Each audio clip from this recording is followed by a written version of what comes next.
Voice drifting through the midnight. When she walks in, every head turns slow.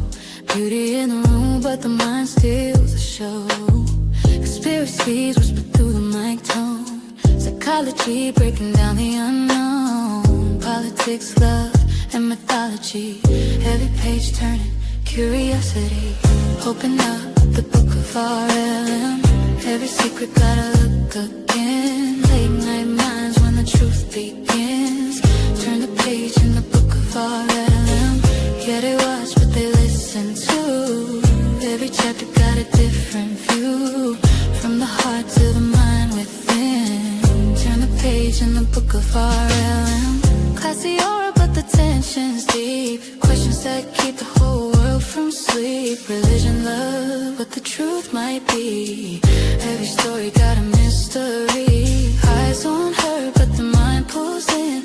Every word like a velvet wind. When the night gets quiet again, they come back to the page within. Open up the book of RLM. Every secret gotta look again. When the truth begins. Turn the page in the book of RLM. Yeah, they watch, but they listen too. Every chapter got a different view. From the heart to the mind within. Turn the page in the book of RLM.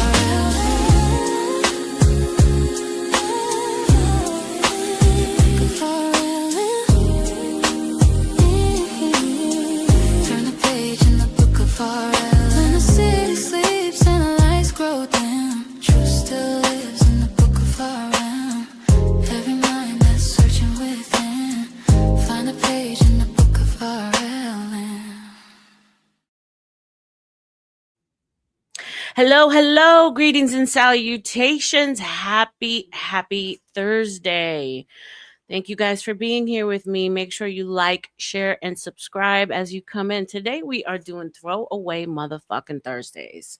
What are we throwing away? We're throwing away whatever it is you want thrown in the garbage.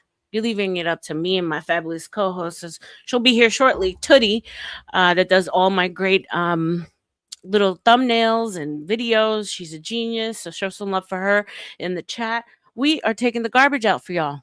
So whatever that means for you, whether it be grievances, online grievances, let's throw Leonard away. Okay, Azzy, shout out to you. We'll throw Leonard away. Thank you for being here, my love. We could throw away current events, anything that's is idiocracies, buffoonery, it's tomfoolery. Let's just get rid of it. Let's just shake it off. None of it belongs to us, right? None of this nonsense belongs to us. All we have is today. All we have is right now. All we have is each other. Most importantly, all I have is my birthday coming up. Let's just talk about that really quick, guys. We are kicking off the B-Day celebrations today. What does that mean? Donate money. Show me some love. I am shameless grifting. I am going to give you some long, fun buffoonery streams, and I want to see that payoff in return. So as you guys know, super chats, memberships, PayPals, Ko-fi, buy me Ko-fi, Cash Apps, snail mail, smoke signals, whatever you got to do. Show me some love. You guys know the game. You know the drill.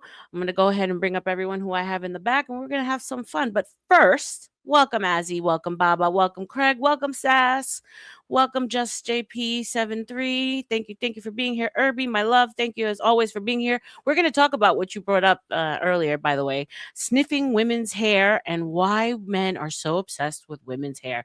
By the way, guys, if you're in the Discord, Craigie, if you can drop it, you can go ahead and share anything you'd like to talk about. If you want to talk about something specific and you want me to pull up any videos, you can drop donos. $5 donos will get you that. I have a $5 name change, $10 drop a panelist. It's it's $1 per minute after that. So we got some grift opportunities going. And let me just say goodbye to the rest. Hello to everyone else who is here. Logical Sparks, thank you for being here. And I think Banksky, thank you for coming in, even though you have your nighttime shift going on. Always appreciate you. I'm so grateful that you knew and you stayed and you stuck around. I can't wait to meet your lady. Eddie, welcome, welcome, my love. And of course, Panelverse, as always, gentle sir. Welcome, welcome, welcome. All right, let's bring up Sass. Let's bring up Baba. Let's bring up Craig. My gentle friends, how are you today? Share the love. Softly, like lovers do. Those pheromones are too addictive. Yeah, pheromones Just remember, there's not crack in it. It just tastes that good. Sasquatch, you sick fuck. How did you know? And I can quit cocaine anytime. I just like how it smells. Let's talk about crack for a second, because like I've gone skiing, a couple of times in my life, more than I'd like to admit. I've skied Talking down more the snow than slopes. aspen. Yo, like insanity. Like I've skied the diamond, let's put it that way. But I've never ventured off into crack. What's the difference, Sass? Technically speaking, volume. It has to do with how you deliver it to the brain. I mean, you can squeeze coke just as well. It's just that it tends to combust before you get the goodie out of it. In the case of crack, you have a stabilizing matrix of crack to keep the cocaine floating out there. And so when you smoke it just kind of self-seals itself rather than just burning, right? So, which is, of course, totally different from crystal meth. Come on, designed totally specifically different. for that. Totally different. I'm telling you that it's such a different high. Truly is. I guess we're starting off with drug addicts. Hello, my name is Rebecca. I wouldn't know. And I was a drug addict. Hi, Rebecca. Yeah, me too. I never was able to get involved with coke or crack. I would never done it in my life. Headache and pass out, like I'd go to sleep. Never done it in my life. See, I never crossed over into the crack. But Coke and Tina, you liar, Christina. Those were my bitches. Tina and you did crack for 7 years. No, bro, it was so day class A. You know what I'm saying? Like I did. You were married to a woman. You did crack for 7 years. No, I think that's more MDMA or like X. Yeah, no, I never, even when I was doing like the Tina and the Coke, like I never felt the need to have to like smoke it or, it's just like, regular, normal, up the nose type shit, run of the mill, nothing crazy, no needles, no smoking. What? I learned this from a friend of mine. It's just like this, folks. Do you have a lighter? Can I borrow a light bulb? Can I put my socks in your dryer?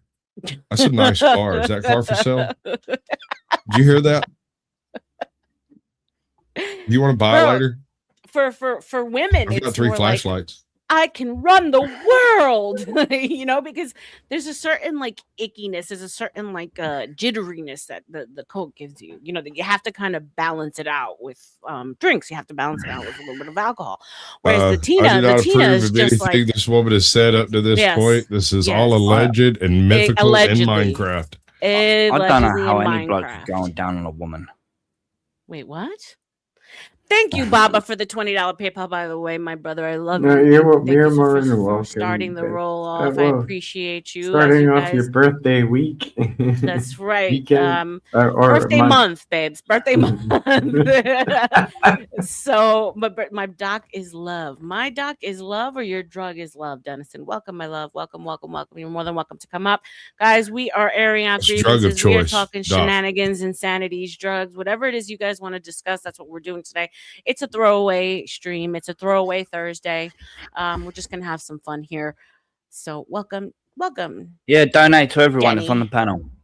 What's up, Donna? Welcome, my love. Donna says baking soda. I got baking soda. Baking soda? I got baking soda. Whip it through the glass, nigga. I'm blowing money fast, nigga. Shout out to Donna. What's up, Gas Mask? Welcome. Irby says, I was always scared to do drug. Addiction scares me. That's a beautiful thing. Look at that wrist. That is definitely a beautiful thing, Irby. And good for you. Hey, Tootie. I wish I had that fear. I was like, give it to me. Now I will say, shout out to Tootie with the 20 Book of RLM memberships. Everyone show some love for my co-host. She'll be coming up here shortly. Shout out to Toots for those memberships. Tootie has, guys, we have some new videos, new ladies. Tootie made. We have some redheads because I know some people out here love some redheads.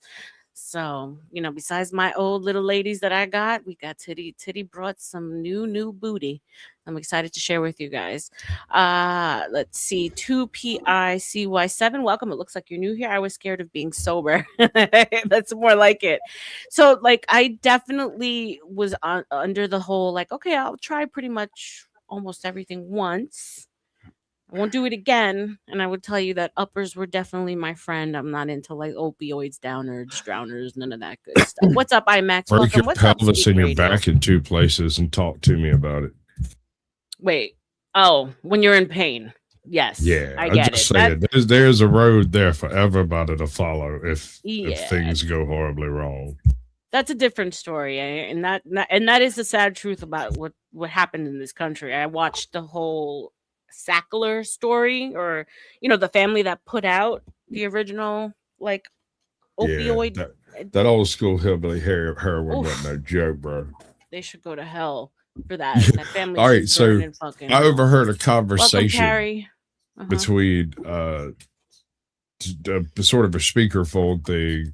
Oh wait, give me a second, Sass. Everyone, thank Tootie in the chat if you did indeed get a membership. Thank you, Tootie, once again. All right, and I've got some money on the table, as with the $5 shilling. Guys love the redheads because they know they're soulless from the get-go. Well, I mean, hey, I'm a redhead today for you, guys. I'm a redhead for you today. I'm waiting for Tootie to come up with my new redhead, so I will play her for you as soon as Tootie gets here. But in the meantime, we can do a little bit of this. Oh, God. Thank you for the goodies. Yeah, these are the best. So bubbly and fun. Nothing like two Latinas today. Oh, God. Where's mine? Oh my God. Well, we all know you're a pervert. For fuck's sake, shut up. How did I forget? This G-Wagon is looking so hot and clean now, just like me. God damn, I love a good G-Wagon. That's pretty good. Shout out to you guys. Thank you so much. I'm going to buy my wife a white dress so I can throw water over her. I love I love how patriotic you are here, Sass. I just dig it. Well, Sasquatch wants you. She got some ass. She sure does. I love him fake. What's up, Conshonery? Welcome, my love. Welcome. More like an F-wagon. Exactly. So, yeah. So when I saw that story, I was like, wow, I didn't realize how horribly deep it went. So it's hard for me to look at the people who struggle, who are the ones who are now on the street, the ones that we call zombies. Right, unfortunately, and you think to yourself that most of them were put there because of pain and not because they chose necessarily to be there. It's pretty sad. So I'm just grateful that you didn't get stuck in that world, Sass, because I know your story. If you want to share it, I certainly did. What's up, Not Lows? Welcome. What I was getting at is I overheard a conversation between two dealers. And one was asking where all his customers had gone and why he couldn't throw away this freaking Mexican brown or whatever. He's like, nobody wants it. There's no one interested. And I was over there rolling a joint. They got off the phone. He looked at me and said, I don't get it, man. It's like, used to, you couldn't keep smack around. Suddenly, nobody's interested. I was like, have you ever heard of Oxycontin? And he was like, no. And I was like, well, there's your problem right there. You're not going to be able to move that when you can get 10 of these for $8. Right? And at the very beginning, when all of that was happening, dude, they were handing these things out in 500 pill scripts, bro. Wow, that's insane. That's why they're not addictive. Perfectly safe. Right. Wow, that's terrifying, bro. Terrifying. I look back on it. It's fucking terrifying, right? Yeah. I broke my back and messed up my pelvis and ended up basically wading through all of that trash. I was there on the tail end of the flood and right before the whole zero tolerance hypercorrection took place.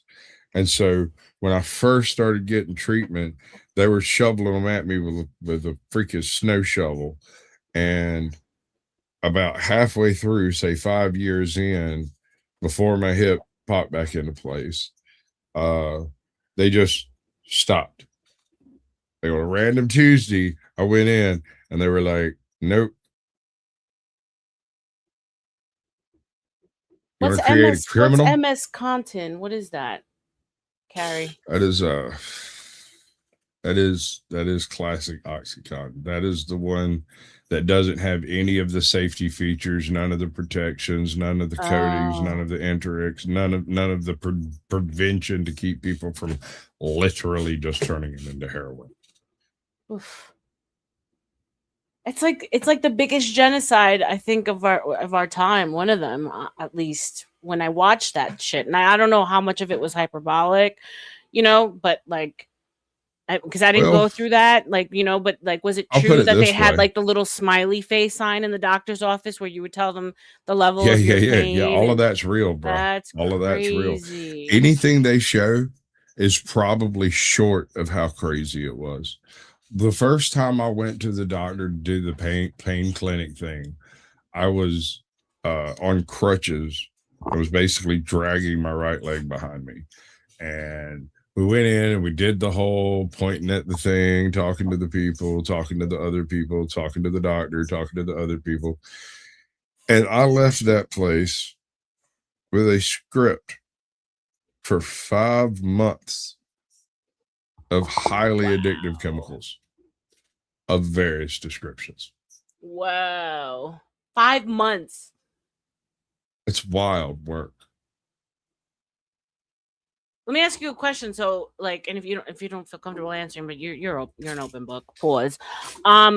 When, like, let's say you had the 5 months and you burned through them in like 3, were they quick to just give you another refill, or how did that work? So it depended on what system you were operating through and which doctors you had, right?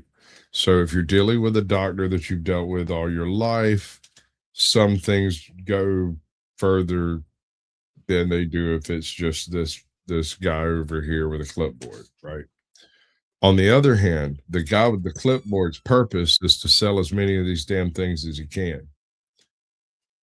If you catch what I'm saying. Right. Your personal doctor was liable to give you a few extra just because, he does know you're in pain and he's seen you when you're not in pain and yada, yada, yada.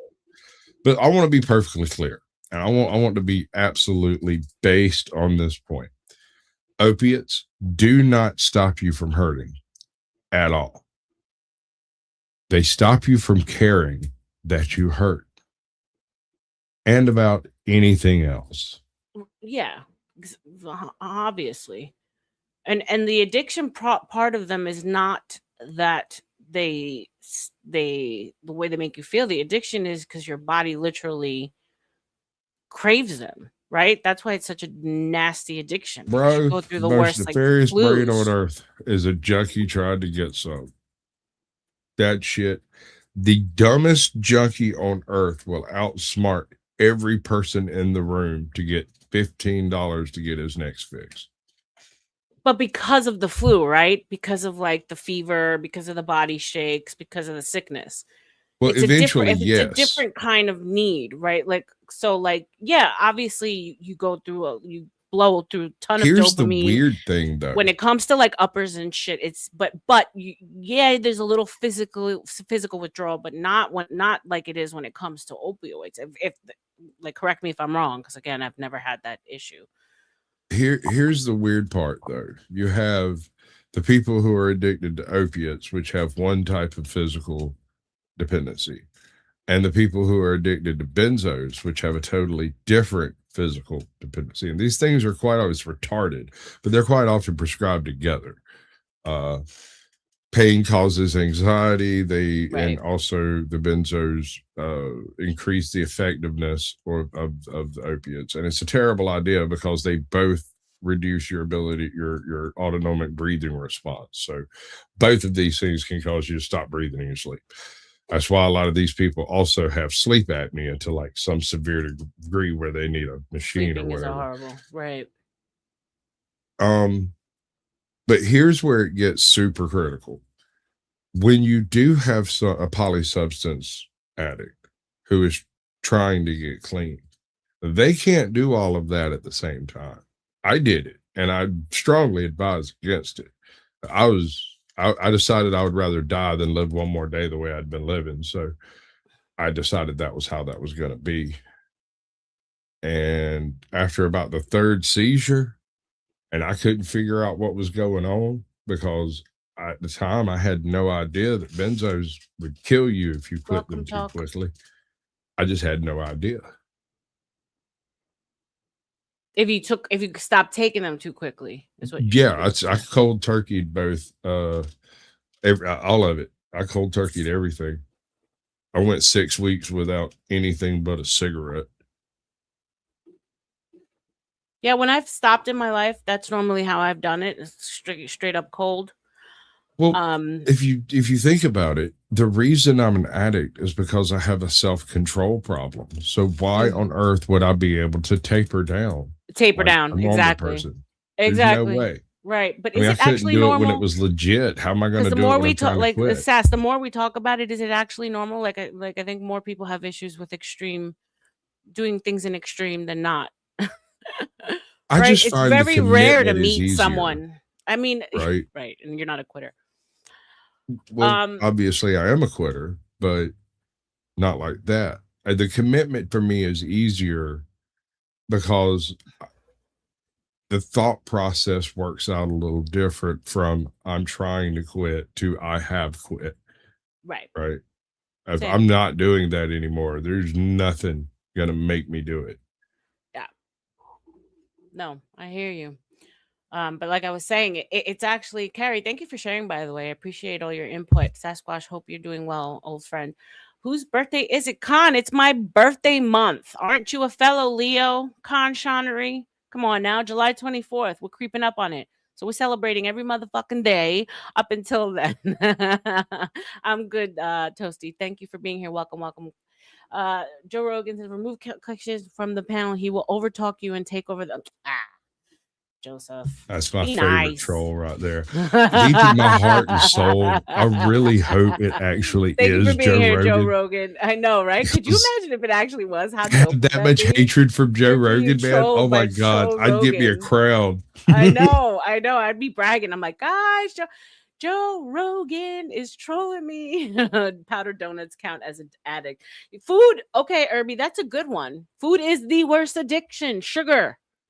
Like it's interesting because like we think of drugs, we think of alcohol, we think of like these things that are in the dark we do in the darkness of the night. Not so much alcohol, right? You can get it anywhere at any time, especially here in Florida. But it's the sugar. It's the common things that we have on our table that we consume every single day that are the most dangerous addictions that we have.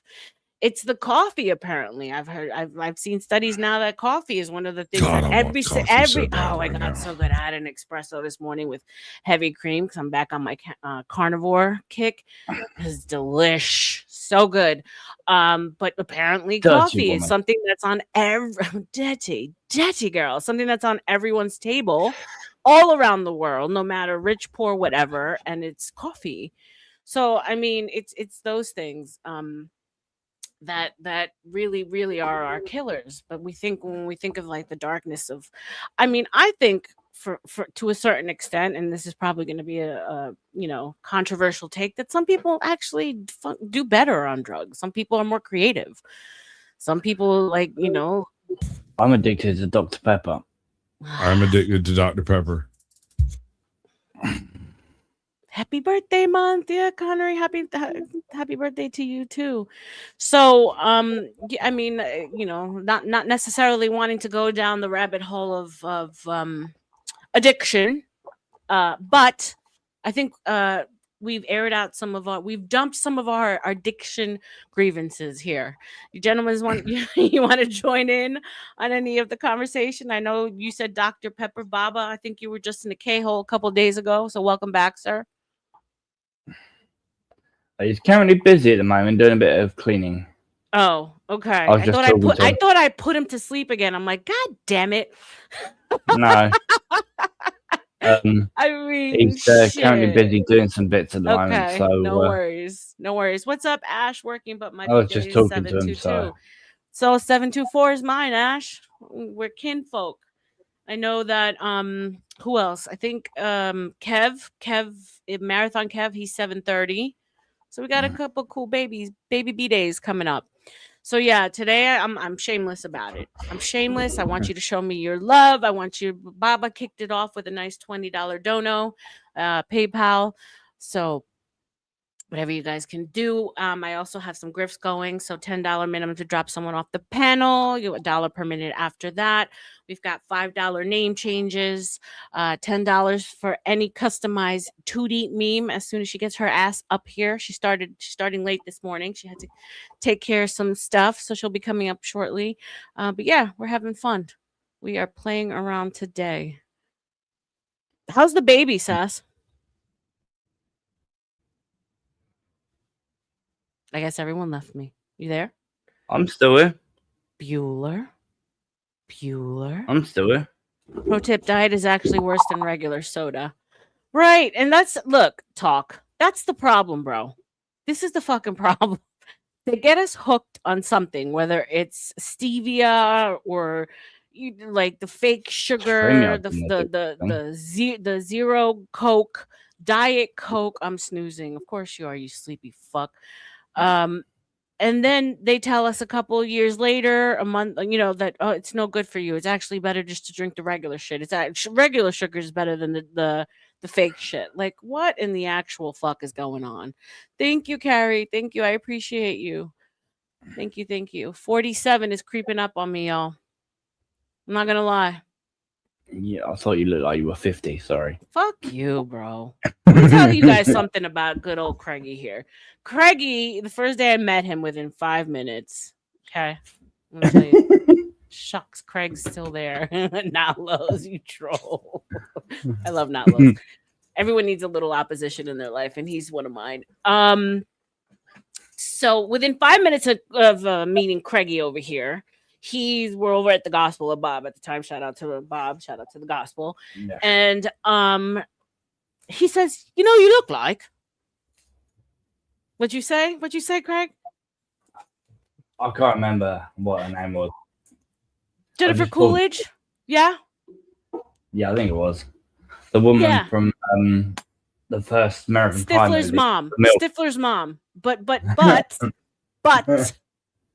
you pulled up a picture of her now, okay? Not when she was Stifler's mom. Not when she was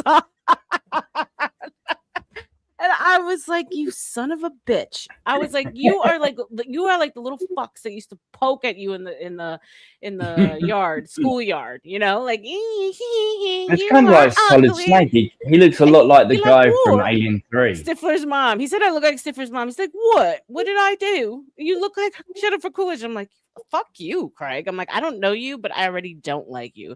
Here we are, almost a year later, a little under a year, and we love each other. It is a year later. It is, right? It's crazy. So my journey on YouTube, guys, and first let me shout out to Azzy with the 5 Australian, nearly half a century old, vintage. I know. I'm like the Dusties that you guys talk about that are like about like might as well just end their lives because we're useless. Solid Snake looks so much like that black bastard from Alien 3, where he saved Ripley.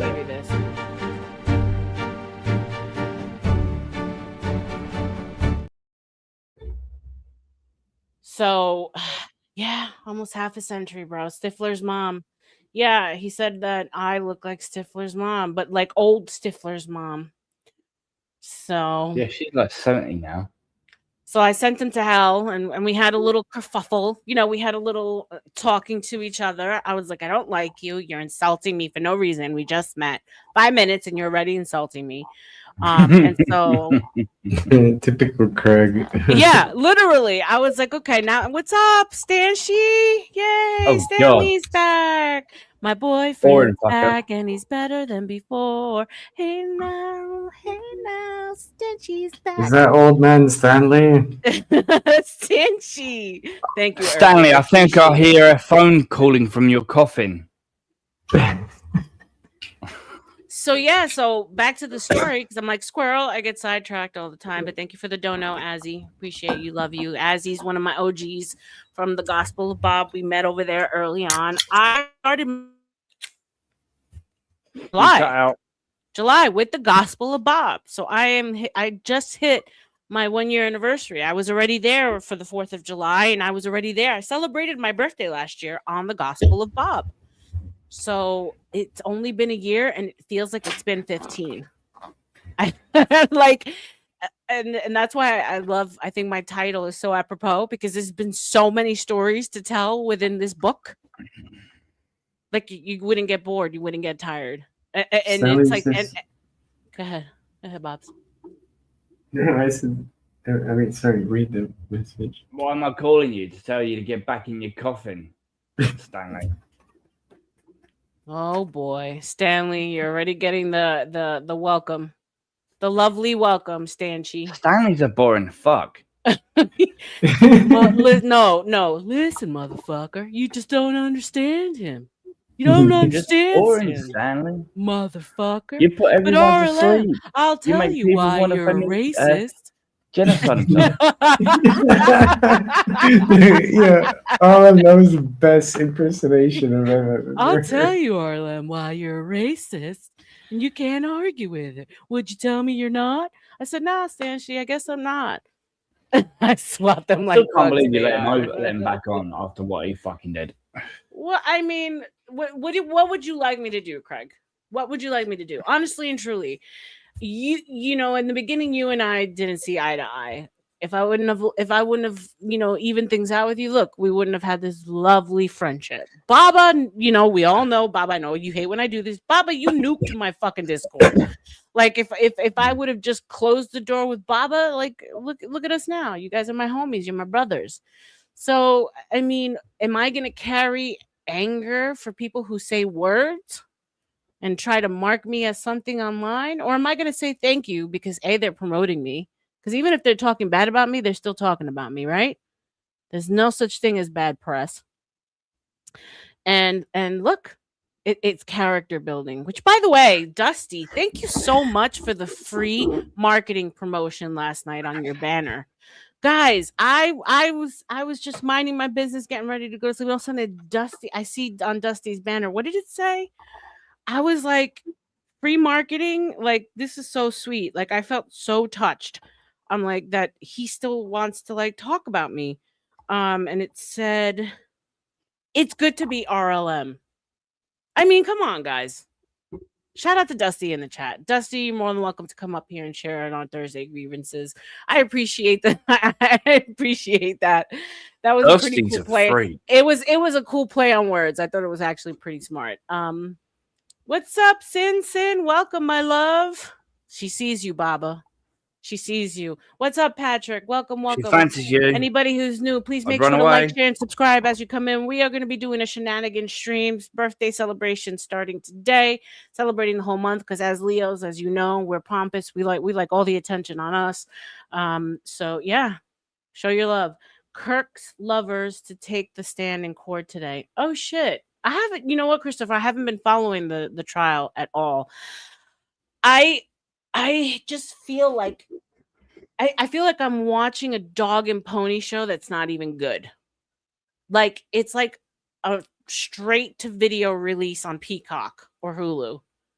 Right? It's like something that I might or might not watch, put in the background for background noise, but not pay attention to the story.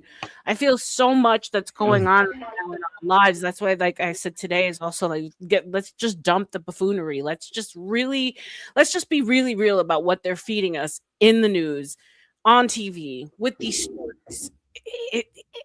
You get to a certain point where you're like, I mean, come on, really? The whole Kirk story, and you guys can jump in and let me know what you think. I think it's all bullshit. I think homeboy is still alive somewhere. Who you on about? Charlie Kirk. No. No, he's dead. Did you not watch the new footage? No, that's what I'm saying. Like in the moment when the story happened, I was invested because I was a fan of Charlie. You know what I'm saying? Like I respected what he did. He's a US version of Tommy Robinson. Yeah, I really appreciated what he did. I felt like it was necessary for someone to go into the ops and open up dialogue, especially with the young people. I just feel like between his wife, the story about his wife, and then the hit piece that Candace did, and just like all the insanity being shot down by a freaking tranny like in Utah, bruv. Like, come on, guys, line up the story and let's just write down the pointers and say how like insane does the story sound? We're to be a couple of years ago, we would be questioning it. I have been saying for a long time, transvestites are all fucking crazy. No, but Becca, the entire story got literally like, I mean, if you watch the court cases like in the past couple days and stuff, yeah, it's clear that he was murdered, but it had something to do with the Secret Service. Let's put it that way. So Charlie Kirk's been given a Secret Service head. No, he got. Meaning he was hit by the government or this. Yeah, there was a reason why he was hit. Like I could align with you on that. Like I am obviously being hyperbolic when I say I don't even think he's dead. You know, if you guys remember, go back to what's his name? Punjab. God, I'm going straight to hell for that one. Punjab. The guy, the Indian guy who works in our government, and when he said "see you in Valhalla," and then there was like a whole leak that there's actually talking about Vivek. God, I'm going straight to hell. Not Vivek. What's his name? God damn it! You're on about Ding Ding guy, ain't you? Anyway. Guys, tell me in the freaking chat who am I talking about? He's like Indian racist. Dude, Indian background. For the love of Christos, not then. What are you talking about? Anyway, he made I think the irony is not irony with the Kirk murder. He made an announcement when he passed, and he said, "I'll see you in Valhalla." And then there was like a whole backstory that Valhalla is actually a place that like somewhere in like in Scandinavia where they send Ramaswamy. Is it Ramaswamy? God, no, damn. It's not. That's Vivek Ramaswamy. No, not he's Vivek. Not dead. Cash Patel. Thank you, Oh, Cash Patel. A dirty Muslim. I'm not a racist, I swear. I'm not. That's the most common name. I'm not a racist. I'm not. Are you talking about a dirty Muslim? Yeah, he's so, and then I, of course, I went into a rabbit hole of Valhalla. What did he mean by Valhalla? That was so out of like place. Like he doesn't talk about Valhalla, and he said it like in like a 10 or 5-minute speech. Well, yeah, Valhalla, quote unquote, is a place in Scandinavia where they send like high level witness protection people. But then obviously that news wouldn't even have gotten out if that was in fact true. So that's the problem I have. Come and take me away from it then. I can't honestly believe in much because it all just seems, when you repeat it and regurgitate it, it all seems so silly. It seems so like, I don't want to accept that I actually believe the things that are going on, because when I repeat them and I lay them out step by step in my head, it feels very like insanely stupid. I don't know. You guys tell me. I'm running my mouth. No, I think it's not stupid. I mean, it all checks out. It does. And I mean, they even found what's his name? The guy who got caught for Charlie Kirk's murder and stuff. So there's new footage and stuff, and then they found that his transgender boyfriend was involved in it. Yeah, but he was involved in it as well. So I mean, that's clear. I hate trans. I hate anyone who's trans. You're talking about Tyler, his Tyler Carter. Robinson, yeah. Yeah. What's his name? The other dude, like the transgender guy. They're both T's, right? Yeah, something. Yeah, I forgot. Oh, fuck. Yeah, they're Hold both on, let T's me in the double check. LGBTs in the ubiquitous community. Let me do this really Yeah. quick before Fuck I the go. alphabet, people. Hey! Hey, that's going too far. What? Kurt. Disclaimer. The views and opinions expressed in this program Crap. are those of the speakers, commentators, experts, and/or hosts. They do not explicitly or necessarily reflect nor represent the channel's policy or the views held by this channel or broadcaster. The Or just broadcaster say or don't its listen channel. to Kurt. Are you really talking over me right now, bro? I have to do this over again now. Mute yourselves for the love of fucking Christ. Disclaimer. The views and opinions expressed in this program are those of the speakers, commentators, experts, and or host. They do not explicitly nor necessarily reflect nor represent the channel's policy or the views held by this channel or broadcaster. The broadcaster or its channel cannot be held accountable for all or any views expressed during this program. Thank you. Carry on. What the fuck? Yeah, we can't really say, like, Craig, this is the problem I have with you. You say, I want a channel with no drama. I want a channel with no beef. I want a place where everyone just hangs out and no one goes at each other. And then you say some shit like that, bruv, over here. What? Fuck the alphabet, people. Yes. It's just stupidity. But just say that they're fucking gay, and that's it. They don't need an entire fucking alphabet to fucking talk about that shit. Sure. It's stupid. Shout out to the ubiquitous. Shout out to the ubiquitous. It's one love for the Libics. Okay. I don't rightly care about any of that. I just think that whatever you love, you should scrump it, and you shouldn't tell people about it. Exactly. Keep it to yourself. 100%. 100%. I come up in an age, and I'm gonna sound like an old fart, old mammy, I'm sure, when I say this. There's no doubt about that. Yeah, no doubt about that. That's right. You remind me every single fucking day. Thank you very much. That, Uncle Bill lived with his roommate, quote unquote. Yeah. And that was enough. What's up, Eddie? Welcome back, my love. Is that this was a Bert and Ernie reference?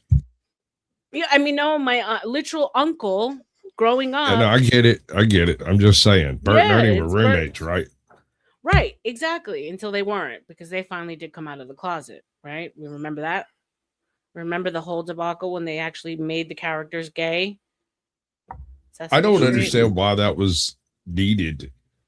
It had been insinuated for what, 35 years? Exactly. I think that's officially when, and that's a great point, Sass. I think that's officially when things came out of the subliminal and into the light, right? Because we are the generation, Gen Xers, Zennials, Boomers. I wouldn't say. Hold on. Yeah, are you saying that Bert and Ernie's homosexuality was subliminal? Hey, Bert. It was. I can't find my shoes again, Bert. Think I left them in your room, Bert. It was unspoken, right? So not I left my shoes in your room, Bert. Okay, well, roommates can do that, right? Like it was. Keep your shoes out of my room unless we're knocking boots. Sure, but like I certainly, as a kid, didn't see them as being gay. I just saw them as roommates. Like when you're innocent and you're young. You don't understand that. Hey, what's up, Cynthia? You're welcome up, my love. You don't understand the severity of the subconscious subliminal shit that they're throwing at you. Right now, we know Disney hid so many like signs in their titles and the cartoons and whatever. But as a kid, we like literally just saw Bert and Ernie as roommates. Right? I don't ever even remember my parents saying like, "Can you believe this? Like they're actual gay and they're telling." Like we weren't thinking that we weren't putting like that dark fucking note to anything. It was what it was. And now I think that everything is like in your face. So when I say out of the subliminal, like, yeah, maybe that was obvious to some, but it wasn't spoken. Like, yeah, it was my parents knew that my uncle was gay, but us as kids literally thought that was his roommate. I didn't think he was his partner. because everything was kept behind closed doors where it should have been. So that's the difference. Ernie was far too innocent to be involved in any such thing. Exactly, as like there was some innocent. It wasn't until like Barney came out and they started saying like, oh, like what is Barney? Is he male? When they started to try and genderize the cartoons. Like, how deep have you gone down the Barney hole? I haven't. So come on, share. Barney, I love it. What's up, Crazy Barney Mama? Welcome. Is some sort of dark horror on the realm of like Cthulhu and It. Think about it. Adults can't see him. They only occasionally see him as a stuffed animal. Not only can children see him, but only the children that are invited in to see him. Right? I don't understand. What's up, Rock? It's very much like a spell. If I walk into the room and I'm 11 years old and you're in there playing with Barney, I'll never see Barney. I'll just see a bunch of kids playing imagination. Okay. But if they invite me into the group, suddenly not only can I see Barney, but I can interact with Barney as though he's a full-on real person. Barney even travels with the kids. There's a few episodes where they were at places where they did not take Barney, but then started their imagination thing, and poof, Barney shows up. It's this creature, whatever it might be, is literally feeding on the dreams and aspirations of children. Wow. Now, is this a lore that you've assessed, or is this in fact facts? All right, so I've helped raise dozens of kids, and I've been watching through the entire Barney sphere for the whole time.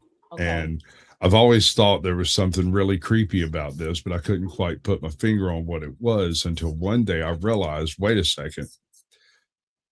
Barney's not a kid. He's not a child. He's not even really a dinosaur. Right. So what is he? And before you say an imaginary friend, remember, Barney has his own ideas and instigates his own adventures. Well, that's the thing. I'm past the Barney stage, and I didn't have kids. So until the lures started coming out about what he was, like gendered, that's when I started and Teletubbies is another one. Thank you for saying that, Irby. That's when I started saying, and I never actually thought about it. Welcome back, Just. So yeah, you're right. Like when you really dig deep into where this creature came from, because he was correct me if I'm wrong, but when it comes to kids and the cartoons and stuff, he was the first unidentifiable thing, right? Because before that, we had like animal tunes, we had Bugs Bunny, we could identify what they were. And, like chick, come on, Gumby. What is Gumby? About Gumby. I forgot about Gumby. Yeah, everyone forgets about Gumby. That nightmare figure. That's right. Now, when you look at Gumby, you think of like a Backrooms character. What's up, Bambi? Welcome, girl. Nice to see you here.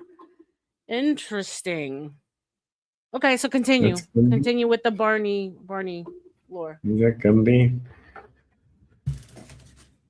When you consider it down to its brass tacks, it is obvious that Barney is some form of dark horror that has managed to sideline his feeding on fear to the feeding on excitement, right? Okay. Maybe even a little chaos in there. There's a video about all of this. I can't remember who did it. Thank you, baby. But who's getting excited about it?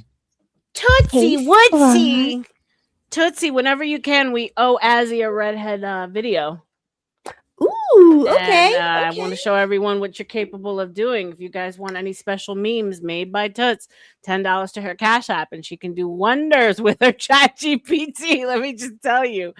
So we're gonna go ahead and play that for you as soon as she pulls it up. You look beautiful, by the way, lady. Oh, thank you. I just had to. I'm all hot and sweaty still because it's fucking hot outside. It's brutal, bro. It's 10 degrees cooler today than it was yesterday, and it's still 90 degrees. Right? Freaking brutal. I get in my car and it's like 110. Like, what are you supposed to do with that, bro? Like Sticky literally. car under a shady bit. Yeah. Yeah.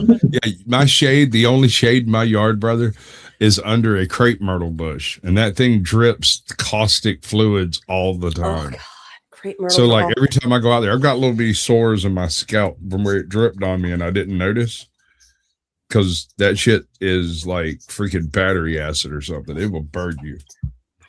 Ooh. Well, yeah, it's also hot too. So it's like something hot burning. Tree sap. Yeah, like unfortunately, Craig, Americans have garages and they use it for storage. They barely ever use Well, it for no, their my actual wife car. uses the garage, and we have a handy-capable access ramp that's also in there, which between the two vehicles and the ramp makes it just a little too tight for her to feel comfortable pulling in past my Right. Xterra. So I'd never I let a just woman park drive in a the car. heat and use her car usually. Because that's I'd where never let a woman drive a the car. car would be protected from, like, especially here in Florida. Like when I lived in on the beach, one of the worst killers of your vehicles was the fucking salt. And I Right? was ocean front, and these people obviously didn't care when they were building these buildings about people's cars, because my parking lots were normally open air to the actual beach. I actually lived on the sand, and my car was my parking spot was on the roof, open garage. So yeah, I mean, destroys the cars. So Forget about the that's heat. when you make a point of looking into cars that don't react to salt. Like, for instance, did you know an Xterra is almost entirely aluminum? Now, what's I don't know what an extend. I don't know what Nissan An Xterra. Xterra. It's a Nissan. Okay. Nissan Xterra. It's one of the old Go buggies that had nothing in it except like a cigarette lighter. That was about it when it came out. Got it. But they were made as like little adventure buggies, the early SUV movement that wasn't designed for a soccer mom. It was designed to like go camping and crap, right? And I went and bought me a 2002 4.0 Xterra with a supercharger on it, and I love it. And the best part of it, it's almost all aluminum. What's not Okay. aluminum is replaceable as hell. Okay, that's good to know. That's cool. Yeah. Yeah, we're a Volkswagen family here. We like the German vehicles. They can be very good. The term over-engineered comes to mind. What's up, Invisible Help? Welcome. For all of you who are coming in who are new, let me do a little bit of housekeeping. Welcome. Thank you for being here with the Book of RLM. Today, as you know, the title is Throwaway Thursday. We're getting into current events, panel shenanigans. We're just letting the conversation go wherever we take it. If you have grievances and you want to come up and air out, today's the day to do it. We are throwing away your mental anguish and trash, so you don't have to. Go ahead and dump it on us, especially Tootie, my Gorgenia co-host. You know, we're the old ladies. We're the mamas. We're the mamas that you can dump all of your trauma onto. And guess They're called what? MILFs. And guess what? We're okay with it. I'm taking you guys down for a second. We're okay with it. Because, you know, we've seen some shit. We've been through some shit. Gen Xers, millennials. We were there before we had computers and shit. We actually had to go out and play and touch grass. So whatever you need to dump on us, trust and believe that we aren't going to carry it over. And we definitely aren't going to hold any grudges. Life is too short. We realize that because we are at the halfway mark at our life. Right, Tootie? Oh, shit. So don't tell my brain that yet. Come one, come all. You're welcome. We're gonna be going through some, video. If you have something funny you would like me to share, you can go ahead and share it in my Discord. Drop it here, and with a $5 dono, I would be more than happy to pick up that topic and talk about it. $5 name changes, $10 meme customized meme by Tootie, and $10 to drop a panelist, $1 per minute after that. As you guys know, I take everything from snail mail, smoke signals, Cash App, PayPal, Ko-fi, Buy Me Coffee, Super Chats, and membership. So there is a way to show me you love me with my old ass. 47 is creeping up quickly on me. And the one thing I can tell you is that hot flashes are a biatch. Ma'am. I need fans. You know what happens when you need fans? And I need a new chair because my back is fucked up, because my boobs are too big. You know what happens when you need fans? Electricity happens. You know what happens when electricity happens? Money goes out the bank. So show me some love, y'all. We're going to be here giving you shenanigans for quite a few hours today. I'm going to try and do full 12 hours. So let's party. Let's Oh, have we're some pulling fun. an all-nighter, huh? No. Show me, yep. An Show me your all-dayer. Leo love, okay? For all of you who are coming up on a birthday, it's either Cancer or Leo. And we got Virgos right after that. God bless you. Happy birthday to you, too. So let's pull up this video for Azzy, because he does love him a good redhead. y'all. Yeehaw!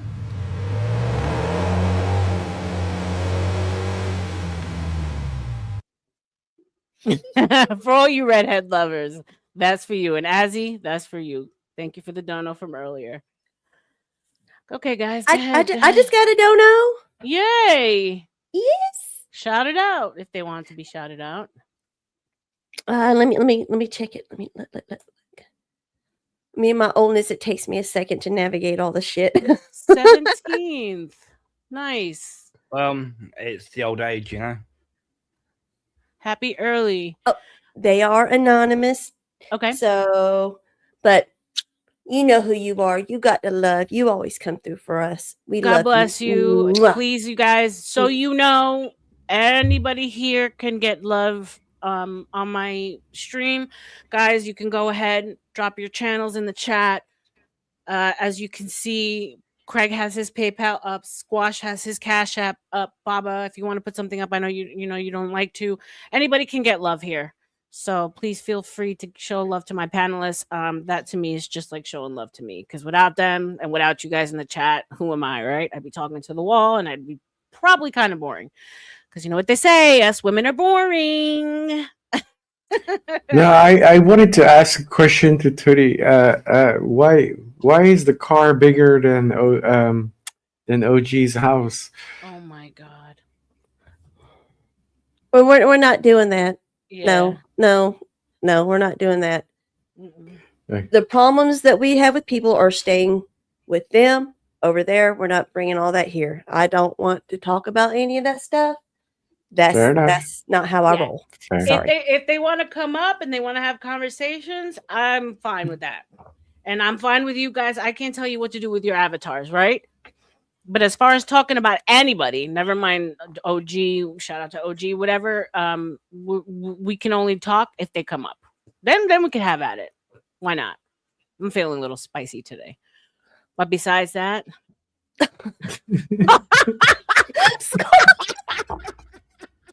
bro, you guys are such. I didn't say nothing.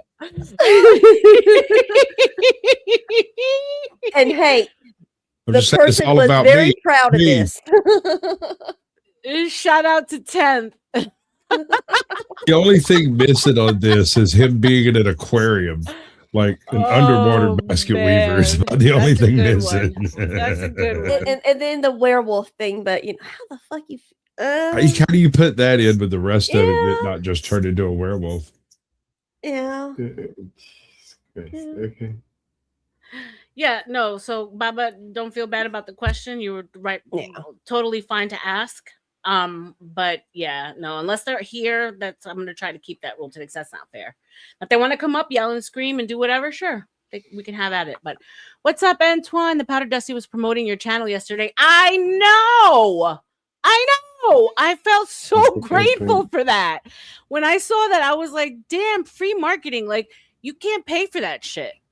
You really can't pay for that. So, Dusty, shout out to you. I want to log this for the record. Dusty will totally market for you if you pay him. I have no Exactly. Oh no, 100%. Like I know, like, and money talks with him, but like he did that, and I haven't even been on the panel for a while. So shout out to that shit. And it was a great play on words. It was pretty genius. I'm not gonna lie, I felt a certain kind of way about it. First, I was like, wait, this is actually marketing. This is actually really cool. So thank you for that. What's up, Antoine? I was just talking to the boys. I'm like, where's Ant? I miss him. Come up and show me your beautiful face. Since we're kind of on the edges of such a subject, why does anyone expect the truth from YouTube or YouTubers? Why? All right. So I'm largely an honest individual. If you talk to me, I'll tell you more or less what's going on, or I'll tell you I don't want to talk about it and move on. Right. It's just the way I am. And so it's weird to me because I don't expect anyone else to be that way. Everyone else, I assume, has an avatar and a pseudonym and an alter ego that they're using because whatever reason, insert reason here. I do just because it was what everybody else was doing, basically. You don't come in here with your real name splattered all over the place, right? I mean, I did. I think Sure. I think there's a But crossover. you learn from that. No, I still will do it. I mean, here's the thing. I think there's a crossover, right? I think there's different ecosystems that, and I mean, you've been here longer than me, sir. So you please tell me what you think about what I'm saying. I could be totally wrong. But there's different types of people that come on YouTube. There's ones that really genuinely are being transparent. They want, they are who they say they are. I'll speak about myself anecdotally. Like I came here hoping that I would make new friends, bond with some people, maybe help some people along the way by sharing my trials and tribulations, laugh, do what I do. There's obviously there's going to be repercussions for that, which I fully was aware of before I came. That's why it took me so long, 46 years to be exact. Well, I didn't come out the womb wanting to be on YouTube, Gaga YouTube, but you guys know what I'm saying. To be able to be in a public space where I knew I was going to get like persecuted, I was going to get laughed at, I was going to make fun of, that for a woman in itself is not easy, but I knew it and I knew what was going to come with. So I think there's that. And then I think there's the people that come here to get away from their life and to be a character that they've built, that they want to release certain kinds of energies to. So I just think that there's an overlap between the two. What say you about that? I have the perfect response. Just give me a second. I gotta find it. Okay, here we go. I hate you. I'm gonna hate share you. this backstage. I hate him. I hate him because I know he's gonna come. Just so you understand, this is the description of my channel. Just because I get what you're saying. You're not wrong, but at the same time, exactly, Bambi. Caucasian Sasquatch appears to be a content creator with a presence. Wait, no, they changed my shit. Why did they change my shit? Okay, anyway, like YouTube and Rumble too, whatever. Got it. Their channel features a mix of humor, commentary, and interviews, often engaging with other creators and discussing various topics. An inhuman hominid, a trans-species transplant from southeastern swamp to South Atlanta suburbs. I found a smartphone. I've established an identity online using a filter to meet people for social and financial purposes. People watch like all Sasquatch do, but I interview them for Sasquatch Shields, a collection of friendly, unrelated channels I've been lucky enough to meet and help grow. But I'm not nearly that cool. I can't carry a tune with a handle, can't dance, don't sport ball, tell terrible jokes, and make horrible little shorts. I do a terrible show. The upside is it's short, free, and has other people talking over me. I will consider doing narrative readings at my discretion. Send me some fucking money. Oh, thank you. Someone just sent me some money. Hey, I love that. Everyone here makes money. I love that. Let's share the love. Shout out to Azzy with another 5 Australian. YouTube is the world's top 15% of utter nut jobs. You want to network and make connections with people on here? Bless. Azzy, I met you. Cherish the love. Yeah? I met you and I think you're lovely, Azzy. So, it's interesting. I never actually ChatGPT'd the Book of RLM to see if there's any, like, what they have to say about me. What's up, Becca? Welcome, my love. Thank you for being here. And let's do this. I want to do the redhead again because Becca. I don't know if Azzy got to see the redhead. Did you take her down? Leave her up in the back. Oh, okay. You want her up too? Okay. Yeah. I got to save it to my assets because you did. I've already read that. You can drop that. I got so you. I haven't looked to see what it says about me. But you've also been here as you've openly said as a troll for like a hot minute, right? Oh yeah, no, I've been operating I operated on troll as a troll on YouTube for like 5-6 years before I decided to make a channel, and making the channel was more a byproduct of just serendipitous accident than it was me plotting anything. First of all, they started with the AI searching of all the different connected accounts and stuff, and they started kind of bulk knocking down my alternate sock accounts. Like I might lose 30, 40, 50 in a day, and that shit took time to replace. And so the type of trolling I was capable of doing became minuscule compared to the other stuff that had previously been doing. Right. And so at one point I had a buddy of mine who sent me a StreamYard link and asked me to come in and answer some questions specifically about trolling. And this was backstage type stuff. And I went in and talked to him for a little while under the artful cover of a Grand Admiral Thrawn. Fuck? he's a legend Star Wars character who might be the smartest man in the galaxy. And so, like, give me a second. I'm gonna play this for Azzy because he said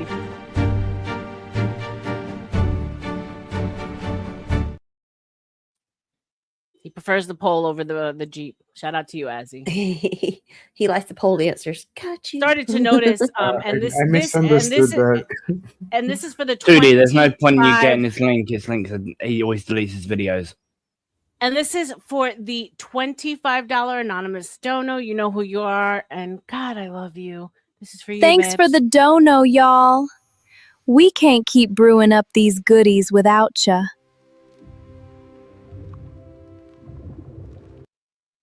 Yeah, y'all's a little drunk. Thanks for the dono, y'all. You definitely look we like a can't right keep witch. brewing up these goodies without ya.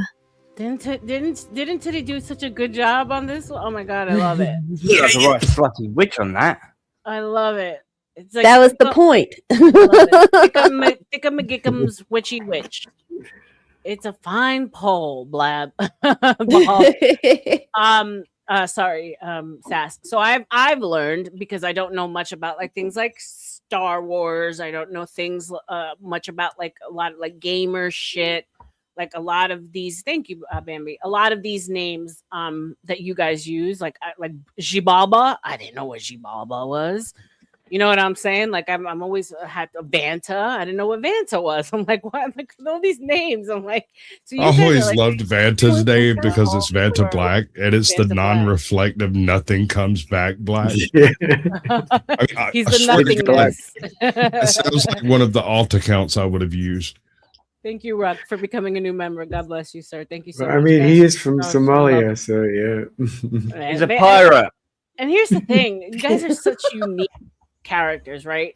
So going back to like what you were saying about the whole being yourself, being, you know, people expecting you not to, like, I guess you said what? Tell the truth, right? Tell the truth. I can tell you two things that I've been told from people who have actually met me, who I met on YouTube.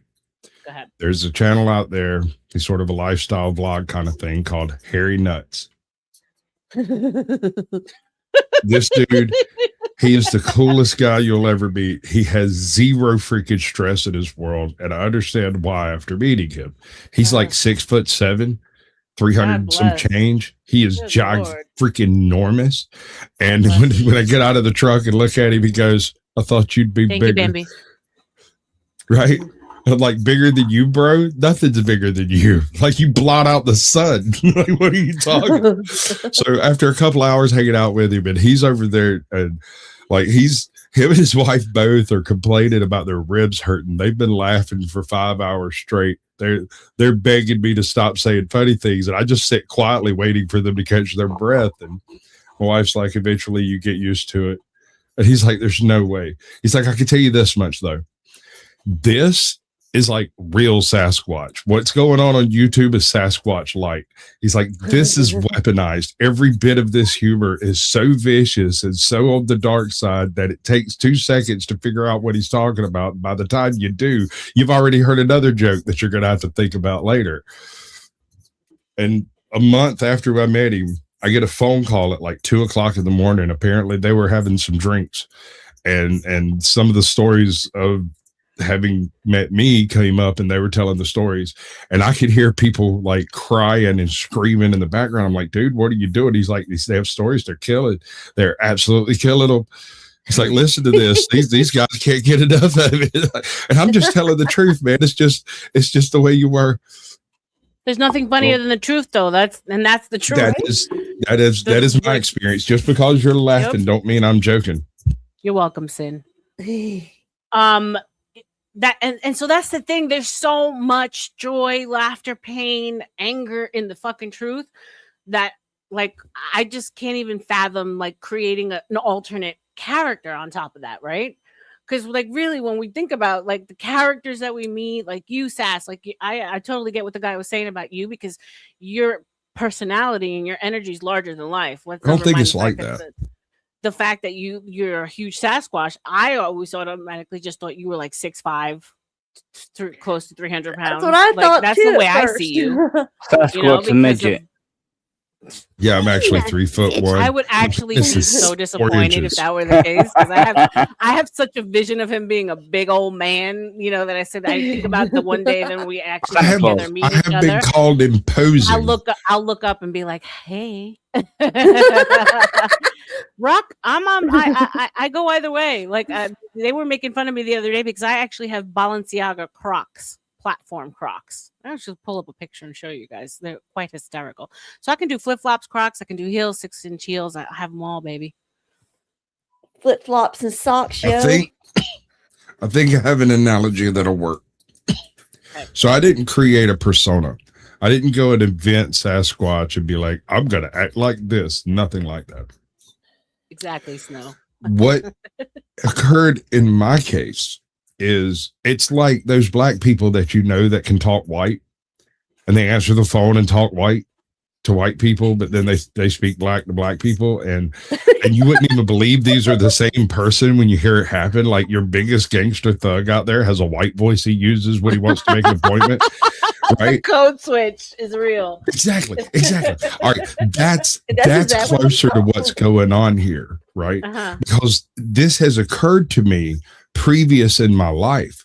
Like I have encountered situations where I, as myself, did not have the capability of dealing with the stresses that I was involved with. And from not being able to do it came the determination that I'm just going to do it anyway. And what came out is this thing here where you can't offend me. You can't make me angry because I'll just go take a shit, get a load off my mind, and I'll be fine. You're not going to get under my skin because I don't believe you're who you say you are. I think Tootie is an Asian guy that lives in like Buffalo. Well, right? Okay, Asian guy. She's doing really well with that cover up. Flummoxed. She's doing really well with that cover up. Really? Are those things fake or something? Tootie? Here we go. Watch. Right? Well, now I'm aroused. I don't understand what you're talking about. I'm dead. I was saying not fake skin. This is me. Yeah. Likely story. But you get my point though, right? Like the whole point here is I'm not being fake. It's just that there is a public face and a private face. And my private face is a mean, savage, evil little bastard. But my public face is a much nicer, more courteous individual, right?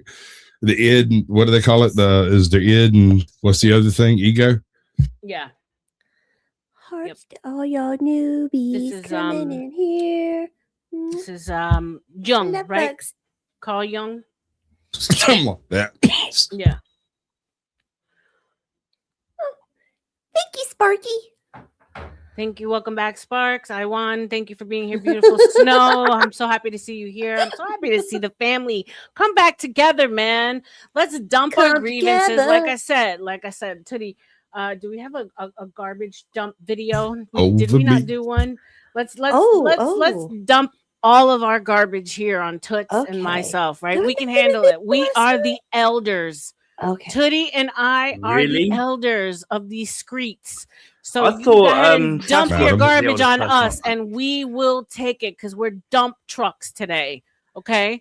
So Azzy, there's not necessarily any topics. It's wherever the conversation takes us. I do have things that I want to show. For Snow, I want to discuss the fires that have been happening. It's a big passion project for her, and she always makes sure to share them on Discord. Donna always sends us with a plethora of things for us to watch, as long as they're not copywritten. I'll show them, and current events of whatever you want to talk about as you drop a dono, and we can talk about it, babes. But besides that, we're just flowing. We're just chilling and flowing. Baba and Craigie, you guys have been quiet. Anything that you want to add to the current conversation? When it comes to online, are you guys yourself, or is this more of a character that you're playing? I'm always myself. Why change? Profound. Baba?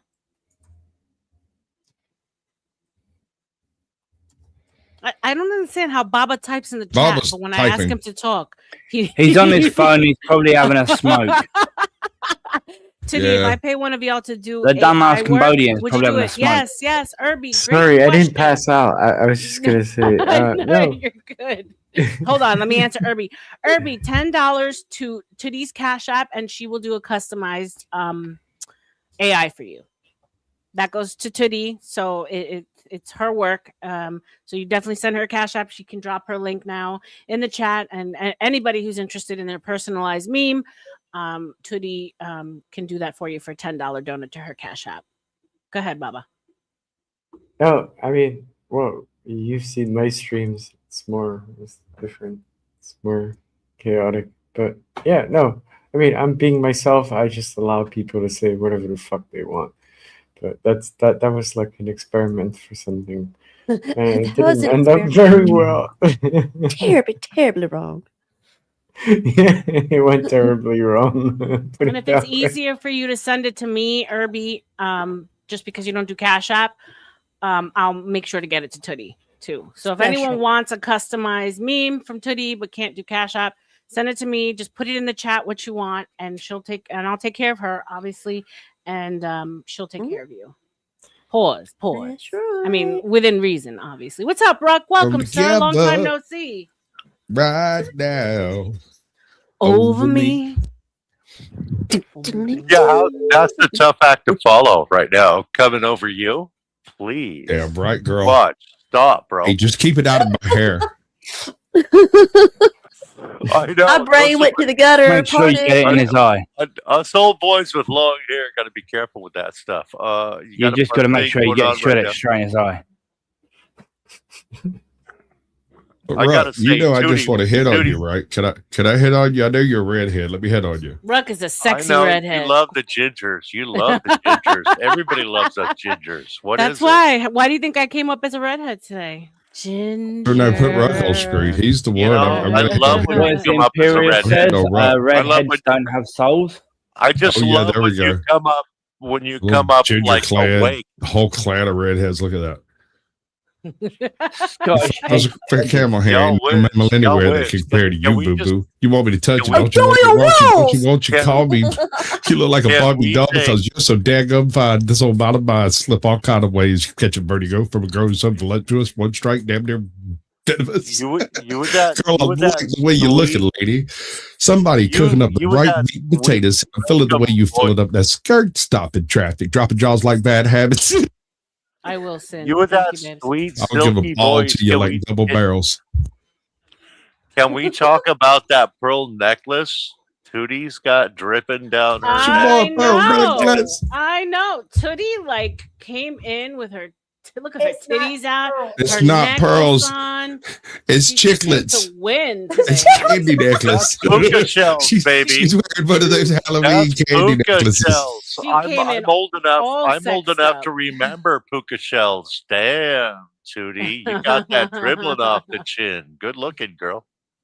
I'm trying to wink the Let eye. me ask you a question. Now that we Dribble brought them up puka redheads, shells I just saw down, something girlfriend. on TikTok about a group of people called Riffians that were natural original people from North Africa that were redheads, light eyes, and they actually, when they trace down their blood, they don't go to Europe or any which way. Like maybe a little bit in the Iberian sector, but like they were actually North Africans, fair skin, light eyes, and redheads. I Hold was on, like, honey. Interesting. I've Please, seen a few. I may I- played rugby against them, but I am not one of them.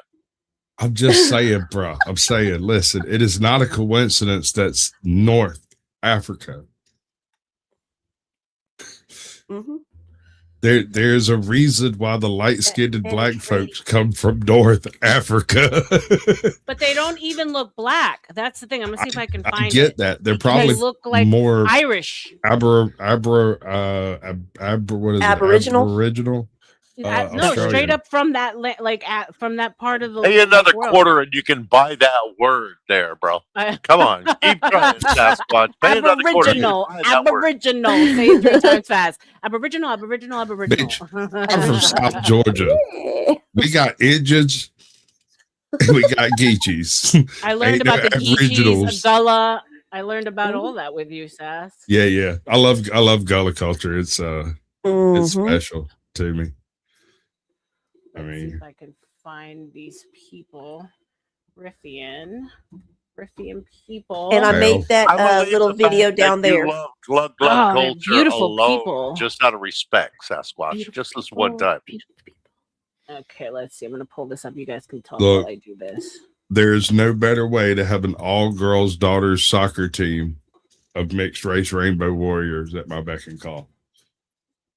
Exactly, Sin. There's hardly any Moorish blood in Spanish. Warriors at your beck and call. Do you like? I just said nothing about rainbow warriors. Would you do that? You did too. You just said that. You just said that. I said rainbow warriors is soccer. Run it back. At my beck and call. Rewind. Run it back. Run it back. Team, all daughters from tall to small. You said mixed race rainbow warriors, bro. Right. I don't have a problem with that. Well, look. So these are the Riffians. Hold on, guys. Warriors. I'm pulling it up now. So these are. Okay, let me go to my TikTok. White. These are Riffian and Kabyle Berbers. Red hair, green eyes, pale skin, straight out of North Africa. Most people assume they're European, or mixed with Europeans somewhere down the line. That's not really the case. Compare them to other North Africans. The difference isn't Europe, it's sub-Saharan Africa. Most North African groups carry a small amount of sub-Saharan ancestry. Riffians and Kabyles carry almost none. They do have a bit more Iberian ancestry too, around 10%. That tracks. Spain sits right across the water from northern Morocco and Algeria, but 10% doesn't explain. What was that? And they still don't let me say the N-word. They're still not allowed to say it. Funny thing about that Iberian influence they speak about. That's Europe. That is that's freaking Spain, baby. Like, come on. What kind of weird linguistic gymnastics are we gonna do in order to say they're not white? Look at them. Sin, really? Algo. I mean, but she's beautiful. Like, yeah. I learned you want to see? Today. I didn't. Hold on. Let me finish. Let me finish the video. Red hair and green eyes. Something else is going on. The real answer is older. Riffians and Kabyles carry deep, ancient North African ancestry, the kind that existed in this region long before Arabs, before Romans, before any large-scale European contact. That ancient population likely already carried some of these traits. Isolation in the mountains preserved them, and natural selection for traits like lighter skin in cooler, shaded mountain climates may have pushed them even further. So no, they're not secretly European. They're almost entirely native North African. The genes just sometimes make them look ginger as if they were Irish. Why did... Stunning. Yeah. Look up the Ainu. Well, no, I mean some out-of-place genetics. Ainu are it. Ainu. I wrote it backstage. Okay. In the private chat. Even in Tunisia and stuff, they all look white. Like they look like French people. Well, yeah, Kazakhstan, Uzbekistan, they have like that whole influence of the Caucasus there. Like, there's like Asian and there's like a nice mix, but I never knew beautiful, light, stunning redheads came from North Africa. This was Uzbekistan people look like Russians. Didn't the French spend a long time trying to colonize there? Tunisia, almost specifically. Yeah, Tunisia, Morocco, like they say in French. But they spent a lot of time. But they look the same. The Ainu much. I look thought like I white set up the guys segue that perfectly live. for you, bro. I'm trying, bro. I'm trying. He won't let it happen. I'm looking And up they the look- on you right now. They Go look ahead. just like old white guys. They look like me. They're about 5 foot nothing and look like little bitty Vikings. And Okay, so then this they've is been not on right. Japan about This is not- 15,000 years longer than the Japanese have been. Okay, because these people And, do look a little Mongolian. So Yeah, I'm sure. All right, let me pull But this my up. point is like That most explains why Japanese they're so and even short. Koreans don't produce much body hair or facial hair, and yet the At all. Ainu At all, they don't grow hair. very little, if any. Yeah. And then you go and look at the Ainu, and you've got somebody that looks like a tiny Gandalf sitting over there with big, long, flowing locks and beard down to his freaking waist, and not quite so Asian eyes, and it's a little bit shocking. And they do this amazing face tattooing thing with their women. And some of the and that's another thing. The color of an Ainu is actually kind of a byproduct of where they live rather than their environment, or rather it's more their environment than their genetics. They will darken up if they live in the South, and they will be lighter if they live in the North. Right. And they still won't have a pretty mouth. But their mouths are beautiful. They tattoo them. They ornament them. You I'm I not mean, that joking. tattoo is that's commitment right there. I'm I'm just saying. sorry, Sasquatch. I appreciate what you're selling, but I had to take the cheap shot. That's Oh, some sure, take a Joker cheap shot. shit right These there. people were in Japan 15,000 years before the Holy, Koreans beautiful. colonized it, right? She's And stunning. She's so I mean, lovely. some of these women Yeah. are absolutely stunning. It's an almost extinct population. There are very few of them left today. They're Interesting. basically reduced to about 6 different families, maybe 3,000 to 7,000 individuals. Ay, Dios, me sauber. I don't like that. And almost none of them practice the old ways of living. No, wait, go back. Can you go back one slide? Yes. Can you go back one slide? Would you fall asleep with any of those people in your bed? No, bro, no. No fucking way. This Listen. is like, would you like to play a game? Would you like to play a game? Would you like to play a game? It's, but the thing is, these are I would animists, be right? awake for the Their rest of my life. culture, their religious bearing has nothing to do with Shinto, has nothing to do with anything remotely Japanese. These people are more closely related religiously to Celts and Vikings than they are, or Inuit. They're most Inuit. closely Yeah. analogized to the Inuit. Yeah, that I can see. It kind of makes a Or- weird sort of or sense, but at the Our same time, it don't. $5 Indians, yeah. What they call our $5 Indians. Okay, this guy looks Well, more it so kind like of what you're makes talking about. sense in the sense that the mean- Vikings cruised over here and they would Right. fuck mud. So yeah, it makes I sense. mean, talk about these overlining the guys- lips. This is Honey, like Kylie no, Jenner on these guys steroids. outdate the Vikings by like 17,000 years. Like they're way, way, Interesting. way older than any of that. Fascinating. See, this stuff like this fascinating. Like the Melungeons of our country. Fascinating. Ah, yes. Yeah, no, this is Melungeons. Beautiful. this is smart shit. This is we're actually learning from Yeah, we I try. love this. Melungeons. These people's individual cultures have more in common with the extinct Celts of Britain than anything that you would see today. They do like the small house spirits. They do the ceremonial sacrificial burial that takes place at the north end of a building. They were before called it's raised, Melungeons, like all and nobody kinds of could stuff. explain.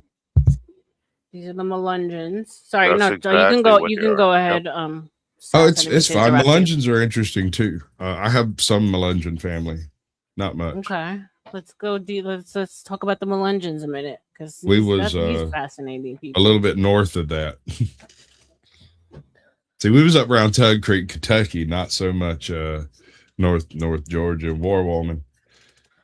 My Melungeon family is deep in the Kentucky hills, the eastern Kentucky Appalachians. Yep.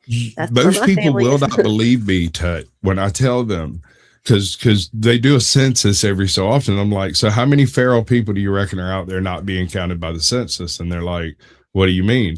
And I was like, look, man, I got a cousin who back 15 years ago, he loaded up a church bus full of people and went up into the Kentucky mountains, and ain't nobody heard from him up until a couple of years ago when his 15-year-old kid came out of the freaking mountains and went and got him a college degree in 4 years and then went back. He went and got an agricultural degree at the age of 15, just walked out of the mountains, went and took some tests and went and got a degree and then went back to the mountains. Nobody has any clue where he's at. At least he didn't major in communications. I mean, listen, dude, in order for him to go to like the ag college that he went and applied to, he had to go and get all of his updated boosters and shots and everything. He had never been immunized at all. Imperious we're had to lucky look that up the didn't kill that young Kashmiri. man. We're lucky that didn't kill that young man with all the bullshit they put in shots and stuff. Now I'm not going to get into that. Beautiful. He was a very strange cat. Good on this young man. Good on him. I got to meet him, and he tried to do everything right. Have you ever seen Nail, the movie? Yes. No. N-E-L-L now. Yeah. Yeah. May tie in the wind. Tie in the wind. Yeah. You get it. Right. Okay. So his accent was so thick that it was like trying to understand a heavily Scottish individual. King, welcome. Right? Except it wasn't Scottish. It was deep Appalachian. Mm-hmm. Dude, how about you shut up and look what's going on the picture, dude? Why don't you shut up, dude? Your old ass doesn't shut the fuck up. Your old ass doesn't ever shut the fuck up, dude. You don't have any fucking idea about the world. You've never left your redneck fucking hole. Shut up. Shut the fuck up, dude. You want to talk about isolatory populations? You fucking fat old bag. Shut up.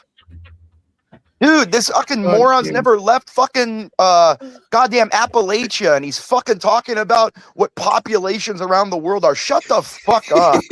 Can we just go back to talking about puka shells dripping down people's We'll see how this goes. No, I'm good with this. Fucking loser, dude.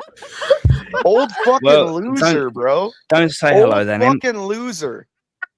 Dude, you've never left your fucking little 1,500 person town, dude. Shut up.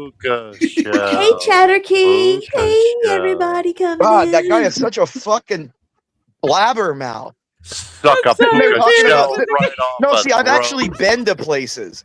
I actually know isolatory populations. What the fuck do you know about them? Oh, Imperious, you're bringing in the grievances today. You're bringing in the grievances. No, I don't understand what this old fucking You did say it was a throwaway Thursday. I did. Come on, Inky Poo. Just chill out for a second. I don't know what this old fuck is babbling about, dude. Imperious came in for violence. Maybe it was your mama. Big up Imperious. It's ridiculous. Like, have you ever heard of the class people? Are you okay? Yeah, I'm very okay. It's just I'm tired of people that don't know what they're talking about speaking. Oh, that's a bad place for you to be. If no, that's you, sir. You don't even, dude. Okay, what causes an isolatory population? Hypothetically speaking, let's say I accept your premise. Isolatory population? Right? What even causes an isolatory population? I told you, your mama. Hypothetically speaking, again, another fucking old bag, another old man that has no friends, living on SSI, that needs someone to talk to, so he goes on the internet. Jesus, I wish I could tell you how wrong you were. Right? If I was wrong, you actually wouldn't be on the internet every day. If I was wrong, you wouldn't be on the internet every fucking day. Perhaps if you were retired and didn't exactly. So you live on SSI. It's on my side. Yeah, you fucking loser, just like I said. Oh yeah, total. You live off my tax dollars, you fucking useless piece of shit.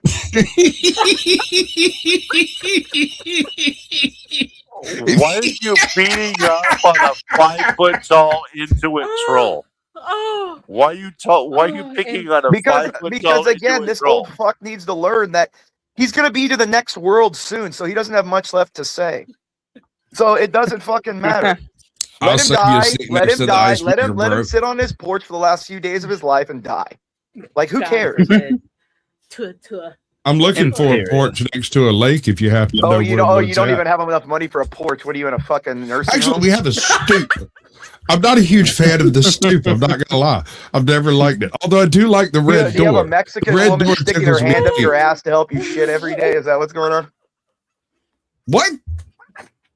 I think you're projecting a little, dude. You need to hold it back just a hair. Sam, I got belly aches. I got belly aches. I'm sorry.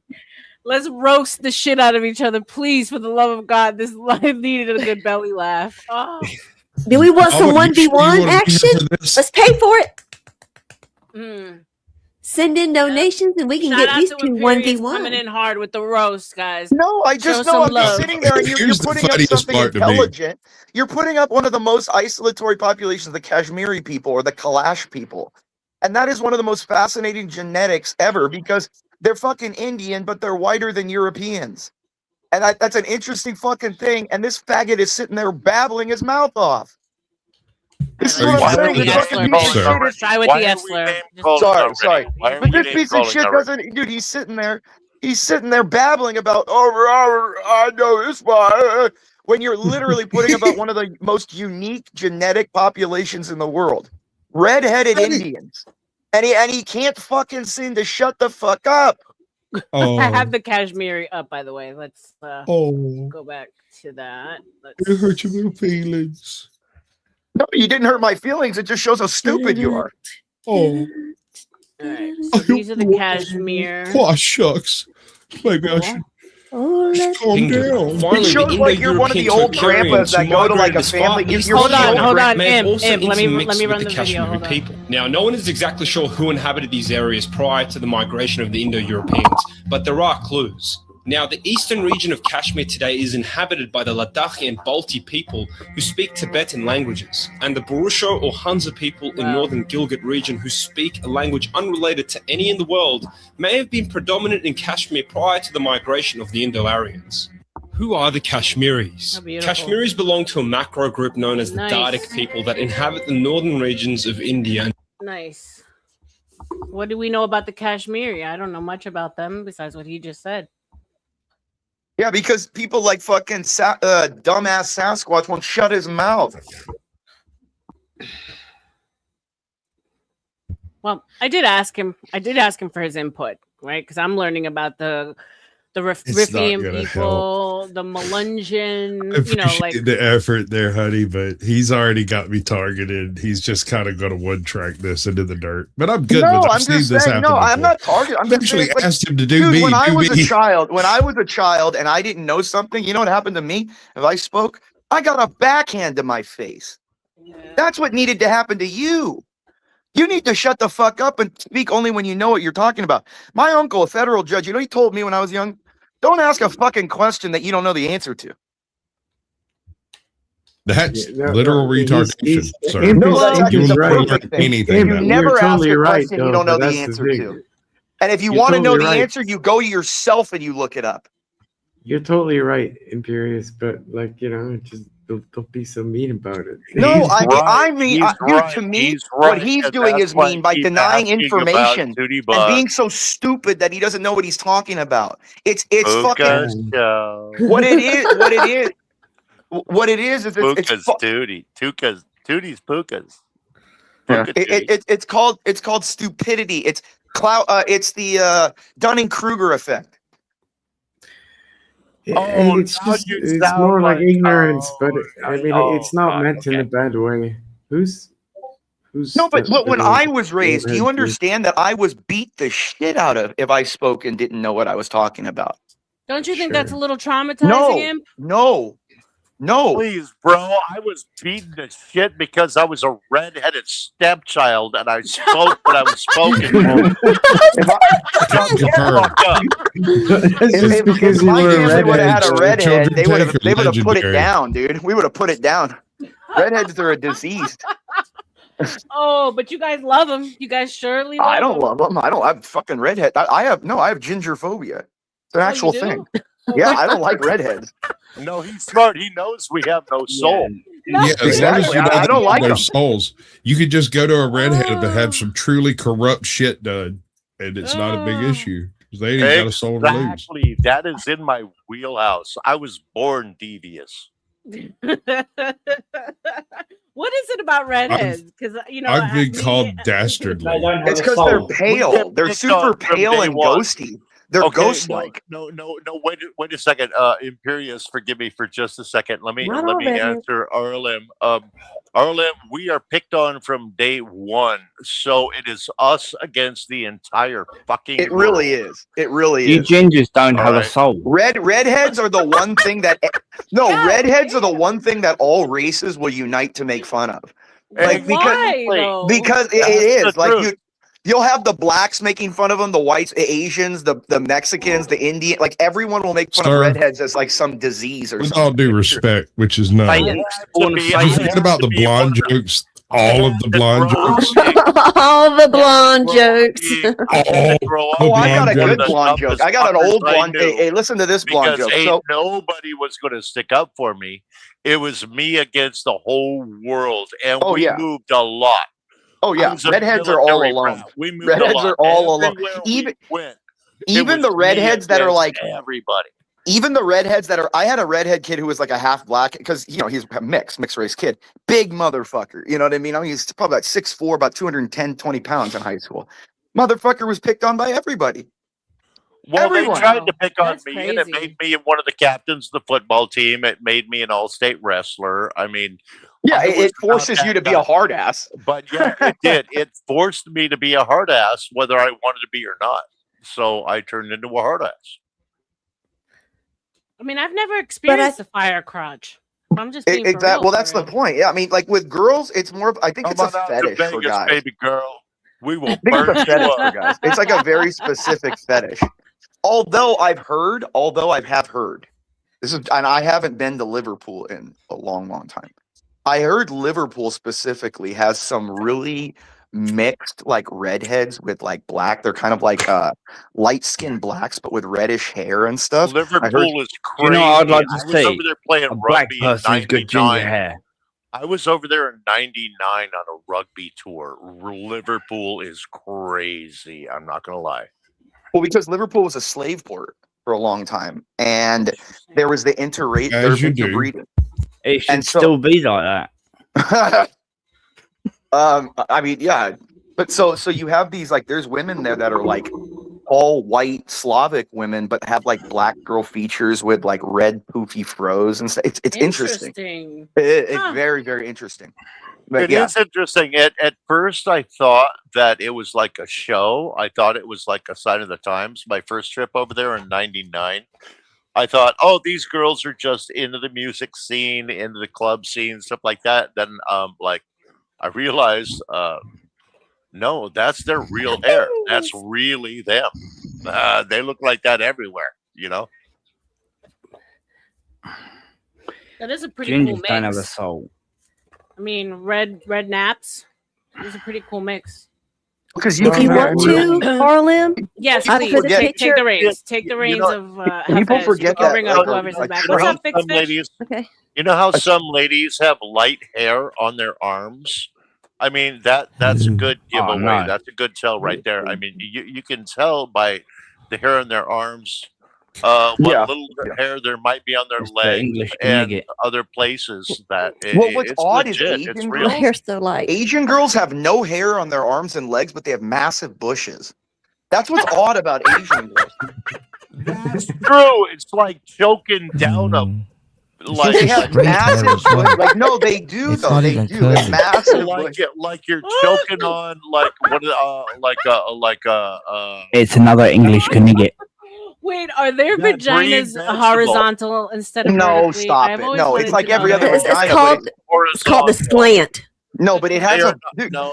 They're very hairy. Like their hair down there is super like cauliflower hair. yeah. It's like thick and down like there, it and looks it's like like yeah. their It's eyes. all like yeah. They don't shave down there. Asian girls are like ridiculous down there. Like trust me, like Ooh. more hair than like It's very grizzly. It's like where did this cauliflower grow out of? Everything else is so smooth. I always wondered because I would like touch, like you touch their skin. It's so God, this Depends sounds where. horrible. You touch their skin like I'm talking about an animal in the zoo. Oh no, you touch their skin and it's so soft. It's literally like it's baby, like baby drips of soft. honey. You touch Well, it's their because skin, they're it's like lactose drips of intolerant. honey. Then you get down there, and it's like, where did my beard grow It's out of because you? they're lactose intolerant. So they don't absorb milk and stuff. Their body has different, like their skin and stuff is different than us. But does it have to do with something also why because the did my pores, they beard don't have grow pores. out of Like that? Wait a minute. That ain't Hold right. on. Apparently, pubic hair is illegal in court in Asia. Participation trophy, Sid, madam. Thank you for Sid, playing. are you serious, Sid? Come on, Stinson stop knows. it. Stinson knows the truth. Sin is a G in these streets, so I take whatever she says. What's up, Hafez? Welcome. Stinson seems pretty smart to me, not gonna lie. Can I ask a question to the ginger who thinks he's oppressed? Oh, I don't think I'm oppressed, but you can ask me any question Well, I you spent like. most of my Are life you the oppressing spawn of him, Satan? Well, can I say something? I think it's because if you're a ginger and you rearrange the letters to ginger, it might mean something else. Oh boy. Oh, but be careful. Oh, Boba, you and I know each other better than to And make besides, bad you're jokes supposed like to this. say ginger. Stop it, bro. Ginger. Ginger, We not know ginger. each other Okay, better not the than hard that. R. What he's saying more is, if you move respect the than that. letter end, Ginger with the hard R. been swapping it around. I'm sorry, Craig. I didn't hear you. I was. But- I just came up here because some idiot said that don't ask a question that you don't know the answer to. That is the most moronic statement that has ever been said. Basically, I think your uncle just didn't want you to keep asking him fucking questions. from the And he's like, second- shut up second and leave me the fuck alone. I think that's what he was trying to say. I mean, I was going to let it go, but yeah. That's what got me I giggling did get so stuck hard. on that for a second because how are you gonna but then I understood that he said I understand what Imperius says. If you have a question, look it up and find out yourself. Don't ask it. That's what I got from what Imperius said. Don't bother me with the question. Look it up. But what if the question is about? That's what I'm saying. His uncle just was fed up of him asking shit constantly. He's like, just go away. Welcome, a million sparks. Thank you for being here, Bix. What's up, Ross? That's Welcome. Hate the goatee. Yeah, join. I would love I'm that. here. What's up? I'm here for the Pentacles. I'm here for the panel shenanigans part of the stream. Oh my god, well Imperius came in. Where's the shenanigans? You still lived in your car? Yeah, I'm in the car. I'm about to smoke, bro.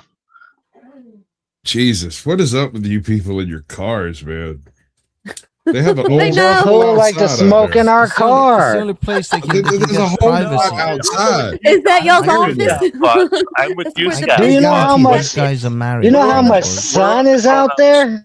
Where are the grown-ups that are allowed to smoke dope in their own house without their wife kicking them out to the car? What the What's fuck? his wife kicking him out? I'm the one that does it in my You know, I spoke to a Jewish guy, and his wife was a very serious, observing Jew.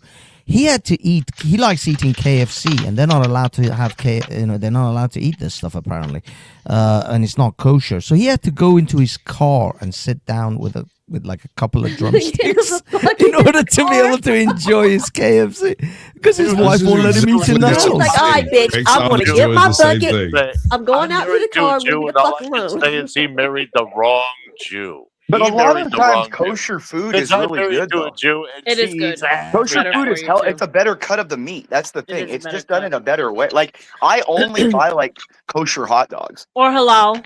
Yeah, Halal I is don't. good. Yeah, like I don't buy like the regular. Because dude, I don't want fucking pig dick and pig snout mixed into a fucking hot dog. You know what I mean? Like I'm cool with that. I'll take a regular. Yeah, piece but there is of no fucking- pig in halal and kosher. Eat what thine sausages enemy anyway. eats because Miss they will not Sasquatch. poison themselves. I don't smoke in the house by choice. You know, as much as I smoke, I'll turn the house into a hot box. bro. We're The thing is, roasting each other. if you're eating kosher or Right, halal Exile, sausages, believe me, there's cow dick and cow assholes in Ay, there. Dios So it mío. ain't. It may That not be sounds like pork, cow but it's ass. cow. Oh, first I'll bring up no chocolate starfishes. Speaking of pigs, my TikTok is savage, bro. Stop talking about me like that, bitch.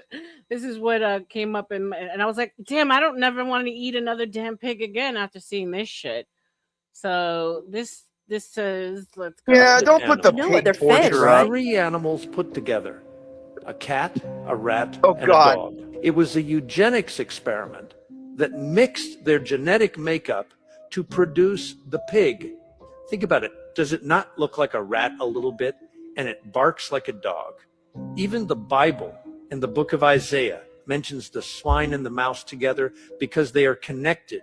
But inside a pig, you have these natural enemies, cats, rats, and dogs, living together. That means the nature of a pig is self-conflicted. And remember, you are what you eat. Do you know? God damn, I love pig too much though. There is literally not one word of truth in that. I haven't heard that. That is all bullshit. I'm like so many levels. It's like Ghostbusters, where Bill Murray was like, he was like, it's chaos, it's cats and dogs living together. A cat, a rat, and a dog. That sounds like that's the mix that made a chihuahua. Clearly, that man's never seen a capybara. Oh, capybaras are awesome too. Other animals love them. Like they'll go lay right next to a lion and shit. It's like, what? Where do capybaras come crocodile, from? the gators Hold on, are guys, like- because I'm South curious. Africa. Have we always had capybaras? Have we always had them? Yeah, they're just they're the largest rodent in the world. They're like They're the largest rodent in the world. a beaver. They're huge. Yeah.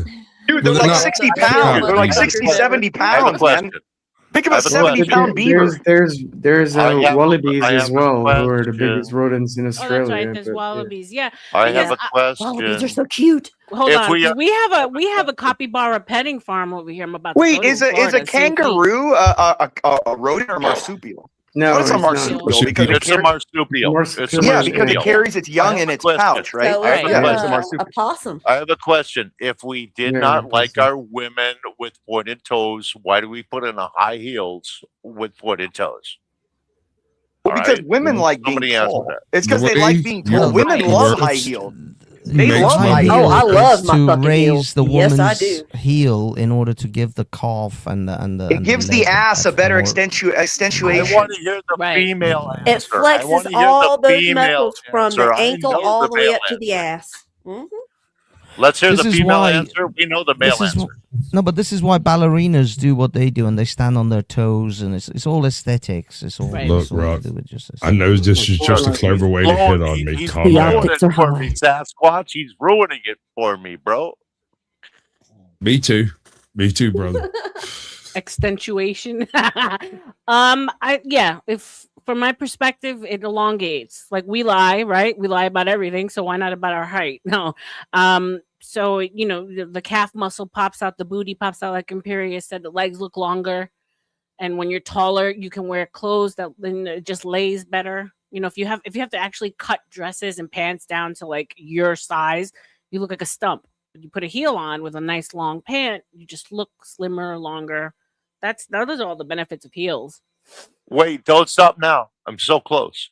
I knew it. I tried to keep you from things like this, but he's been setting this up for 5 minutes, and I like threw myself in front of it twice, and he just bulldozed through. He's so rude. Yeah, it accentuates everything. What's up, Lawrence? Welcome. Included the bench mode. I mean, the every most chicken high uncomfortable heels I ever shoe came in the across was world being a You is didn't think I called was going to let you finish that, Squatch. What are you the most thinking? uncomfortable shoe in the world is called the Socate by Christian Louboutin, and I'm going to show you. It's a 6 to 7 inch heel. Has no platform at the bottom. I mean, you see celebrities walking in these things like they're gliding on air. A lot of them do Botox injections in the feet to numb the foot. That's how they do it. Because I've tried in these heels and to trust numb me. the foot? Yeah. Holy shit. Yeah, Botox in the foot, it numbs it. That's how you. What do you think Botox is when girls get it in their face? It kills their nerves. Right, exactly. It's a nerve killer. It's a nerve killer. It's actually a I just toxin. didn't realize that. Yeah, it's a that toxin. lady Yeah, you're right. It's like a did that derivative of with the your feet. it's some derivative of lionfish poison from what I've heard. it's Bro, a sort- if it's she a form of forgets to show toxin. the It's shoe insane because people you're put this in talking, their I will bodies. whoop your ass. But It's it unbelievable brings women me put peace. these I crap in their believe that, bodies. man. This is a Socate. is the most uncomfortable shoe known to man, but it's the sexiest because you see the toe cleavage. You have like that arch in the foot. It's about 6 or 7 inch heel. Christian Louboutins. That one's a little too high for Chuck and I. That one like a little lower. Hey, turn that down. It's a hell copyright does anyone song. wear Turn it down. I appreciate it. But they're fuck me heels. That's They're some like high from the, shit. From That the looks car like it to the would be fun restaurant to the bed, for a woman. basically. Let's eat now. Yeah, exactly. Hey, I'm not gonna let me ask send to you wear a clip them of a out in girl. public. Hey, let me send you a clip of a girl wearing that type of shoe that you're talking about. This girl, this is the model that I follow, like that I think is attractive. Hold on, like this is my level of actual 9. If you want to see what I consider a 9, I'll show you. I don't know what's going on with it. Yeah. Did anyone ask? J-Lo wears them all the time, and she glides in them like nothing. Like she's floating. Zendaya in 7. All right, check the link I put in the back of this Okay. girl and see how she wears them, and it's just like effortless because she's tiny and tall and just tall, slim. like some women are just built. I call it built for one thing.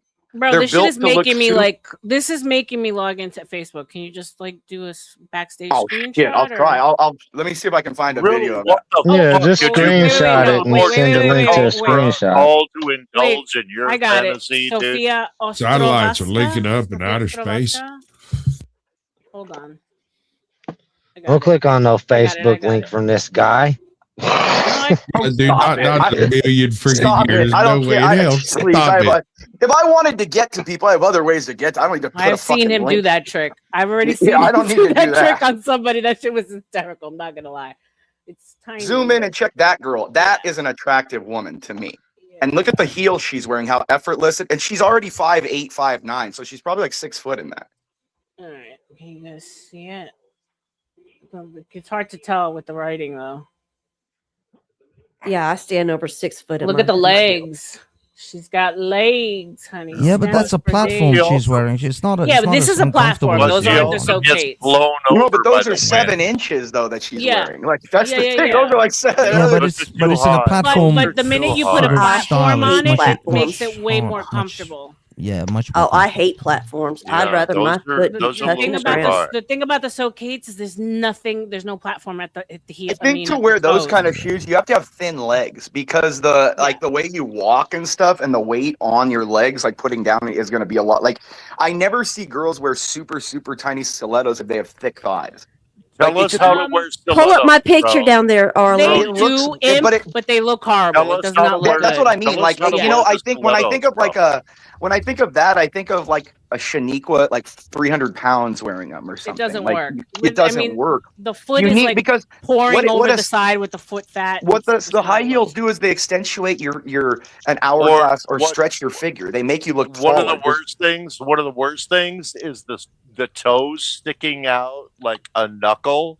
Yeah, but The those open legs aren't toes. big. Those Oh my aren't big God. legs. You know what I'm talking about. That's Those aren't me big- right there. Those Yeah, are but those my aren't legs, huge. my heels. But those That's aren't me. huge legs. Like you can still hoodies see your legs. calves and stuff. Those you know are what I'm great saying? though. Those are great though. They highlight your legs. Hopefully they aren't too difficult to dance or walk in. Yep. That last shoe that was shown. I mean, we go through pain. I come from the old school days where you wore heels to work. Like these sneaker wearing shit. This is new.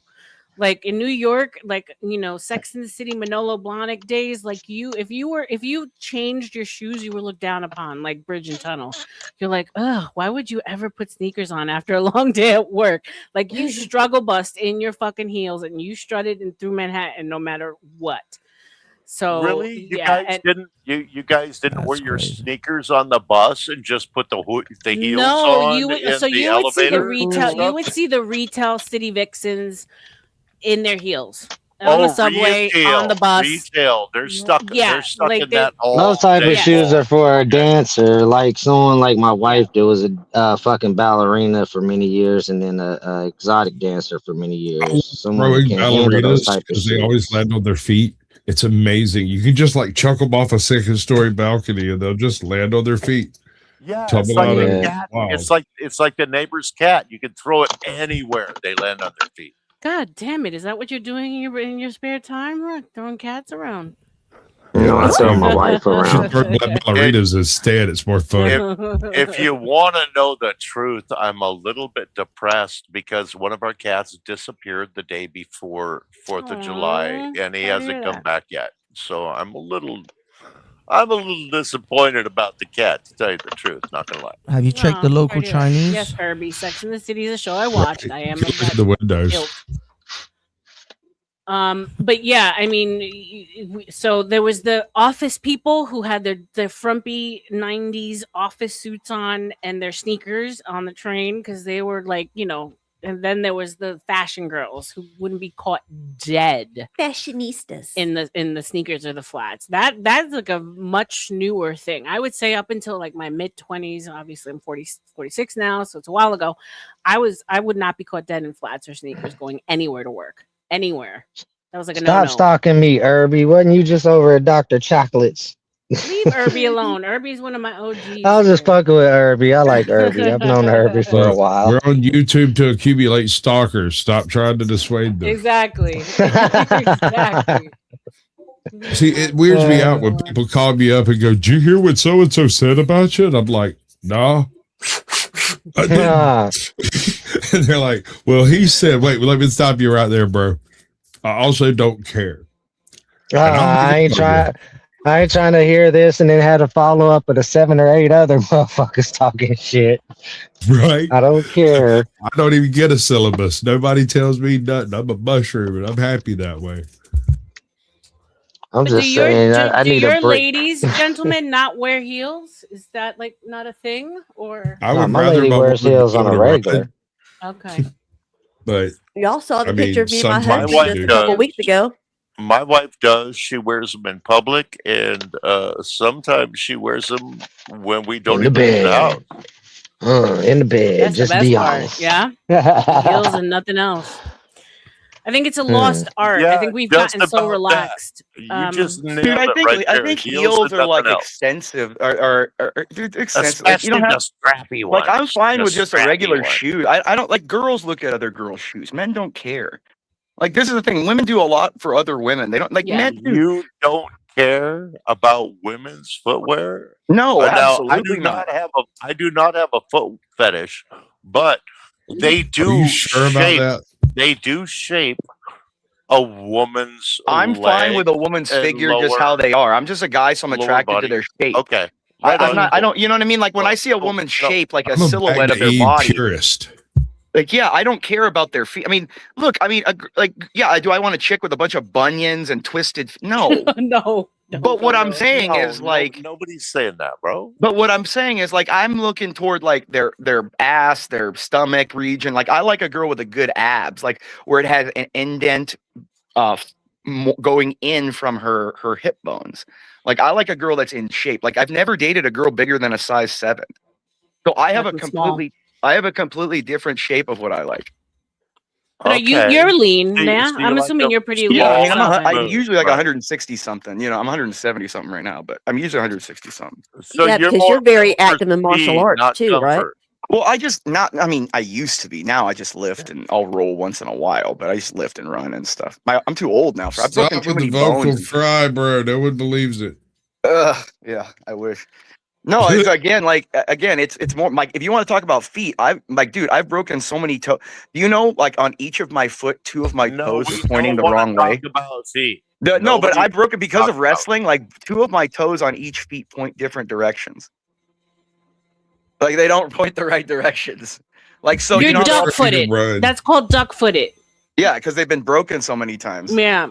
Like my pinky toe broke over the second toe, so it actually grows like it's like actually on top of it. I've seen that. That's kind of like like the wrestler's cauliflower ear to the foot. Exactly. Right? Yeah. I was lucky I didn't get cauliflower ear. My dad has cauliflower ear.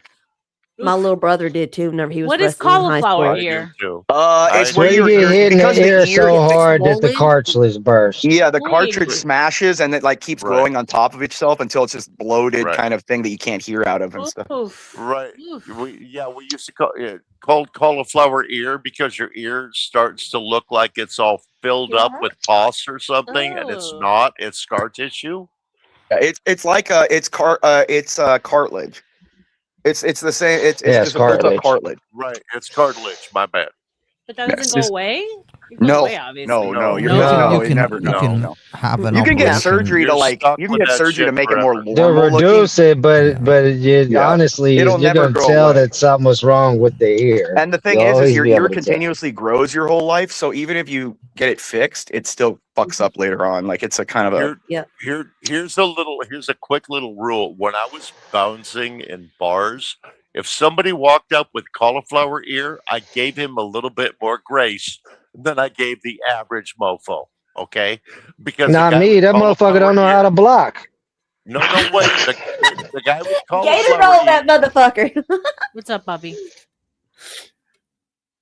Go ahead, guys. Go Bro, ahead. I've taken martial arts for over 30 years, bro. I did regional tournaments for 11 of those years, bro.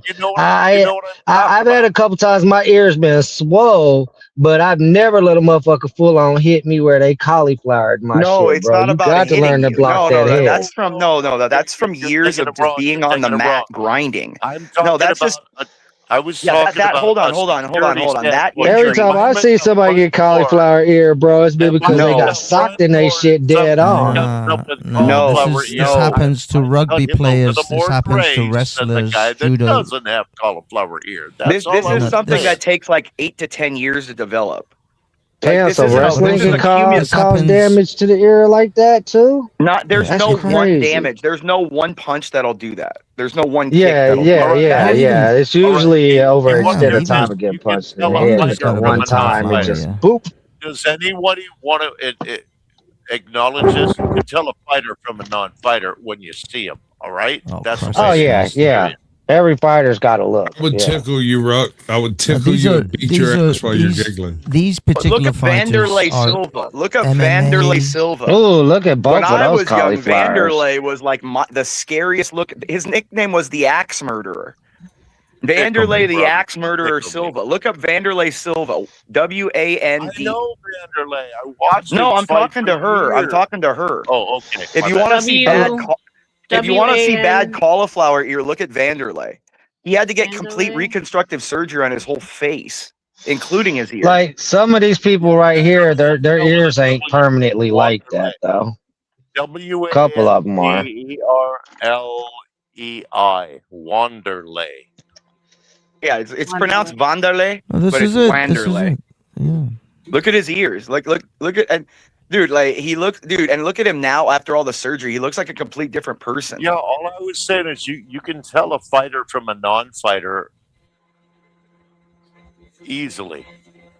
Like even Chael has. I mean, his aren't as bad though because he's U.S. Like, you know what I mean? Like he yeah. He probably again in the U.S. we kind Quite of often they put like ear protections on. Same as God, I same as wouldn't be able rugby to players. watch this. Oof. Oh, this is old. Look at him. Look at that ear. Look at that ear. You see wouldn't that be able ear? to, No, like- no.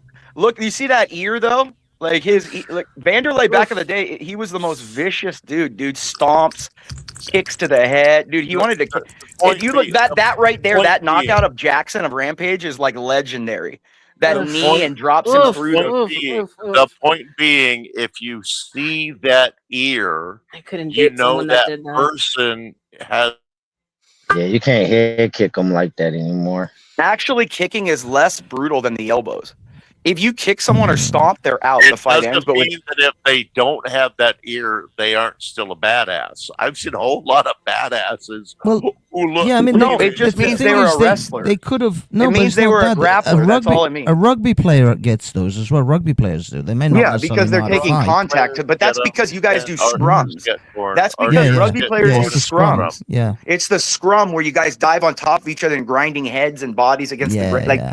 That's the And, scrums. and there's a lot of like kind of like headlock kind of maneuvers. Yeah, and exactly. Because stuff people like are that. under, not just that, but people under there are grabbing each other in headlocks. Oh, It's just yeah, like yeah. in an NFL when you jump also on top, some of them people are grab your grabbing each balls other's as well in the balls and scrum. squeezing each other's nuts, bastards. poking each other's eyes and stuff in there. Yeah, they do. They do all sorts of. Dude, if you underhand want to shit. know the most brutal sport in the world, the front if you want to know, row like that.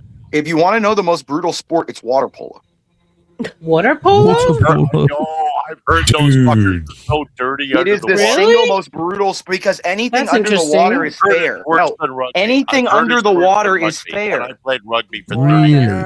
I've heard Anything water under polo the is water worse. is fair. That means you want to Damn. kick people in the nuts. You want to try to drown people. You can. That you That literally. means Oh, if a shit. motherfucker's swimming with their legs and you kick them right in the kneecap and snap their leg in half, that's No, I'm fair. talking no, dude. They Ah. grab you I've by your heard no. stories. They'll grab you by your by when you're swimming by, but with their legs and pull you under to try to drown you. Like it is the most brutal fucking sport, and not just that, but remember, I had a swimming friend is the who was a ultimate water total polo body player. workout. These guys have better I had a cardio friend than. who was a water polo player, and he said Yeah. that they used to hook a toe in the other guy's trunks and push that leg down to try to hold him underwater, and they would kick him with their heel with the other Yeah. foot while This is his weird. face was underwater. They would kick him in But the face. just the It's like they have stamina, dude, all to these get to dirty one tactics. side of the pool to the other in that many Right. times, dude. They have swimmers have the most stamina. That's why if you ask any woman Yeah, they do. what body they find most attractive, it's a swimmer body. Swimmer body, Not, for sure. not a weightlifter, not a bulky fucking no. Yeah. Swimmer bodies because they're the ultimate of perfection of what the natural body can do. Mm-hmm. That's facts. It's lean, strong muscle. Not only that, it's the broad, it's the broad shoulder and the long arms. It's just the ratio, like you said. It's 100%. Now, do you know that? does that relate to where we supposedly came from? Man supposedly crawled out of the sea and evolved. Well, that's not true because man black didn't people crawl don't know out how of to the swim, sea. dude. Black people don't know how to swim. What are you talking about? It was long before we were men. For it. I knew somebody was going to throw it out. Throwing it out there for conversation. Don't shoot me down. What the Dude, fuck Michael are you Jordan doing? to this day doesn't go to the beach. Michael No, Jordan straight up. didn't No. know Michael what Jordan to he this did. day doesn't go to the beach. No, we fell out of the sky. What was I thinking? We came down with wings. Black people Okay, can't I'm swim. all wrong. A, so B. What's the point? But why is that though? Can someone clarify that for me? Because I'm curious. We're leaving Why all can't black garbage here people, today. So can swim? someone actually tell me why black people don't swim? Bone density. Because black people You came wanna from hear like my theory? inner Africa, like the Congo, and there's no Because of ocean. bone density. It's- But white people. they also, White wait, people. hold White on. people. They also came they from go the coast of camping Africa, then. didn't they? Black No, they people- didn't. No, they That's came from where they inner were Africa. No, inner Africa. It's like south, the south of Congo, Zaire, that kind of So why area. won't they go camping with me then? Well, they Look, should. I mean, they're generally- good at camp. What I'm saying generally is black people white have people developed heavier from bones Crete and and from muscles. Macedonia and from Greece is our oldest. Like, so white people had around Islands. water. Yeah. Trade, the Mediterranean and trade was essential for thousands of years for white people. I remember before the have you guys ever heard of the sea people Yes.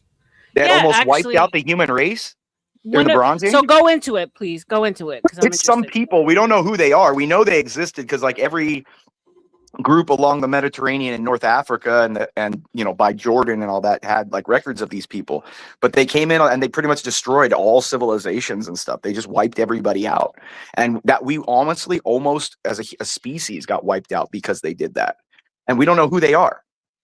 We don't know who they are. They're just the sea people. They're literally just called the sea people because we can't Sasquatch find was talking records about of them. We these don't know people, who they right. are. But laugh at me when I say people came out of the sea. Fuck you guys. Yeah, but you're talking more from an evolution standpoint. They had Yeah, I think gills. he's talking about like pirates. They had gills. Here, sea peoples. Yeah, this is They were all like Kevin Costner from fucking Waterworld. right. Yeah, those are they were That's pirates and shit. The Imperious. That's ridiculous. You're so funny. I love stuff. Just music. Empires fell within decades. Egypt barely survived. Others didn't. Trade collapsed. Writing disappeared. History reset itself. Fuck. What the fuck was that shit? You said trade collapse, yes? Sea people. Okay. Like it was worse. If people called the Dark Ages the Dark, I thought dude, you that said was the Lady Dark Collapse. Ages. The Bronze Age collapse was really the Dark Ages. I would honestly say those sea people were more than likely the Vikings, because if you think the Vikings went That's into who the I thought they African were, region. were the Vikings. Hold on, Yeah. hear me out. The Vikings went into the African region, and then they came out with some of the Moors Yeah, joining this was like the Vikings. 3,000 years before the Vikings. It wasn't the Vikings, dude. There was no. This was some kind of people before in the that. Mediterranean. These are some kind of people in the Mediterranean. This was before, dude. This was Bronze Age. We didn't have metal at this time. We didn't have steel or anything we had bronze. Bronze was as advanced as we know. We didn't have metallurgy to create. I thought, what are those called? but I thought the Vikings were part of the Bronze metal? Age. What is it called when you mixed an alloy? Sorry, we didn't have a time to make an alloy. We didn't know how to make alloys yet. Yeah, but ain't the Vikings from the Bronze Age? No. Vikings are after Christ. Vikings are like 600, 700, 800 AD. No, these people disappeared. Bronze Age. This is like 2000 BC. You're talking about, okay. This was like the Bronze Age club. This was like when our infancy as a species. No cool asking questions like he doesn't know the answer. My bad. What's up, Nuns? What's up, Blue Jay? Levant? From the Levant? Hey, y'all. Interesting. Fascinating. Yeah, so he's right. They came from the Bronze Age. They disappeared from record, from history, and they were just called the Sea People. 100% right. What's up, Ola? Welcome. Well, if it's then you would have to assume that's the Tartarians, then the ones that supposedly their civilizations. These were sea people. These were people that this is what bring people up to the whole Atlantis argument. That there was like but the Tartarians were going from sea to sea to land to land.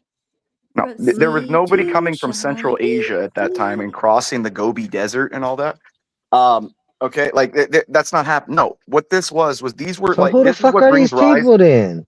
This brings up the rise of the idea of Atlantis, that there was some civilization on an island somewhere in the Mediterranean or something. These people developed, because if you look today and read about China, when China was first discovered by the Europeans, most of them were living kind of a half sea life where they were living on the in water. Like there's people now that have their houses and all on water. And that's what they suspect they kind of did, because they had bamboo and floating buoyancy wood and stuff there. And when the Europeans first got to China, they would go down these rivers and there'd be cities on water. You know what I mean? So it's something like that, I would suspect. And even to Texacotl over here, when the Europeans landed in Mexico, a lot of that was on water. It was on, I forgot what the lake was called, but Texacotl was their capital city of it was supposedly the biggest city in the world when the Europeans landed. It had 1 million people. Khan said during the Bronze Age period, we transitioned from relying on stone tools to mastering the process of smelting and alloying. There we go. When I say alloy, right? Didn't I say alloy? Yeah, I read. All you gotta do is read. I mean, I find it I find history and the human species more interesting than fiction. We're funny fucking creatures, guys. Funny fucking creatures. Is this the civilization that kind of left an imprint and then just disappeared and didn't leave any? Yeah. There was no bones, no relics, no nothing. Yeah, left they didn't behind. leave anything. Okay. Yeah, they didn't leave anything. Okay.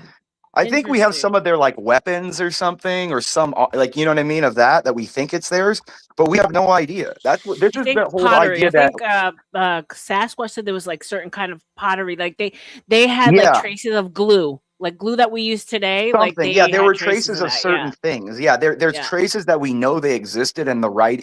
Remember, when you have all the people that are living at that time writing all the same thing, it's probably pretty accurate. You know what I mean? Right. You wouldn't have people that have never encountered each other, never spoken to each other, don't trade, you know what I mean? Talking about the same fucking idea. Right. You know? Well, then it makes sense that we have similarities as far as relics left behind popping up all over the fucking world. Right? That wouldn't make sense otherwise. Dude, this is one hell of a situation. You might as well just create a conspiracy theory. Say these people were time travelers. They came during a eugenics program that's knocked down the population. Highlander. But they were way more advanced than the people at the time. That's why they wiped everybody out. So it's an interesting thing to think about. Who were these people? But then how did they disappear is what I'm saying. How did they disappear? Again, they're time travelers. They went back to their own time. Again, that was the whole idea of Atlantis, where some kind of flood or maybe some kind of seismic activity destroyed their. That makes sense. Like I mean, we can go with the ancient aliens theory. The aliens deep did it. underwater, and that's where they're living right now in some amazing, super advanced. The Atlanteans. Oh, yeah, there you go. They became the murder people. I'm just saying, it's guys like don't believe in the sea Atlantis. There's a whole world we don't know. A whole new Under the sea. Well, down in the water, under the sea.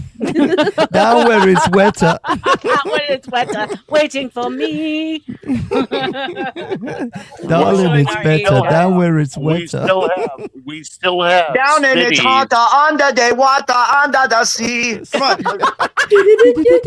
We still have cities where parts of them stick up out of the ocean. Okay, we still have the cities of Nanning, Guangxi, Zhuang, that are off the coast of China, where we have stuff that sits up out of the ocean. That's what I was saying. That's what I was just saying when the Europeans got there. That's what I was saying. I know, and that's what I'm saying. It's so far away from the mainland that there is no reason for us to believe that Say it again. Nanning, Wang Ting Tong. What did you say? Let me look at this shit up. Nanyang. Nanning. Nanyang. Nanyang. Just chuck a coin. Just chuck a coin in a jar and just write down whatever sound it makes. They are so far away None from your damn the business. mainland, there is no reason to believe they were ever connected. So is that like Easter Island type shit, or? Yeah, it's as far away as that kind of stuff. Yeah, it's why the fuck is this way out here? I think it makes perfect sense. I mean, 3/4 of this planet is water. And in all honesty, if you're an advanced enough society, really, you should be colonizing the water because that's the most amount of land space that you could possibly occupy. The land on top of the water is actually quite limited. Whilst underwater, if you can just simply manage to, harvest enough, sea vegetables and algae and all that to produce oxygen for your enclosed spaces, and then the sea itself provides all the food you'll ever need. Yeah, but what these people do during hurricanes and tsunamis? How did they survive? How did their cities survive? Well, the sea peoples learned if correct me if I'm wrong, because they still exist to this day. There's like floating cities on the water, which allow them to live through storms and stuff. Correct me if I'm wrong, Ruck. Tiddy, I'll be right back. Go ahead, guys. Well, no, I mean, I'm talking about under the sea, actually living in, you guys remember the film The Abyss? I have an answer for where they had You're talking about like a domed-in city under the sea? I believe that's possible, the way these governments do things. There was a 60s movie called Hello Down There, where they were supposed to live under a city. That to the side, the fact of the matter is, salt water destroys steel and metal and alkali products so quickly that we have to pull every submarine we have out of the water once every 4 years, scrub it, clean it to help it survive. That's why we can't live under the ocean, because we haven't figured out how to make our metal products live under there for a long period of time. We have to pull them out and clean them. So that's the problem. I think you're thinking. Exactly, you're thinking metal, whilst really we should be thinking about other. We can find a way to scrub our environments, we cannot maintain an environment. Okay, thank you for letting me finish, sir. Go ahead. But I think you're mistaken by thinking metal. I think metal can first of all be encased in plastic. Also, I think carbon fiber is really. We've already seen that plastic. Okay, we all know how a soda can is made, right? Handle the pressure. We've all seen that plastic and carbon cannot handle the pressure. Look at what was that submarine called, where they were trying to take people down to look at stuff. We've already you're talking about the one that Mariana Trench. Yeah. Yeah. No. Oh, okay. No, they went to go look at the Titanic. The stupid ass guys that were Titanic trying one. to take, guys going that. We've already shown that we don't know how to do that. So until we can do that, I mean, I love your idea. We haven't figured out how to do it yet and maintain a safe environment for the human beings down there doing it. Sure, Okay, you know how a Coke can is made, right? You know that this is not actually full metal. There is a layer of plastic along the inside of it. I would argue, look on Google Maps right now off the coast. Did he go out, or is it just me? He went out. He just went silent. Exile, you went out, buddy. No. Is it something coastal? Shit, dysfunction. Look, all I'm saying is that I think we should be utilizing more of this planet's because land is becoming precious and the prices are going up. I mean, eventually there'll come a time where certain oligarchs and theoretically certain you're groups will right, just simply take up all the land. Theoretically, you're right, but I've read a study that shows that all of the United States, every person could have a nice, whatever, half-acre house in the United States inside of Texas if they wanted to. It's just people want to live in certain places and people don't want to live in certain places. Right. Now, what we got to learn to do is terraform places. I want Texas to look like the tropics or something. You know what I mean? Like we got to terraform shit. No, but the problem is, Imperius, you've got unintended consequences of such things. You radically change. No, I know. Your environment, the animals, you're gonna land, cause the other soil, environmental, the soil for farming. I get it. What I'm saying though is, you have to think about that we have the land. It's just specific uses for specific types of land. You know what I mean? Like we're not going to use desert for housing. We're probably going to use it for like solar panel, nuclear power, nuclear facility construction for power. You know what I mean? Like I think it's just like what you're talking about is like desired quote habitable land, which means coastline. Time out. Can I thank you for saying nuclear? I am so sick of people saying nuclear.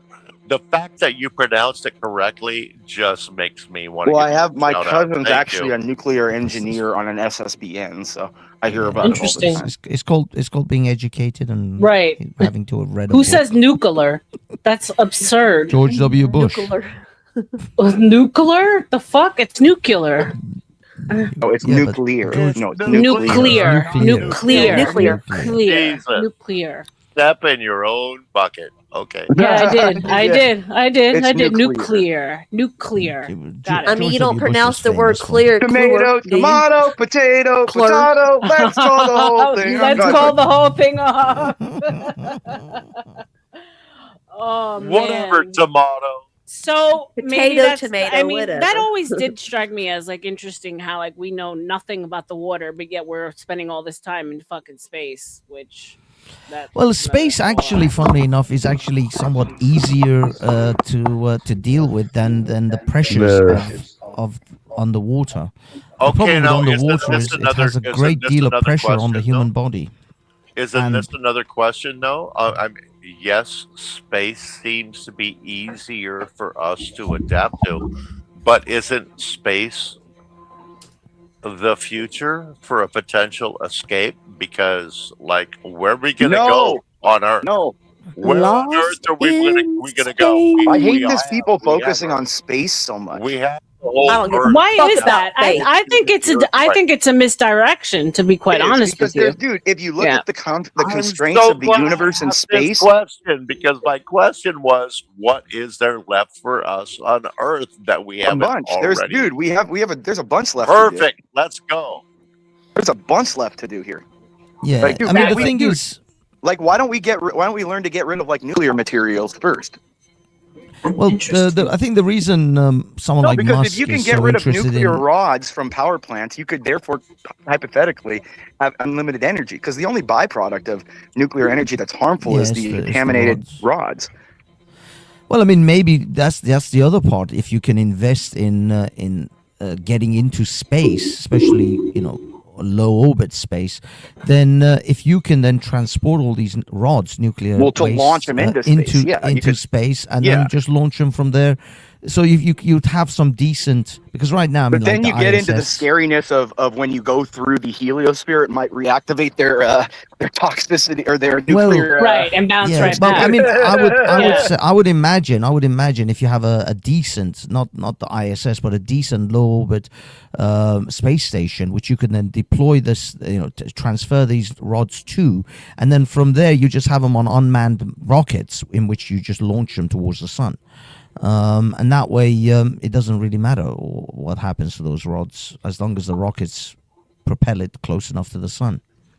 No, let's not fuck Essentially, with the the sun is sun your at all. disposal unit. Right. Yeah, you think it's a disposal unit, but what if you get to putting and introducing materials close to the sun that ain't there, and now the Right. sun has a different reaction to it? Now we're all fucked because you fucked up the You do sun. realize the sun is unbelievably large. We could launch the entire Venus into the sun, and nothing would change from the sun. The sun is far bigger than you can imagine. You could launch the Earth into the sun, and the sun wouldn't even miss a beat. The sun is far like too it's like big. 10 million times bigger than the Earth. Yeah, Something like the that. scales are unbelievable. This is what I mean by space being a distraction, because if you look at the constraints of the universe, human beings can never get to another star. You want to know why? The faster you get to the speed of light, the more energy you need. And to accelerate one particle, one anything, to the speed of light, you would need more energy than the universe has or ever will exist. Well, Take that idea. I think this is the problem with the speed of light dilemma. I think we're looking at it the wrong way. I think we should, instead of traveling through space, we should be thinking about traveling through space. Yeah, if wormholes and things like that are feasible, we don't know that though. Like that's what I'm trying to because the thing is that's what I mean. If let's say there's a wormhole, I mean, again the idea of a stable wormhole, even in Star Trek, was almost unheard of. That's why Deep Space Nine was so special.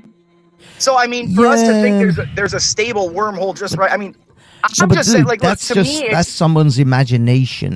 That's like what I mean. Star A Trek and stable stuff. wormhole is insane to think. No, it goes wherever it goes. You don't even know what inside a wormhole is.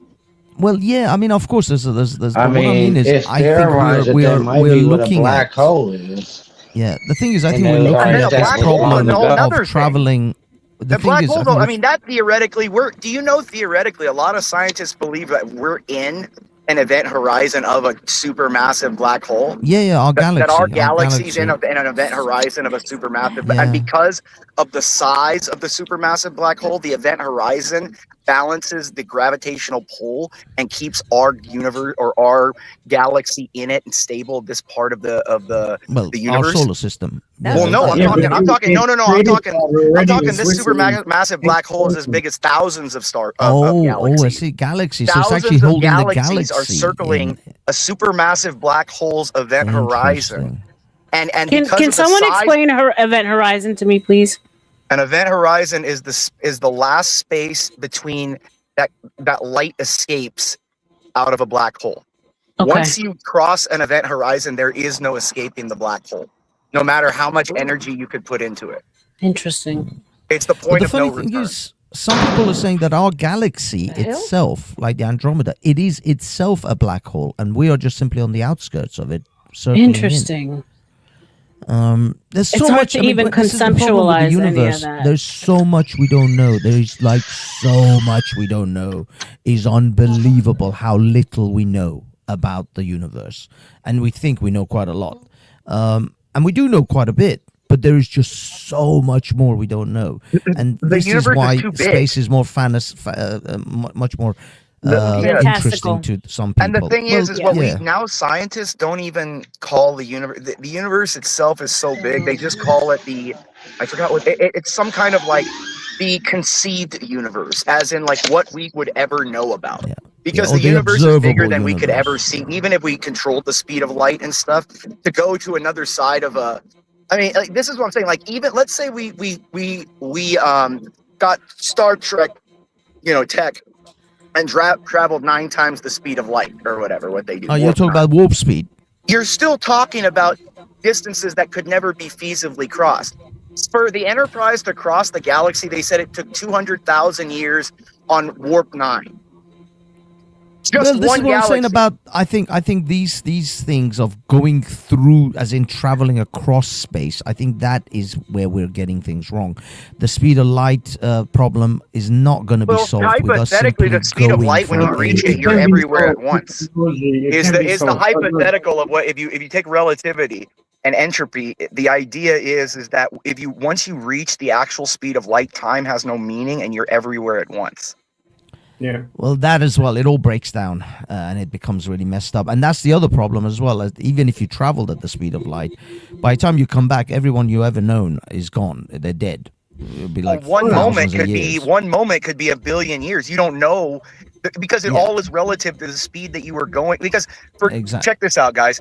If two people, run at different speeds, but enter into the speed of light at the same point, they'll enter or they'll exit completely different parts of the universe. Check that out.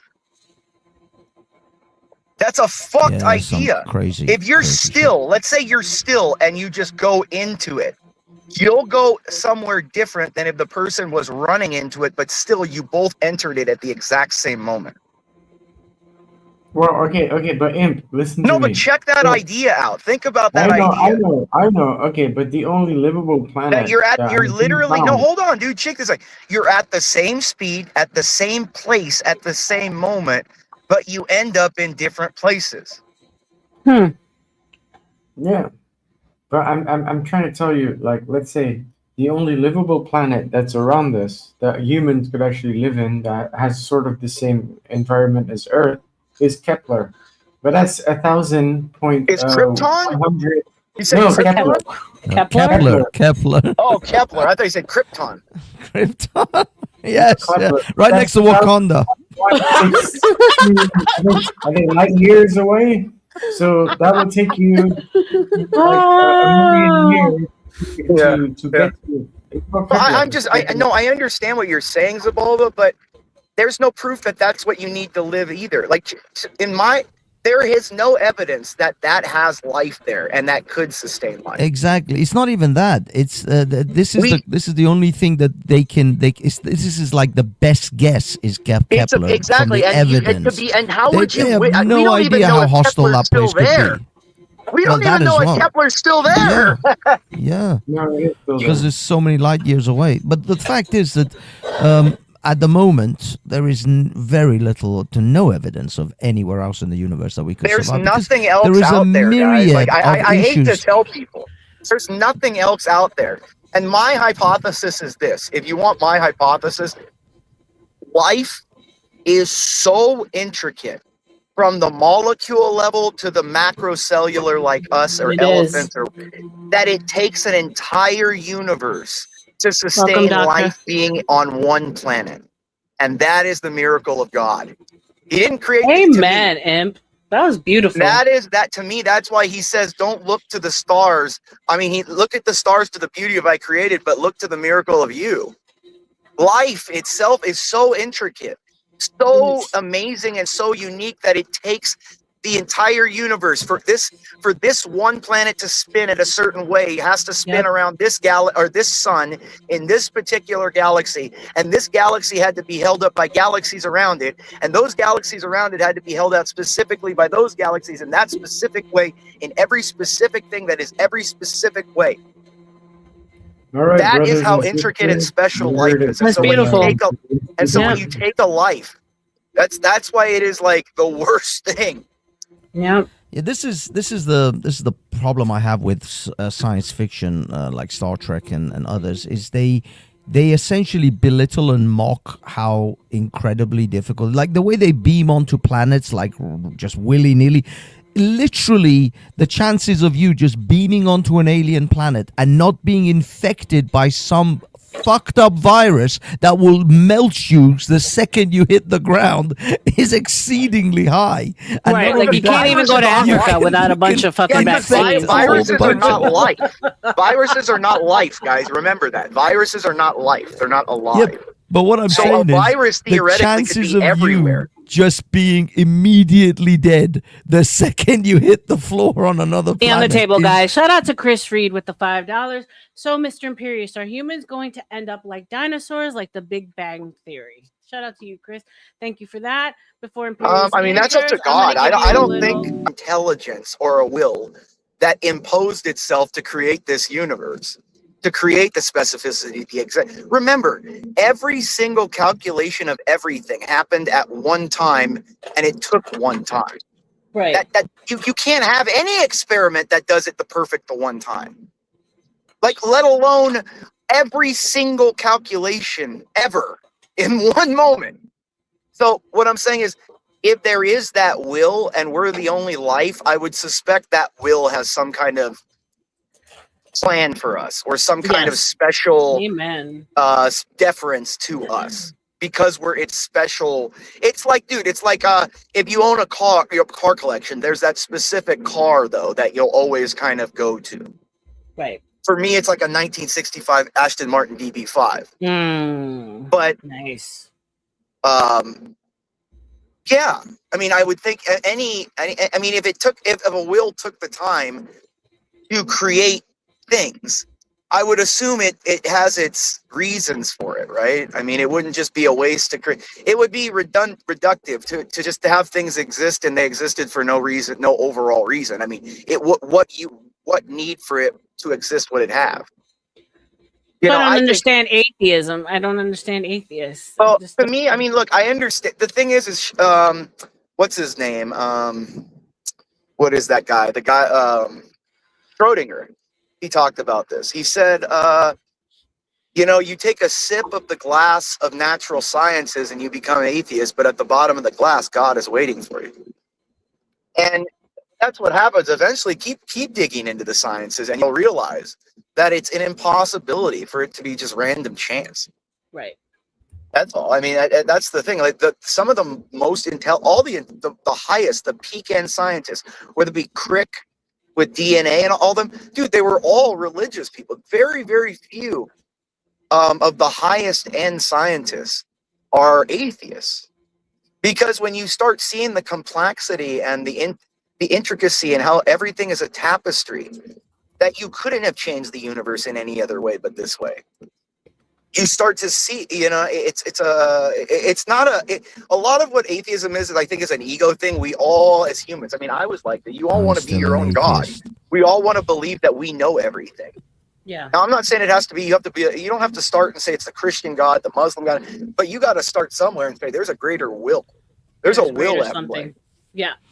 I mean, just if you look at the Fibonacci sequence, the Fibonacci spiral. But that answer raises even more questions. It begs even more questions. That's the problem. You can say there's an intelligence, you can make the statement, but then you're stuck in your own essentially loop of, okay, then who made the intelligence? Where did that intelligence come from? How did it emerge? That's the whole thing. There has to be an uncaused cause. In every philosophy, it would be infinite reductive, because infinite reductive means you're wrong. There is no infinite reductive, because you can just go, okay, God made God, but you could theoretically just say God made God forever.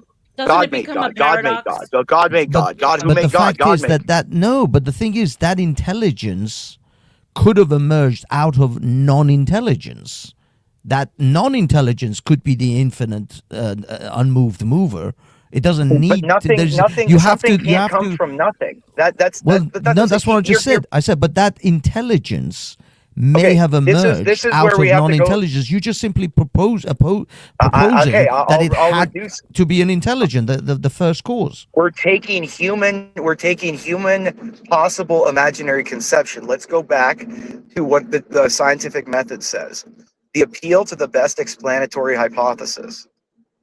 That is what that's what the scientific method requires. No. And I mean, yes, it does. Not really. I mean, if you're talking about Occam's razor, then it is. I'm talking about the scientific no, but the method. fact is, the scientific method even says it cannot be overly complicated. Usually, it's not. That's what I'm trying to say. It's not overly complicated. Here is the logical. How is your total intelligence within the universe is a simpler explanation? It is because you're appealing to the best explanatory hypothesis in the universe around you. One, nowhere in the universe has something come from nothing. Number one. In this universe. But you're conceptualizing that there's another universe. That's, again, human conception. I'm talking best explanatory hypothesis to the world around us. That is the scientific method. We could imagine, human beings can imagine all kinds of things, but the scientific method appeals to the best explanatory hypothesis. How do you explain the parameters of the universe all occurring at one time in one moment without any outside force creating it?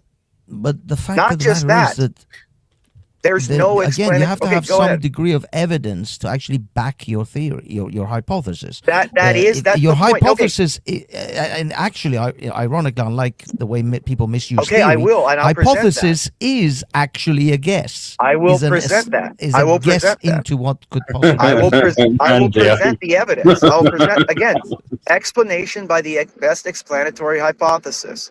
Nothing is created by the first time. No evolution, if you're an evolution, nothing happens the first time. Everything happened the first time in exact parameters that could never have been changed, or the universe wouldn't exist. Blow up, Nunzio. No, I mean, That the fact is the is reason. this is. Let me explain. Let me ask you a question. If a plane fell out of the sky, okay? No blueprints, no tests, no experiments, no knowledge. You had no knowledge what a plane was. You never seen a plane before. Didn't know what it was. Didn't know anything. Didn't know what metal was. Didn't know air flight. Didn't know that. Would you get on it and trust it to fly you around the world? The fact that you mention a train. You see, the problem is this is where I understand your resistance to it. No. I understand what I'm trying to explain to you is that the minute you can differentiate between, if you're saying that you've never seen a train and you had no experiences of a train, would you get on the train? What would bring you to get on a train? What would you know that this is a transport of any sort? That's my whole point. You don't know any. Okay, I'm trying to give this in a way that it's easy to get, because I don't want to go into a long explanation of why. But if you don't, nothing is created the first time. You don't trust things without experimentation. Nothing just appears. For example, the weak electrical force of the universe, it wasn't experimented on. It wasn't tinkered. From the moment the universe came into conception, that exact ratio has been there and can never be changed. And if it changes, the universe ceases to exist. That exactitude and specificity never happens naturally. The universe doesn't have straight lines. Nope. Okay? Nope, not one straight line. Nope. That's right. Sorry. Go ahead. Only humans and a mind, a will, creates exactitudes. Okay, but Imp, can I ask you a question? Right? So, do you believe in the sons of God in the book of Genesis, right? You're whispering like you just got done. You're ashamed that you were eating dick. What's going on, Zabal? No shit. You're like, Daddy, I'm sneaking in my window. Hold on, don't tell anybody. No, do you believe in this in the sons of God? Like, as it were the sons of God. I believe in the Son of God. I believe that we're in the book of Genesis they speak about the sons of God and they dropped out of the sky, right? But the sons of God. You're referring to angels, if I remember correctly. Well, no, Nephilims. Also, Adam's Apocalypse 2 talks about that as well. Nephilims, yeah. And then so where the fuck did it drop out of? A Nephilim is Because, just I mean, the theory of a Nephilim, which again, this I don't know this weird theology that people focus on with the I don't really. I mean, I never went into that. I'm sure I could read up on it, and I don't know much. But I don't. From what my remembrances, is the Nephilim is some weird perversion that angels fucked people and created giants, right? no, not at all. Yes, I mean, they they did. did people. They did. Is that what I'm remembering? All right, guys, hold on. Absolutely. Money on the table. Shout out to Chris, $5. Mr. Imperious, that stuff that happened in Hawaii with lasers, that is real?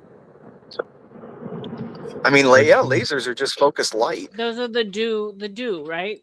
That's what happened over there. That's what they. Well, no, the lasers that burned up Hawaii or whatever it was, right? Like yeah. So it was lasers and not Oprah and her people. Gotcha. Well, that's what I'm saying. Oprah, called the strike it. Because they were catching on her kids. No, it's the atheist argument. Like, I entertain the argument with good faith people. I mean, Hafiz is being good faith, so I enjoy talking. Yeah, about that was it, a good argument. You guys can But continue going back. I was just. It wasn't really an argument. It was just look.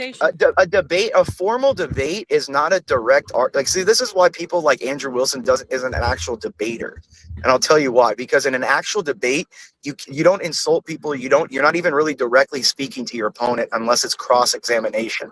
And even in a good cross-examination and formal debate, you're cross-examining the evidence to the judges. You'll say, my opponent said this, blah, blah, blah, using this evidence. Well, I have this reference that counters that evidence in the way that undermines the experiment that his assumption relies upon. So the evidence therefore sides more likely than not with what I'm trying to say. That's how you would argue a formal debate. But they would go, shut the fuck up, I know more than you. Shut the fuck up. You don't know what you're talking about. Would you, that's not for that. That's why I'm just like way more brutal to people. I can do formal debate. Trap you in semantics is the whole game of it. Well, no, it's trappy. No, he tried to bully you, and the thing is like he's always been a nerd. Like you got to really, dude, he's a nerd. So like if a guy who's bullied people their whole life comes in there because they enjoy bullying people, he's not gonna win. You know what I mean? Like that's why he kind of, I don't know. Will he not take you in a debate? Will he not accept? Oh, I know, dude. On Panel Versus channel, we had one like 2 years ago. I slapped the shit out of him. Okay. I told him, I got him to admit the Catholic Church is the only faith. I got him to admit that he's just an entertainer, and I said, good, so I can treat you like an entertainer, and I'll suck my dick and service me. I'm pretty sure he's ashamed of his wife as well. No, I'm serious. I'm not, dude. There's a reason. All right. We don't have to go there. We don't have to go there. No, but I'm serious. No, dude. If you notice, I said, dude, he knows what I've said about his wife and what happened with her divorce and her exes. Let's not go into that. No, I'm not going into it. I'm not going. What I'm saying is, and notice how on every channel he'll go, oh no, and Pierce is a good guy. Pierce is good. I knew him before he had his whole channel and stuff. So like, don't fuck with me. I helped teach him how to debate. He's just like a JV version of me. He's just not as mean as I am. That's all. He's just a guy that's not quite as mean as I am. Like, I don't need the money, so I don't need to like hold back to be at least palatable. Right. I can just be a piece of shit. Whoa! But he made it to Joe Rogan, so shout out to him. Just saying. If we're trying to hit any like thing. Yeah, I mean, I'm just saying, like overall, again, like when you're a creator. No, I get it. I mean, look, all power to him that all power to him that he played the grift right, and he made a bunch of simp for him. All power to him. Like great marketing. I'm glad he got. You know what I mean? Good for him. But you're not gonna let me. I'm not gonna respect you for it. I mean, I have my own money. I don't give a fuck. I want to see that debate. I never saw that one between you and him. I know. I want to see that too. Somewhere. Like, it's on Panel Versus channel. He'll give it. I hope Panel Versus will give it to you. Panel Versus, if you're still there, share it because I would love to watch that. Yeah, he'll get. He has it on his channel. Like, yeah. I've stopped. Well, because what was really funny is not even fun. What was really funny? The big argument that we have was that he was trying to argue that as an FFL 03, you can't have a Curios and Relics fully automatic Thompson shipped to you. And I'm like, obviously you can. Yes, I have it done to me. But an FFL 03 is a Curios and Relics license. It's a FFL license. And a Thompson submachine gun is a prior to 1968 automatic. So it's a Curio. It's designated as a machine gun. It's designated as a Curio and Relic. So you can have it shipped to me. Doesn't matter that's fully auto. It's not a machine gun by law. You could also get 80%. That's what I was trying to argue with him. Huh? You could also get 80% of And he was Thompson. trying to argue you could. A Thompson submachine gun, like a World War II Thompson, or you could even get an M16 M16 prior to 1968. You can get the that's a curio and relic too, because that's outside the Gun Control Act prior to 1968. No. It's like you have to build it yourself. Like you got to build that piece. No, you don't. No, you don't. That's why Thompsons and that's why M16s prior to 1968 are hundreds of thousands of dollars. Because they don't have to be stamped. You don't have to have. They're not serialized. They're not stamped. Ooh. They're hundreds of thousands of dollars, dude. And if you make your machine gun, because of the Biden rule that the court held up, you have to serialize it. Yes. So how do, this is a stupid question probably, but how do people get away with doing the 3D guns, like the one that? Well, because there's no law in state. Well, states are now banning 3D printers, and they're also banning software from being put on 3D. Like they want like a firmware put on every 3D printer that enters their state to like make it so you can't print guns. Like it's just getting weird because it's getting down to First Amendment. Because the idea, the argument is that it's the Seventh Circuit just ruled on this, if I remember correctly, and they sided with the state saying that they can restrict it. But again, this is the thing that's going to have to go to the court because it may be such a tailored interest that the court might allow. Because remember, what you look at in regards to constitutionality of a law regarding any kind of, Bill of Rights protection or constitutional right protection is strict scrutiny. And it just means that the state has to curate the law to a very, very, very specific purpose. Doesn't mean they can't ever make one. It just means that they have to be to a very, very, very specific purpose. Very, very narrow purpose. Well, that Luigi dude, he did that with a 3D, didn't he? If I'm not mistaken. Well, he's being charged on that as well. He's also being charged on that as well. So yeah, that's a dangerous thing, right? When you can start. I mean, to me, dangerousness is. I live in a place where everyone carries their gun open, so to me, dangerousness is all relative. Like to me, an armed society is a polite society. If all the stupid people knew everybody was armed, they would have to be polite. Isn't the crime lower in open carry states? Yeah. Well, yeah, of course. The only reason that in states with guns that crimes might be higher is because they'll have a blue city that restricts the arms. Right. So you can get that thing shipped right to your house, all the parts, and then for Florida, you have like 7 days to serialize it. Like so, it has to. Yeah, I believe so. Talking about this here. But I believe if it's a prior to 1968, you don't. That's what I'm trying to say. Well, no, if it's a reproduction, you have to serialize it. Oh, reproduction, yeah, but not if it's a prior to 19. Like, let's say I got a gun that was made in 1965 for Vietnam. Yeah, you can get that. It's considered an antique. Yeah, and you don't have to serialize it. It is what it is because it's a curios and relics prior to 1965 Gun Control Act. They got a 38 on the gun broker going for like $600. It's crazy. Like for like that. Like if you look, why don't just look up free GCA M16. It'll be like 120,000 because it's a fully auto that you don't have to register, don't have to pay a tax stamp. You can take it anywhere, you could send it anywhere, you can mail it anywhere. Yeah. I looked it up what you were talking about just now, Imp, and you're fucking absolutely right. I got it pulled up down there at the bottom. The new laws on the 3D printers. Yeah. You can pull it up. Okay. If you want. Yeah. I think like Washington was the first one. I don't think in the state of Washington you can even sell 3D printers now. Imperius, your debate with Andrew Wilson, how long ago was that? Oh, I can barely hear you. What was that? Oh, sorry. Your debate with Andrew Wilson, how long ago was that? Probably a year or two ago now. Year or two. Okay. I'm just on the panel verse. I'm trying to find it. Yeah, you'll see it. It'll be like who is the battle of who is the greatest debater or something he called it or something like that. It's a lot of name calling though. I had to beat him up and kick his ass first to get him to be submissive and shut his fucking mouth. You know what I mean? The thing is I didn't even bring up any of his family shit or any of his past shit. I just beat the shit out of him. Like I didn't even bring that up there. Imp being imp. Oh, I mean, Imp does not like people who think they know shit. I don't mind if people know shit and want to have a discussion about it. Okay, but I don't like when people like when people pontificate. All right. Like, I just don't. Like, it just bothers me. Like, it's like that guy on Talcott's yesterday, that fucking Brandon guy, pontificating about born again, born again. I'll fucking stick my foot up your ass, you'll feel born again. Like, I'm tired of it. You talking about the same Brandon I'm talking about? Like the guy with glasses? Like the retarded guy? Or no? No. I don't know what he is. Talking about right now. That's not All him. right, I got it pulled up. Let's pull it up. Let's watch it. I'm interested. If you don't mind, Imp. No, I don't care. And the thing is I'm kind of even like disappointed that I wasn't worse on him, and I didn't kick the shit out of him even more. Like he actually stuck in it for a while. Yo, Imp, there's another thing I put backstage after we played the video. I'm gonna explain that what it is. It's basically, bro.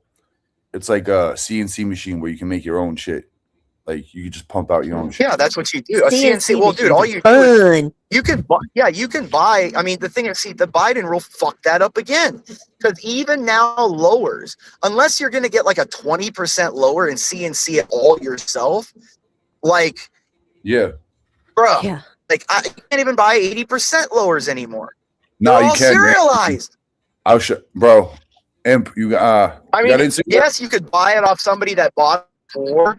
No, I know you could buy the lower off somebody who fucking bought it before the rule, and yeah, but it costs a lot now. People are wanting like 10 G's for a lower of those. Yeah, so it's like 200. Like it's just kind of like what happened. But yo, hold on a second, guys. OTW, I don't know what you sound like, but if you say something, someone else will maybe. Mic check. Oh no, OTW is good. He's fine. Okay, OTW is fine. Welcome. Yeah, me and Imperius have this special relationship. Symbiotic. Imp has a special relationship with quite a few people in these streets. Shout out to Patrick, how you doing, buddy? Hey, Zabalba, long time no see. Yeah, it's been a long time, man. Good to see you again. Money on the table, guys. Chris says with the $2 donut, what about the movie Honey, I Shrunk the Kids? What about it, Chris? Well, that was actually telling the story about us. We're the ant farm. That movie makes me we were the fucking ones that were cry. shrunk. That movie makes me cry. The ant fucking died. When the ant I fucking know, died, that as a movie kid, made me you're fucking watching it, you're like, cry. You had more empathy for the ant than you did for the humans. It's crazy. Yes, absolutely. Fuck those kids. Fuck those kids. That little cute noise that it made. Oh boy. Great conversation, guys. I appreciate it. So I'm wondering, should I grift this video or should I just go ahead and play it? Am I going to be greedy on my birthday month or am I going to go ahead and play it? Go ahead and greedy that shit. Okay, guys. We've got the Imp and Andrew Wilson. We got the Imp and Andrew Wilson debate, which I'm excited to see because I never saw it. So let's see some donos coming in. Yeah, starting bid, It is 20 a lot bucks. of yelling and cursing at each other, though. It is a lot of yelling and cursing at each other. But you will get certain things down there. Like I will get him to say that Orthodox or Catholicism is the true church and Orthodox is nothing because we could wipe them out. He says, yeah, I agree. Yeah. This explosion of orthodoxy. How much do you feel people are actually it's an genuine about explosion it? of autism. It's an explosion of autism. What it is fucking people that think that like online debating is like cool and like edgy because Jay Dyer does it and stuff like that. Like, dude, like that's what I'm trying to say. Like, it's a bunch of like nerdy kids, like autism, who think that like debating is the same as like fighting and being cool in real life. Like, yeah, Right. you can argue Which and oddly this isn't enough, like- all of this these isn't like the particular this world isn't autists like- started showing up not long after the After the H1N1. Remember that one? Yep. Well, and not just that, but dude, the world isn't Goodwill Hunting. You're not arguing like, hey, bro, I know the mathematics. Remember that scene where they're in the bar and they're arguing how smart they are? It's like, dude, someone will just drop you in the fucking chin, dude. You kidding me? Shut the fuck up. Like, I'm hyper intelligent, but I'll fucking kill you. That's the difference. These fucking nerds are just like, they think like, oh, if I know that this historian and this philosopher quoted this in real life, that may work on online, but you get the shit slapped out of you.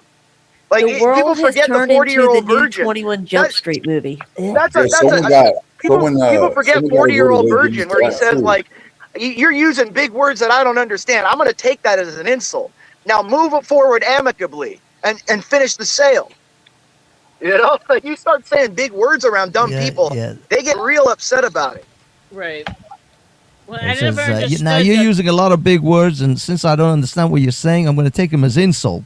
Right. So, I never understood the Yeah, I'm relationship kind of with upset, Imperious. You sound smart. It's upsetting me. How dare you? The That's how relationship people between are, dude. ortho Why bros do you and think debate bros. No, everyone wants people, dude. There's that whole saying, like Ric Flair, you say, there's that whole saying that you like seeing people doing better, but not better than you. And that's the reality. Truth. Ain't that the truth? Those are straight facts. People do not want to see you do better. They actually want to relish in you doing horribly. I've noticed the most crappiest, shittiest cave dwelling under from a rock people get the most views in this YouTube space, and it's like, Yeah. I always wondered the relationship, and I'm like, it's because I guess they feel better about themselves. That's The why they people love bask in that? scumbags. It's like history repeating That's why itself. people You know, love seeing the me. I'm people like the shadow crucified of Jesus, right? It was the people Dude, that why did do you it, think not the people pay, Romans. like, so much? The people did Why it. do you think people pay so much to fucking get me on panels and keep? Because people enjoy seeing other people be hurt and stuff. And being abused, like it's a sick There is- Schadenfreude. I'm telling you, dude. yeah, there is Like a human thing. beings enjoy the downfall of others more than even them themselves doing better. It's the classic slipping on the banana kind of thing on stage. This is why people like Simon Cowell from X Factor and all that became Hey, wait kind a of minute. popular. Somebody's and all Canadian this- here? No, Not me. I think you are. Hafez is- OTW, No, it's Patrick. OTW's Canadian. Oh, Yeah, I wasn't speaking of myself, but anyway. See, But yeah, people in this chat are whole- telling me to this whole- stop when- it. I gotta feel like stop a Canadian mean should know when TV. another Canadian is near them, like a maple drinker radar or something. Well, You know I what had mean? like that little spider is it like tingle. a quickening from had that Highlander? feeling there was another Canadian on the panel, but I might be mistaken. Yeah. The thing is, this whole mean TV thing, it was all actually very popular in the early 2000s, and there was Once that. we came up with it. Yep. Yeah, there was. I said apart from X Factor and all that, there was that other one. I forgot what the name of the show was, but this English woman used to like just rag on the contestants and just constantly take the piss And then out reality of them. TV came out, like the beating up each other constantly, the Well, cussing at each other. yeah. Remember the real world? I on always MTV remember when it trying to first came watch out? Survivor, and that one hot chick was on there in the first one, and trying to hope that her bikini fell off. That's why I dead. watched. That's originally why I watched reality TV. Yo, you ever seen the Bad Girls Club? Oh my God, I know a couple of girls who were on it. Yeah, I know. Were we talking about that the other day? I know the Albanian chick from Staten Island. Yeah. Yeah, the Albanian One of the chick. ones that got beat up the most, light skinned black girl.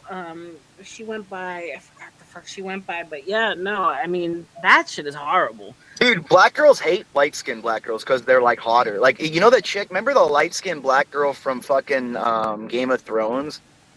The one that was like Daenerys's like helper Yes, lady. yes, She yeah. had like perfect Gorge. tits and shit. Remember the scene where she Oh, was she's naked? At the, fucking beautiful. That girl is beautiful. Yeah, like that's the I like that kind of look. Like that looks good. You know what I mean? Or you know who else? Remember the chick Domino from Meow. Daredevil 2? The one who had the luck thing where she was lucky all the time? You're You guys talking remember about that? not Daredevil. This is No, it's not Daredevil. Her name was Deadpool. Sorry, I'm 2. sorry. Yeah. Deadpool. Yeah. Deadpool Domino. 2. Yeah, Deadpool. Domino. Yeah, the chick with the fro and stuff. Like she always got lucky all the time.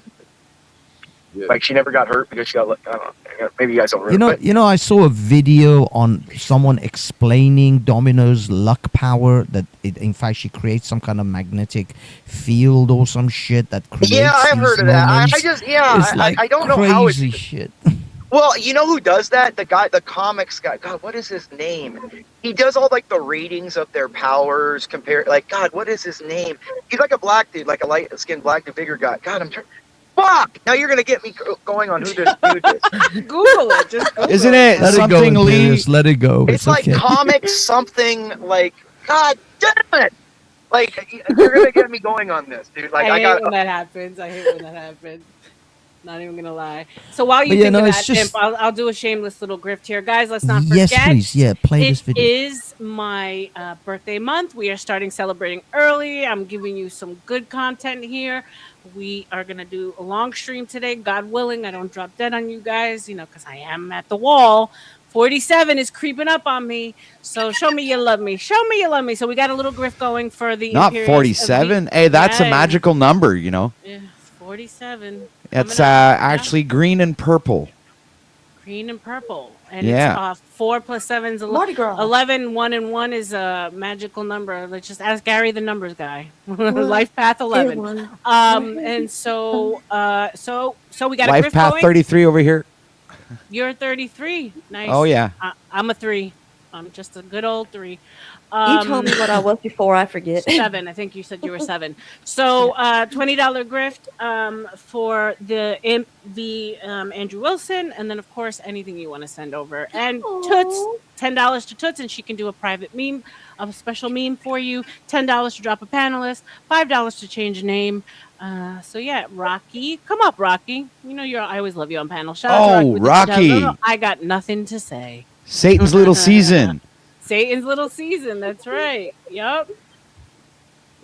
Oh, there we go. Pity Bugs got it. That was a great imitation. Yep. Rocky is a trip, but I do appreciate what he adds. He adds color to the panels. I'm starting to believe in the Satan little season thing. I'm not gonna lie to you. More and more I look into it. I did a whole stream on it. It's like makes a whole lot of sense. I do feel like we're living in the time of a trickster. Time of Satan. Go ahead, guys. God, Nunzio, that means he's close. I can stick a sword down his throat. The season of the witch. It's a magical trick. Must be the One point that's hard for me to believe, though, is that Christ is here somewhere on Earth. So I did. Oh, he is. He's already here. You didn't know? But where's he chilling? Well, don't you remember the saying? Well, what did he say? He said, "When 2, 3, or more are gathered together in my name, there I am in their midst." There you go. That was a perfect reference, Imperious.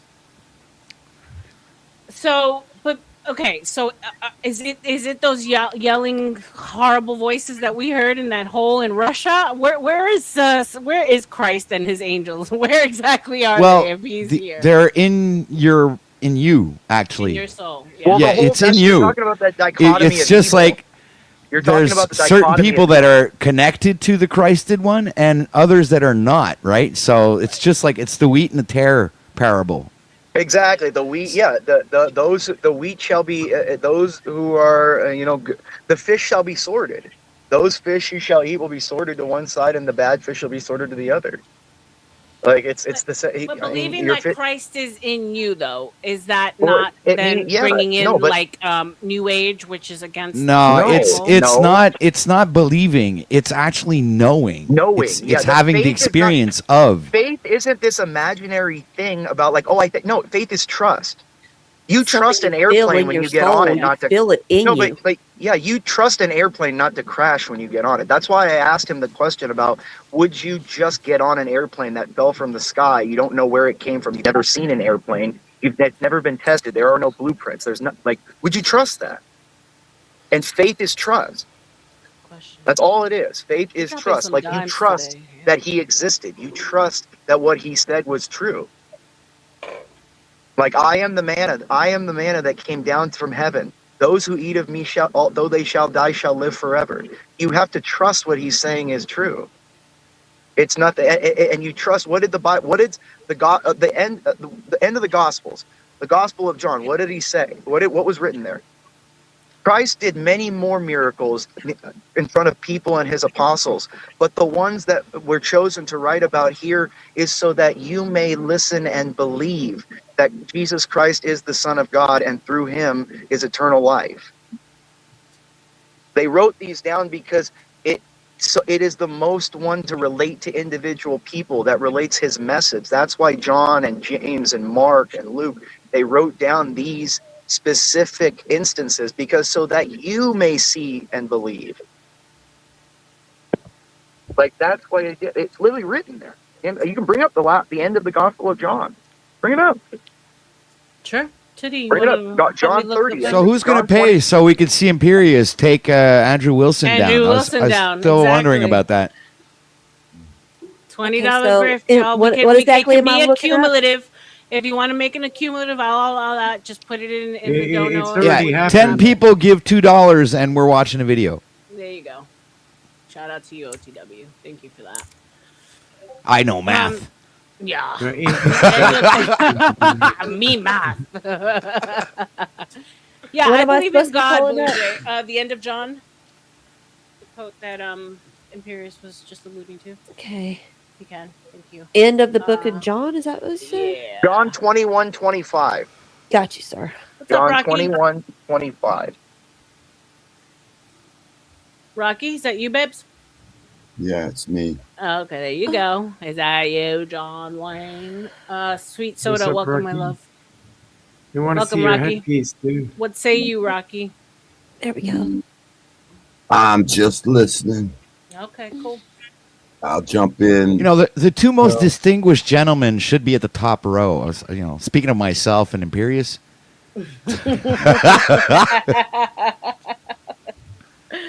I love it. Look at this beautiful native headpiece. What a beauty, Rocky. I can't read it, but here you go. You want to read it, Toots? Okay. Where'd it go? Okay. It says John 21:25. It's the concluding verse of the Gospel of John. It declares that if every one of Jesus's deeds were written down, the world itself could not contain the resulting books. It emphasizes the limitless and extraordinary nature of Christ's life and ministry. Thank you, man. Appreciate you. We wrote the things that Jesus. It says Christ did many other works in front of him and in front of his disciples, but the ones chosen were put here were chosen so that you may believe that Jesus Christ is the Son of God. Welcome, Chief of the Rock. How? Go ahead, Go ahead. Go ahead. No, I mean that's the thing, and to have faith in science. People forget what scientists were originally called were natural scientists.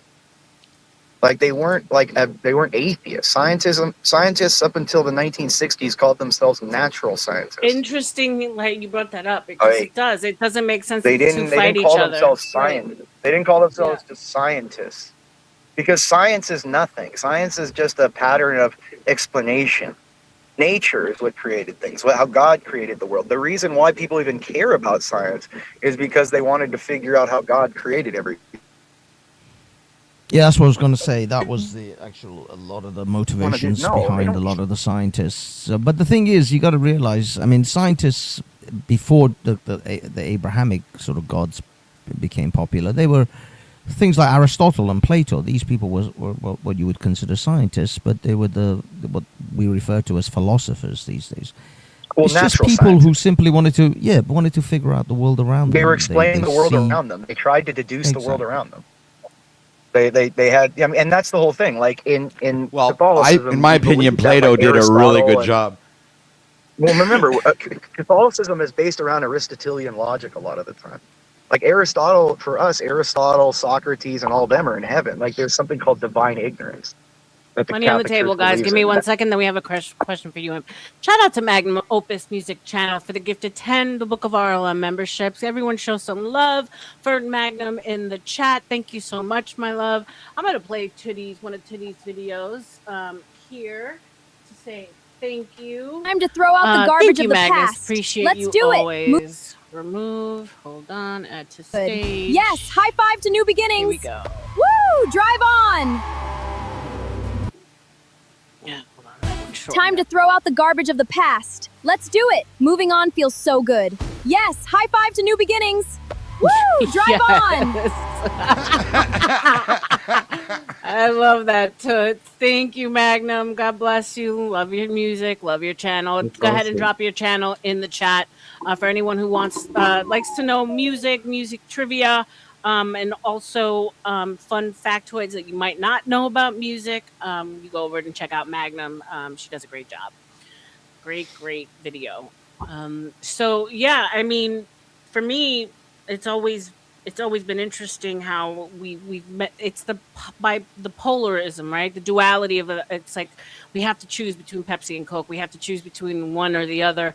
Whereas, and it feels like everything kind of should at least be accepted to work together. And then there was a question here in the chat for you, Imp. It says, shout out to the real Travis Bickle. Question for Imperius. How do you feel about the SSPX schism in the Catholic Church? And how does Rome bounce back from this? Thank you for that question. Ironically, they're fucking idiots. Because the most conservative thing you do... No, the most conservative thing you do is obey the monarchy. You fucking idiots. You obey. You obey the monarchy. If it was up to me, they'd be dead. Like, are you kidding me? Like, in the end, I don't care if they feel that doctrine's not as conservative as they want it. Or the Pope. Who the fuck are you to question the seat of St. Peter? Who the fuck are you? Because you think you're conservative? Rome defines what conservative is, not you. Number one. Number two, they've been excommunicated before and reinstated. So if they learn to obey, they'll be reinstated. It's just they don't want to listen. They're like petulant children. They remind me of the Orthodox. They want to try to be like, oh, we're conservative. We're conservative. Yeah, like the church balances conservative interests and liberal interests. Like people say, oh, the Pope's all transgender. He's all about the gays. Well, the Pope's also the biggest person speaking out against abortion in the world, which should be more important. Maybe I'm wrong. Yeah, maybe I'm wrong. Shouldn't he not be speaking it? Like, shouldn't he not be supporting any of that? Is it like, oh, we'll take this over that? No. What he's saying again, this is what I'm saying. This is the line of like legalism. I mean, educate me. I'm not Catholic, so what he's saying is that look, yeah, you love the sinner, not the sin. Like there's murderers that go into church every Sunday. There's rapists that go into church every Sunday. Are they worse than a person who is a trans because they can't get a hold of their lust? Like, you know what I'm saying? So like, again, like you pray for these people. There are gay people, for example, look at Lawrence. Lawrence is a gay man who's been celibate for years because he understands and he's faithful to it. He's not evil. He can receive communion. He's not committing the act. The thought of things are not the act. I mean, for example, if you've gone and you've jerked off, you're not allowed to receive communion. Yeah. Remember, Christ specifically said, if you look upon a woman with lust in your heart, you're committing a grave sin. So every man every day that goes to the gym and sees a chick in tight pants and is like, God, I'd fuck that. Grave sin. Just as bad as a guy fucking a guy. Right. So again, it's got equal and again, I don't agree with it. I'd be way harder on the gays. If I was Pope, I'd be like, get these faggots out of here. But I'm not the Pope. F word. Sorry. I'm not the Pope. I'm not the Pope. The Holy Spirit and the Magisterium didn't choose me. They could have chosen African Pope and made it all like super hardcore and everything, but that's not what the Spirit demanded for these times. I think he's been a great Pope. He's reinstilled faith in Spain. Look at what he reignited in Spain a month ago. Millions of people, because the Pope hadn't been there in a long time. Spain's one of our greatest Catholic countries. And you were having Muslims fucking deal in there. Like, like people don't like this is what I'm saying. The Pope is a figure greater and has more responsibility than people can know. And people sit there and go, he's not conservative enough. He doesn't speak against gay people enough. Like, okay, but Amber, do you What's your feelings on the last couple popes we've had, Imp, since you are Catholic? Well, I mean, it actually matters. Talking about Ratzinger, and then Francis. Was it the Chicago ghetto Pope or whatever the fuck he is, and then the one before him? No, that's our Pope now. He's a ghetto Pope. He's awesome. He was at the World Series game of the White Sox. Guy's awesome. He's a baseball fan. Cool. He's a cool guy. Dude, he is an awesome dude. That's the thing. Like, he is so cool of a guy, man. Like, he is so fucking like personable. Like, that's what I love about Leo. He's so personable and so just like careful about everything he says.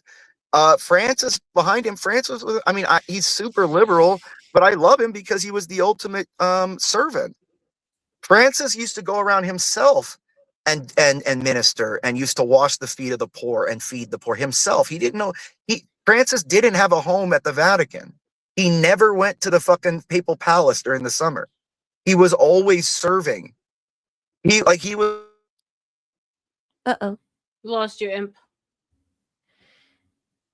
I know nothing about Catholicism. I take that back. I know of the corruption that they speak of. I know that the president said something that upset the Pope. Yeah, there's corruption in every institution. Yeah. But again, we weed it out. You know? I don't know. Yeah. It is what it is. So wait, can you tell me? I don't know anything about this whole thing. So why did they get excommunicated again? What was it? Because they just went against the heads of whatever, or is that's what the question was about, right? A bunch of people that just recently got excommunicated. Oh, okay. Lost Imp. Well, shout out to Imp. Shout out to fucking Imp. What's up, Rocky? What's up? We got you back. You said your computer dropped. Yeah, Catholicism is antichrist. Okay. And what say you? Why is that how you feel? Go ahead and Okay, share. so they misinterpret when Jesus said, called Simon Peter, and he said, on this rock I will build my church. It wasn't Peter they were building the church. It's what Peter said. Peter said that you are the Christ, and that's what it meant when he said that. And so the Catholic Church says, oh, Peter was the first Catholic Pope. This is bullshit. That's not what that meant. It simply meant that what Peter said is what he would build the church on, not a pope. Like, Peter wasn't the first fucking pope. The bullshit. Anyway, that's my view on it.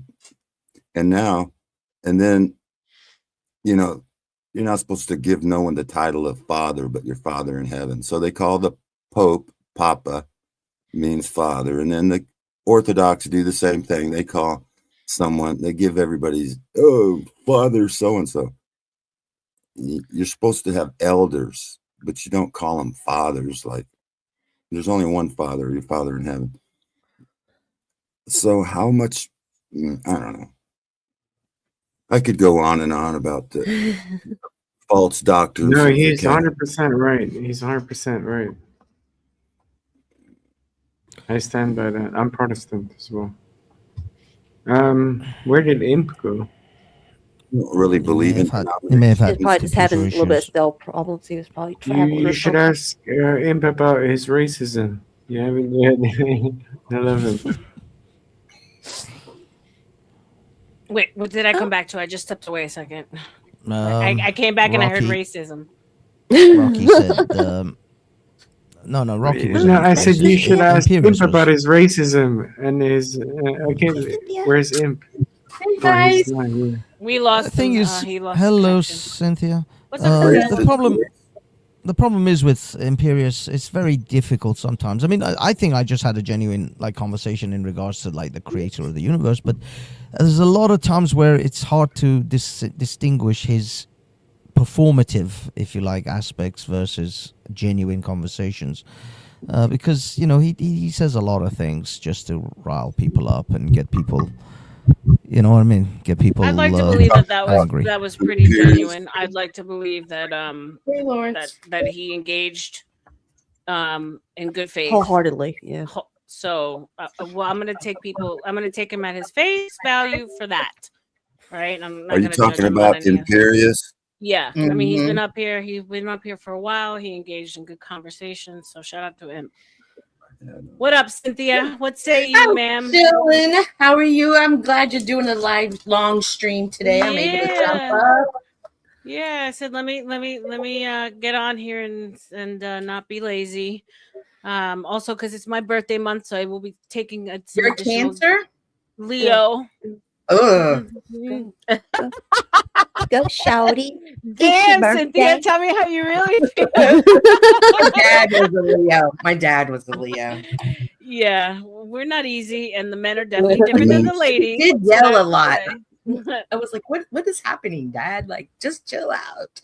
That made him A mad. Leo He was a Leo, as in law enforcement officer. No. But I'm a lion. Leave your tips at the door. So I'm taking off this week. So I'll be off Sunday, Monday, Tuesday, and then I'm taking a couple of days. I'm taking a couple of staycations for the month. Nice. Thank you for being up here. Who did we just lose? We lost somebody. Hafez. Thank you for being here, Hafez. Thank you.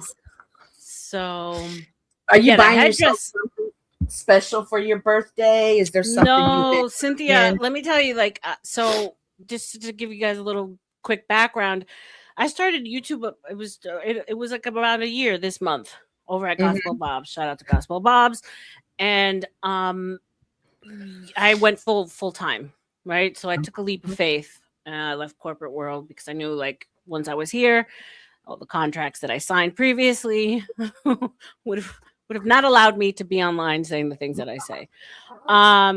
With that, YouTube set me back a little because I still haven't received, I just received my first payments. They just released it. Yay. Thank God. God is good. So happy day. But it took them, I was 5 months without seeing any of my money. So, yes. So long story short, I'm not treating myself to anything, but I did go into my points and I'm staying over at the beach. I'm going over to Siesta Key because, I'm in Florida. It's the most beautiful beach, one of the most beautiful beaches in the world. It's the whitest sand in the world. I'm just going to hang out and forget about life for a couple of days. Good for you. Thank you. What's up? Shout out to Ross Con with the $10. I gotta go, love bugs. That means everyone have a marvelous day. And you too. Thank you so much, Ross. As always, you are a blessing. Appreciate you always here. I'm gonna be here. We'll be here for as long as we can go. It's 12 hours. So that's what I'm shooting for today. So if you want to come, We going hard today. We're going hard in the pint. I'll be right back. Thank you, Ross. I'm gonna go feed my ravens. Nice. Some eggs.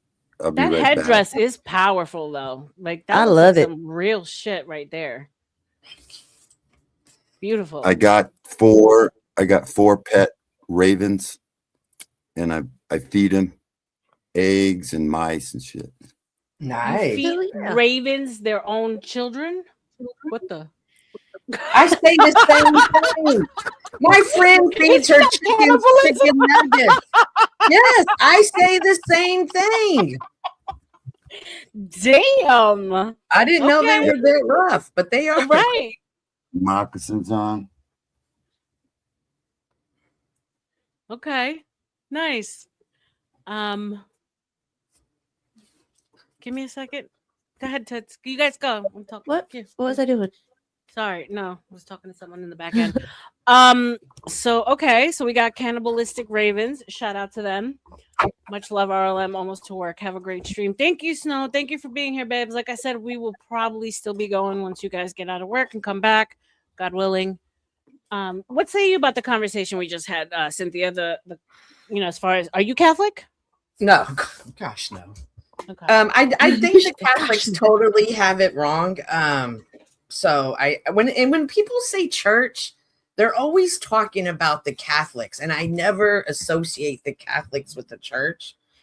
The one thing that I personally don't understand on the internet when it comes to religious talk, and there is so much religious talk. There is so much of it, yeah. I never hear anyone give their testimony about what God has done in their life, or their how they've seen him work. It's always the debates, but I have yet to hear a lot of testimonies come from people. And for me, that's always well, what are you doing? Is Cynthia still trying to mount who? Cerrone? Who's that? I don't know. Mike Sweet Cerrone? Soda is definitely a troll. So appreciate you, Sweet Sodalicious. Thank you for being No, he's here. not. Okay, well, I mean, he ran Nunzio off, so and today we're dumping garbage. We're airing out grievances. So yes, I agree with you, Cynthia. I feel and see is, as you guys know, I was raised Mormon. Mormons get a lot of freaking heat and slack, and And don't y'all have a different Bible? Don't the Mormons have the Bible, Book of Mormon? We have an additional text. Yes. Okay. So but they still believe in the Bible, still believe in Christ, still believe in all that.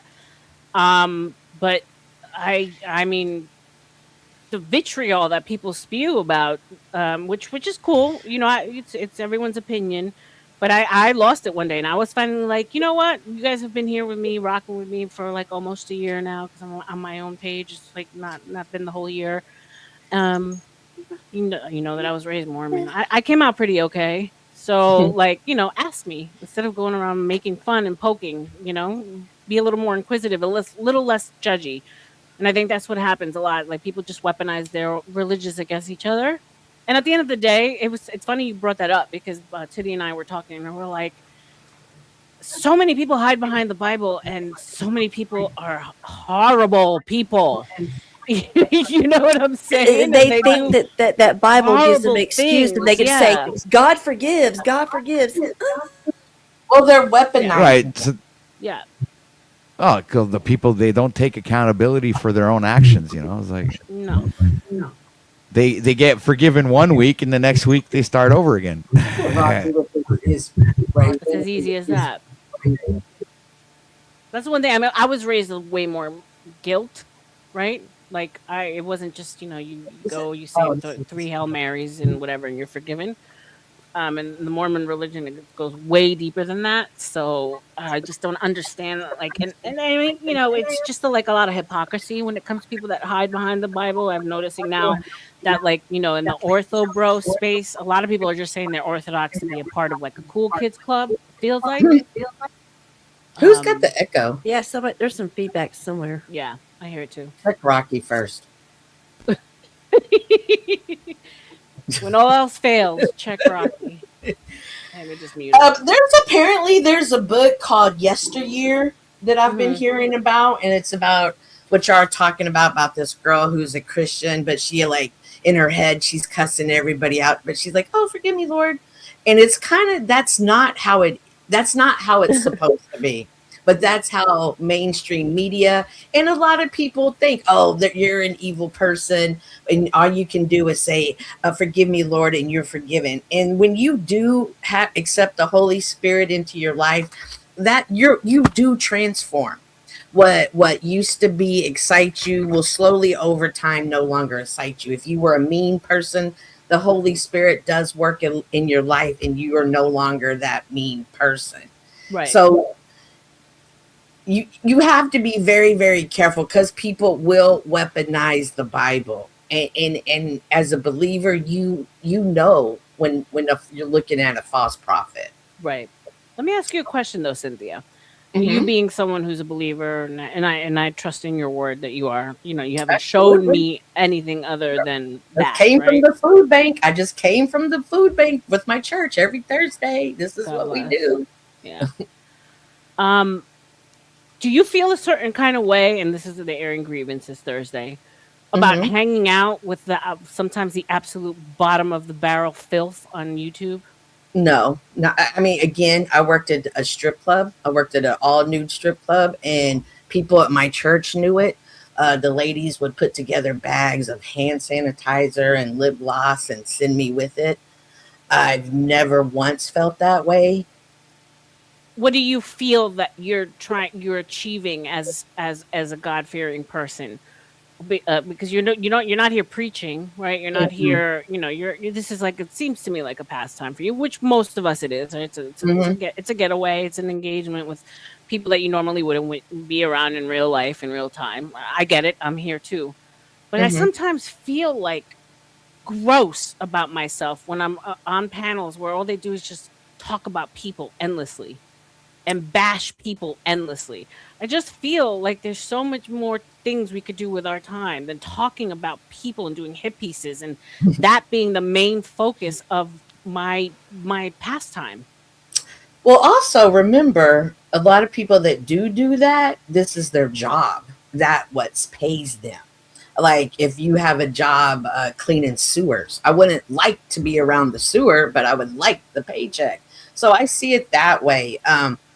Again, when I was working at the clubs and in the industry, everybody knew I was a Christian. I always had my Bible, but I never preached to anybody. but there were 3 times that there were major problems that girls were having that they came to me and asked for prayer and helped me understand this more. So with anything, I just stand in who I am. And if anybody ever has a question about the Bible, about God, about Christianity, about being a Baptist, they at least know somebody that they can come and talk to. I appreciate that and I respect that.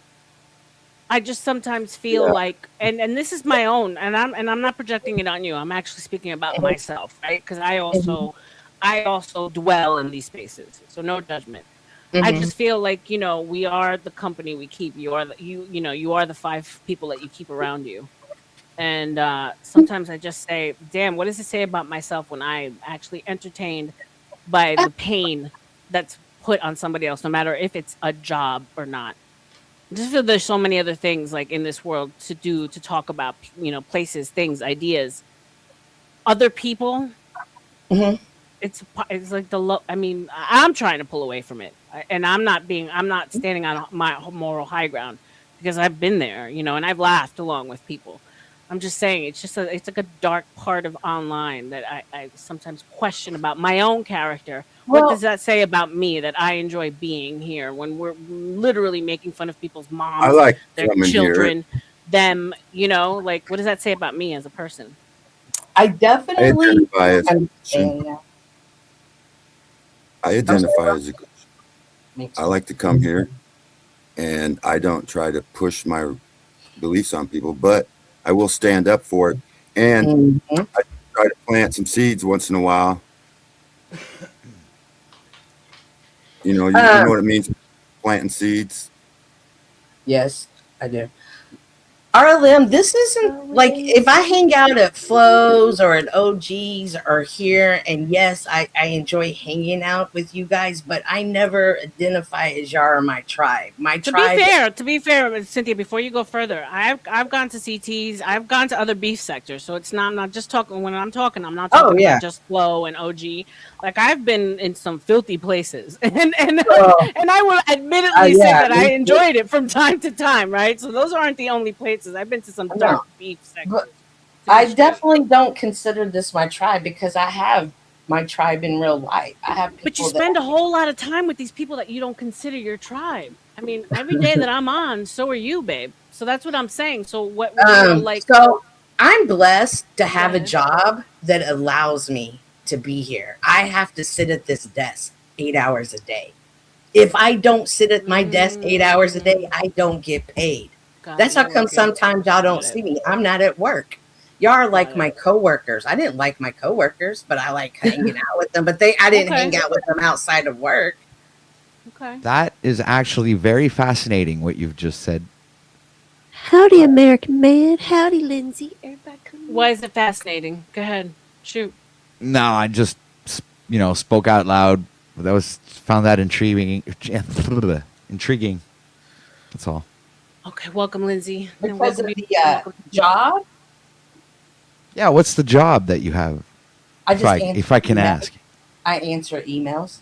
I respond to emails internationally. So I can't talk to people. So all I can do is email them when they have questions. That's a pretty cool job. Yeah. No, it's not. And I'm going to tell you why. Trump has fucked it all up. I went from working 45 hours a week to working 10. Working 10 hours. Trump fucked it up. For sure. For sure.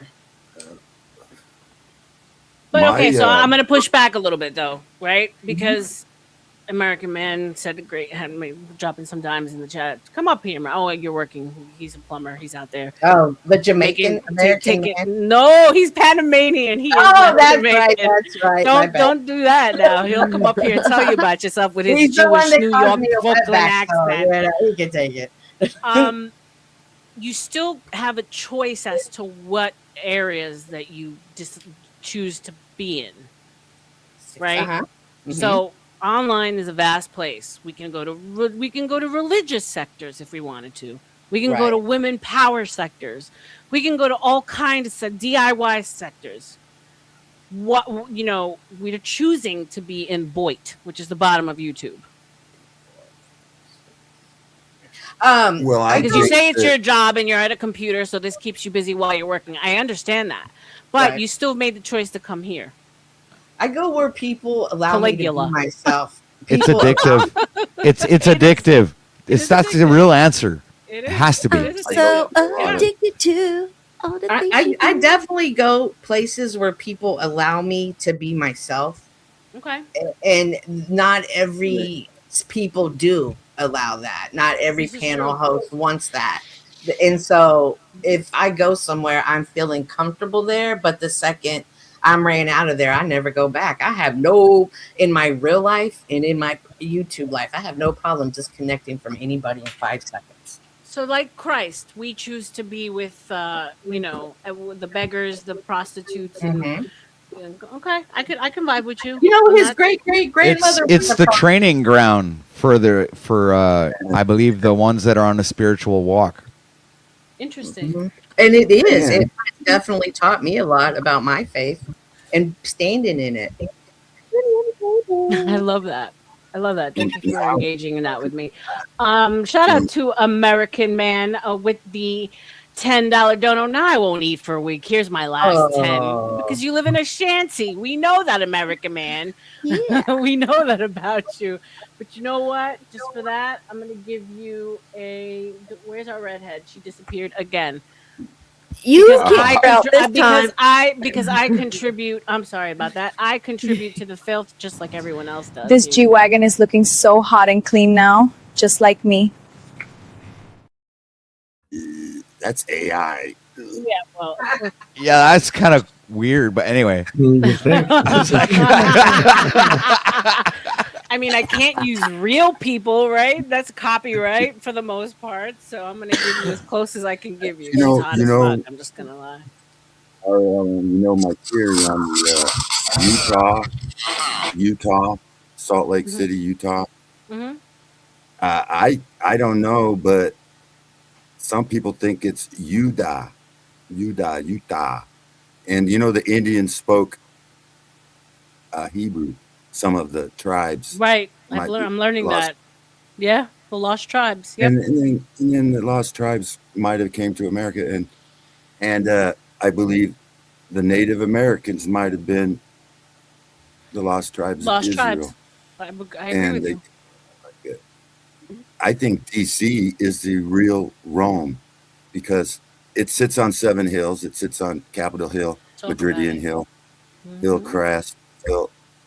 It's got 7 hills it sits on. So I don't know. I'm a fuck. Nah, that's bullshit. Sorry, but that's complete bullshit. My favorite of all of it is Pangea, so that's all I got to say about all this shit. We can agree to disagree. No, I'm just talking about if you're talking about the seas around it that they talk about in the Bible and stuff. It doesn't add up. It actually does. Yeah. Yeah, If the, you, the if place you they look call, at if you look at the Mississippi and you look at how it breaks off and it forks Mhm. off, there's a lot of evidence now. The wood that Noah's Ark was made out of is only found in Florida. There's And just men- a lot of things contrary to what we've been told. If you even look at the 33.5 degree line across, it's an exact mirror image of what's going on the other side, in the old world, in the new world. In the land of and milk and Memphis, honey. Tennessee has a bigger pyramid than Egypt. What they call Egypt. Memphis has Yeah, a but it bigger wasn't built pyramid. in the same century, dude. That's the problem. Listen, I'm telling you, that shit was here before. You can't tell me that they built Washington, D.C. in the 1800s with fucking horse and buggies and We're shit. not. We're talking about before Christ. Exactly. Tell them about the horse and buggy and the chisel. All these marvels were done with horse and buggy and the chisels with no electricity. Shout out to the The fucking native- cow that tipped over the lantern and burnt No, everything I mean, down, too, okay, right? that's a Come on now. real. This is like the worst conspiracy I've ever heard of. I But know. okay. I mean, if you believe in Satan's little season and predatorly, then actually no, it's not a I conspiracy. listened to 2 hours of some guy trying to debunk Tartaria. Well, I don't go by it calling it Tartaria no more. I Tartaria, just me call it. I don't call it Yeah, Tartaria. me either. That's bullshit. But I call it Atlantis. He tried to. That's what I call it. Right. He tried to say the Chicago Fair was all made out of wood and plaster. But yet they kept one of the buildings, and it's all made out of stone. Chicago's interesting. Actually, is the exact. I actually found something that was interesting. I'll pull it up while you guys Do you talk. know Go ahead, Rob. they've had? Yeah, Do you know so, they've had so, World so Fairs? where was Bethlehem then? According You know to they've had World Fairs for like 200 years since the 1700s, and they had World Fairs. They're still having World Fairs. The next World Fair, I think, is supposed to be scheduled for Japan. 2027, the next World Fairs. They have World Fairs every fucking year, but not like they used to. I mean, they don't build these beautiful rock, concrete, you know. Well, the I'm still argument trying- for the reason why they don't build things like that anymore is simple, right? Like, so that's not a good argument, Rocky. And I'm with you. But the argument is efficiency, money, right? And so obviously, capitalism happens. And so we got to put people in boxes that are cheaply made. There's planned obsolescence in all of it, right? So there is fair argument to be said as to why they don't do things the way they did anymore. Now, with that said, putting us into these straight line boxes and taking us away from curvature and beauty and all those things it's also a way to, stunt our frequency, so to speak. So we can go deep in the paint if you want to, on that. But I'm gonna look this up while you go ahead. I wish they'd bring back the big bells. Boing. Bring back what? If you're talking about I got a little biblical short video in the bottom that helps explain a lot of things that people may not know, because I don't even know if they teach this anymore in schools about Pangea.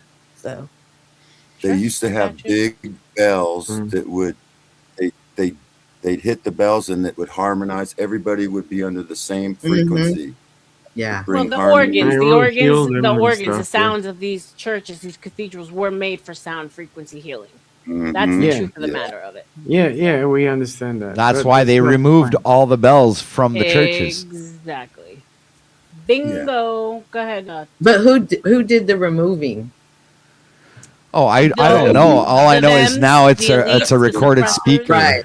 But the elites, the higher class, like they have an agenda. There is an agenda. Right. The Illuminati, 1776. Here's my bell. Come and ring my bell. You sound bad. now see, look at this. Okay, y'all see how Pangea started out? Can you see all the continents? Yeah. Yes. All right. Now watch. Now look closely at where everything is. All right. Now this is just one type of a theory is Pangea. See how it all breaks up? Right. Yeah. Yeah. And they're saying that technically it's a theory, but No, Yeah, but read the fucking timeline. they're saying Pangea. They're saying Pangea mean, happened thousands of years ago, but No, it says 500 million years ago. That's not what we're talking about. We're talking about. But I'm saying we're saying that it happened in 70 AD during the tribulation. That's So that's the argument, Bubba. Is the time? So if you can believe, so if you go with the theory of Satan's little season and preterism, right, and what he's saying about civilizations from the past, then you would have to question time as it exists, and that we've been lied to of the timeline. Yes. You have to start there, right? Yeah. Yeah. That's right. Okay, but then you would have had to have like a shift. That's why you have to Like find. the Jordan River and everything. You would have to find a way to push it somehow into the Atlantic, which is completely ridiculous to even think of. Well, if you believe the scriptures, the earth is created 6,000 or less years ago. Maybe So you might as well. I could believe the Earth is flat, so that 500 million years ago it looked like that. So therefore, Hey, it is like You're that. supposed to be a Christian. You're supposed to be a Christian. And the Bible says that 70 AD there was a great earthquake that would never happen, and the Bible says that the apostles spread the gospel to every creature on the face of the earth. That can't happen if you had to go. if it was a Pangea, and then the greatest earthquake that ever happened, and that's when Pangea was, not 500 years ago. That's bullshit. Yeah, It's, I don't believe in see, carbon that's dating whatsoever. It's bullshit. yeah, that's all bullshit. Okay. That's how the science, they try to get people with the carbon dating. Ooh, it's science. Ooh, believe science. Fuck that shit. And Well, yeah, that's how and that's can- the thing, Baba. You would have to be able to deconstruct everything starting from that. So that's why you find it to be ridiculous, because you would have to take everything that you believe that you've been told and say that it's a lie. So to Yeah, actually be able to that's meet the me. whole adventure, actually, and then you have to reconstruct Yeah, yourself. but sure, even if it was 50 million years ago from what you're thinking about, 50 million years ago is a long time. No, it's not 50 million years. See, what Rocky's alluding to, and which I'm agreeing more and more, is that there's been multiple resets and they've happened over a period of more like 300 years, a couple hundred years. Enough for a generation to forget. You understand? And I think that we've had way more resets and not naturally occurring, by the way, Right. caused. It's like, you Exactly. don't think God's reset this place several times?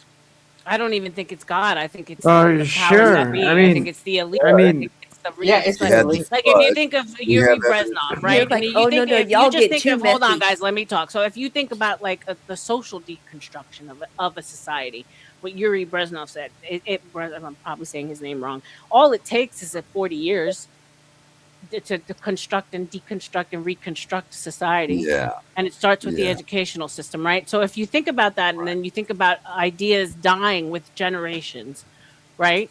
And the story being manipulated and changed. Well, let's talk about what happened during World War II and how we're kind of changing the narrative of what happened then. Because why? Those people are died off. They died off.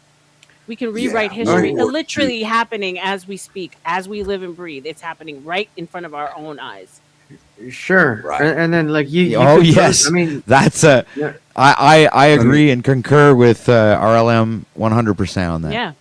Sure. But then you could talk about like the Great Flood and stuff. I mean, that's the entire story of Noah and stuff. Sure. Right, but that changed. could have all have been an Exactly. allegory for something else, buddy. It could have been an Nope. implanted story Exactly. for you to believe a narrative that's not actually true.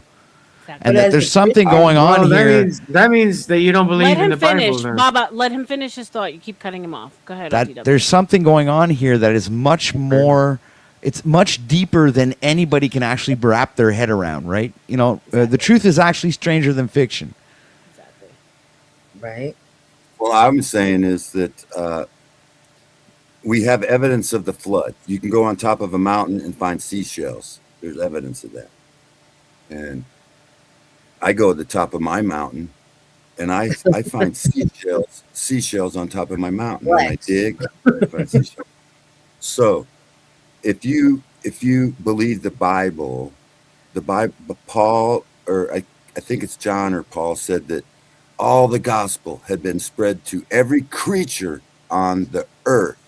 Absolutely. How is that possible if there's 7 continents?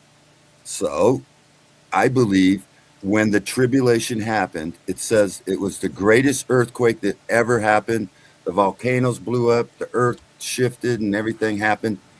During that time, it was a punishment for, and there were survivors, and those survivors had to, the millennial age began. Christ reigned for 1,000 years, and then that was interrupted by Satan's little season, which may have caused a mud flood, which buried everything. And then people found and then there's not that many people, and they had to populate the earth, and then found these buildings, and then they had to write a narrative for what they were. They can't say, oh, well, God or Satan came out, because that would spoil the whole narrative of these Illuminati motherfuckers and shit. If you simply just look at the verbiage, like let's just go to simple etymology, right? And you start looking for patterns in the things that we've been told. And you take words for at their value for what the fuck they actually mean and what they were meant to mean. And you say founded. Nothing was actually created. Everything was founded.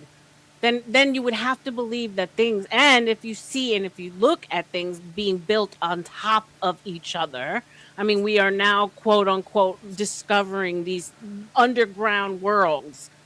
How does any of that make sense? So am I saying that there was a flood? Was there some big like devastation, like natural? Of course, because the earth has its patterns, but they can predict these things with pole shifts and every 13,000, 26,000 years, whatever.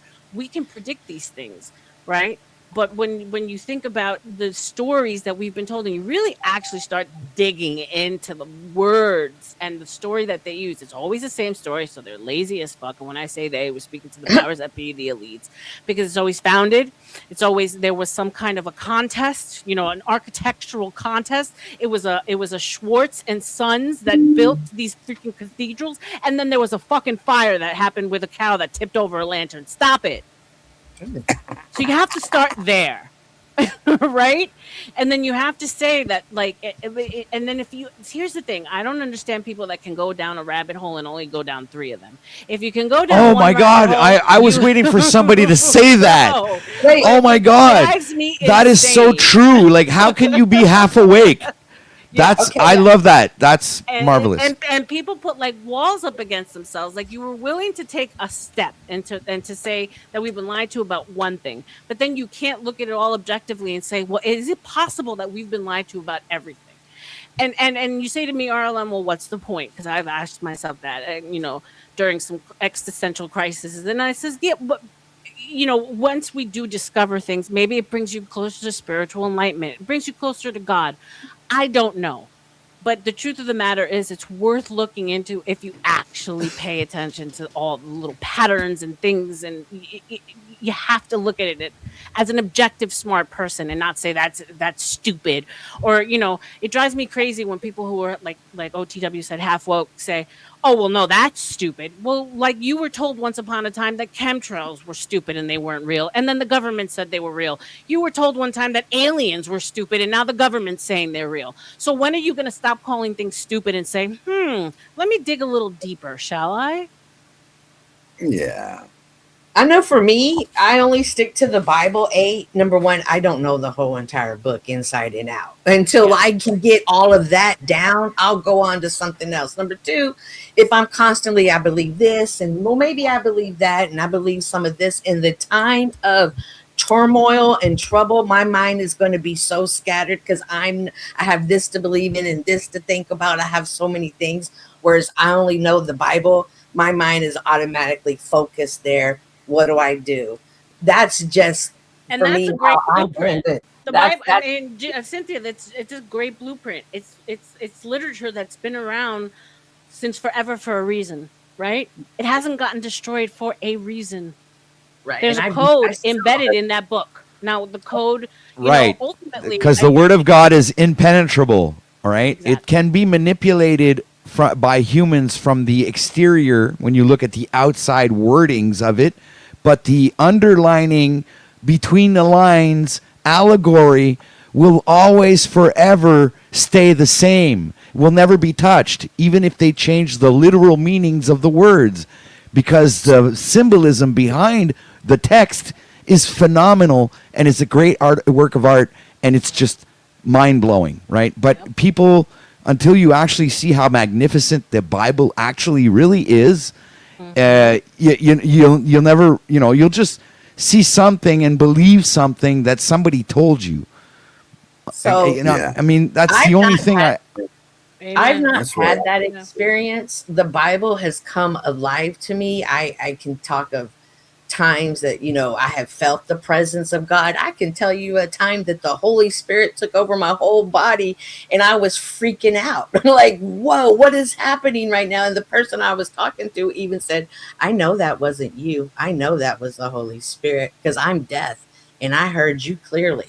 So when I have those type of experiences, it only makes me want to stay closer to that. Rocky. You ain't right. Rocky. Thank you, Rocky. Go ahead, Baba. Of course you can. Just don't interrupt. Go ahead. Let I Baba get haven't into it. I've literally shut up this entire stream. No, I didn't I say know. anything. No. I want to be fair because you're the one opposed. You're the opposition here. So please, by all means, go ahead. Get your thought out. Well, Get your no, thought I'm out without saying throwing insults or that's stupid or that doesn't make sense or that's ad hominem. Like, try to actually have an argument with us and we will no. engage. I think it's very important to question your faith and stuff because it's a normal thing to do, and it's a healthy thing to do to question, right? Because that's what actually strengthens your faith when you find out more about it. This is the way forward to it. But I mean, going down like conspiracies and stuff might be a little bit of a waste of time, but that's just my idea of it. But Okay, so you let me throw something at you. You brought up flat Earth, yet the Bible itself, which you strongly believe in, talks about a dome over us. So what say you about that part of the Bible? Do you discredit that? what shape is a dome? What? It's a half circle. Round. Half circle. It's half a ball. Yeah. They speak about what's underneath. And then there's another half a ball underneath the flat Earth, which Okay, makes so a that ball. would make it makes it a sphere, doesn't it? Not really. Well, yeah. But the Earth What? The Earth is not a ball. The Earth is in the middle Yeah, of I'm gonna the shut ball. up. So it's flat. Anyway, that's the Christian. So I got hip to the flat Earth before I got hip to Satan's little season. And if you believe the scriptures, read Revelations chapter 20. I believe Revelations is in chronological order, and we're like in chapter 20. I don't believe in futurism where all of Revelations is futuristic. I believe it already happened. I believe I don't believe we're waiting for the great trip. Right. I actually agree with Rocky on that particular detail of his worldview, okay, because there are some things I do not agree with. But that particular detail right there, I agree with. I think that's, accurate. Well, thank you. I heard a pushback of someone. Was not that my you, Cynthia? opinion. Oh, I got something today. It had nothing to do with that. It was something else. Oh, okay. It was perfect timing, though. It wasn't what I thought it was. I mean, you literally said, "Oh." Yeah, because I thought it was something else. I'm admittedly someone who studied the Bible. I had to when I was in high school before going to actual class because in order to be more of a missionary, that's what you had to do. I didn't go on a mission, but I will openly admit to saying that I don't know the Bible. I haven't gone back to study it. There's a reason why I haven't, but I'm very fascinated with people who know and can read off scripture off the top of their head. I think it's brilliant because I do believe it's a blueprint for life, right? And I think it's very simple. I think to all us point in chat. Thank you for putting your opinions because this is not an echo chamber, and I don't ever want it to be an echo chamber. I think ultimately it's very simple, and we make it harder than what it is. I think you just do unto others as you would have them do unto you, and I think the golden rule is one of the most simplest, one of the hardest to do though as humans. It seems to me. I try to treat humans the way I would like to be treated. I try to see them the way I would like to be seen. And that's where I think we are faulted. Forget whether or not you believe in God, you believe in Islam, what you don't, you're an atheist, you believe in science, you believe whatever. I think if you understand that we're all connected to God, we are God, God is in us, and we are projecting a certain kind of soul energy light, then I just don't understand why we treat each other so horribly. Well, it's intended. It's intended. I understand. And those of us are I think it's waking part up of to the the intention. social programming, right? You were speaking about Pepsi and Coke. Well, that's embedded in everything, right? So it's in our subconscious mind. Right. We live on a chessboard, right? We do. We are the pawns and the queens and the rooks and the chessboard is what you guys all see as what is red and blue, not black and white. Because if they made everything black and white, you'd probably catch on pretty quick what's going on. Right? So they made it red and blue. Coke versus Pepsi. The red, Apple the left versus Apple versus Android. Exactly. Man versus woman. Democrat versus Republican. When we're ultimately made up of both masculine and feminine energy, right? So the duality starts with conception, with birth. Splitting up, baby. Because if we understand that instead of dodging insults at each other and saying, and I'm guilty, you're feminine, you're masculine, you don't act like a woman, you act like a little bitch. You know what I'm saying? I'm guilty. Like I'm not sitting on a high horse here.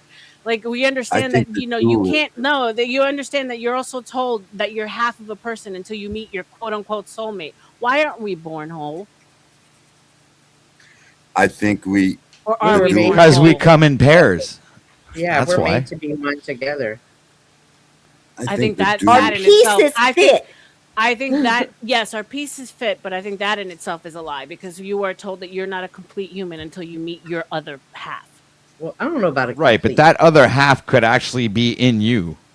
Right? That's what I'm saying. But you're Thank you. searching on the outside for it, Thank but it's you. actually it's in Thank you. you. Yeah. When you think about duality and polarism, think about it. And you break it down to the most basic Well, logical. that's why I was saying this place is a training ground for the ones who are on a spiritual walk because you get to experience your dark side. Right? Yeah, you that's get what I was saying. you get to create balance between your good and your bad side, right? And you're bad. That's right. You Shout got out your to Carl left Jung. side. That's walking the middle path. That's the way. That's what you get the dot in your head. You get the right side, and then you got your left side. So you think what's right, and then you got the wrong side, but you got to bring them together because they're both a party, and then that's why Pineal gland. they think that's also why the Indians. There's a put that lot dot. involved in your brain when the transition happens. Actually, there's the optic thalamus, the pituitary gland, the cerebral cortex. I mean, it's all there. Lucifer is the optic thalamus, right? The light bringer. Christ is the main cranial nerve. God is the cerebral cortex. It's it's not the book, the Bible, is not only like a blueprint. It in a sense, it's actually a biological one. Right. So like if you ever watched you break Enter the down Stars. the Godhead. It's actually what we're made of, which is Adam. What is it? The three aspects. Fuck me. Now we're going into you're talking about the Trinity: protons, neutrons, and electrons. Yes. You ever heard of the YouTube channel called Enter the Stars? That would be the Father, the Son, and the Holy Spirit. By the way, go. Have you heard of the YouTube channel Enter the Stars with a Z? No. He decodes the physiological body and how the cross and Jesus is on a certain spot in the cross where there's a cross in your body, and he decodes the how the story of Christ dying on the cross is inside in our physiological body. I've done videos on this. I got a 13-minute video. You can watch double speed, which would reduce time, explaining a lot of Pull it up. kind of like a little bit of the research that I've done. But this is an old video, but I've done I've gone way beyond just what I've presented in that video. Hold on, give me a second. Let me bring it up. Yeah, we're here all day, bitch. Canadian. Just drop something in the chat. If I haven't given you a wrench, go ahead and I'll give you a wrench so you can just drop freely. So yeah, I mean, it's fascinating, right? And here's where I'd like to meet, right? This is my whole point of the conversation is you got Cynthia who believes maybe one thing, Rocky who believes another, Tootie who believes something else, Craig but we can actually sit here and have these discussions without, tearing each other down. Without the claws coming out. Yeah. Well, I've been laughed at more than once for the things that I've discovered, but I haven't been the only one who's been down this road. I lately discovered within the last year that Manly P. Hall was actually doing the same research. and it was a coincidence because I never knew of the man before I already started doing like this particular research. So, nice. Yeah, I it's watched. just odd coincidence that we both work on the same type of research. There are always other religions, even in the biblical times, there were always people who believed other things. There've always been this division, and there's always been the people that choose. Those religions still exist. Maybe they're not as mainstream, or maybe they're more underground, but they never went away. There's no better way to divide people than by their spiritual beliefs. You get what's going to people's hearts, and you divide them with that, you're set. Hey, Browns boy is agreeing with me down there. Shout out to Browns boy. I like going to other channels and trying to figure out where they're coming from. Like I go to TML, and he's a Muslim, I think. I don't know, but he's also gets into philosophy and Tao and all this shit. And I just want to figure out where people are coming from so I can address them on their level. Amen. Yeah. And I don't criticize anybody. I'm just trying to Call me like a buffetist, or I guess you would say agnostic, in the sense that I heard the term. It's not exactly agnostic, but I believe that every religion offers something that's beneficial. Have you met Harmon? RLM? Yeah, I love Harmon. Okay, yeah. You and Harmon. Yeah. He was kicked out of the Bible says you He's can been here. identify I the love Harmon. true Shout out to religion Harmon. because they visit the orphans and the widows. And that's how you identify a true Christian. Anyways, you got to discern the spirit. If someone is cheating and lying and shit, or you catch someone like that, but if you're visiting the homeless and the orphans and Right, you're being to service to others, which is actually one of the things that if you follow Christianity in the Bible, is one of the things that Christ kind of like said that you should do. Right? He says, "Do not worship me, but do as I do." It's like be to service to others, pray and meditate and fast. It's like pretty much the 3 instructions that he gave everyone. Right. Yeah, and you notice he didn't hang around. He didn't hang around the healthy. He hung around the sick, the people that needed help. He didn't hang around the self-righteous. Just like Princess Diana. Right. Well, this goes back to the back and forth that I had with Cynthia earlier. That why some of us choose, right? Because we can be anywhere. I'm gonna do a shameless grift really quick, but some of us choose to be here amongst what we would consider the bottom of YouTube, when we could be anywhere else, right? I mean, there is a purpose. That I would like to think that's greater than just wallowing in other people's filth. Right. And in turn bringing out sometimes your own filth. But at the same time, if you're only speaking with the same type of people who have the same mindset as you, then you're not actually evolving or learning anything. No, I think that's the reason. She's actually a lot better than half these retards that are on this fucking internet already. Thank you, Craig. Mary Magdalene was a prostitute that hung around Jesus. My video's backstage, by the way, if ever you want to. Yeah, I'm actually working on that right now. Jesus' great grandma was a prostitute. There's a prostitute in the bloodline of Jesus. Yeah, right. Boring. Anyway, I believe it's not boring, Greg. I believe it. Don't blame the prostitute because you can't keep your man at home. The Bible is Thank God for the prostitute. You know how many men would go would destroy this earth if they didn't have available pussy, whether they paid for it or not? Are you kidding me? What do you want about that? Do that anyway. And the Bible says that a nation is destroyed for lack of knowledge. Are you in the wrong chat? Because you're not coming. Sorry. I didn't type anything in chat. No, I'm trying to give you a wrench, and for whatever reason, I'm not seeing you in my chat. Because nations are not because nations are not eternal, that nations are disciplined during the nation. So if you have a degenerate people, your nation will be destroyed because you're degeneracy. So I see America being destroyed. Like, I think America is like Mystery Babylon. It says at the end, Mystery Babylon. What is the key word that's not degenerate now?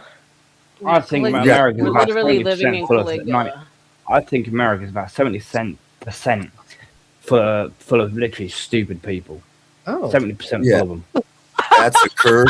That's a curve from that started way back. Dude, they fucked their own brother and sister and their own bloody mothers. You got so many fucking stupid people. There's probably one of them on the panel. Well, they've been using Hollywood to cast spells on us and shit. And make us ignorant. Yeah. But it's not casting spells. It's just programming your subconscious mind. It doesn't. That's not. It's like you can call it casting spells. It's They're broadcasting. They're broadcasting spells. They actually, when they make a movie, the original copy, they will cast a spell on the original copy of like a movie. Yeah, I get what you're saying, Rocky. But I'm just saying, I think we cast spells. Every time we speak, like that's. Yeah. Who runs Hollywood? Yeah. Exactly. Who runs the music industry? Look, in the language itself, words are spelled, right? Words are spelled. Okay, so think about that for, it's like I think everyone is casting spells all the time, every time they speak. Spelling, right? It's called spelling. Yeah, exactly. That's how they get you in the court system. They use a different language. They use Black's Law Dictionary, and you use an English. You think they're speaking English old. They're speaking, standard American English, but they're not. They're speaking another language in the court system. Right. They use it's called what's it called? It's some sort of Latin. Doctors don't write in English. Black's Law. It's a term for that language. It's like sign language. It's not even a real language. It's a sign language. It's exactly Latin, Basically, you're looking at retard law. Well, it's an imaginary law that they came up with to govern society. That's all. Exactly. Fuck society. And we are the retards that would fall for it. Like, that's the thing. He's not wrong, because there's way more of us than there are of them, right? And all it took was everyone to decide in one day. Let's say it start by not paying your taxes. What are they gonna do, right? It really is retard. Like shout out to the retards, but like. But it's 80% of the population. You get that? Like 80% of the population, their IQ isn't high enough for them to even perceive sometimes the conversations that are being had even on panel. Right. But it didn't used to be that way. I mean, you want to know why our military is so low in people? Because people can't pass the fucking ASVAB. Wow. Well, yeah, because they're too damn dumb. The law system identifies everyone that's born as a infant that's been abandoned, and you're a ward of the state. You're a ward. That means you're incompetent. When you're first born. Yeah, you're on the ship. You're a citizen of the ship. That's just how it works. So you work for the ship. Yeah, that's it. We can go down that rabbit hole, but I got your video pulled up in the back, so thank you for sharing. We're gonna go ahead and pull this up. Quick OTW video. Salute to you. I gave you the wrench, so if you want to drop your page in the chat. You changed your logo. That's a different logo. Okay. Let's go ahead and play this. Everybody knows this story. None of this is copyright, right? In the hair. Obviously. So It shouldn't be. both race, I made this. and the hare falls asleep under a tree eventually. All right, and the tortoise passes him, and eventually wins the race because this guy's dreaming about winning the race, but he didn't win the race, and in the end he cries because he lost the race. And so this is it. That's like the quick rendition of this story. Okay. So what I wanted to show you guys was the correlation that it has with brain and where this story comes from, literally. So this is what I'm going to start with, but we're going down. This is going to be funny. We're going down the rabbit hole, ladies and gentlemen. There's the brain. Right to the right of the frontal lobe, you have you'll have the rabbit with the rabbit ears. the head of the rabbit and the rabbit ears. And right under the rabbit ears, you'll have the tortoise, and the tortoise's head and the shell next to, and what you would call the cerebellum, I think, that thing that looks like a tree. Okay, well, that thing that looks like a tree there, right underneath, you see the rabbit that's sleeping there, dreaming underneath the tree, right here, right in front of you. In other words, you're looking at the brain and you're seeing the story of the rabbit and the hare, the race that they're doing, being portrayed right there in front of you in the brain, right there. So you got right at the head of the brain, you have the whole lobe, and right after that, you see that little white piece. This is why they're telling you follow the white rabbit, or let's go down the rabbit hole. This is very significant to spiritual ascension, because these are all kind of like spiritual messages that are being given through allegorical significance. And I'm trying to point this out by showing you guys that the story of the tortoise and the hare comes from the brain, literally. So if you look at this with spiritual eyes, you'll literally see the rabbit ahead of the tortoise, and the tortoise is racing with the rabbit. And then if you look to the next scene, you'll see a tree with a rabbit sleeping underneath the tree. Okay, so I'm going to move on to the next my next diagram. So this is a picture. Let me bring it up. This is a picture of the brain. So I guess the first thing I wanted to point out was, well, like I said before, like the first story I told you was about like a kid's story, right? So let's go a little bit further with this, and let me show you guys a superhero story. Okay, you guys know a certain superhero. I think I'm gonna just zoom in like this. I see a superhero here. I don't know if you guys see a superhero, but I do. Do you recognize that superhero? Well, let me bring him up. There you go. So you got Superman. This is your superhero here. Okay. Faster than a speeding bullet. Anybody need to interrupt, say something, just say pause, and you can speak on whatever he's saying. Guys, open discussion. Thank you, OTW, for sharing. Yeah, no problem. Can leap tall buildings in a single bound. Stronger than a locomotive. Because he is the savior, the superhero of humanity. Superman is you. Okay? So that's that. But in this diagram here, that's not the only thing I see. I mean, Superman is just one. I see many things here. I see Hinduism. Yeah, what's his name? I see Hinduism. Ganesh, the Hindu god Ganesh. Look at this. I see her. Here, I'll zoom in. Here's the elephant head right there, her ears, and with that nice crown up on the top of her head. There, look. There it is. That's Ganesh. All right. Now, I'm not done. You think this is done? This is going to blow you out of the water completely. It literally blew me out of the water while I was doing this. So, and this is all through spiritual discernment. It's like your eyes, when you get like spiritually awakened, your eyes change. You see everything differently. You see the truth in everything. Like literally, you see the truth in everything. So I'll just like zoom out of the brain here. Okay. We have Superman. We have Ganesh. But what other character do you think you see here? Well, I'll show you. Everybody loves this character. Boom. Dumbo. Check it out, people. Dumbo, right here. Look, I'm going to zoom in. I'll put him in focus. This is his face. These are his ears. There's the face. Look at his face. These are the big ears. Okay, now I see it. I'm like, big wait a ears minute. here, and this is his feet and his body. Look, he's sitting down. He's sitting down here. So there's Dumbo, friends. There you have it.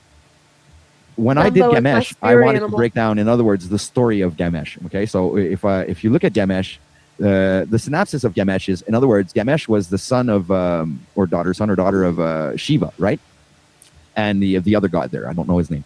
So, but I don't know what happened, but accidentally, the father of the child cut off the head, and to save that child's life, he cut off the head of an elephant and put it on top of the body of that person, Ganesh, and but Ganesh became the protector of Shiva.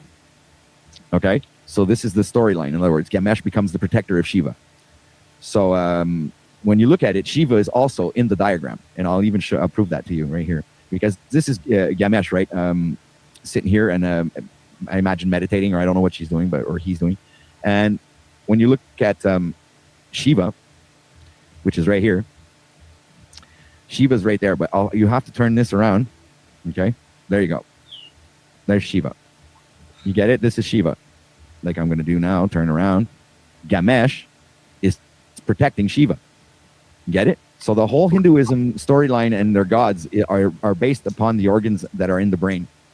This is to point out that mostly all, I don't know if they're all, because I can't say it for 100%, but in my perception of things, mostly all scriptures in any given religion are practically 95% guaranteed allegorically. They're all allegorical. So let's move on to the next amazing story of the brain. So now that we went through Ganesh, we went through Shiva. I'm going to show you another Hindu god, which I completely forgot his name. Brahma. It's this guy. Okay, and he is also in the diagram. So I'm going to have to zoom up over here. Okay, and I'm going to do like him. This guy is meditating, and he's meditating on the lotus petal. The lotus petal is the crown chakra. So if you look here closely, okay, here he is. These are his knees, just like here. There are his knees. They're there. That thing here, it's here.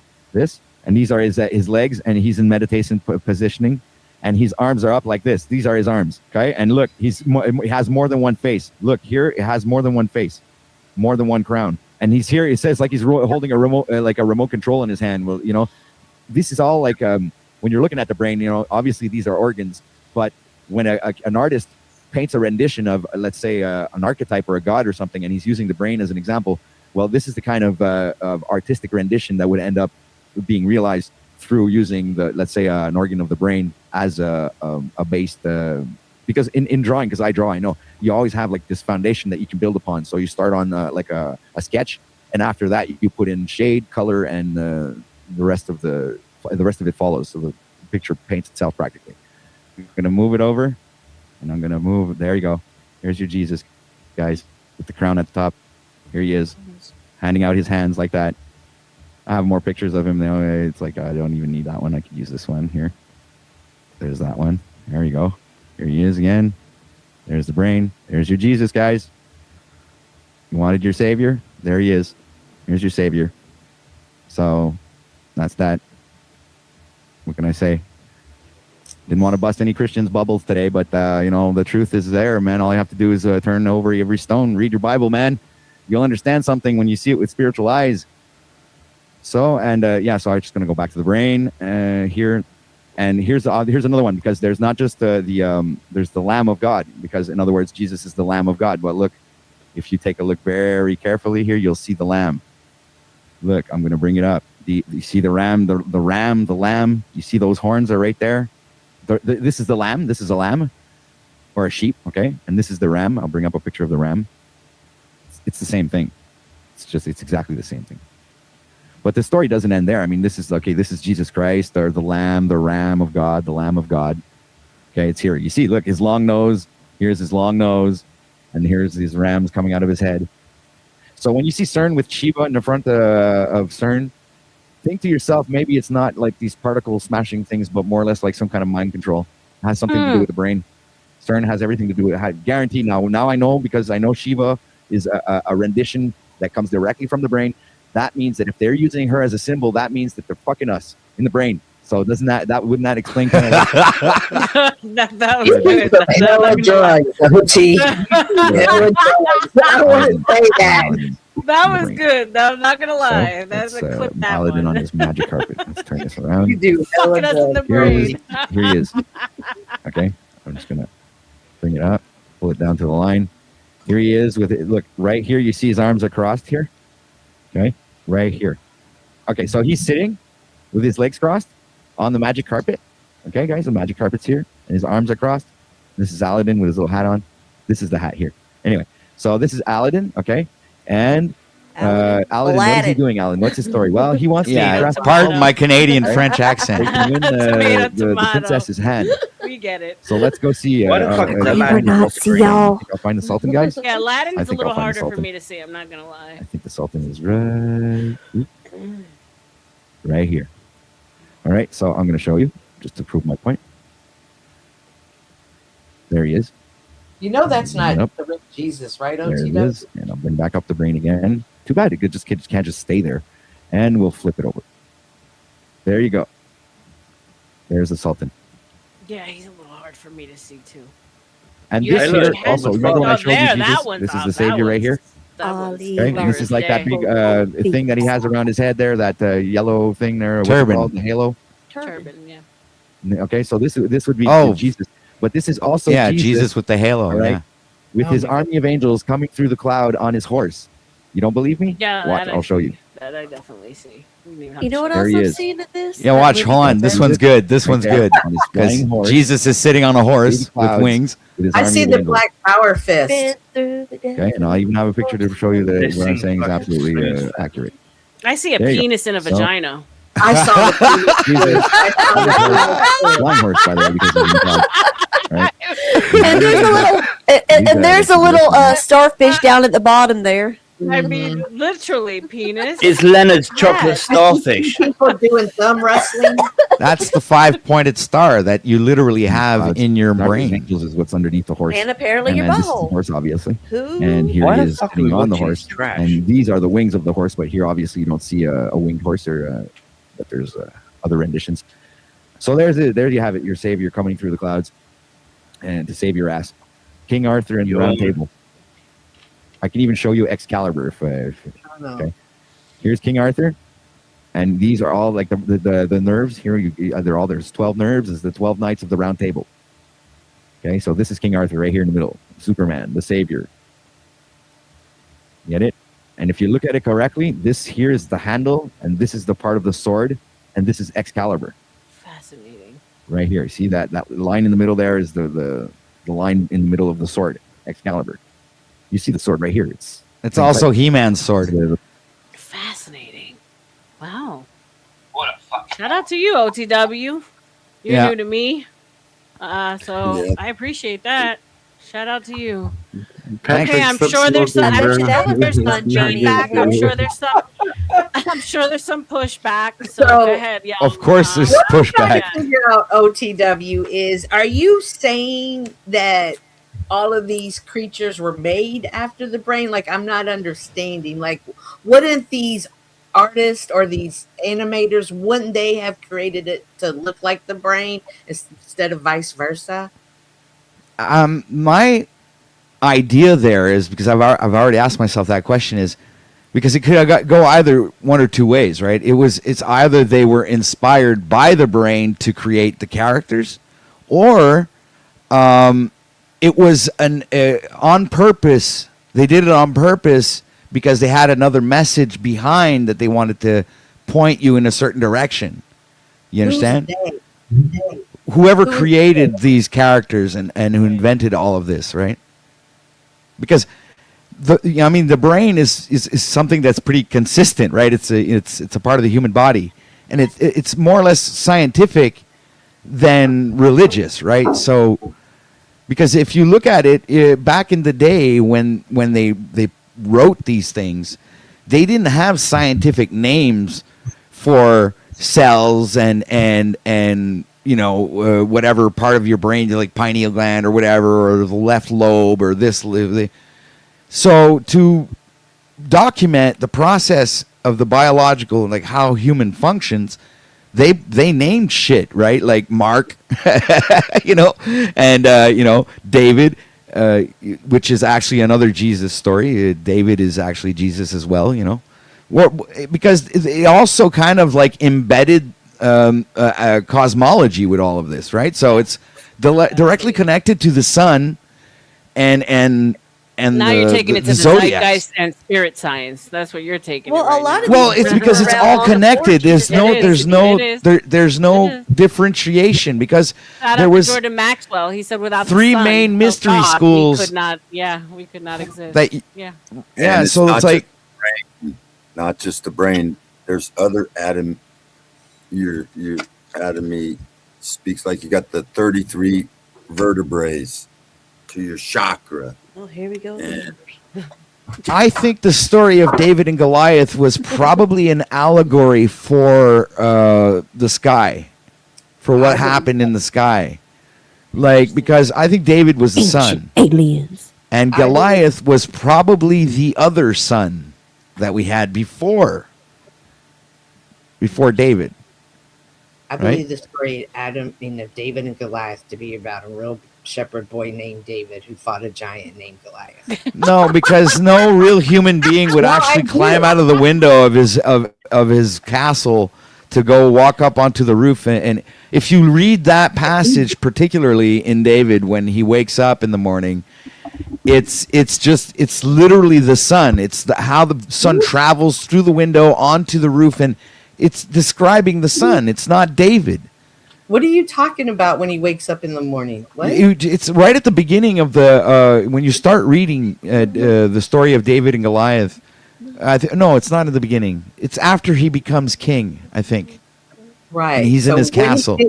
When he fought when he was a young boy, and is still a teenage boy when he fought Goliath. He was a shepherd, and his mom told him to go take lunch to his brothers, who were in the war. That were in the giant had them all backed up, and they were like, "Oh my God, what are we gonna do with the giant? What are we gonna do with the giant?"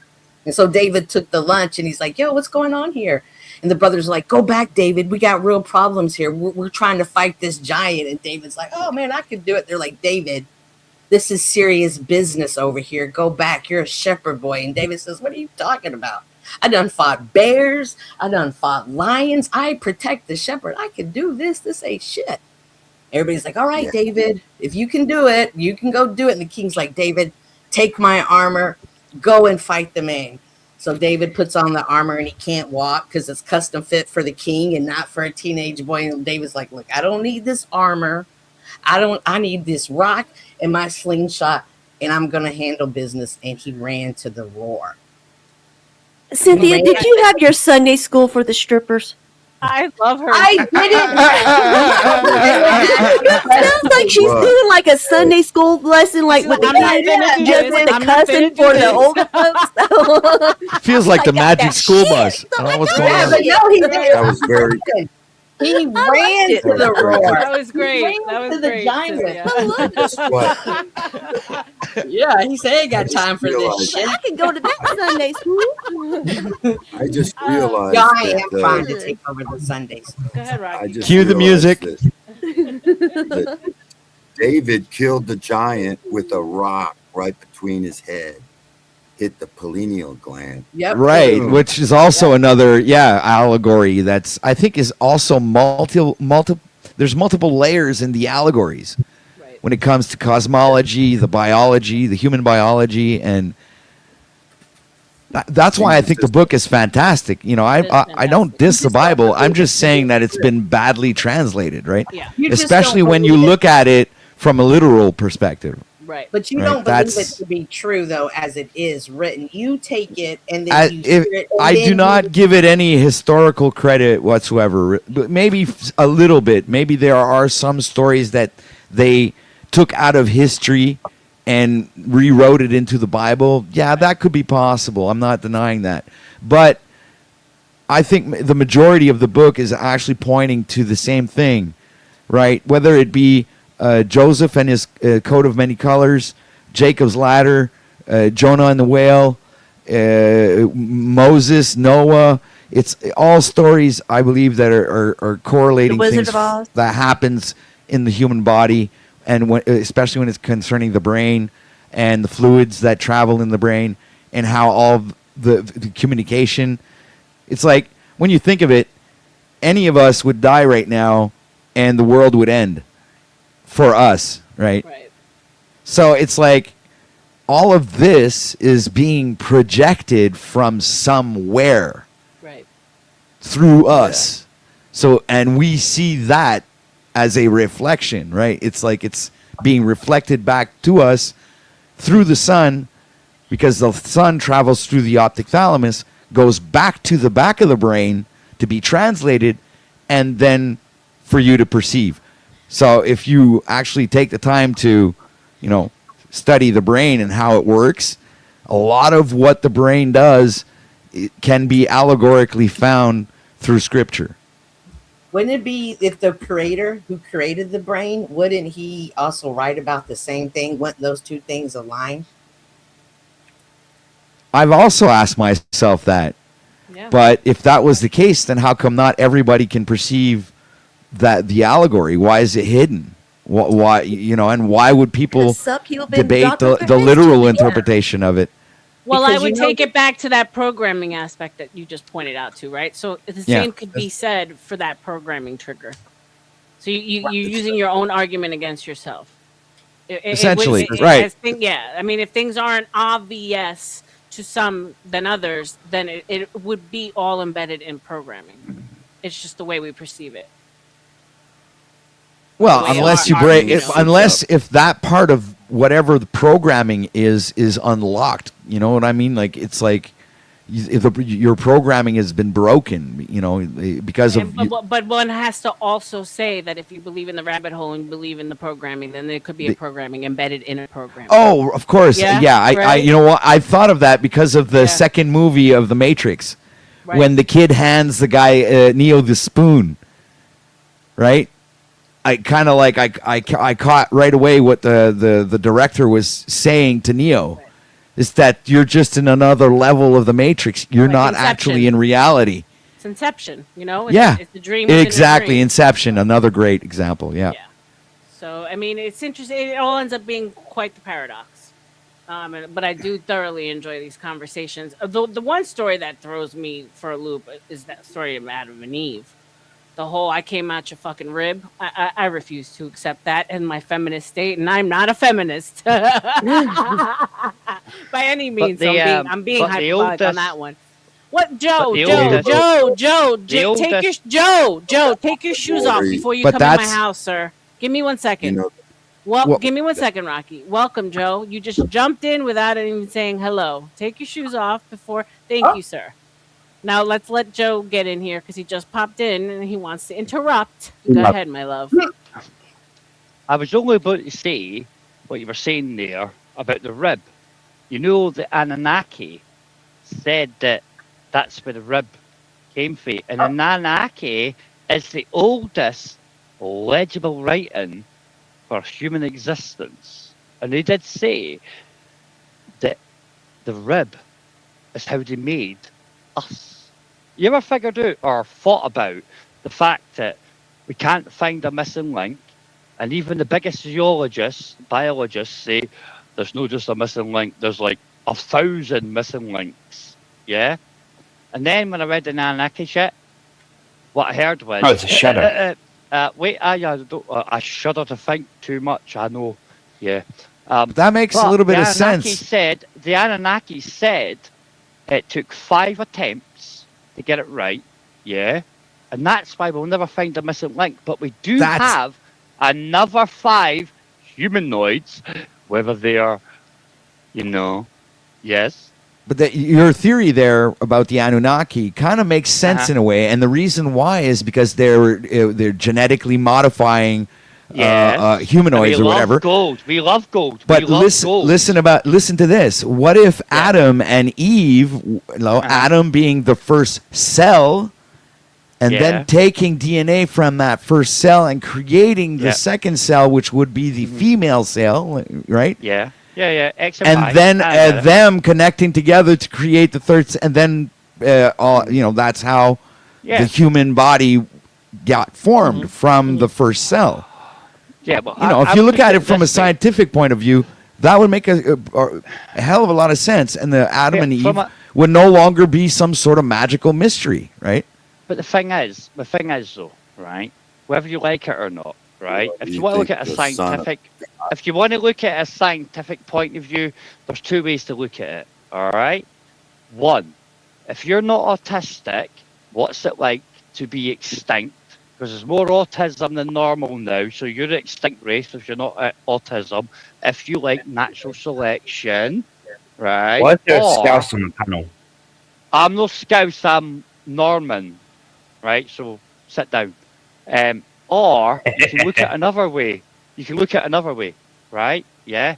And that is, in the beginning, there was the word. In the beginning, if you like a big bang, yeah?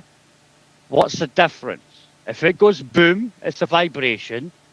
If a word, it's a vibration. And we all know with quantum mechanics that, come on, everything you perceive as a solid is nothing more than the consequence of a vibration, an unseen force. Yes? Big up the vibrations, big up the quantum mechanics.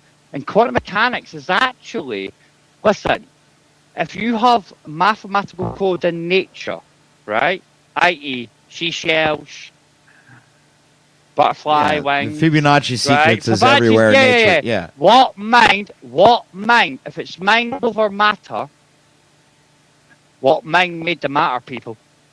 The fact of the matter is, quantum mechanics also states that matter does not exist. It's only the consequence of an unseen force, innit? Yeah? But I ken all about it all. Mathematics equal, big up the all-seeing power. The big eye. Innit? Somebody has to put that mathematical code into... You get me? I don't have the answers, but I do know this. Is that a door, Rocky? Oh. Yeah, it's my door. Yeah, I live at this is my house. Yes. Shout out to Joe. Thank you for that. If you guys understood what he actually said, any feedback? Well, I understood part of what he said. I understand him, but I've had a couple of practices. So shout out to Joe. Thank you. Look, he normally comes in talking very fast, so he's actually going nice. Yeah. Wait, what's in your fire bucket there, Joe? Well, I'll be honest with you, yeah. Big up the Lions crew. Is that where the Everybody cigarette wants butts go? to burn me too, but I'm still here, yeah. What? What do you say, RLM? What's in the bucket? Okay. What do you think about that? Did he say poop is in there? What, RLM? I got Is that your shit bucket? I think that No, well, at least that's it's not a fire bucket. spit bucket. You know, It's a fire bucket. Do you know why it's a fire bucket? Because people have tried to burn me in my house. So I make So sure what it's a did the bucket sand do? bucket. Watch. Well, it's fully fucking sand, isn't it? What? Oh, I So they guess. tried It's a fire to fire bucket, you you? fucking Mongo. Hey, It's a proper fire bucket. Well, you know, some of us don't have the experience of Nicest possible- people wanting to burn our house down, right? So we. Yeah, that's not a thing over here, I guess. Some of I yous, don't know. some of yous are just normies. Some of us are RML, innit? People want to burn you, RLL. Just saying. Well, no, Somebody else sir. will We act- actually Do you have the wrestle with Second crocodiles, sir? Amendment. We have guns, so we don't have to worry about fire buckets because we just shoot a motherfucker. Look, Exactly. right, tell you what, guys, I need to have a fire bucket. Tell you why. Because they Rocky. de-armed us in Scotland. We're not even allowed knives anymore, so we've got fire buckets. Tell you why. Insane. That's horrible. That looks like a have a big fire ashtray to me. Yeah, I thought they burned trash or something, or I don't know. Rocky. Big ashtray, yeah. Come out, you're right. Look. Told ya! I said Yeah, look, it's not been that used that long ago. The fucking fags are growing fucking white ribs. Nah, man. Okay, shout out to sticks, to a bundle of sticks. Here in this country, that word means something else, or you know that. Let's try not to I'm use it. sorry. Thank Me you. bad. You're Sorry. good. Sorry. You're good. You know how Lost in frequency- translation. Lost in translation. Don't. Yeah, don't, it's okay, sir. Don't treat me like. I won't. Thank you. I enjoy Sorry. you, Joe. It took me a bit to get to know you, Where's but Joe I enjoy from? you. RLM. Yeah, but the He's reason in why she figured it out. Northern Britain, I think. Northern, if I'm not mistaken. No. I always fuck it up. Sorry. No, I live know how just outside frequency Edinburgh. control- Edinburgh. Butterboy. Bring The things only. Listen, Tommy Robinson tried to unite the right 2014. He couldn't do it because the Ku Klux Klan, or one Ku Klux Klan, Edinburgh, somebody turned up looking like Jesus and said, "What's rule one of the Klan, Tommy?" They went, "What do you mean?" They went, "You can't be English, you fucking arse. Fuck off, you Jew cunt." Who's Tommy? Just saying. Tommy Robinson.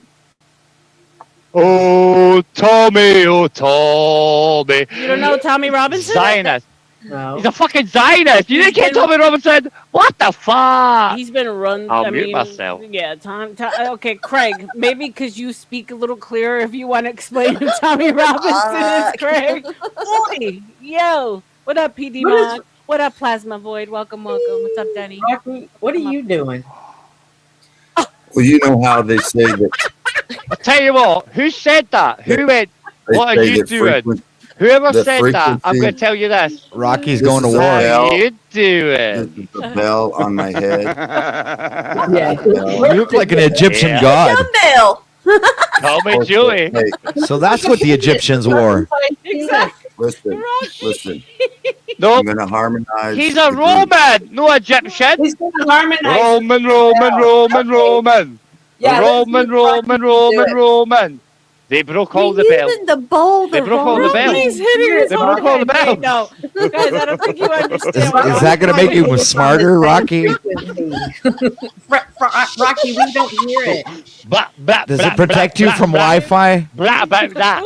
Okay, we're going to be on the Wait, same dude. frequency. Oh, Listen. this is more shiny than the fucking hang he had on his head. Listen. I might take extra for Bad. Tuesday here. I'll mute myself. Please mute yourself, Joe. Come on. Yeah, I agree, Rocky. You look better with it on. Now listen. It's Now somehow listen. complete them. Now listen. This shit up. I The swear. bell is a frequency that is supposed to bring harmony between us. It's I remember La Belle Angel. It didn't be like dong, then dong. Me La Belle Angel did that. No. We gotta Oh. sound bad, baby. But Rocky, That's like with that bowl, I 800 thought you were hertz, supposed Rocky. to take Is that the mallet 700 hertz, Rocky. What is that? and do it 68, around the I think. rim, right? Rim it. You know- Come on, you know what? Rocky. Supposed to Rim, be a rotate rummer. it around the Rim rim. it, Rocky. Joe, I'm gonna mute you, Joe, because now you're I know, doing I'm your bad. thing. You're doing your thing, I'm sir. bad. Stop it. No, but please. He's like excited. Pow pow. I like this shit. To be You know fair. what's I like these real- vibrations. There you go. Hold on a second. You know what's really? Yeah. You know what's really sad about you doing that here online is that all of our sound cords are regulated at 44.1 hertz or something like that, right? Yeah, the frequency's So been manipulated. exactly, it's been translated to their frequency. So even if you do play that online, nobody would You know, actually that feel the messed me up benefits. so bad Yeah, with they won't, music. because- Like I had to know. because- Hold on, Joe. I had to come to terms with the fact that like music has been manipulated frequency-wise, energetically wise, and that really took me like for a blow and a loop. Because I'm like, how can I detach myself from a sound, a frequency that I've grown up like? It's so heavily tied into my memory field. Yeah. Music, right? Well, it's universal, really. Yes, and that's they 100%. know that, and that's how they use it to program your subconscious mind. Yes. You know. Does that all tie in with that On- whole, Mandela effect shit that's going on with that? No, shit? Well, no, I think that's actually CERN. I think CERN is fucking CERN's around Mandela with effect, our 100%. brain frequencies, right? Because 100%. we operate under alpha, 100%. beta, 100%. Charlie, delta, whatever the names are, and so they know how which frequencies to emit. And I believe that even on the radio, I think they piggyback different frequencies on the ones that you listen to, where Yeah, they Mr. send out C. demonic, music, right? Simultaneously, C. as let's say you're listening to some song from the Beatles, let's say. But Yeah. on the other side of that frequency, because there's I think two sides of it, they piggyback another song, which is a demonic song, telling you that you will never be saved, that you're in all kinds of different, and it's all like, Play the record backwards.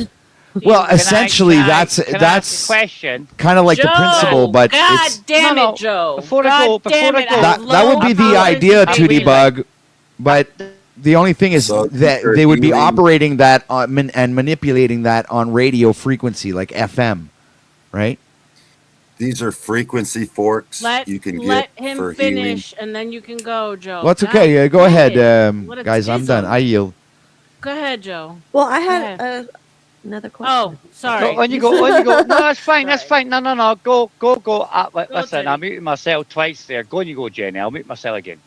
Well, my question, okay, when did the whole, I guess you could say, concept of the Mandela effect first come into place? When did that actually become a buzzword or a thing? Does anybody know the exact timing when that was?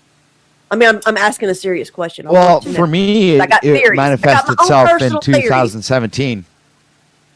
Bam! For Thank me, you. for me, it was. What for me, it happened was in earlier than that. 2017? What happened in was- 2017? There was a For me- cosmological for me, though- alignment. It was called the Great Sign in the sky, which correlated with Scripture. It blinded us all for a moment, didn't it? I was completely fascinated by that particular thing. Yeah, I was. And ever since then, things have been. The sun has not everything been the has been same di- since that day. Right. I even believe that they We now have when. a white sun. We no longer have a yellow. But listen to this. Can I What talk? about those days that the whole sky is covered in gray and you don't see the like usually through the clouds you can see the sun, right? You'll see like a little round circle or what. But now it's what, just like what about the days that weird there's just white glow? no, not even. Sometimes the covering is so thick that you don't see the sun at all. And I think those are the days that the sun's not passing and doing its normal cycle that it should do, that we've all grown up to know, right? So there might be something going on with the sun. There might be a bunch of things. When the dome happened. The sun god. In all honesty, The sun god that gives light to the world, the light of the world, the Son of God. Can I talk now, please?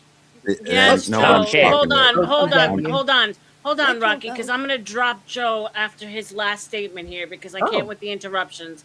We've been fine. Thank you and very come much. in. You're welcome. Yeah, I know. I know you have I a know. delay, maybe, but sir, Yeah. we were fine until you came in and started talking over That's everyone. fine. Please, I'm get your bad. point. I'm bad. I That's know, fine. pal. Right. Go ahead, get your The point gentleman, out. gentleman's Tootsie, I'll be talking right about back. things. Gentleman's talking about things there, but the stuff you were talking about, bro. Yeah. That doesn't mean what you're saying it means. There is multiple other ways that mathematically and logically it can be actually analyzed and delivered. Yeah. But the thing is, you're missing what everybody's missing. Big up Joshua or Yahweh, right? We are much more brighter than what they think we was. And if you keep looking, keep left, keep to the left. What's the left side of the mind? Repetition, not creativity on the right. That's why you get told, stick to the left. I'm a Brit, right? Which means that, oh yeah, London, innit, people? The worst of everywhere, innit? This is where it all stems from. Because if you're speaking English, you are spelling. Do you know why? Because everybody read from right to left, right? Until we turned up and tell them, cock-a-doodle-doo.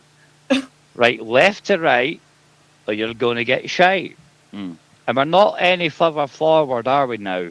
We're still giving the cunt shite, that right to left. Ain't we? Yeah, I'm left-handed. Funny enough. Ken, that means you're Catholic then, doesn't it? Technically in Roman way. No. I was born Catholic. You laughing. I don't identify as any religion. You were born that way. That's why you write that way.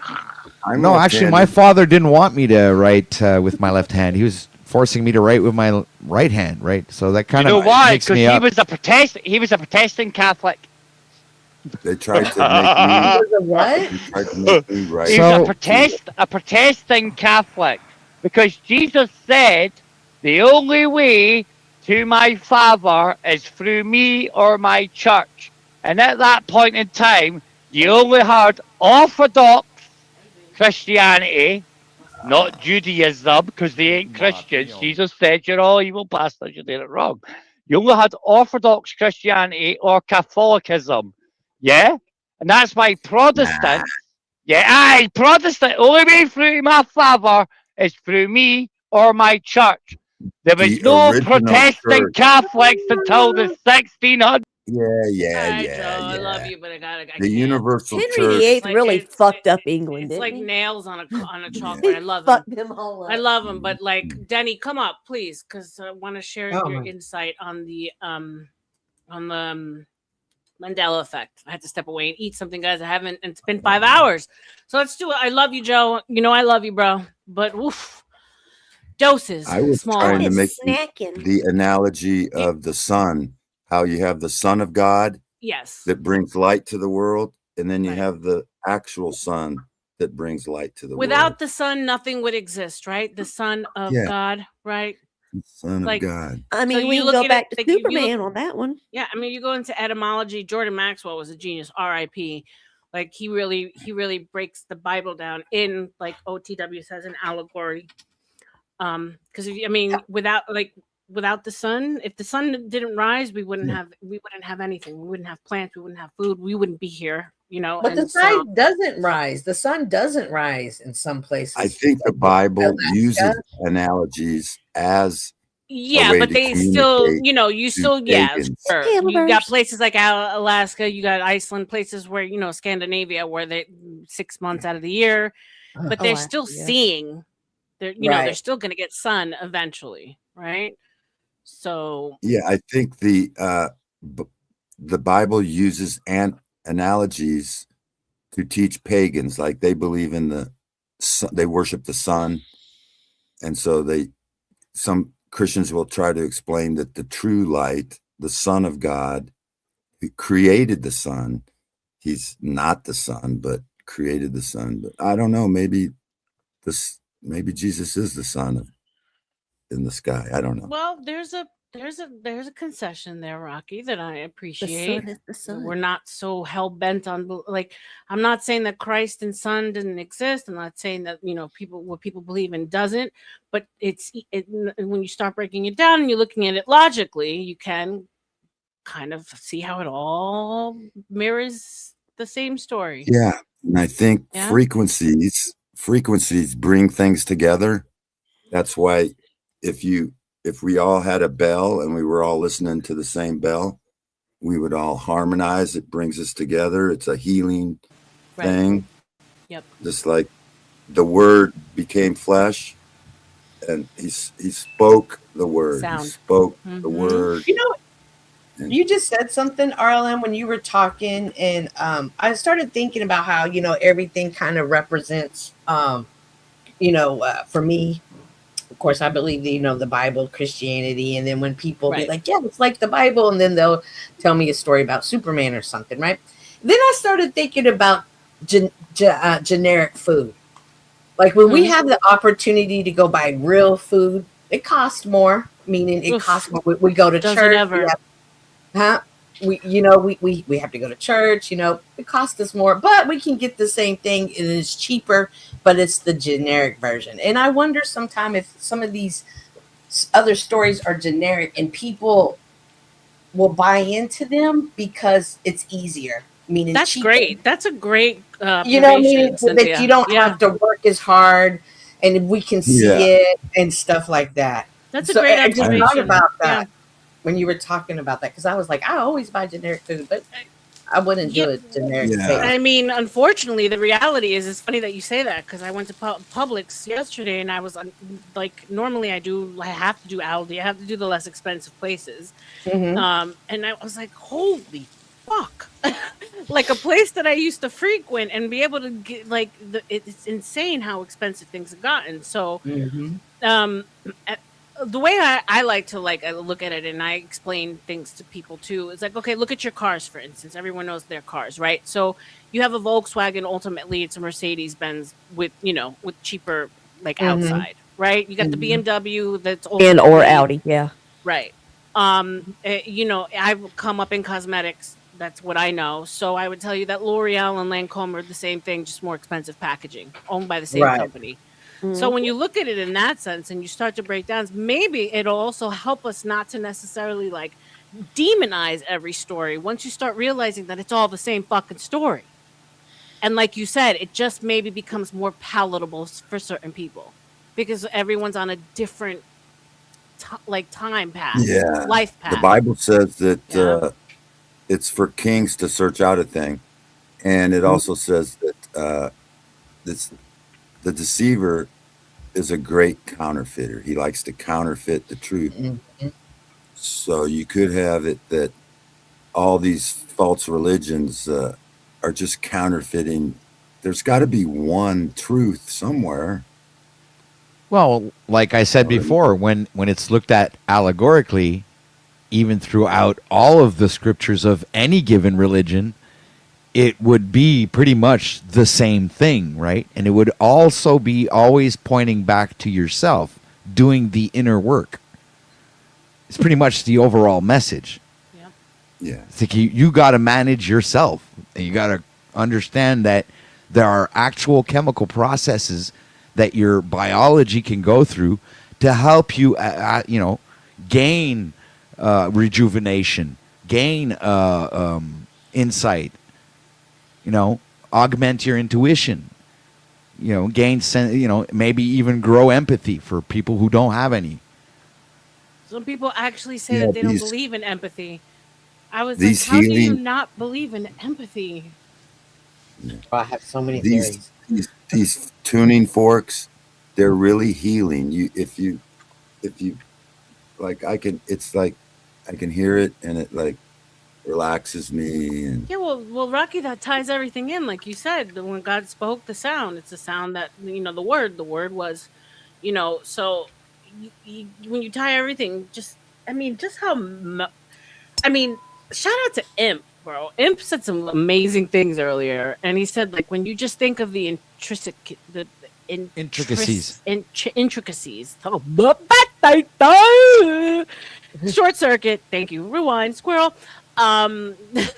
It's of everything and how it's all just like tied in together. Every little detail. One little detail is out of place, and none of it works. With the Fibonacci sequence, a spiral, like everything that you see in the universe, everything you see in nature, right? And like you said, our brain, you tie it into our insides. yeah, they changed. How can you not say that there isn't a God?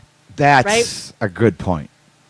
Yeah, they changed the It's frequency impossible. in music, and it was only a few degrees different, just a few degrees different. Yeah, it's like And 432 as opposed to we are supposed to natural operation of the Earth is like 469, I think, or something like that. But it's been altered to 442 or 432 is the frequency that it's been altered to. Right now it's at 440. 440 standard, yeah. And what we should be listening to is 432. Right? Got it. 'Cause, 432. Yeah, that's the kind of like the frequency that the Earth resonates on. Got it.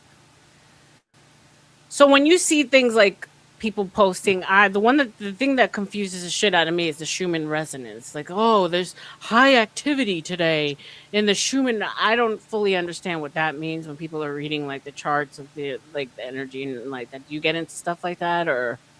Well, I have at one point, but I kind of let go of that, because more and more I'm convinced that it's a simulation. It's all projection. Okay. So it's like because of the biological functions of the human body, right? And if you look at how your eyes work and how your brain translate all of that information through your five senses, and it talks about the five senses a lot in the Bible. If you look at the five husbands and Jesus at the well, the five husbands were actually her five senses. It's like the allegories are deeply embedded, and the stories explain literally how your body works, right? So yeah, I'm more and more convinced that this is some God created a projection. And if I bring it back to like the sign in the sky on the 23rd of September 2017, but it's funny we talked about that earlier, Tootie Bug, but not longer after that, which was the 10th of October 2017, something happened in my life which was a little bit traumatic. The lead singer of our band was arrested on stage, right? And I was the one who I had to replace him on stage and do the job because we were getting paid for this, So I was freaking the freak out because I only knew like 10 songs by heart that I could sing, and I was like freaking out because I was just the guitarist and I was doing back vocals, so I didn't really have to worry about being the head guy up front. And so I ended up looping the same 10 songs over and over in the bar for 3 hours. But then a week later, lo and behold, I have my spiritual awakening, which that's what I call it. But I don't, who knows what that was, but it's what brought me to the truth of everything I discovered. Right. Yeah. I was going to go back to something that you said because there is pushback. Go ahead, Cynthia. I got The woman at the well wasn't married. That was the whole thing. Like, she's like, I'm not married. And Jesus is like, I know you're not married. So, right, because the 5 husbands weren't actually husbands, right? They were her 5 senses. Well, her lovers were lovers because she was a prostitute. So, but you said that her 5 husbands, I was saying that she wasn't married. I was just clarifying that. Oh, well, the woman at the well was a Samaritan, and I just watched the movie The Chosen, and that was pretty good, the scene at the well. Oh, man. How he explained his The Chosen is another angel production movie, yeah? Like the same people that put out the shit. The 5th season is over. The 6th season will be Christ on the cross. The next season is going to be Christ on the cross. The 5th season just got over. I didn't even know it was still going. I thought it was but I watched the whole series about the last week. I've been something watching about carrying a dead man on your neck that just I don't know if because more as being raised Mormon, we were raised not to wear any symbology so if you go to a Mormon church, you don't see Christ on the cross, you don't see any of that stuff. The Bible talks about that too. You're not to have any images of him. Right. Which is why when everybody shows an image of Jesus, I'm like, what are y'all doing? Right. We're literally not supposed to. I was showing an image of the programming, right? The program. That's what I'm showing. Yeah. I'm trying to open people's eyes to show them that they are using these things subconsciously because it's actually a part of your biology. So your subconscious mind already has a map of your biology, right? All the organs in your brain, everything. It's just like your subconscious mind is like the node. It's the main neural processor of everything, right? Yeah. that's the physical realm. I believe And at a very young age, I struggled with the drinking of the blood and the taking of the body of Christ, the sacrament. I struggled with it. I just wanted apple juice and crackers. I just didn't quite I knew I didn't understand it. I didn't know why I didn't understand it. And that was an analogy. As soon as I was old enough to say no to it, I still had to go to church. Obviously, my parents. I was in church 4 days a freaking week. God bless my parents. But I said I'm not partaking because I don't want to be a hypocrite, and I'm not following the word of Christ. I'm not following the word of wisdom. I drink. At that point, I was already experimenting with alcohol and nicotine, and that's against the church, obviously. But I struggled with that. I'm like, this feels a little cannibalistic. I don't know. That's all the things that we communion. do in ritual feels That's communion. didn't ever feel right to me. I didn't know why, because it wasn't coming from my parents and my home. My home is extremely, extremely indoctrinated growing up. Yeah. So Communion is representing, you're remembering what Christ did on the cross. The blood represents his death. Understood. But when you look at that things would literally, be, when you look at things literally for what you're doing, you're literally taking of the body and the blood. It's cannibalism. Right. The Bible anyway, says it's that was the first form of acting, actually. Yeah. Life is in the blood. Asians practice cannibalism as a health practice. Yeah, no, I understand that cannibalism still exists, right? I'm just saying I don't knock other people's practices, by the way. Paganism, I think, was originally if you think about it, people worship gods that represented things that we need to exist in this day. The God of water, It doesn't God of the sun, represent human of the seconds. earth. You know what I'm saying? So when you break down, like I'm being half Cuban, I also was exposed to Santeria, and so I didn't study it, but I've looked into all things, right? And people, oh, it's demonic. I mean, literally, people are just doing offerings to the things that feed us, the things that we live off, the things that feed us, the things that keep us alive. We can't be without water. We can't be without the ground, the soil, the earth, what comes of the earth, and so like I just try to look at things objectively for what they are, and then just like OTW, tie them all in together, and it really does all kind of make sense. It does. It does. It does. So essentially, you become like aware of all of the programming, right? It's like, right. Especially through all the symbolism, because it's like all there, ready for you to be programmed. I was even researching the spiral of life, because I've been seeing it lately in all kinds of movies, whether you watch Netflix or whatever, Amazon Prime. It's just crazy. They just they jam pack these TV series and movies with all of this occult symbolism, and I do believe that it's they use those symbols to open up your subconscious mind and be vulnerable, I believe, to their programming. But I think it's like when you're awake and you see the symbols, right? Because usually when you watch a movie, nobody actually recognizes the symbols. They're just your subconscious mind picks them up, but you don't see them. But I think it's like once you start recognizing all the symbolism, you can't unsee it. You'll see it in every single scene that they put them in. It's like, there's another. OTW, here's a fun I back fact up the movie. I back up the movie to see what the message is. Because here's a fun fact I'm going to throw out at all you guys on the panel, and you know what you think about this, right? So now we understand that the rainbow comes from the Bible. Yeah, yes. There's nothing wrong with the rainbow. We understand that even the unicorn, I was told, correct me if I'm wrong, comes from the UFOs. Right? Flying disc. Let me say it that way. Flying disc are in the Bible. So, and then we understand that symbols like the swastika actually comes from old, Hindu, symbolism, right? Which means, so what if the embedded symbolism that they've been programming us with is so deeply embedded, and it's so deeply we've there's an echo, guys. There's an echo. Hold on. Yeah, mute Rocky for a second. So many times we've flipped it so many times to look at what's good and make it bad ourselves, when they've only been projecting what's actually good onto us. If you think about it, right? Because exactly the whole time they've been telling us the truth.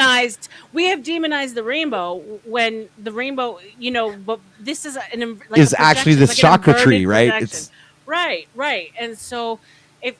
I'm having an aha moment with you as I'm talking. Like, what if instead of me looking at things and saying, it's symbolism, they're just trying to fuck with us, it's programming. What if we actually started feeding into it now that we know what it is, flip it on its ass and say, well, this is not inverted. This is not actually bad. They just had us project a bad image onto it. What do you think this I don't know means? if I'm making any sense. Look at my logo. Right? It's literally Saturn's cube. Right. You understand? It's the cube. Now I see it. Now I see it because I had to look at it for a second. Right. Yeah. Okay. Yeah. Yeah. So I use it. And also the color schemes: blue, yellow, and red, which are three very the colors that are used, like they're primary colors. Yeah. Yeah. Yep. So they're used to help program you, right? If you watch the TV series Fallout, it's so it's right in your face. They put it so much in your face. Those three main colors are they really go like, yeah, that's what I'm saying. Plus the number 33, right, and all that. It's all there. They jam packed Fallout with the truth. It's insane, right? I gotta go back and watch it again now that, the 33 degrees. Is 33 degrees Fahrenheit, I believe, is where water starts boiling or something, or starts melting. I don't know. Because 32 here is in Canada, freezing Fahrenheit. Yeah, 32 degrees. In Canada, it's Celsius, right? So I don't calculate things, but I know there's water. Something happens to water at 33 degrees, And I don't know which one. And there's also 33 vertebrae in your spinal column. Right, Vaki was saying that earlier. Which is for an odd coincidence, right? Right. Odd. But Right. And Jacob's ladder has, 33 steps. Yeah. Wow, 7 days. 7 days. There's also 7. I mean, if you break down even numbers and you look at numerology, if you look and all at that every, stuff, it makes- if you research, everything. I've been down that rabbit hole. I researched every time 7 has been mentioned in the Bible.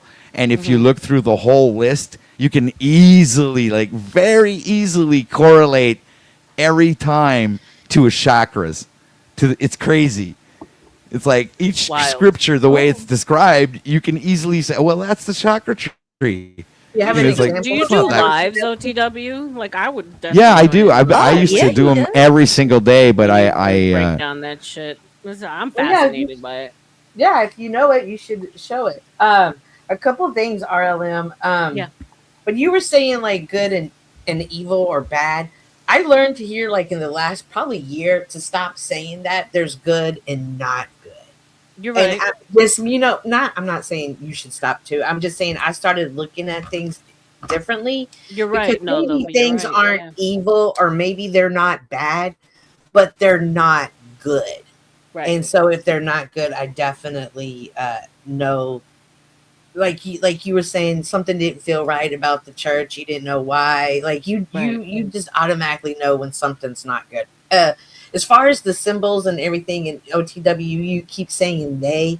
I mean, anything that we're speaking about Hollywood. We're speaking about the music industry, theater, and I mean, from the beginning of time, that industry has been full of not good people who have a separate agenda that It was they a are propaganda arm from its conception. 100%. Yeah, it's that they're trying to push an agenda, and Yep. so it's not good. I don't know what right. it is, And it's also worked perfectly, in my opinion, so far. Right. I mean, if I look at how the results, it's like, it's great. But that's what I'm they did a great saying. job. What if those of us who are awake, or quote unquote call ourselves woke, awake, not in the perverted sense? There's another one, right? Woke was one of those things we used they to say. hijacked the term, right? They'd hijacked it, right? Because in modernity, Yeah. it means something completely different. I remember you used to say, "Oh, damn, you're awake," meaning like you woke up to the truth, right? The Yes. red pill.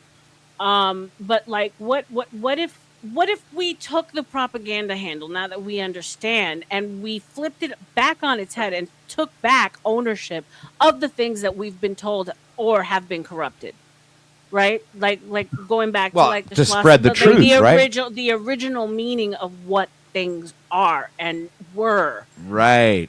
I agree. Yeah. That's a very hard. That is like a life mission. It is.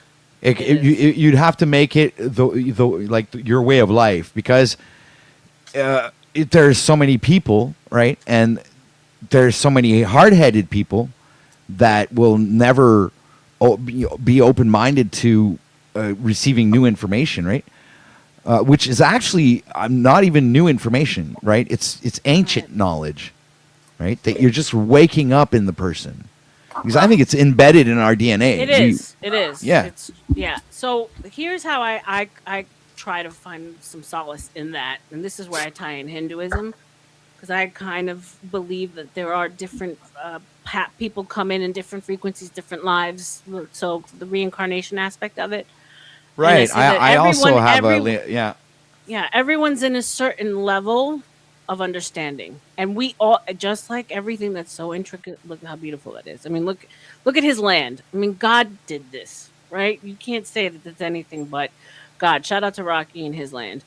But like, just like everything is so intricately tied into the next thing, we also are very intricate, like tied. There's like new souls, if we're going to speak about the soul, that are just coming in, that are just planted to the ground, that just go by what they've been told, right? They have time yet. Then there's like some of us, like I think you said you were 33. I don't know if you were being serious or like joking around not with my me. age. The life path. Yeah, you're. Yeah. No. I. Well, it's a number that's And then there's always a present in my soul. life. So it's like There you go. So then, for me, 3 is extremely present. I'm in life path 3. It just makes a lot of sense. like if you believe in angels or whatever, it's like or a higher power. My whole thing is governed by Metatron, or not Megatron from Transformers, but Metatron, which is actually one of the highest angels in the angel sphere. So that's like I'm governed by him. My whole thing is that maybe, we're just, instead of looking at people and saying they're not woke, they're useless NPCs, all these terms that we throw at people, they're just new souls going through this experience for the first time, where some of us have been here time and time again. Yeah. So hold on, we got Denny in the back. Imagine if you have to go through this 8.5 billion times. Bro, you know what I say? Because like your karmic debt is paid off through your children. I don't have children. I gotta fix it. I'm done. Like I have no more turns, right? My seed is not being carried on. So I better get this shit right this time around. and that's my way of laughing at it and saying like, no, I've been here. When I say send the asteroid, I'm like, all right, I've seen this show before. I've been here time and time again. I'm over it. I'm done.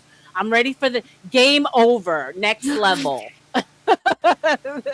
I've said that to myself a few times. Next plateau. Yeah. Holy cow.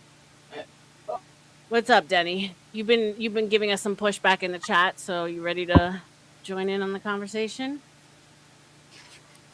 What is wrong with music? Oh, here we go. I didn't say anything about music. You did though. I said that the frequency that they're transmitting it on the radio and when they record it is not good for humans at all. And how did you come to this? And what frequency is that?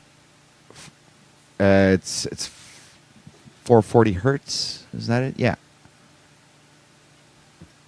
So, like, music isn't transmitted at 440 hertz.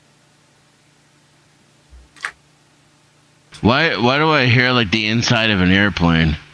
Oh. Well, it's actually through your computer. It's actually transmitted at 144 hertz, if I'm not mistaken. Hold on, let me go check. Hold on, I might be mistaken. Let me see. Do you still hear it, Dennison? Do you hear it now? Yeah, I still hear it. Then I don't know what it is, because... Chat, do you guys It's not hear recorded anything? at 440 either. No, the playback is... I'll be with you in a minute.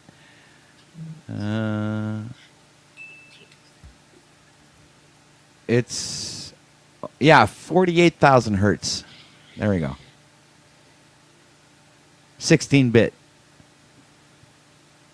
Yeah, that's the quality capacity of your sound card. It's Right. not the frequency at which music is transmitted. But that would be the frequency Man, that that is background translated noise to is your killer. ears.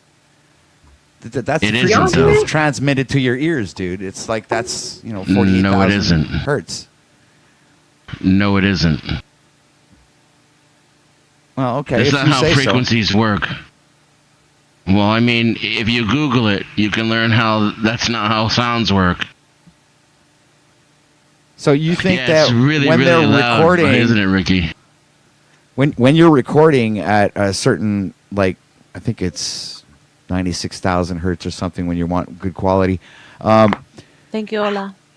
When you're recording at that particular frequency, you're telling me that when it's retransmitted through a radio frequency that is at like I don't know, a channel number is like 97.7. I'll give you an example. We're not receiving the radio frequency at 97.7 hertz. Correct. You don't receive the radio frequency at all.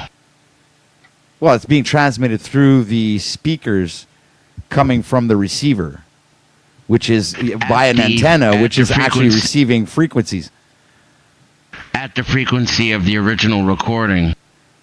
And instruments and sounds are all different frequencies. But they can obviously be manipulated. Here. I don't know. Everything sounds very quiet here. Yeah. They can all be here, but a song can't play at a single frequency. That's not how sounds work.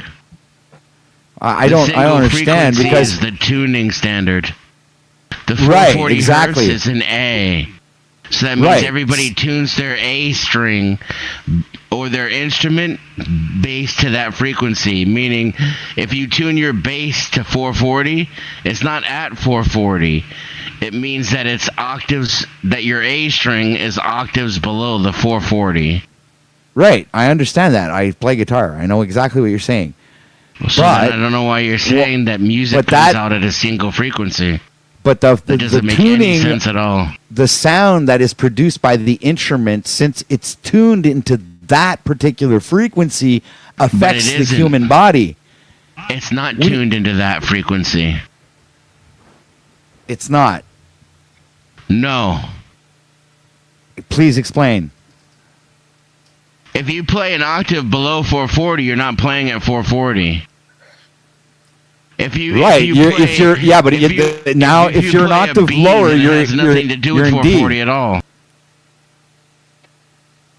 But the instrument is tuned at 440 lower hertz. Than A is still A.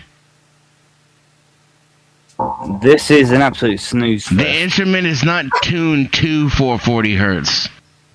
That's not how the strings are. Work. The instrument is that's a factor, but it's the strings. Not on a bass guitar. Not on a didgeridoo. A didgeridoo. Judy, you can play with my didgeridoo any day of the week, hon. Not a didgeridoo is like around 60 to 100 hertz because it's much lower. Lower sounds make lower frequencies. Holy shit, this shit's boring. Let them go back and forth. Craig. Y'all lowered my hertz. Also, it has nothing to do with the frequency that the Earth resonates at either. The Earth is subharmonic. Challenging what we said, Denny's just correcting what we said or giving pushback. Let it happen, Craig, please. What is it again? Air your grievances. Exactly. It's the Throwaway Thursday. Well, I mean, these aren't grievances. These are just scientific facts. Can someone please mute themselves? Because that fucking fan sound is making it hard to think. Feels so good. Yes, high five to new beginnings. I think it might be OTW. How could that be possible? Oh, maybe I don't. Can you mute yourself for a second? Just mute yourself for a second to see. Yeah, it's you. Okay, so like the Earth doesn't have a frequency anywhere near 440 hertz either. God, my penis is more interesting. Holy shit! I got so used to that background noise. You can fuck off, Craig. I didn't hear it, Denny, until you just said. I got so used to it, I didn't even realize you have sensitive ears. That's crazy. Yeah, I'm a musician who understands how frequencies work. Go figure. Hey, why don't y'all two get together one night and have a jam session? Hey, so Randy. The Earth's frequencies are almost entirely subharmonic, below 20 hertz, which is nowhere near the hundreds of hertz that most instruments play at. And instruments don't play, and music isn't recorded at a single frequency. That's not how sound works. Every single sound you hear is a different frequency. So when you hear a song, you're hearing a cacophony of different frequencies. The fact that it is tuned into one frequency is a misnomer. It makes no sense whatsoever. It has nothing to do with the Earth. Also, the Earth has several different frequencies. Obviously, most of them are inaudible. Like the Earth's frequency that is considered the standard. The seismic frequency is in the 7 hertz range, which means you don't hear it. Now, as it expels into the atmosphere, it increases in resonance and frequency until you can hear it somewhere around the 40 hertz range. That's up in the ionosphere. So technically, theoretically speaking, if you could be in the ionosphere with a vacuum, you would be able to hear like a low hum. The rest of the Earth's frequencies are in the millihertz range, which are way, way, way, way below what a human person can hear. It has nothing. None of it has anything to do with music, and music does not play at a single frequency. I was also confused about what Rebecca said about how music has been manipulated. Can you elaborate on that theory? Where that comes from? It all goes back to what we were just talking about. That there's a single frequency that the Earth vibrates on, or yeah, that's not true. Okay, well, I'm here to take your push. I'm here to get your knowledge, Denny. You know that about me. So even that 7 hertz varies widely, right? It bounced all the way from like 6 hertz to 9 hertz, and then that's just one thing about the Earth, right? Sorry, Cynthia, go ahead. Well, I was thinking like, you know, the 808s. When I say 808s, do you know what I mean? Yes, ma'am. That's why we increased the standard from 437, which was the standard in Beethoven's time, to 440, because those synthesizers use math. It's 437. It's 437, and that's why we. Okay, whatever. You're that Canadian man. Anybody in the audience? Anybody in the audience who wants to know the truth, you can Google it and figure it out. It's very easy. It's like the Fahrenheit and Celsius, right? It's actually the difference between here, and in America it's 437. So it's all good. It's not 437 in America. It was 437 in England. That's where the standard came from. Anyways, where was I? I can't remember what I was saying. Oh, yeah. The reason why we changed it from 437 to 440 is because the synthesizers don't actually play music. They use mathematical equations in order to generate a frequency, a harmony. So it's easier to compute something that's even numbered than it is a prime number. That's why they changed it to 440. The standard was changed by the BBC to 440 to make it so that it was more universal for everyone around the world. And what that means is that the A note that is around 440 hertz, everybody tunes their instrument according to that relative A note, not to that A note, because like I said, an A for a didgeridoo is like 110 hertz. It's nowhere near 440. And a triangle, right, or a flute is going to be much higher than a guitar. And the 440 is not what you hear on the radio or in your instruments. A 440 is actually much higher. It's if you've ever heard what a tuning fork sounds like, that's what 440 is. Yeah, of course. I bet my ass can fuck to 440 hertz. What? Yeah, I see. I didn't come up here when Joe was up here, right? No, forget it. But I knew I shouldn't have come up here when Craig was up here. And now I'm learning my lesson. I've been here the whole time. Craig is just trolling. I know, that's why I stayed in the chat. But here's the thing. Like, if we're putting out information that is quote unquote not correct, boring, right? Then no, it needs to be correct. It needs to be corrected, because I don't want to be linked to anyone that's putting out misinformation. So that's why I let Denny come up and say what he says. If that's the case, but I'm gonna research it myself, though. Yeah, for sure. Yeah, that's for sure.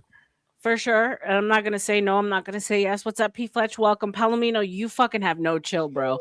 I think girls tolerate sound better. That's why black women always got their smoke alarms beeping.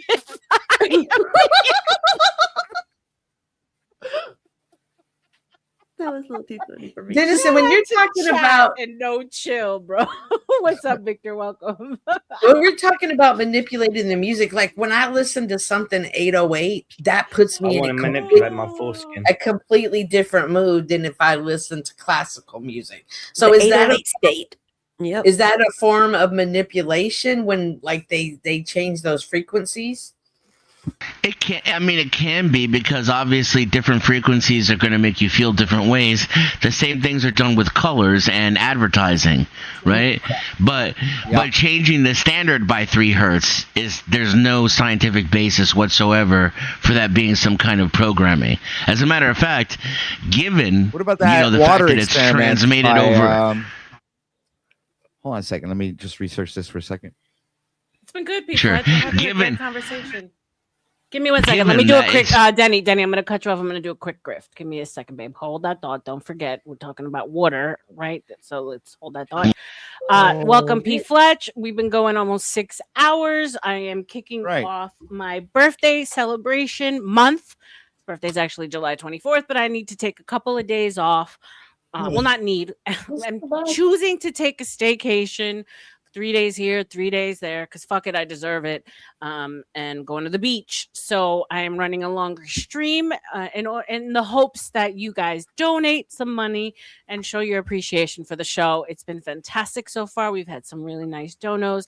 So you guys know what to do. You can Cash App, you can buy memberships, you can PayPal, Ko-fi, smoke signals, you can fucking do snail mail. Just show me some love. Tootie is you tight-fisted fucks, give us some money. Oh.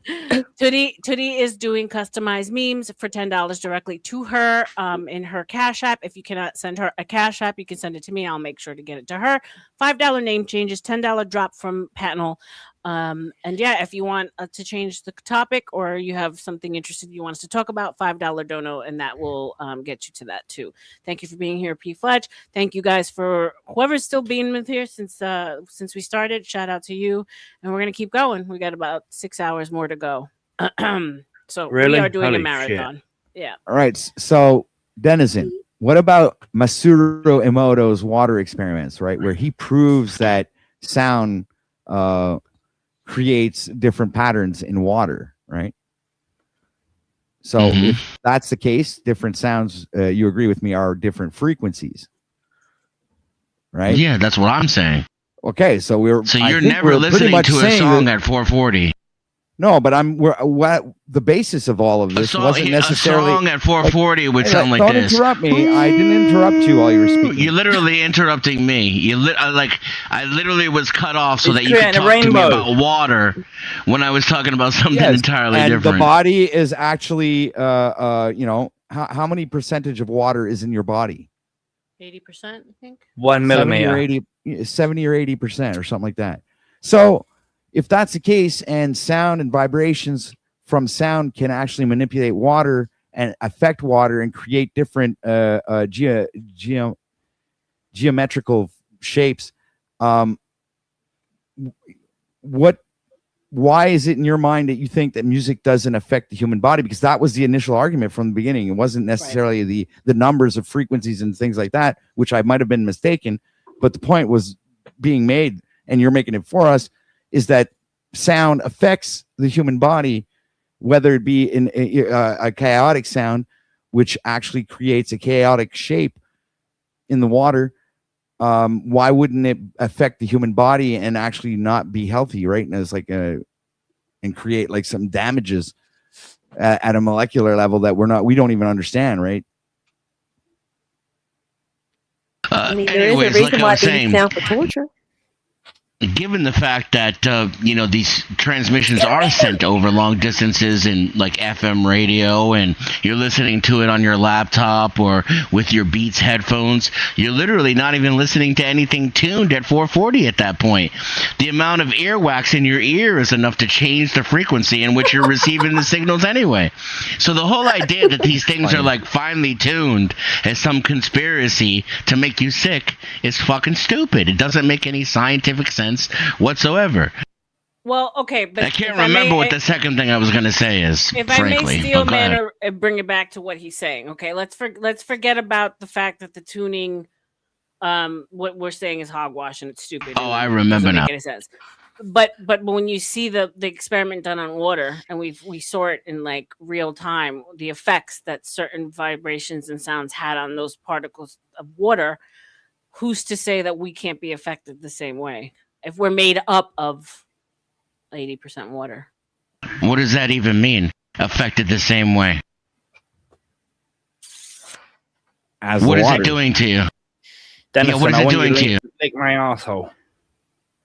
Rocky's making Well, rainbows. that would be. I could ask you the same question about the last vaccine you took, right? I've never taken a vaccine. No, but I haven't had I'm a just saying vaccine that's an since I odd was forced question. to as a child. It's an odd question. You're the one suggesting it changes me somehow. How does it change me? Emotionally, maybe it plays on emotions. Could that be a factor? Yeah. I had the obviously. vaccine That's thing why when we I was young. that's why we listen to music, which ties into the second thing I was going to say. Tootie raised it earlier. The reason why 437 was used in England at the time was because at that time it was considered a brighter, happier tone. It was considered to be energetic. Can you put this fucker backstage while I'm talking? Yeah, Craig. No. Just don't interrupt, Craig. Please, just mute yourself. Please. Boring.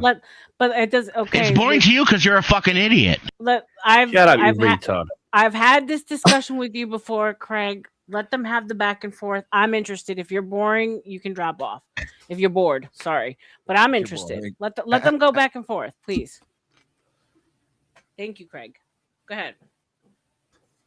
Yeah, so the reason why that tone was chosen back then is because back then it was considered to be a brighter, happier tone than some of the other frequencies that were being used by other cultures. And now we think of it, like if you think about like music from that time, it's kind of like creepy. You know, we use it in like animations of bones and horror movies, and we think of it as kind of like whimsical, right? And kind of mysterious, like ding ding ding ding ding. It was a really bright and clanky sound. So your psychology, your psychology and your culture has a lot to do with how you interpret these sounds as well. It's not just a mutable effect on the brain and your mood. Now we react differently to sounds that we reacted to hundreds of years ago, and so yeah, it definitely has an impact on your mood. It's part of who we are as human beings. Music is part of our narrative. But I think that the actual claim that you're making is 437 or 432 in OTW's world was the natural state of music and harmony that the earth resonates at. And then the globalists and the Jews changed it to 440 so we would all be sick and mad and angry all the time. I never said the J word. Right, whatever it is, insert whatever you want there. That is just scientifically the Illuminati, unfounded. bro. It doesn't make any sense. It's completely in opposition to actual history. And if you're a musician, then it just flies way out the fucking window. There's a lot of It stuff means that you're nothing giving me here. if you Hold on a second. actually play an Wait a minute. instrument and know what frequencies are. But all of this, comes from, what you were taught, man. Which, how can I trust that if everything that I've ever learned in my life was practically a lie? Then frequencies don't mean what they mean anyway, and so you're just making shit up. On what you think our history is, because our history is obviously a Then lie. frequencies don't mean anything, and you're just making shit up. Cool. I don't think We're so. in the same I boat. think that I'm just making, obvious connections where you're not making them. Yeah, that's And you're called finding paranoia. excuses. No, you're finding patterns. excuses through your You're finding patterns. No, you're finding excuses through your You're finding indoctrination. patterns. Yes, you're finding patterns. Well, okay, like every fucking human finds patterns. What are you trying to? Yes, so prove? when you do it over and over again, despite evidence that's in your face, that's what paranoia is. Right. Okay. I guess I'm paranoid then. I think I might just even a have a little right bit. to be. Doesn't make you a bad person. Well, Oh, thanks sure, for you got a pointing right that to be out. whatever the fuck you want. It just Oh, makes you I'll wrong, continue too. doing so, And people thank shouldn't you. listen to the shit that you say. Well, maybe they shouldn't listen to the shit that you say. Maybe It's like listening therein to lies the no, paradox. but it's like listening to a if science you go and do teacher. your own research, what are telling you me going to that find more there's the evidence moon of? at, The you fact know, that every sound has its so own you're gonna frequency tell me and that that there's the no such moon thing is- as playing music at 440, which is an obvious scientific fact. Literally, this is a And different frequency 440 than hertz this. is It's a actually different bad. frequency than this. So you can't listen to a song at a single frequency. That's bullshit that you just made up. I It don't doesn't think make any so. sense I've been whatsoever. recording music And all my you said life. some I stupid think you're shit wrong. about sound cards and Because- computers Right, playing music because at a it's all different digital. frequency. That's It's all also some digital, made up Denison. bullshit So that all of doesn't those make any fucking frequencies that sense you think whatsoever. are being transmitted at That's why you multiple have to frequencies scream over it are while I'm actually talking and being constantly funneled interrupt through me. one frequency, not multiple frequencies. I knew I shouldn't obviously come up you with don't know how Joe. sound I knew works. I shouldn't come up with Craig. I knew it was a gamble for a to come up fact with when I OTW was and challenge his listening to you bullshit. that you were mistaken. Have a good Shout one, out, ladies. shout out It's to been, Chucky. it's been fun. Okay, guys, give me a second. Give me a second. Thank you Shout for out the to Chucky. platform. Give me a Give me second, a guys. break. Shout out to Chucky. Thank you, Chucky, for being here. Chuck. Been a member for 2 months. Thank you, Chuck. Appreciate you. Let's break up this back and forth. What's up, Chuck? What say you? Have you been listening? Do you have any shout out to Chuck for the 10 Book of RLM memberships. Yay! What's up, God's favorite aunt? Welcome, welcome, welcome. Shout out to Craig for being a member for 2 months. Thank you so much, guys. Show some love in the chat for Chuck, for Craig, and show some love if you got a membership to the Book of RLM. 99 cents will get you all access to all of this juiciness. Plus, every once in a while, you see my boobs, and they're actually pretty good boobs. I'm not gonna lie. So yeah, let's do a little bit of this. Let's give Chuck the new redhead, shall we? Here we go. Thanks wrong for the one. dono, y'all. Time to throw out the garbage of the past. Let's do it. Moving on feels so good. There you go. Where's my redhead? She's right there. Right there. There Right there. you go. Thanks for the dono, y'all. Yeehaw! God, those tits are great. That's for you, Chucky. Red on the head like a dick of a dog. And it looks like we Hey, lost Chuck. Denison. Thank you for coming and giving some pushback, airing out your grievances, Den. Your genius is always welcome. All right, now what is this bullshit here of coming up with these avatars? What is this? This is fucking low grade. Who are you saying is low grade, you puff? Oh, fuck you. I'll leave. Don't leave. Wait. Everybody is happened? really Holy period tard. What happened, Chuck? You just came up. Craig, you can't troll people as soon as they I didn't jump troll. up, Who's he bro. calling fucking low grade Call retard? him, but it doesn't matter. You're not here to insult people, bro. Stop it. Like, if it's not coming from me, let them breathe. Let them take their shoes off a second. Come on, Craig. All I said was, who do you think you're calling this low grade retard? Yeah, I know, but we've had this discussion. I don't need you to do that. Chucky, come back. Chuck, come back. Chuck, we bro. want Chuck. Getting in the way of my grift, bro, and my don't do that shit.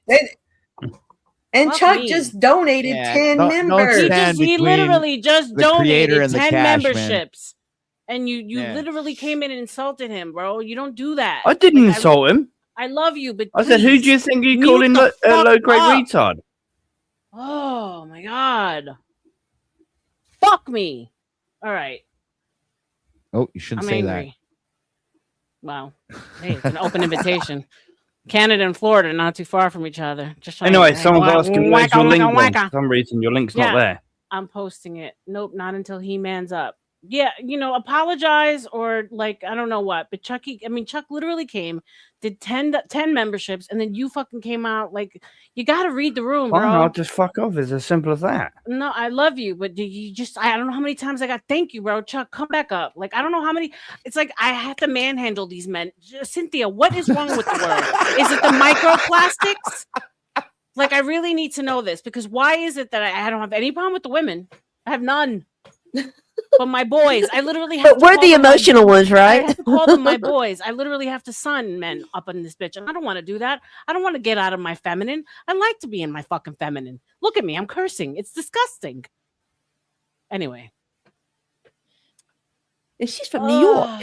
Chucky, please come back. Yeah, she sounded like she was from New York. I'm from New York, but I'm currently in Florida. Yes. I am a New Yorker. Don't make her go flange wash out on you. Like New York is right under where we're at here. Like we're in I got no use for people like that. I'm sorry. I don't care. Yeah. Hey, No, Chuck is back. I understand, but I also have a relationship with Craig, so it's not that I'm not. Look. But when you have to manhandle Craig, No, I don't. I shouldn't have to. You're absolutely right. I shouldn't have to. You're right. So you need another man on the panel to handle Craig. So I fuck came up to handle Craig. Craig, fuck off, man. Yep. He's a fucking pussy. He's a pussy. All right. Well, now we can't do that because he's not here to defend himself. So let's just move on. Thank you for being Come on here, back, Chucky. Craig. Come on back, Craig. Thank you for being here, Wizard. What say you guys I- of the conversation that's going I on? noticed earlier he came up with that. That's why I didn't stick around earlier. He had a full screen of that shit. What the fuck is that? An Antifa article that was done 20 years ago. Let the fucking shit go. Oh, that's what you came up. Yeah. Well, look. Here's the thing. Today's Throwaway Thursdays. Right.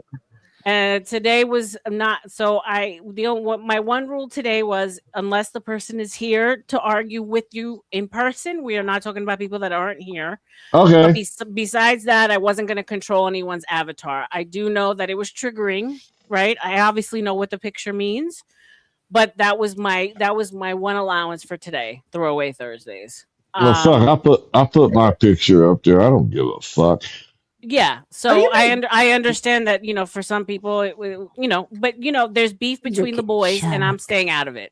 So by no means normally when they bring the pictures up, I'm like, guys, let's not do that. Me and Tootie both say not today, but today I'm allowing grievances to be aired. So if OG wants to come up and argue about it, he's more than welcome. Today and today only. Okay. Well, I don't know anything about the OG shit. I just think it's fucking underhanded to pull shit like that. Understood. I understood. But how are you doing otherwise? How's everything going? How are you feeling? Well, I'm almost healed. I got a couple of spots that's pissing me off, but other than that, I'm happy. Good. Nice. Good to hear. I killed the dog. I just went and picked up the dog's ashes. My daughter's not happy, but hey, what can I say? The $400 ashes. Yeah. Oh my god, I'm so sorry. That is Well, she paid ridiculous. $4,500 for the dog, Holy shit. which I would have never done. But the motherfucker had a heart attack Thank on you, me. I Lisa. mean, I gave the subbitch CPR and he still died. That is the thing about these designer dogs. One of my friends is a champion. She shows champion dogs. Her dogs are $4,500 too, but they always have something going on. Health problems. What are the most healthiest dogs you ever see? The Mutts. most fucked up mutt out there. The most I have nothing ugliest but mutt will mutts. live forever. That's why I survived this long, being a mutt. shout out to many more years with you, Chuck. Amen to that. I hope so. Every morning I wake up and put a foot on the floor. I'm happy. It goes back to the conversations that we've been literally having since the beginning, which it all ties in, like genetically modified, altered, generic. Cynthia brought it back to generic. That I had an aha moment with you, Cynthia. So I appreciate that, because when you said generic, generic in what sense? Well, because when we were talking about religion and like the different levels of things that people understand or can comprehend or co-sign, right? Right. And she was saying, like I used to be able to go and buy regular food, and now I will not be able to, but now I choose to buy generic. It's cheaper, right? And I think we're all on the same boat. And please give me a definition of generic food. Is that organic? Like you're late to generic the party. meaning like From the the farm? labels. So like if you're like, let's say you're like, instead of buying Hershey's, you're buying the store brand of Hershey's. Instead of okay, gotcha. Yeah. So not you're buying fake Mr. food, but Check. yeah, right. Instead of If you Coke, love you're buying Hershey's, Great you'll Value. love Furfies, right? Yeah, That type shit. I will vouch like Walmart's brand. What is it? Great Value. I Great think Value. Never their go not buy that vegetables. I don't shit. even know how they classify them as vegetables. No, Right. yes. So They're- certain generics we just don't go near. That's for sure. Right. Me either. I mean, That's why I Walmart's go a down to the totally local farm other, and like, buy my yeah, produce. Yeah, if you can, Me too. and you're blessed enough to do so. Like I have farms here too. I'm surrounded. Well, by I live out in the middle of bumfuck Egypt, so Yeah. I can do that. Same Shout here. out bumfuck Egypt. Yeah. Earlier, you said that you left the church. You live in Egypt? It was a metaphor, dummy. Egypt is Well, that's another thing. How can you sit there feeling comfortable portraying yourself as Jesus or a disciple, whatever you're doing? That's beyond my comprehension. That's blasphemy. RLM. Hold on. Yeah. Let Nobody Cynthia else. give me your question. Go ahead, Cynthia. Earlier, when you were talking about how you left the Mormon and because you just felt like something wasn't right in there and you have never picked it back up, is there a reason? I'm not saying going to church, but like, is there a reason why you're not like, let me just pick up the Bible and open it and see where the Lord I don't leads know. me? I've actually had that question recently because as fascinated as I am with history, as fascinated I am with you people that can just like spout out a scripture, know the actual number, the verse, and all that shit fascinates me because I studied the Bible, but I really have hardly any. I didn't retain it. Right. I had to study it, like Mormons go to like Bible study before class, so 6:45 Right. in the morning or 5:45 in the morning. I was at Bible study before I went to school. I think it's because it was so like Mormonism, as we all know, we didn't have multiple wife thing going on. It was very, very good. It was very nuclear. Grew up in a good household, but it was shoved down our throats. So I'm a believer that it's an individual journey for people. yeah, Whether you belong to a group or not, it's still an individual. Let me finish answering, and then I'll throw it over to you. So, my parents were very strict. All right. Very strict, and so I think it's just me like rebelling because, believe it or not, none of us ended up being Mormons. There's three daughters. None of us ended up staying with the church. So my rebellion. my parents, Rebellion. rebellion. My parents are still active. They still do temple work. Do you ever think you will pick up the Bible again or have a devotional book around and just 100%? And like I said, it's not that I don't like watch documentary. Like I study as much as I can without actually picking up the word, which is very also something I find interesting about myself and as to why. But I think when my soul actually calls me to do it, that I will. Gotcha. I think when I can actually understand it for what it's meant to be for me, I will. I think It's not about memorizing it; it's about living it. Right. 100%. Yeah. To be or not to be? That is the question. But it was a Bro, good I've been question. in Bible school for I think 13 years now, and I still don't know a lot. But I'm also not in a rush to do it. Every day, it comes alive to me every day. So Yes, ma'am. Right. My parents still go to it every single day. My mom journals it every day, so it's not like it's something that wasn't really embedded. And it's just I hold a lot of resentment too. Like as a kid, feeling so awfully bad about masturbating. You got hairy No, but I'm knuckles? serious. Like Mormon guilt is different, y'all. Do you It's got hairy different. knuckles? Like let me just be real. Like you guys heard the stories of Mormon kids. Like they get on the bed and they'll be butt naked, and the guy will put his penis in her, but he won't up and down, and they'll shake the bed so they're not actually having sex. Like it's a real No, thing. they put it in the butt. That way the virginity is. So Like, I don't know about the anal part, but like Mormon guilt's just different, and I just resent like growing up in a home. Although it was healthy, my parents are still together. There was no alcohol. There was no drugs. There was no cheating. Like like all that was very good foundation. Are you sure? I'm not, I mean, my parents are married 55 years, so whether or not there was, I just did 45, so yeah. So whether or not there was, like, obviously I can't attest to when I was a kid, but they never allowed us to see it, right? I got a question. Did you ever walk in on them? That's so So embarrassing. I never walked in on them, but I did hear them once, and I'm scarred for life because of it. I hear you. I'm scarred for life because of it. My oldest walked in on us in the middle of something, and she was scarred for life. Yeah, my son. I tell people all the time, I'm not a Christian. You know, I was born Catholic, deep German-seated Catholic, Roman Catholic, but I am not a Christian. But yet I find myself, especially in my adult age, speaking and living the scriptures more than any Christian I have ever known in my life. Amen. For instance, Amen. my mom and dad, the ones that adopted me, instilled that church going to me every week. Took me to church until I was 15. I decided I was done. I'm not going to put up with shit anymore. Yep. You know, they're the ones that turned around when I was 48 and said, Keith, the police, your authority. And it clicked. I knew immediately what was wrong. They did not have the spirit as they professed.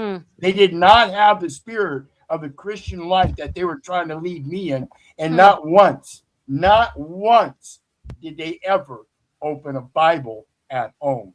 I never saw a Bible at home. Oh. I have four of them sitting right here. I only need one. Yeah, and I'm not a Christian.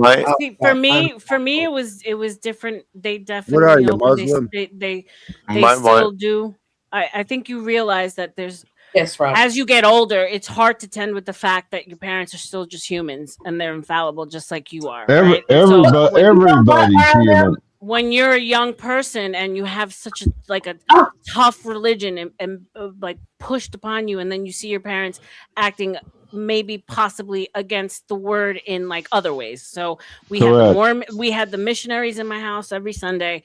We followed it to the T. My father's the head of young men, my mom's the head of young women, but then like certain ways that they would treat each other, certain things they'd say to each other. So I'm big on hypocrisy. Like I if you're gonna beat me into this, Is that where the missionary position comes from? I'm so dead with you, Chuck. Chuck, you are filthy, and I love it. I had a question. Yeah. It was a question. So I understand what you're saying, Wizard. I'm just going to like end the conversation Do and bring it women back wear together. white underwear? Do The women?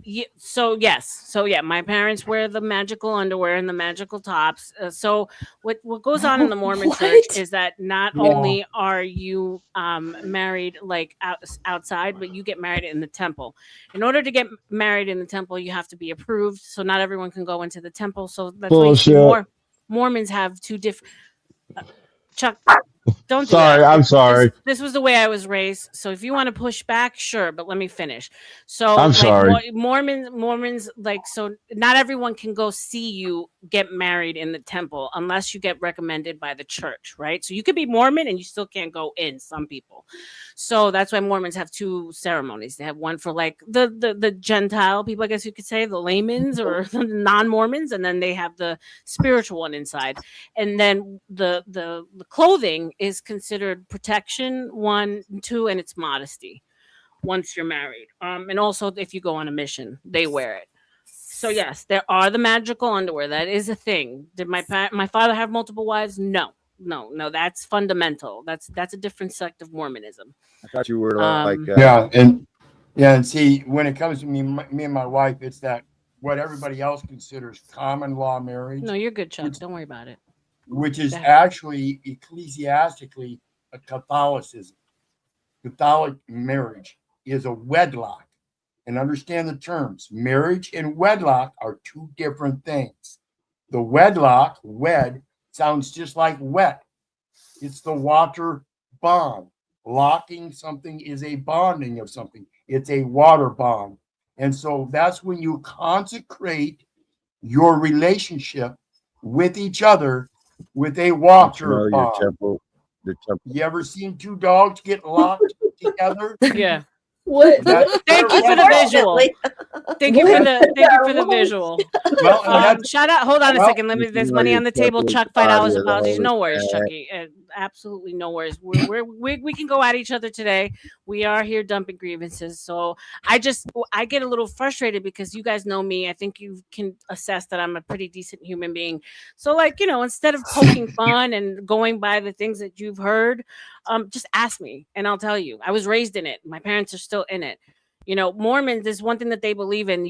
It's not till death do us part. They believe that you're married in the afterlife. So another reason for the undergarments is because you're sealed to your partner for time and eternity, which means that once you die, you still go on to the next life with your partner. I, as a child, was sealed to my parents, which means that once we die, obviously not because I've broken every single law of Mormonism as we speak. I mean, I've gone the other direction. I was with a woman, and I fucking did I studied witchcraft for a little bit, the occult. So talk about going all the way to the other side, right? But if I still practiced and followed the word, I would have been sealed to my parents for eternity. So and that's what I was saying about different things. And that's what I was saying about the wedlock. See, in Catholicism, that wedlock, the coming together of two people, that consecration, that is the entering of the temple. And that is the communion for life, even eternally. Ruck, one for you, says, Miss Ruck saw El Burr on the screen and hit me for fuck's sake. Well, what's my problem? What's the problem with me? Because is it the short mustache? No, don't you know your temple don't you know your body is the temple of God? Mm-hmm. Yes, no that's why I said. It no longer Mormon, safe to say.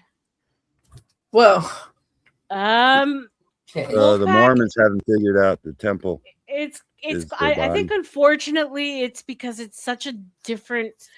I mean, they believe that during the 3 days of Christ's resurrection, he came to the Americas and he ran into the Hebrew Israelites. They believe that there was actual people here before.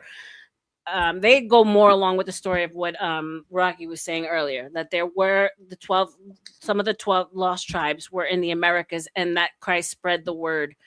And that's where Mormonism comes from. That's where, I mean, don't quote me on this because it's been a while. So, and then the practices as far as multiple wives and shit, that I think that's where the whole occultism, the fact that Mormons are so tightly knit in Utah and that they have all these weird rituals that feel cultish. And yes, if you leave the Mormon religion, you are necessarily ostracized from the community.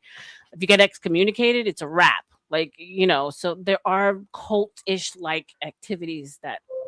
And there's a Mormon mafia, right? Oh yeah. I mean, yeah, there is. I've heard stories about the Mormon mafia. Yeah, with no special pieties. There's a show. There was a show I think on I'll throw it right over to you, Rocky. Just let me finish. There was a show I think called Primeval or on Netflix or Prime that did a whole thing about Brigham Young, and I mean he lived a thug life. I didn't know this story about the Mormons. It's thug fucking life. So yeah. Get Charlie Kirk. Utah just took Charlie out. Yeah.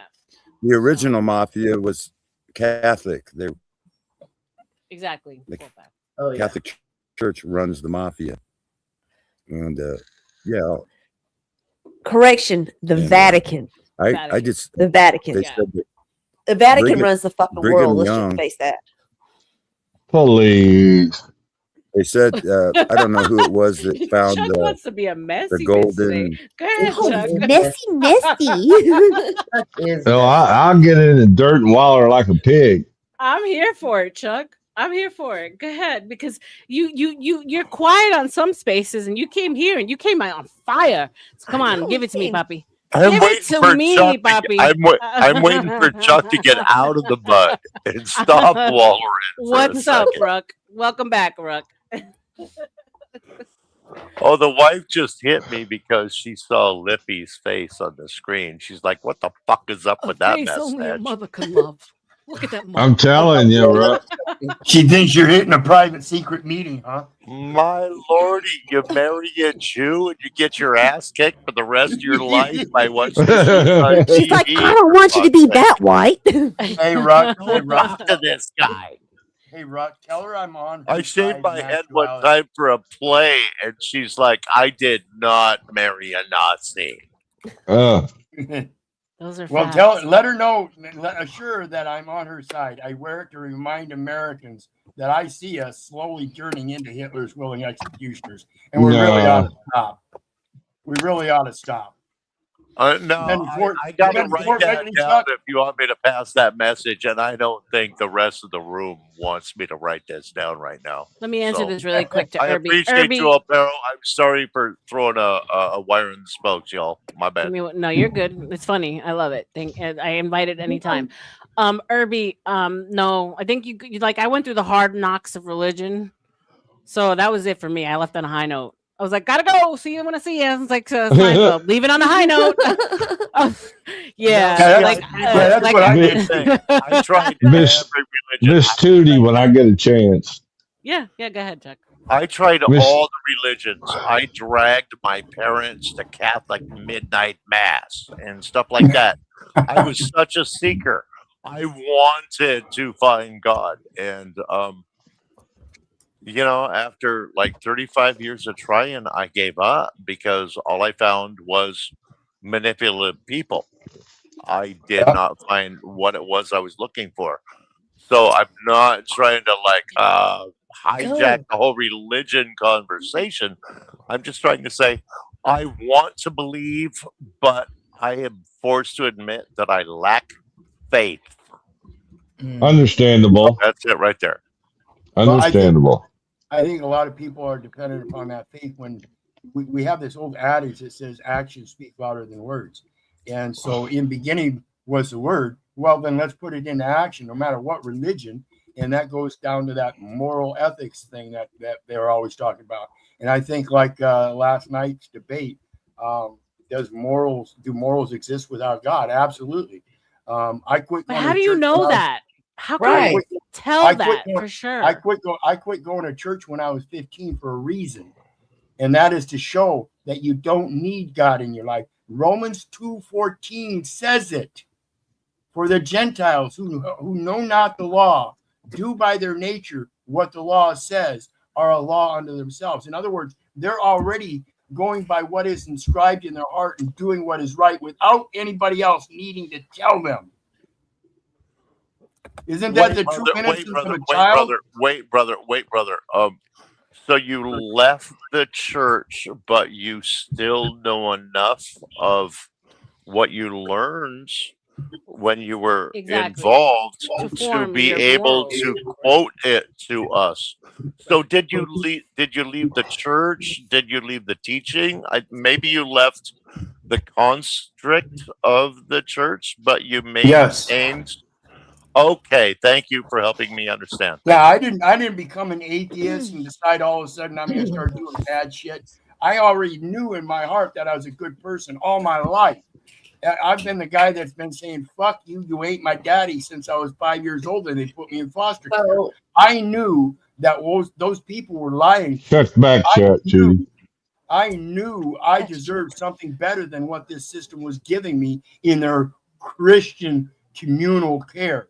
No, that isn't the way the scriptures tell us. The scriptures specifically tell us, and yes, you can quote it, it takes a village to raise a child. And if that's the case, then that village is the construct, and that village comes from where? The family, not the government. Set thine house in order. Not one of those scriptures ever puts any kind of polity, commercial system, banking system. Yes, it does. In Romans, it tells you to obey the authority. No, and is that politics? Yeah, authority. Yes. Is it politics? No, I did not. Yes, your governing authorities. The tax collector.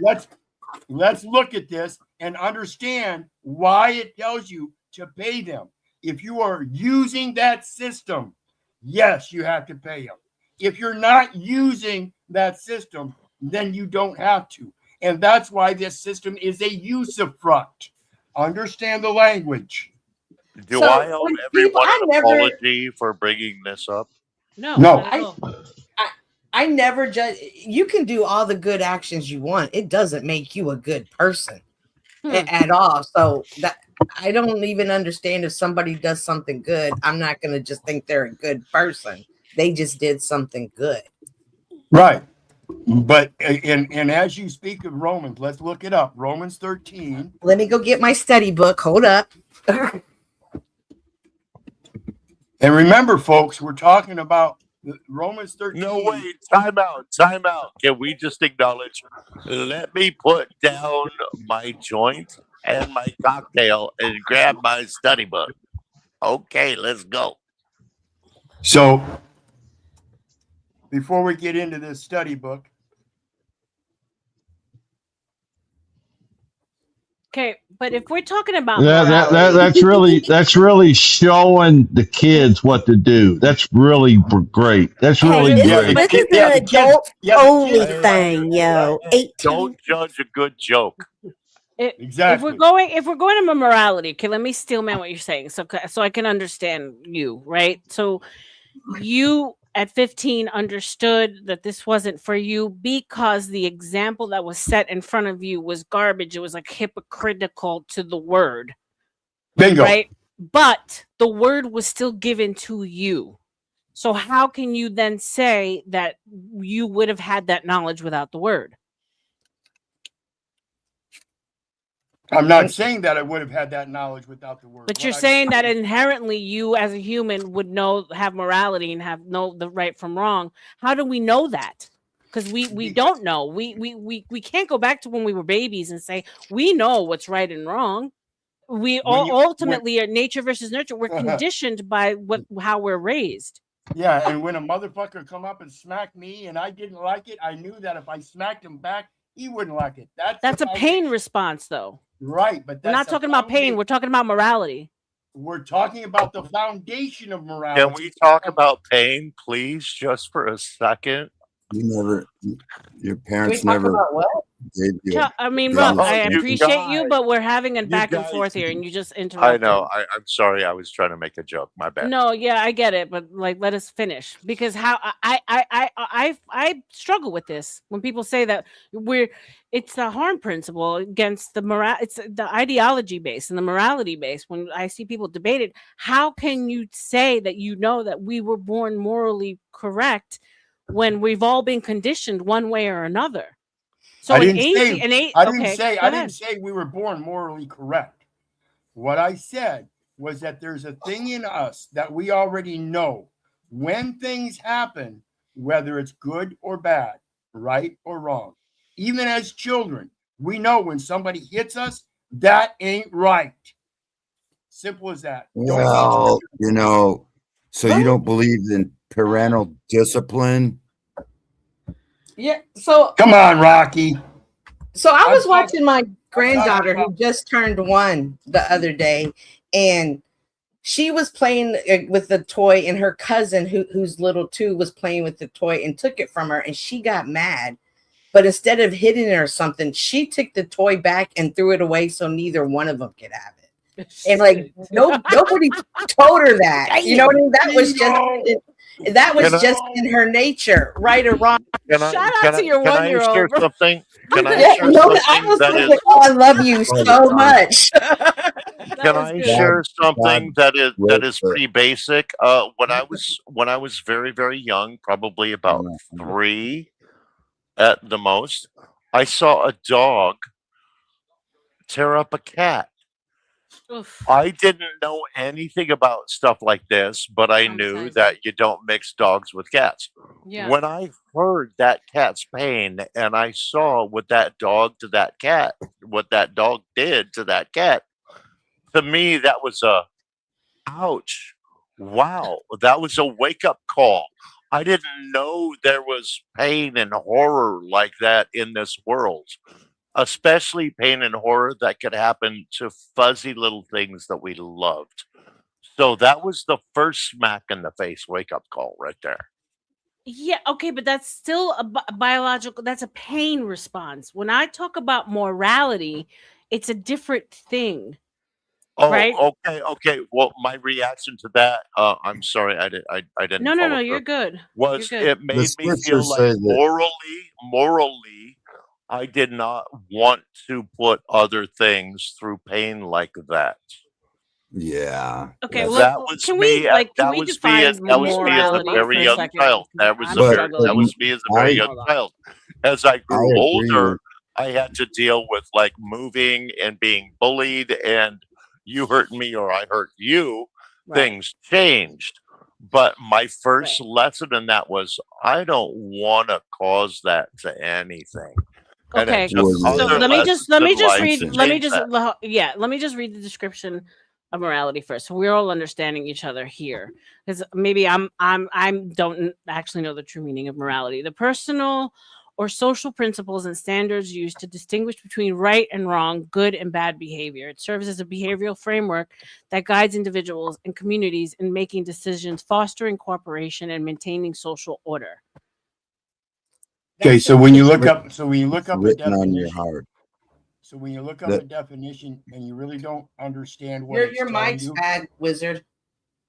Yeah, yeah, it's always the wizard. in and out thing that I his mic I does. believe like Wizard's trying to well, it get to the always, point that, It'll and it level always, out. that It'll level out. Yeah. yeah, If you let him yeah, talk, you can hear yeah, him.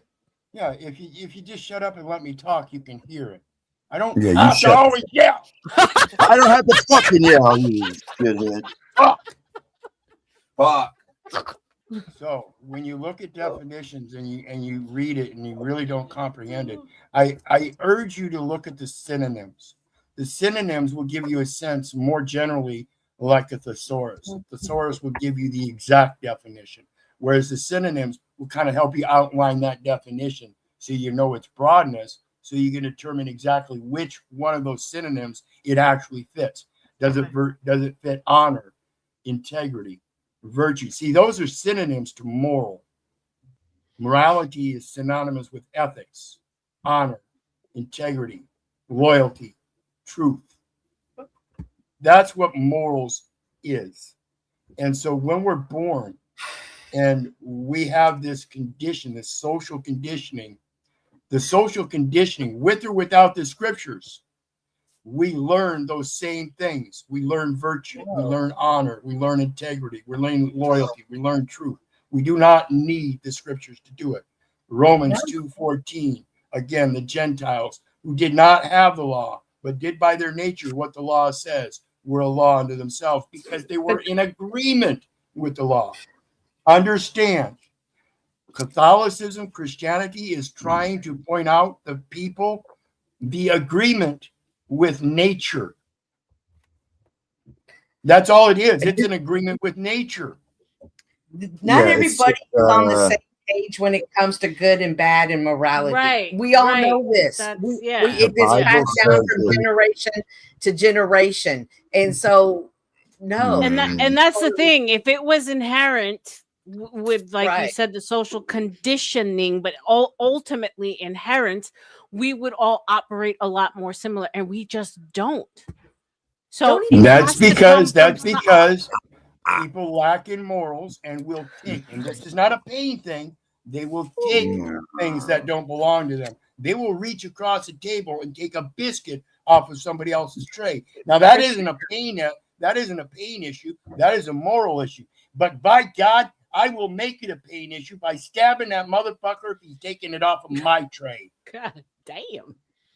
Shout out to the Well, the pain. Bible says that the law is written on our heart. It's in their conscience. So you're born with a good conscience, but when you make bad decisions, you shear your conscience against what is good. That's when you start following like down the wrong path. When you go against your own conscience, then I got a question for you Bible folks. Okay. Real quick here. What Rocky's talking about comes in Romans 2:15. Remember, I just mentioned Romans 2:14, the Gentiles who have not the law. It goes into in verse 15 to explain that about the conscious, righteous ability that we already have in our hearts and minds. But if we're born of sin, how doesn't that contradict itself? Okay, I think you're misinterpreting the scriptures. We are not I born am. of sin. people say we're born as sinners. No, we're not. We're born Yes, innocent. we are. Yes. Oh no, we all Cynthia, sin. That's what it's Cynthia. saying. Everybody Right, eventually right. sins. I just told you my granddaughter what she did. That was a sin. Taking that toy and throwing it away was a sin. You can't have it. No one can. Her. And Where let's does let it say Tootie taking that get in toy? here because she has a question. Go ahead, Tootie. I'll be right back, guys. Okay. Now for the Bible folks. Okay. Where does it say taking a toy away from a mean child is a sin? I'd like to know. It wasn't a mean child. She was this conversation not going to get anywhere if everybody keeps interrupting everybody. So have a good day. We got to let everybody We can also talk about speak it some too, other- Wizard, not just right, one but person. when somebody's in the middle of speaking, you don't fucking interrupt. Do you not get that? Nobody was speaking when I was speaking. I actually was, but it was a whatever. sin because she was And jealous. before I could get back in, you interrupted her. I'm done. You're muted. You were muted. I haven't I been was muted for a speaking. while. I was speaking, and then Cynthia interrupted me. And before I could get back into it, you interrupted her. I'm done. That's the way it goes, bro. You got your feelings hurt. Take off. Fuck. We It don't was need you. Rocky. It was the sin of jealousy. She was jealous. That spirit was already in her when she saw her friend, when she saw her cousin take the toy. It wasn't because the kid was bad. It was just in her nature. But I bet you she knew. Yeah, I but a bet you child doesn't understand what that means. Right, bet but you what she I'm knew. saying, A child she is just knew. innocent. They don't You can't understand get a what word that in, jealousy nothing. means. So how can they be convicted or crucified for it? That's just silly. I'm not I talking bet about. she knew she was doing That's what something happens wrong. when people live their life Sorry, by I some can't book get a created word by a in, man so. to control your ass. That's that nature was already in her. Jealousy is already in her at the age of 1. You're echoing. Not that she's going to be condemned for it or not, but it's up to her parents to teach her that now. But it's already there. Mm-hmm. Well, yeah, but I bet you she knew she was doing something wrong, and she went I against. don't know what she knew. I was just thinking, holy. But what was your question, Tootie? Well, I was wanting, and Perro's pretty good at answering these types of questions too. Okay, so where is God's house supposed to be? Supposedly said to be, right? Where y'all can answer that. Heaven. God's house. Heaven. Oh yeah. That's not where I've heard. I've never heard that. That's just in your heart. The temple. Oh, in your What heart. happened? We God lost is in your Perro? heart. Yeah, he crashed out. I would answer that with, "We are the temple. We are the temple of the Holy Spirit." Okay, never mind. This ain't gonna go where I was wanting it to Where do you go. think Everybody go ahead and do whatever. It's funny whenever you hear supposed Christians talk about where God's house is in heaven. No, God's house is in your fucking heart. All right. And then you got people that are saying, well, who is it? Who is the was it apostle or whoever the fuck it was that said that, the brick and mortar style place, the church What's up, Brian? is where you Welcome. worship. No, God's house is in your fucking heart. If y'all want to get back to your Bibles. When Jesus was saying, "I will go prepare a room for you, a house for you that has many rooms," that's up in heaven. Like he's gonna prepare a place for us. This is why I have to die. I have to do this to go prepare the place for you. The temple is the heart. The Holy Spirit resides in your temple, which is that. Not everybody has a good heart. We got to stop acting like that. Like we don't. Thank live you, in a Cynthia. bad place. Thank We you. don't live in a Thank rainbow. you. We don't live in a rainbow butterfly world, and everybody let's just be honest. We all know evil people. I know 187ers who don't think they're doing anything wrong, whose parents taught them, who they didn't. Wait. What's a 187er? People who have no Pew, problem pew, taking another's killing life. folks. Right? Like they don't get it.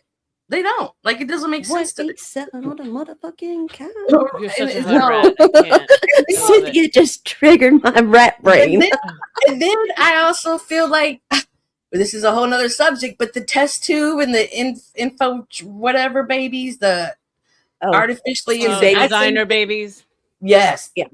There's a whole nother something added in them that's going to make them not feel or view things like a naturally made baby would, and that's just reality. We can look the I agree same, with that. but we are not the same.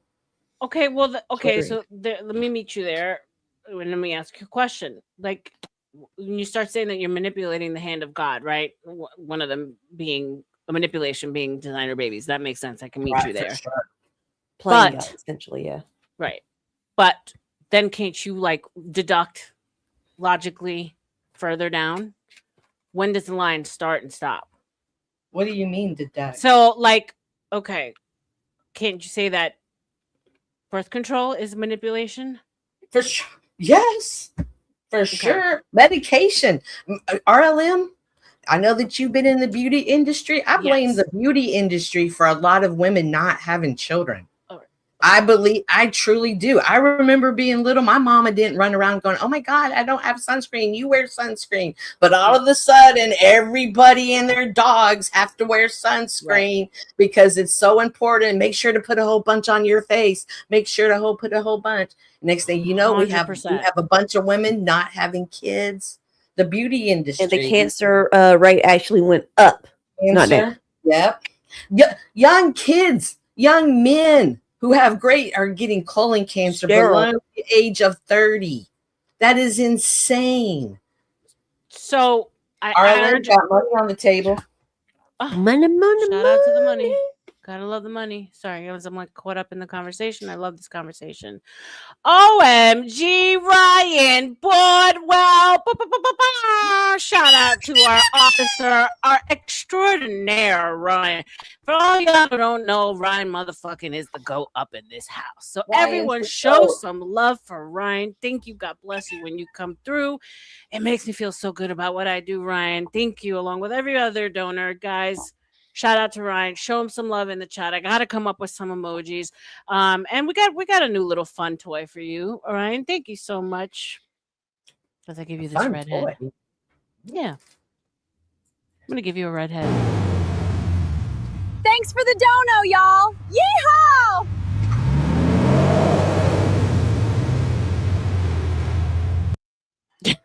Something about a little redhead that just makes us happy from time to time. So thank you, Ryan. God bless. God bless you for real. Thank you so much. Guys, show him love in the chat. There's another one. Is there another one? No, never mind. I just saw two reds up there. I was about ready to get excited. I was like, no, thank you. Oh no, that's never $100. Happy birthday month. Thank you. So but here's the thing, like, and here's where I struggle. It when you start to deduct, then you got to look at science. Like what I'm saying is, when did the hand of God stop being like? When do you divide? When do you draw that line between science and all the things that science has done and all the progression that we've gone? Because at the end of the day, as bad as medication can be, medication has saved lives. Medication has taken us out of sicknesses, out of pandemics, epidemics, yada yada yada. So when does the hand of God stop and the hand of the devil start? Because what they work hand in hand. So yeah, beauty for sure. Like, I urge everyone to download the Yuka app, the YUKA, and there it tells you about all the like good or bad, does food, cosmetics, everything that you can scan, it scans, and it tells you all the ingredients, and it gives you a scale from 1 to 10, 1 being awful, obviously, and 10 being good. And one of the main ingredients in a lot of our very popular cosmetics cause women to sterilization. It's an endocrine disruptor, I think, if I'm not mistaken. And one of the most trendy lip glosses called Summer Fridays, right? Number 1 in Sephora for the past 2 years, a $16 lip gloss. It actually stops young women from being able to have babies. And you have to see the moms that bring in their little 7, 8, and 9-year-olds to buy this thing, like stockpiles of it. Is it any wonder that it's been the last 2 years? So I understand what you're saying. I'm in full agreement. But when does one start and the other one begin is what I'm saying. That's where I struggle, right? Because you can become an Amish person when you start to like really just break down and deduct everything from the way we live. And of course, all that I said, and Cynthia is not even here to respond. Anyone can respond, by the way. They put, Rocky. yeah, they put Tony. they put poisons in your makeup, like deodorant has aluminum in it, and then right.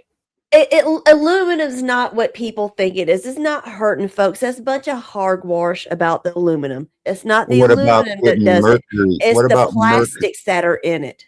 What about Remember, mercury in your teeth? mercury is naturally occurring in us. Okay, it's in doses. It's in the doses that you have to do. So, okay, whatever. Whatever. Is that why they have to use hazmat to get rid of mercury? Look, I say that we are the most miraculous creations of God, right? Because our bodies have withstood so much when it comes to things like propelled at us, right? Radiation, chemtrails, metals in the water, the soil being poisoned, the seeds being dead, right? And we still managed to keep on trucking. So we are marvels. But yeah, we're awesomely my made. awesomely made. Like, we're miraculous creations. God is good, but I struggle with the whole like designer babies, and that's not God's hand. Or is it that God's hand made us so advanced that we can now help people, better form their future? I don't know. I struggle with it. I struggle with it. This? The scripture says that Nimrod became a mighty man. Not that he was born a mighty man, that he became. That sounds to me like DNA manipulation, maybe, where he became a mighty man. Yeah. Yeah. Like you're forbidden, like the Nephilim incursion. Maybe we can do it through technology instead of having intercourse with angels. We have intercourse with like AI and different to become mighty men. There might as be opposed to the laying with is what you're saying. Yeah. But okay, so if we follow the line of the Nephilim sleeping, the fallen angels sleeping with humans to create others, then wouldn't we be a product of others? Yeah. Okay, so then aren't we considered an abomination then? That's what I'm saying. That's where I struggle. Because if you follow the stories all the way back to the Bible, there's a bloodline of us that come from others, right? We're Gentile. I'm a Gentile. And so Cynthia, like I'm giving you this whole monologue, and you dipped out on me. So I'm sorry. When it popped up, I had to go downstairs real quick. No, you're good. You're good. And I was on fire too. I agree. We might have like Nephilim. I mean, our blood might be. Some people might have more than others, but I think that like one of the reasons the 13 bloodlines like to keep marriage in between themselves, they like to promote that other blood. They want to be, they want to keep the blood. Can we say that that's what separates us, the royals, from everyone else? Sure. Can we say that that's the actual Nephilim bloodline, the Anunnaki, whatever you want to call it? I can follow you there. But if we do follow what it says in the scripture and what I was saying to you, Cynthia, yeah, we're talking about designer babies.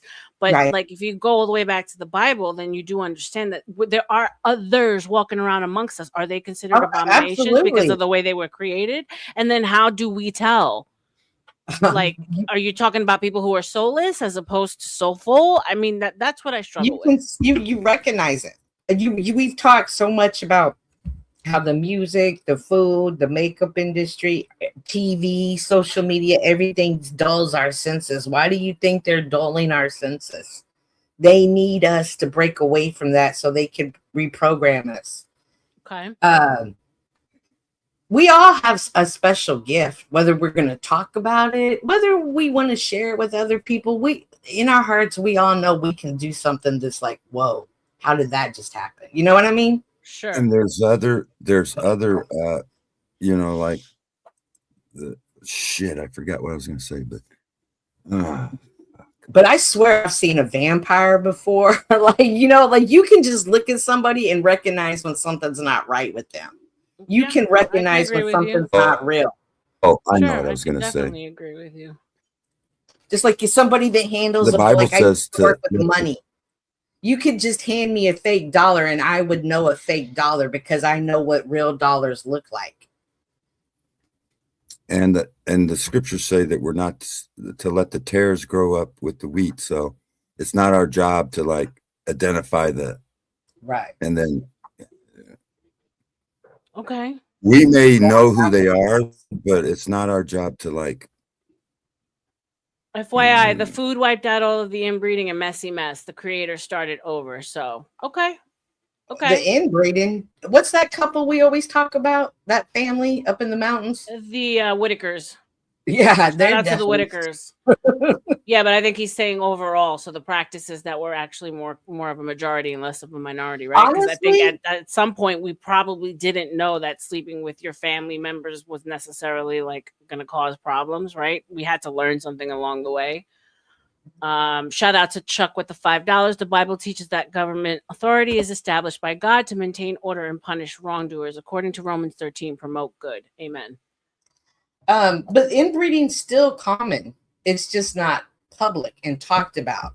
I know someone who it recently came out the last 2 years that the dad and grandpa were the same. God damn. That's But so it was a girl. It was on the news and everything, and I'm not going to say how she's connected to you, but anyway, she asked her child, and when they were interviewing her, like her mind, the way she spoke, the way she even processed her child passing, like she was like, "Yeah, I just beat him, but I didn't think I beat him that hard." Like it wasn't even making sense to her. Shut up. Let me not say this on national TV right now. Right. You know what I mean? Like they just think differently. Right. And we just think they're stupid or they're slow. But it's a result of the inbreeding. Yeah. I mean, you don't see the actual disfigure like the actual physical aspects of inbreeding until it's like way down the line. Normally, how it hits you first is in the mind, right? So it starts off as a tism, and then it comes in as like, yeah, like. So I can agree with you that like that, and I mean it goes down in a lot of different countries still to this day. Absolutely, yeah. It wasn't abnormal for me to hear that like, oh, Cubans they like they marry cousins, like that was the thing, like, and I remember that like growing up. So I'm not too far removed from it. Well, but they lead to it to keep their bloodline pure. We can't have a commoner come into our bloodline and carry our child. So you got to go sleep with your cousin or your sister or your whomever. Yeah. And there are instances in the scripture where some of the patriarchs did the interbreeding thing, like Lot after the where the Lot came out and his wife turned around, turned into stone. Mm-hmm. His daughters say, well, let's sleep with Lot so his seed won't go away. Well, they were in the mountains and they didn't have any other men. And they're like, oh my God, it's our childbearing ages. And they said, oh, it was the girl's idea. They said, let's get dad drunk. You what sleep with them, and then I'm going to go sleep. And then Noah saw his mother's nakedness, and the one that saw it was cursed. Ham, who went in and saw. People think that when he saw his mother's nakedness means that he had intercourse with his mother, and he was cursed for that. For having like improper thoughts of his mom. Yeah. No, well, it could mean. Please correct me. I'm asking. I don't know. We don't really know, but I come to the conclusion that God is an eye for an eye, and thinking that he wouldn't do that. But to physically have intercourse with your mother is seeing your father's nakedness is your mother, and that is something that he cursed that, and the line of Ham was cursed because of that, because I don't know. But then there's the the incursion. Is there, David slew Goliath, was a giant. Was he a Nephilim or what? Was he just a giant? I don't know. I've always wondered, like, was he 12 feet tall? Like, when I look at my dogs, I think I must be a giant to them. So I don't know. But from my experience of meeting people from ancient times, like I met people from Peru who like lived out in the mountains. They were super short. And I said to one of them, I was like, oh my gosh, you're so short. And he said, no, this is how we're supposed to be. You guys are just growing too tall. So I was like, ugh, I wonder if like the giant was like really 7 feet tall and David was like a teenager still 4 feet. It says that he was over 9 feet tall. 9 feet tall? Yeah, so I don't know. My dad was just telling me that people that believe that they just recently found, like in Texas, like footsteps, like oversized footsteps around where like dinosaurs were found, and they were like size 24, like, and there was 6 feet in between. Yeah, he literally, like, when I stepped away a second, he literally just told me that they're the finding, Smithsonian has been hiding giant bones forever. That's what the Smithsonian did. They collected all the evidence of the Nephilim to hide nutrition, the biblical narrative, because they don't want you to believe the biblical narrative that giants exist. And I think let me read this really quick. All of our DNA now came from Noah and his wife. Amazing. Shout out to you, Ryan. Ricky C, I disavow. And that was people were much shorter in the past because of nutrition. Okay.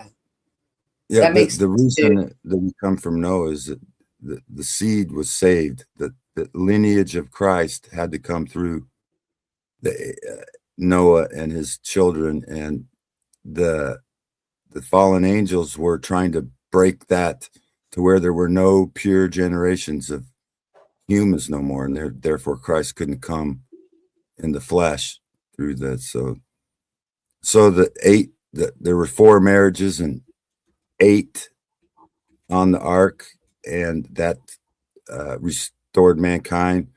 And then if you look at the Chinese language, they spell out their words is 8 people in a shape of a boat. That's so. Yeah, it's in their language. Yeah, I know, but Everybody I struggle knows with that Jesus. story too, because then that would mean that ultimately we all are a product of inbreeding, right? No, Ham was the only one that bred with this. The other 2 brothers, they didn't. They covered their father's nakedness, which means they went in and they had wives. Their wives were with them too, RLM, and their wives weren't their sisters. Okay. Their sons. Like I said, I'm getting corrected because my memory is fogged for a reason, I guess. That's another theory, that maybe the wives weren't pure human. Maybe they had a little Nephilim because they had to take them from the others. So maybe Noah and his sons were pure, but one of the sons chose like a Nephilim or something. Well, I think we beat the Bible to freaking death. One of the brothers' wives had Nephilim DNA. Yeah. I mean, we've gone deep into the paint, and I guess the message is to RLM is that she needs to go back to her Bible and read it for herself. Yeah. But I've learned from you guys every day, every time you talk about it. So maybe this is why I'm here, right? Maybe this is why I'm with you guys at this very moment. Yeah. Well, you don't have to read the Bible to understand, because it's the hearing of the word. So there's like pastor teachers and that can teach you, the elders, and it's not always reading, because I read the Bible when I want to check on someone's translation, maybe, but I've studied the scriptures through my pastor for years and years in the Greek language, but I didn't really read it. I'd follow along, but I just didn't read it. It didn't resonate. Yeah. Yeah. And I think that's the problem with me. Like, I did it because I knew I had to. I didn't apply it. There's one creator that she goes on to Anton Daniel's panel, and shout out to her. She turned to the word, and what she would do is every time she had a struggle in life, she would open the Bible like randomly. And whatever message she got spoke to her in that moment for the answer she needed, and I think that's a kind of a cool way to apply it. Right? So you don't necessarily have to follow. So let me read Ryan here. I learned all of that from Dr. Kent Hovind 20 years ago. So his creation and flood theory is untouchable. Thank you. Yeah, Kent Hovind's badass. He was. Read the book of Joshua. It breaks down Genesis way deeper. The Bible Genesis is like Cliff Notes. God, it's. I met a girl today named Genesis at the food bank. I thought that was a beautiful name. It is a beautiful name. I definitely read the Bible every day. It's not like I just read it and keep reading it. Like I've been on Psalm 93 for 2 weeks now. Like I go, and it's only 5 verses. I go super slow. The Bible I have, like if there's something in the Bible will put a footnote of where it references. Because the Old Testament is the foretelling of the one to come, prophecy foretold, whereas the New Testament is the prophecy fulfilled. So when one part you want to check out the other half of it, and either which way it goes. So I like really do a deep dive into everything. Like it's all connected and intertwined, but not as you read it along. Got it. The Old Testament for me is the best part. I love the Old Testament more than the New Testament.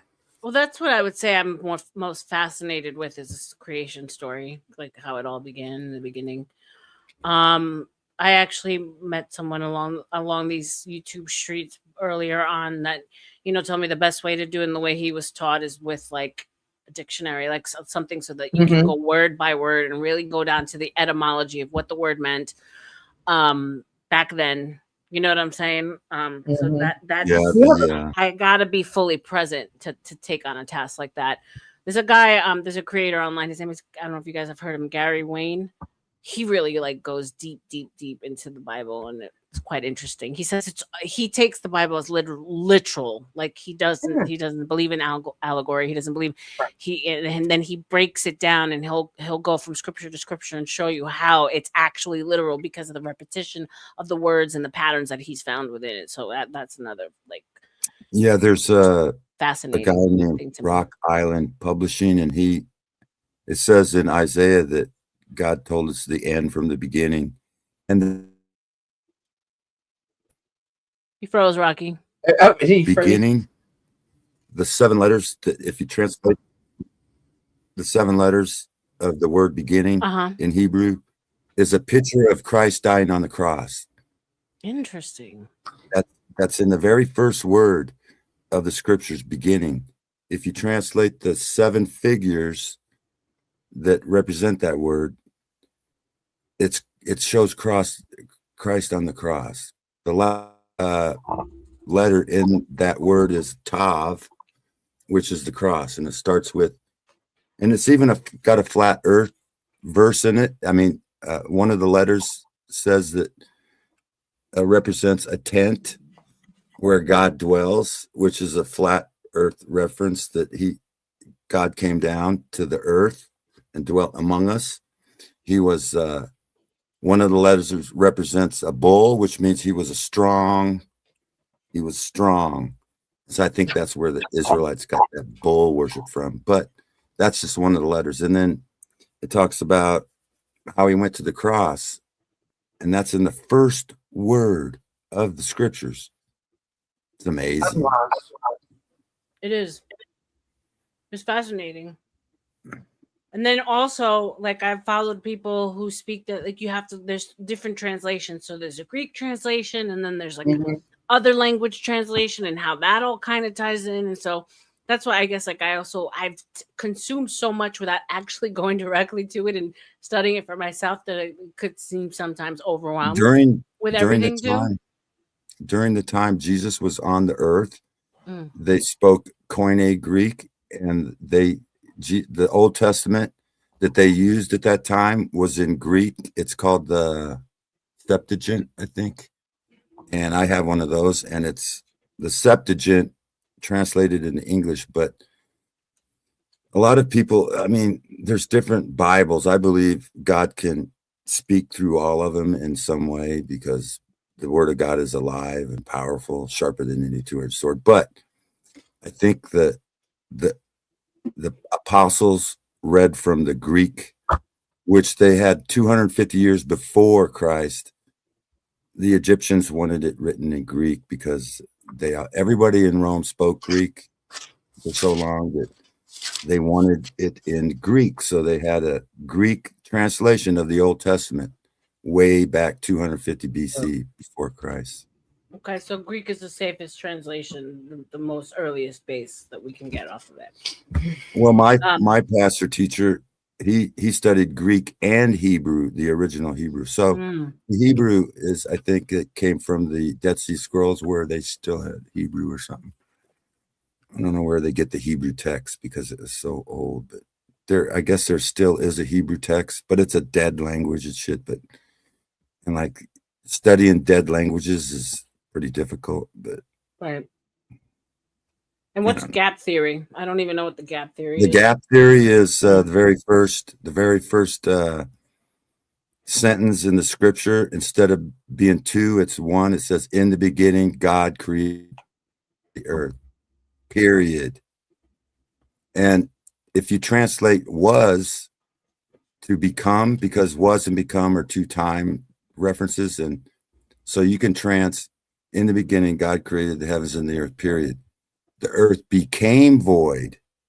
It didn't say it was void. It said became void, which instead of so that's the gap theory. So they're saying that the angels before man was created, the angel reigned on earth, it became void because they sinned, and then God restored the earth in 7 days, restored it to its original in the beginning. So gap theory is the reference to the changing of the words. Is that what the gap theory is?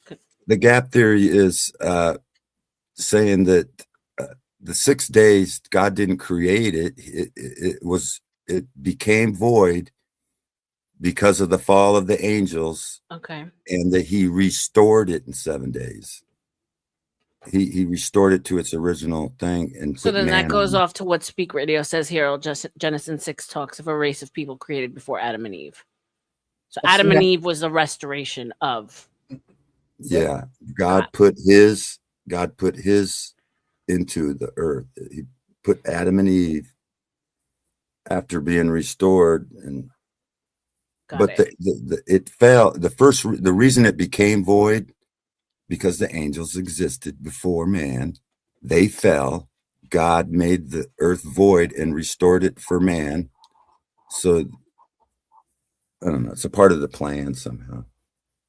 So would you say that when they say nothing new under the sun, that the expectation of whatever we have, whether it be aliens, something in the sky, would we say that that's just a repetition of the angels falling again before a reset? Would you say that we're approaching a reset, spiritual reset? If you consider angels as alien, because they are alien, they come from above, right? Well, it goes back to what me and Cynthia were saying earlier, where certain things are generic, certain things are more palatable, like Superman, for people to understand. But the story in itself is exactly the same, right? So now what we considered to be aliens that we're waiting or looking for are actually just those angels coming motherfucking back down and being like, all right, we're resetting this bitch. They're not from outer space, though. They're from a different dimension. They're not from outer space. There's a dome. Right. But what I'm saying is that for some people, aliens is more acceptable than angels for other people. So there's a story. It's the same story told in different ways so that it can be more palatable to broader amount of people. So you be very careful with that, because like in when Jesus was out in the for 40 days and was fasting, and then it was time for him to come, and then the devil appeared and said, hey, if you bow down to me, all of this could be yours. And he was quoting the Bible. He was misquoting it. He would quote it just enough, but he was also misquoting it, so it sounded real but wasn't real. So when people make movies that kind of align with the Bible, and you're like, oh well, this is the same as the Bible, there's also that they're gonna misquote it as well. Yeah.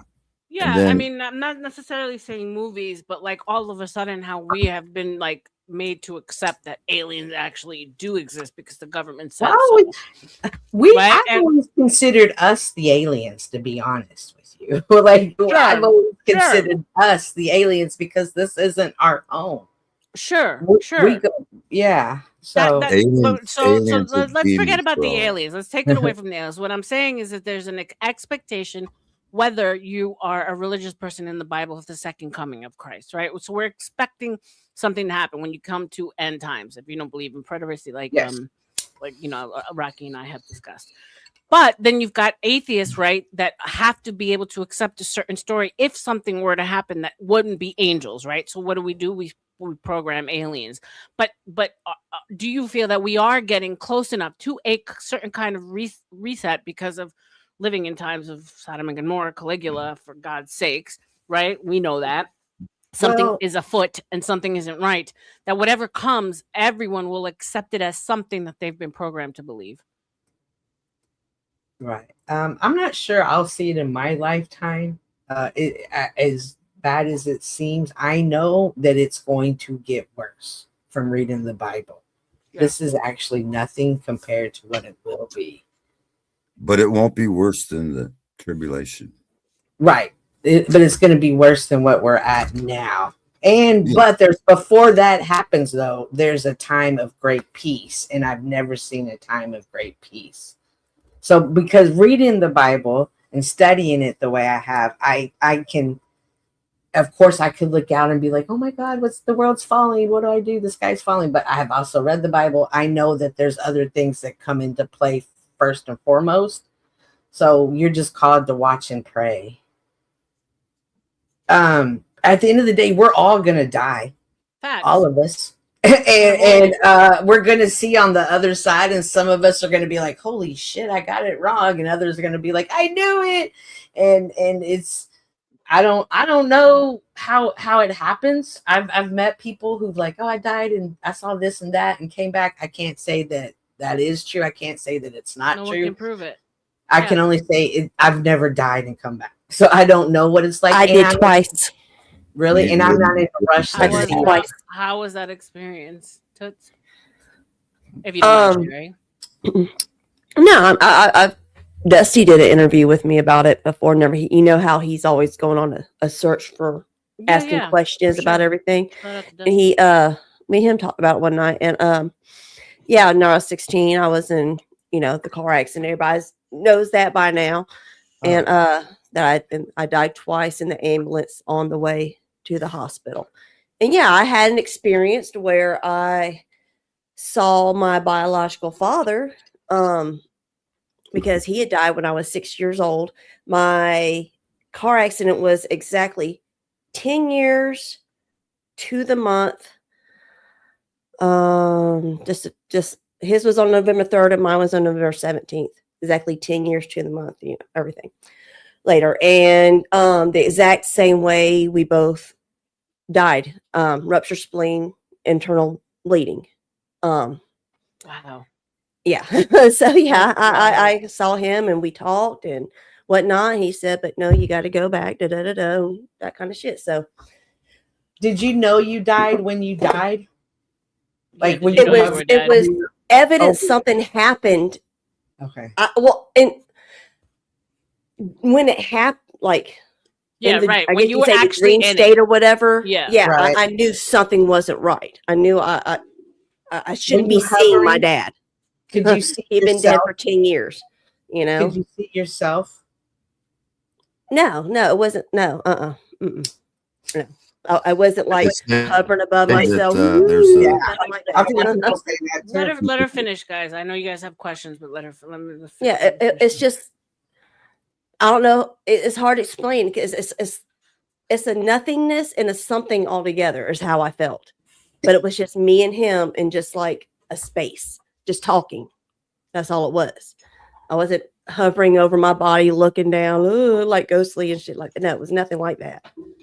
No. You recognize, even though you lost him at 6, that it was in fact your daughter, your father. Oh yeah. Yeah. Mm-hmm. Okay. Did you feel love, like an abundance of love or compassion? Yeah, hit that up. Absolutely. It's a feeling. I ain't gonna say of warmth. It's just just nothing felt wrong except for the fact that I was there in the first place. You know what I mean? Peace. Where nothing feels wrong. Could y'all imagine that? No. That sounds amazing. Right. And now, mind you, I was 16 years old when this right. happened too. So even have a concept of that.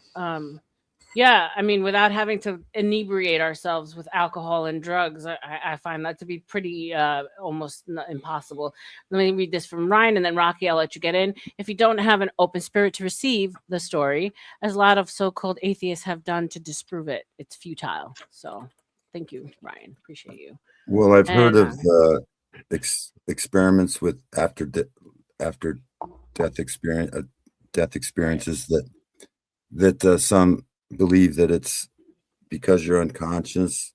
You don't actually, your spirit don't leave your body, but you're like conscience is fooling you to think that your body is physically dead for a while, but your spirit hasn't left yet, and so your conscience is still in you, and you're thinking, wow, what's going on, and so you come up with something that's nice, like, oh, I'm in heaven or something. There's some people that said they're going towards hell, like, oh, I almost went to hell and it was burning and I woke up and it's like your conscience or whatever you were thinking about maybe at the time right before you got almost dead. But if you were truly dead, because the Bible says man dies once, man is accounted to die once, and then I guess I'm a zombie. I don't know. Fuck. Well, I think you have to stay give me your brains. I mean, it's her experience, so I think it's hard to say, tell a person what they've actually gone through, right? Especially something like that. I think we can appreciate that maybe God makes exceptions to allow for people to come back and maybe make us feel a little bit better about this thing called life. Say, hey, it's not so bad on the other side. Just keep on trucking.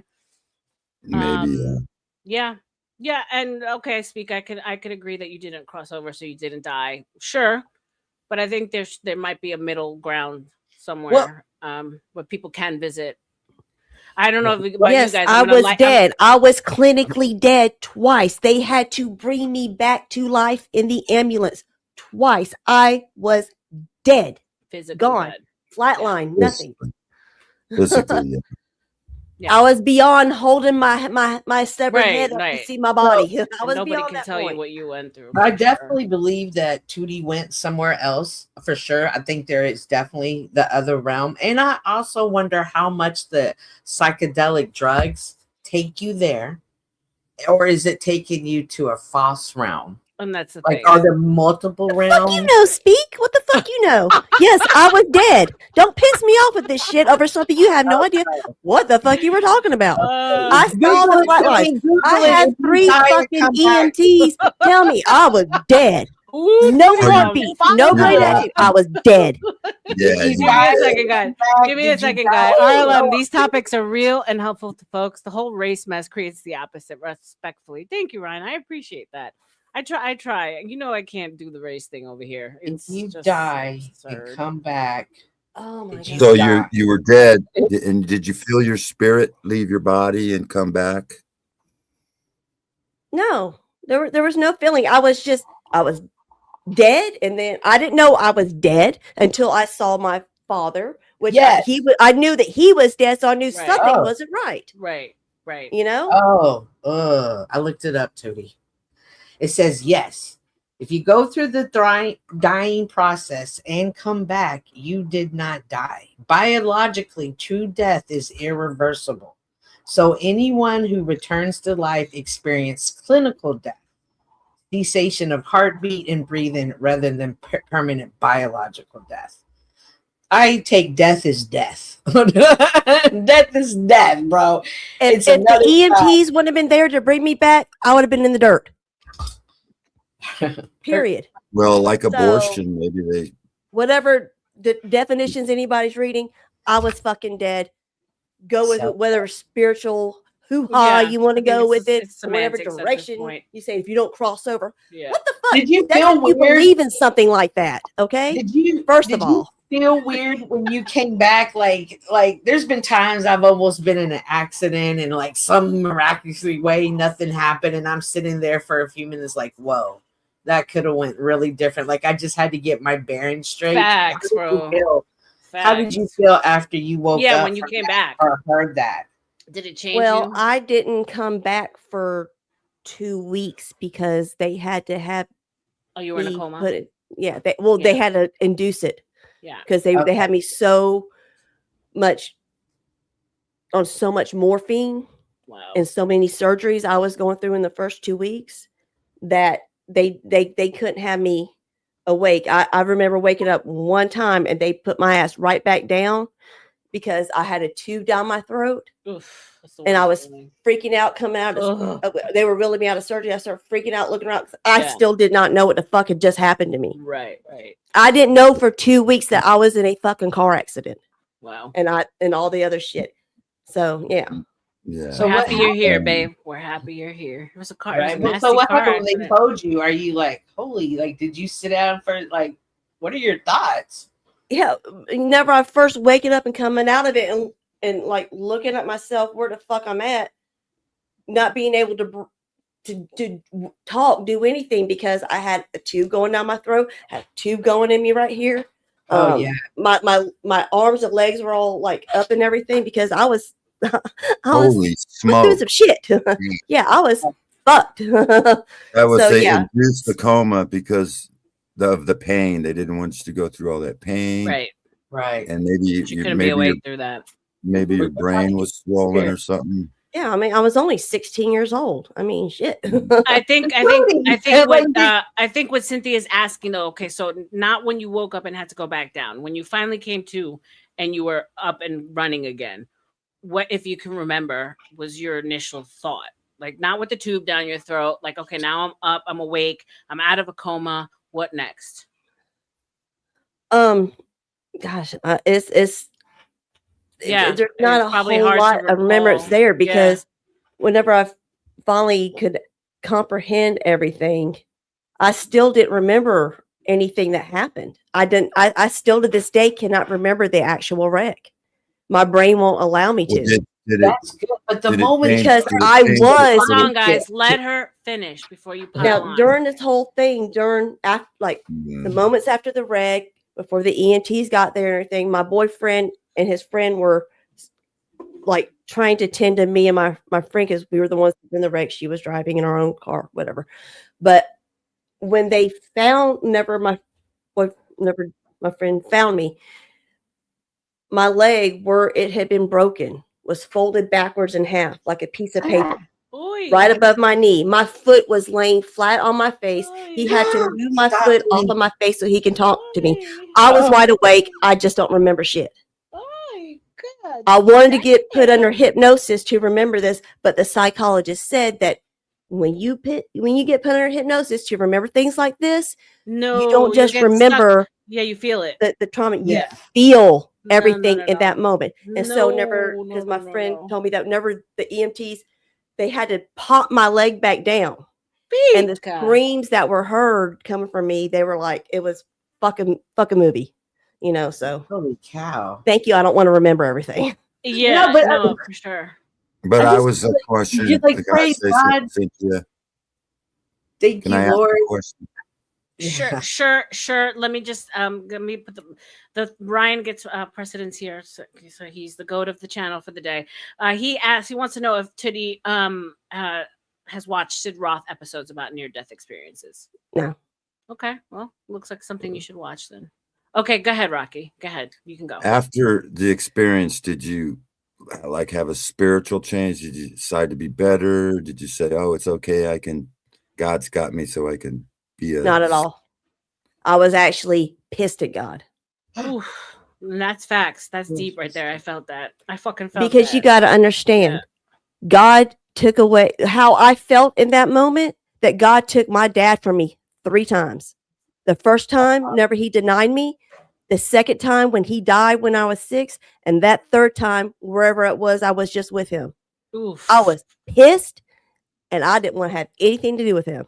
Oof. So it's like a trauma. You went through trauma 3 Oh, times. absolutely. I mean, that's But real see, right I there. don't look at things in that type of way. I don't look at myself as ever being a traumatized victim, although the shit that's happened to me in my life would make most of these motherfuckers not want to come out of a goddamn dark hole. Okay. So that's never people. I don't mean to laugh. I don't mean to laugh. I But I know got a spanking Tootie when I was intimately, 5 so- because I ran out in front of the fucking car. Fuck you. Okay. Get over your shit. I think they did a good job. I think they sorry, did a Jen. good job putting you I back didn't mean to together. Thank you. Are you She has still little mad at tolerance. God? Are you She still has mad? little tolerance for No. for My bullshit. coming to God moment happened in my actual wedding ceremony for my second Thank you, marriage to Sin. my I don't give a husband that I'm fuck. with now. But thank you. It was that I felt God in that moment. And from that moment, our lives and everything with us has been nothing but fucking peace. Even the little things that might come and go, we're able to just wash it that's off, good. brush it off, and just cruise because Perspective. we're where we're supposed to be, and that's with each other, with Yeah. our families and what we got. Perspective. And we're I love happy. that. Because some people turn to the negativity and stay in the negativity, go deeper and darker to the victimization of the negativity. Whereas you came back and you said, wow, nothing can really break or hurt me because I nothing can be worse than what I just went through and I'm still here. Yeah, I'm Shout not out going to to let you, the Kurt. assholes that did shit to me win. When you let the shit bother you, they win because you're the one that's still fucking suffering. Right. Welcome, Speak. So thank you for waiting. You came up. What say you, sir? Who is this? Speak Radio. Speakeasy. No, not Speakeasy. No. Speak Radio. Is that you, Speak? Oh, you got your finger on the trigger. Yeah. Fuck me. We can't hear you if you're speaking. Speak. Yeah, we can't hear you. You're unmuting, but nothing's coming out. Can you hear me now? Yeah. Yeah. Okay. There you go. That's you. Phew. Scared me there for a minute, sir. Yard always changing settings and shit. Yeah. Had to no, go in you're there good. and fix it. No, I see. I triggered Tootie a little bit, and that Yeah, was you did. That's why I said, did you read my comment prior to that? What was it? Because you said you had a near-death experience at 16, and I was like, so did I. Oh no, I didn't see that you said it. No, I didn't see that part. And it was a car wreck. Differently via text message and a message sometimes, but he doesn't mean I troll ill will. sometimes, but Yeah, I he wasn't doesn't mean trolling her ill on will. that. Yeah. I mean, look at his avatar. How is he not a troll? No, he's actually one of the kindest people I've met on these YouTube streams. Shout out to cute. I Speak. like So, do you want to share your experience, Speak, or? Well, no, I was in a car wreck when I was 16, and technically, I should have probably died because I did break my neck in the car wreck. Oof. And what was crazy about it is, out doing stupid shit with friends, getting drunk, getting in a little bitty ass car, thinking we're going headed to the teeny bopper club, and we don't even make it out of the area where we parked to take pisses at. And it was like a whole 5 miles from home. Yeah, pretty much. It was down the street from my house, but I woke up to the jaws of life cutting the door open. Oof. And So you can remember all yours? Bits and pieces of it. Like I do remember coming out of it because I thought I was because I was drunk off my ass. They said that's what saved my life was the fact that I was drunk. Really? Why is that? Because you don't tighten up. State. Yeah, you don't tighten up when you get into a wreck. Like most people die from getting tensing up when they get into a wreck. And That's why the drunk drivers usually don't die, is everybody else that arounds them that is in the dead. Yeah. I woke up. Well, I say this. I woke up when I heard the jaws of life going off, and like the firefighter that was cutting the door open, he was like, "Hey, son, can you move?" And I was like, "I don't know. Is this a dream?" And then he's like, "No, son, you hurt yourself. You've been in a car wreck." And it was like me and the guy in front of me that was sitting. I was sitting in the back seat. My friend was sitting in the front seat. And then the other guys, they actually got out the car without a scratch. But anyways, that's the side we got hit on, was the passenger side. And that side was literally smashed in. And I woke up to him cutting the door, and he asked me, could I move? And I'm like, I don't think I can at the time. I don't know what's going on. Wow. And So would y'all get T-boned? Yeah, we got T-boned because the guy who was driving. Sorry. This is like when I lived in San Antonio, where I stayed at in San Antonio at the time, there was like no street lights out there because it was a newer area. And we had pulled off to the side of the road to take a piss. And then we were going to go to this club. But I was already passed out drunk in the back seat. But anyways, he backed out and a car hit him as he's backing out on our side. So whose fault did it end up being? It ended up being like the guy who hit us fault. But he tried to say that, well, my friend that was driving didn't have his headlights on. And I know that wasn't the case. But it ended up in what's so bad about it is he has some 2-bit rate insurance. So, like, you know, when money comes into the picture, everybody claims that they were hurt. Oh, yeah. Okay. Did you have just the actual hospital bill stay? Yeah. For my time in the hospital, I was there for a month. Okay. Just for the hospital stay. This is not including the doctors or anything like that. Just like the room and board, $150,000, and that was back in 1996. God damn. No, not 96, 94. 94. So see, Tootie, we're kind of around the same, close to the same age. Because mine happened in 95, 96. I think it was. Yeah, I was in the 11th grade. So yeah, I was a sophomore going to the junior. 93. It was 93. My bad, 93. So you're just a tad bit older than me. So were you guys able to like complete high school as a normal teenager, or like yeah? Well, I got pulled out of school for the rest of the school year because I had to go to physical therapy. Right. But my teachers came to me and brought me my work and helped me get through the school year. I ended up doing better. Yeah. Because they were giving me the one-on-ones and I had to deal with anybody else in the class acting like dumbass. You know? Right. Yeah. So, did the EMS say that you were biologically dead for a little while, or were you?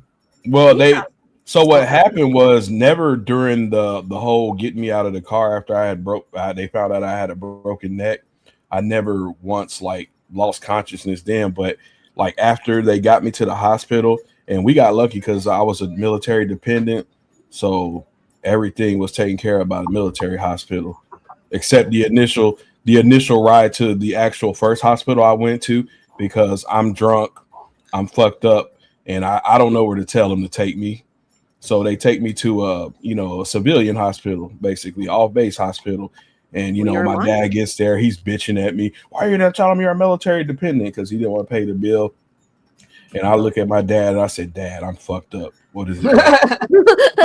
My bad, my neck's broke. Literally, Dad. Excuse the fuck out of me for not thinking to tell him that. God damn it! This is all parents, here. Parents say the worst things at the worst time. Sometimes I swear. This is after the I fact. had a military dad too. Okay, so I got blamed for my car accident because I shouldn't have been there in the first place. Yeah. Wow. And he was arguing with me. How'd you get the alcohol? I'm like, how do you think we get the alcohol? You were young once. And this is all after I had to get my stomach pumped because they were going to have to do like surgery right away. And like getting my stomach pumped with charcoal was like one of the worst experiences I've ever had to go through. God, it sucks. Yeah. Well, But go ahead.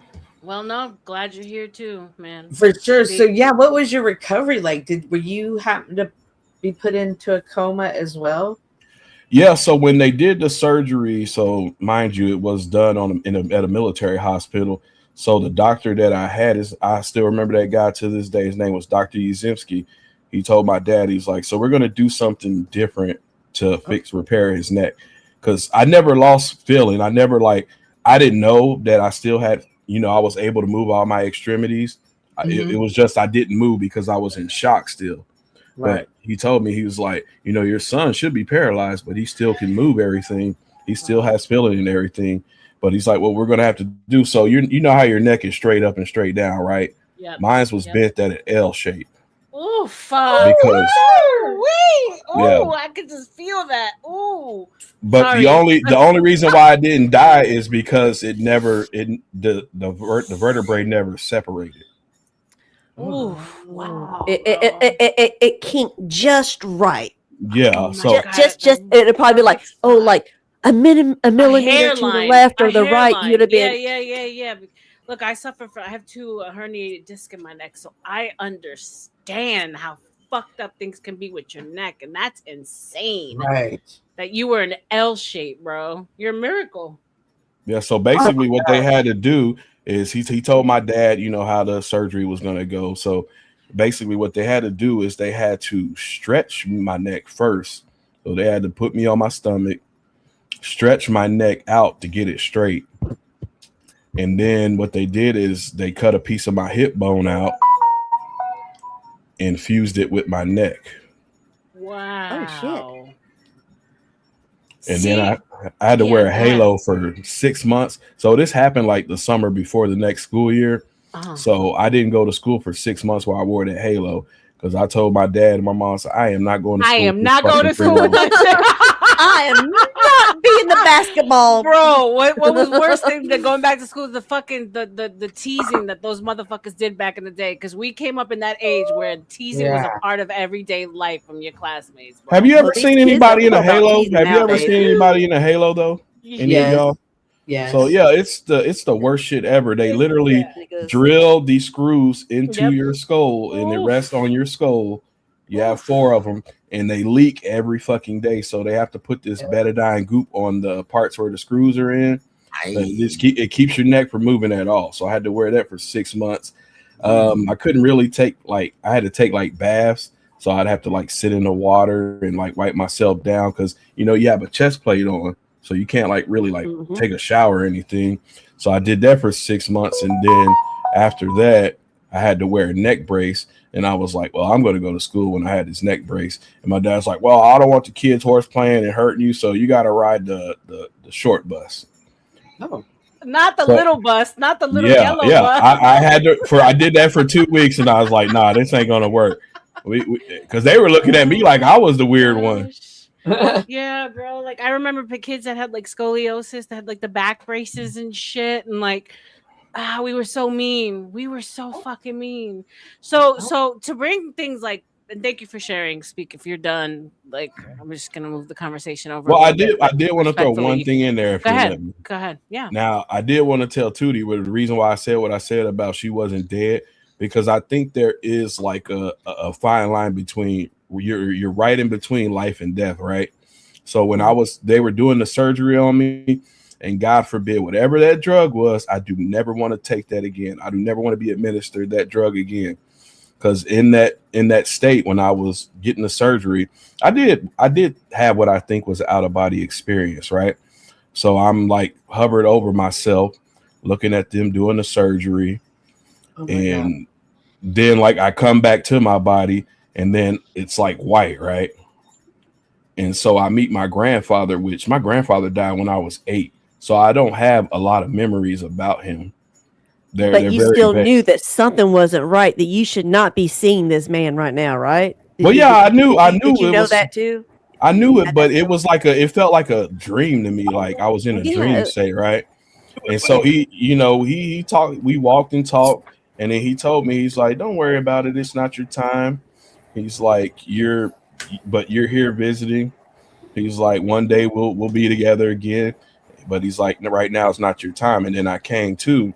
Now, whatever drug that they had me on for this surgery, after I came out of surgery, it was maybe a day or two that this shit, I might as well have been dead, because I could hear everybody talking to me, telling me you're going to be fine. You came out of surgery just fine. I could feel people touching me, telling me everything was going to be all right, but I couldn't speak and I couldn't move. That's terrible. Yeah. It might have been morphine. They had me doped up on that shit for so long. They got me addicted to it, and they took me off of it cold turkey. My body went to shock, and all this other. It was horrible. But to this day, I won't. If anything happens to me where I have to go to the hospital for anything with pain stuff, my husband knows and all my family knows No to tell them, morphine. do not give me freaking morphine. Now I they give don't want it. fentanyl, which Give is me no good. Demerol. I'm good with Demerol. It don't give me no craziness. It does what it's supposed to do, and I can walk away from it, no problems. Because the Yeah. only thing that has ever made me have an addiction was the morphine. Ever since then, nothing else can touch me. Nothing. I had an experience in like 95. I was in the hospital from a bleeding out. I almost died from bleeding out. They sent me to the VA hospital, and it's kind of like I was almost dead. My wife had to call the ambulance on me because I didn't. How does something like that feel like? Because it seems like the common story amongst all of this is that in the moment you're in such shock that you don't even remember pain. Like you don't have a recollection of pain. Is that true? Like, I know that there's probably pain afterwards in the recovery, but in the moment, your brain locks down for a reason. It turns off your like sensors, right? Your psyche will always protect you against something God. like that. Look at Something God. so traumatic like that. That's some people that say they remember things that happened and all this, like when they were young and everything. Right. No, they don't. They They've been really told. don't They've been remember. told and then repeating what they were told. That more exactly. than likely. It's like yeah. never people they tell me what happened, and so I Right. try to imagine it. It's exactly. It puts But your memory, I don't truly actually have my own that memory locked up. Yeah. Yeah, because Mhm. adrenaline rush. Ryan says, yeah, because Well, and then you know got there's the, something. When you think about like multiple personality disorders in the psyche, right? And I'm going to take it to like a little bit of a dark place, but this is what because I've studied this a lot. Is like when kids are put to extreme trauma, abuse wise, right? SA when they're younger, extreme trauma. The mind shuts down all the receptors of the pain that they're going through, and it locks it away. Literally, if you think about it, in boxes, and so that the kid does not feel this trauma that they're going through. Unfortunately, what does happen is that you start to remember after a certain age. It usually happens in your 30s, but that's why I say look at God, because He's made us so perfect that like He won't even allow us to feel this extreme pain. Whether it's induced or by accident. So And welcome, then Simon. Welcome. Hey, how you doing? Yeah. And Speak Being Drunk, I think Speak Being Drunk helped for some of the pain, maybe. Sure. Right. Yeah, I mean, because without that chemical to at least, I think that's a saving nature. But I think if you've gone through something like that, from my experience, I've been through something like that. I can tell you about it. But it's just like, from my perspective, like you serve a higher purpose. Because statistically, around all that, not many people could survive neck surgery. Not many people could, survive certain things that we can speak about. You know what I mean? So, if you're still here and you can live to tell the story, that's different. You know what I mean? So, yeah, when you're saying that's a miracle, don't take that lightly. No, that's a damn miracle. I believe it. Because you think about chances of things, and like he said, like it's a hairline. It could have gone just slightly off in your neck. How fragile is your neck to begin with? And the fact that he broken neck, and he was able to actually communicate with his dad after the fact. Like that's crazy to me. Knowing that, I understand what that feels like. Shout out to Black Knight for being a member for 2 months. Thank you, Knight. Thank you so much for being here. Welcome. Guys, I'm going to do a quick grift break. It's been such a fucking fantastic, phenomenal show. God bless every single one of you who've been here with me. You're still rocking with me. 21 in the house. Make sure to like, share, and subscribe as you come in. Share the video. Put me out into the algo, because if you guys love it, then I'm sure someone else will love it too. As you know, we are celebrating my birthday month. We're kicking it off with a long stream today because I'm taking a couple of extra days off this month.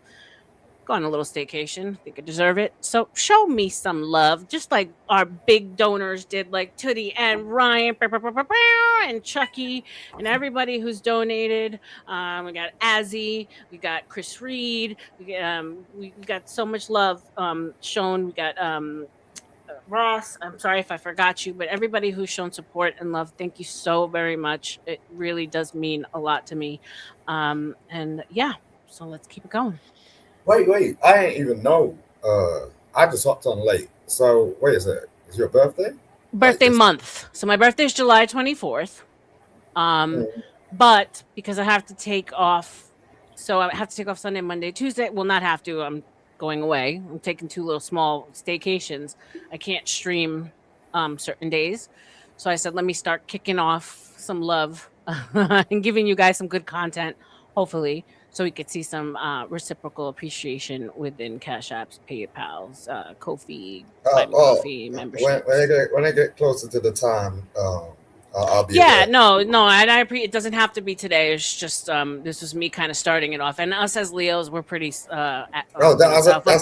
self-absorbed when it comes to that. Like we do tend to celebrate the whole month. That was going to be that. You answered the question. I was about to say what's one day. No, I want you the were whole born on fucking one month. day. You weren't born No, on a ma'am. month. No, I own the month. Okay. Good on you. Good on you. You know what I'm saying? Thank you. You guys want to know something crazy though?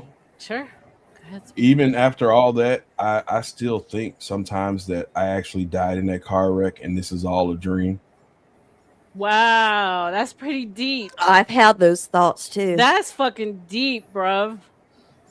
No, but it's true. As I said, I got jumped like by about 5 dudes. You know what I'm saying? You know what made me start having I'll those come and thoughts? see you, Ryan. Travel to Texas. Watching the show Lost. That shit you know, it's funny. my psyche up I for a love minute. Lost. I was like, I love Lost. I have to go back and watch Lost. Such a good show. But it was like the end part where you're like, yeah, at it the was end all you're like, just wait, what? them coming to watch it in a dream. I was like, what the fuck? So I I don't know where I saw it, but I was like, that's fascinating. So it said something along the lines that when you see the light, right? Like when you die and you see the light, it's actually the light of the hospital of you coming out again, like as a baby. And then some people say, yeah, like if you believe in reincarnation, like that's, and so I don't know why it speaks idea of this still being him dead and living out his life in a dream as opposed to coming back to life is wild. I mean, what if you were born in the backseat of a Greyhound bus rolling down Highway 41? Is that you? I mean, God damn. So then it's that's not what Greg Allman said. Amazing. How do you know that? Because I've heard the fucking song. Oh, okay. Look, I don't hear many people talking about an out of body experience unless they've actually had an out of body experience. No one's just gonna say that shit. You know what I'm saying? So yeah, I get it. I think for those who know, right? And I think that it's like that's why I will never judge a story. Like, and I speak what you were coming from, and I appreciate you came up and clarified it because like no one can take away Tootie's story, just like no one can take away yours or Simon's story or Rocky's story. I luckily have not been, in a situation where I've been close to death. I can't imagine, so I can only appreciate and respect. What you shared and what you went through and like I said, maybe it's just a reminder, maybe it's God's exception to certain people as a reminder that there is something else out there and to keep on trucking on. Oh, I definitely think there's something else because we're only here for a short time. Such a short time. It's like short. If like I say now, I'm in my 40s, right? And people will say, oh, well, you're not even at your midlife. Hell, if you live to 70, let's say you die at 70, at hell in your 40s, you're in your midlife. Right. So, I believe that because we're here for such a short time, this is only a stop on a long journey. Amen. We're spiritual beings having a human experience. Human experience. I love that bumper sticker. Well, I him love saying that that bumper we're only here sticker. for a short time, that reminds me of my husband's wedding song. The Dirk Bentley song, Long Trip. It's Dirk Bentley, Long Trip Bentley. Alone. Go listen to it. It's a fucking awesome song. Yeah, I love I'll it. check it. I'll check it out. Yo, beautiful speak. song. Speak. It'll So if make you're Men, saying, you met the expectancy for you guys is shorter, yeah. Especially even shorter if you're not married. So time to get married. Speak. Let's get with it. Chop chop. Wait. That doesn't count if you had kids. well, you got no kids. They say, give me a I second, got Simon. one. They say All right, sorry. statistically, men who are married live longer. I don't know. Maybe, I'm just saying. I heard that somewhere. I'm 16 I mean, just now hitting my we midlife. technically we always die before the woman anyway. So You can't be 60 and hitting your midlife because the average Long person dirt does road. not. The average person does not live beyond 100, so that don't make sense. yeah, somebody saying that 50 is midlife. You got 60s. that means you live to 100. Like consistently, people would be living to 100. No, You know that's celebrating your birthday and lighting a candle and saying happy birthday 3 times is a spell that makes you older because you're. So if you don't celebrate your birthday, it doesn't make you just stay young. You stop aging. Yeah, because Focus. because psychosomatically, like our minds are that powerful that if we're actually thinking about aging and celebrating our aging process, that we actually age. I've heard that. Like, I mean, I can That's interesting. I can accept that as being something cool, but I'm not gonna stop celebrating my birthday. I tried that one year. I was like, I'm not gonna celebrate. I'm not gonna celebrate. I'm not gonna fucking say, yeah, right. So if time is like a construct, right? Yeah. If time is a construct, right, and you don't you live outside of time, like there was actually a physical way that you could not recognize time, would you age? That's exactly what Rocky said. Like if you look at time as a construct and you start by not celebrating the time that you were birthed, then yeah, that's a good question. What's up, Two Wizard? things. Welcome back. Two things. I come up to heckle Simon Hectic. We can get down. We could get down in my midlife and see who's got what for push-ups. That would. Ooh, sounds like a challenge, Simon. Why are they always challenging you, Simon? Second thing is, I've learned to live my life celebrating every day. Every day that I take a breath, and that displaces the birthdays, the holidays, Valentine's Day. It looks like me. You got a thing for Germany. That's what it looks like to me. I have a unique relationship with my wife. My wife was born on Valentine's Day. We met and decided to celebrate our anniversary on Valentine's Day as well. So we have 3 days in one. Are you still with your wife? Are you still with your wife? Yes. And good. I Stay try with to her. convince her. No one else is going to want you, bro. Trust me. Because she's got a different state of mind, like most Christians, in that they need to celebrate those holidays. And I have to pose to her, no. She must be a good woman. Every day is a very good woman. Is not every day is that not what we're supposed to celebrate? Yeah. Yeah. All right, so what do you do? What do you do? Yo, little, what do you do for your wife on her birthday? The same thing I do every other day. Well, you went so wait.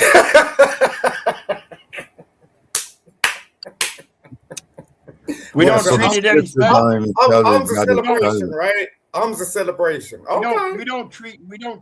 We don't treat our egos as anything special. No one's talking about no damn ego. I'll ask you a direct question. What do you? And you went. Well, that's what birthdays are all about. Well, you could have at least say something like. That's what. Right. What did you do on her last birthday? What did you do?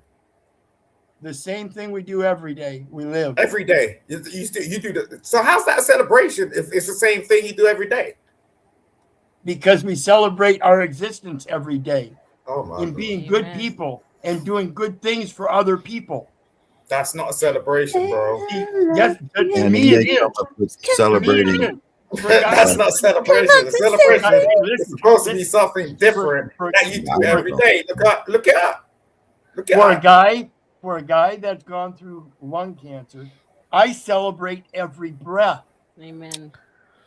Dan, salute to you, bro. Fuck yeah.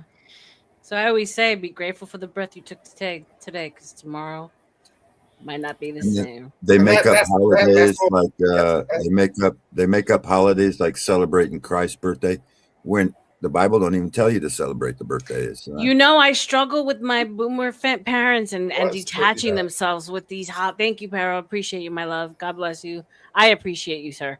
And separating themselves from these holidays, right? It's like one thing, like, okay, so let's jump into the luge and energy harvesting of holidays. For us who are aware that we are now, celebrating mostly like pagan worship days, and we're just finding this out. How do you tend to that, right? Like, so even though we still do, okay, thank you. Even though we still, are we still bad knowing what we know now and still putting up the trees and doing all the ritualistic things and feeding into the consumerism of it, putting up the lights and all the things that kind of bring us joy?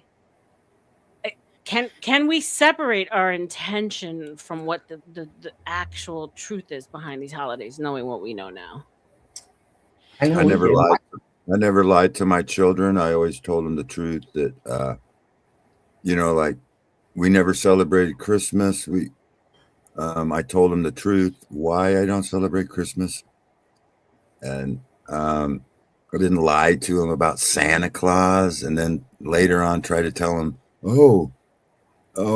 Jesus is real, but Santa Claus ain't real. That would be kind of stupid. And so.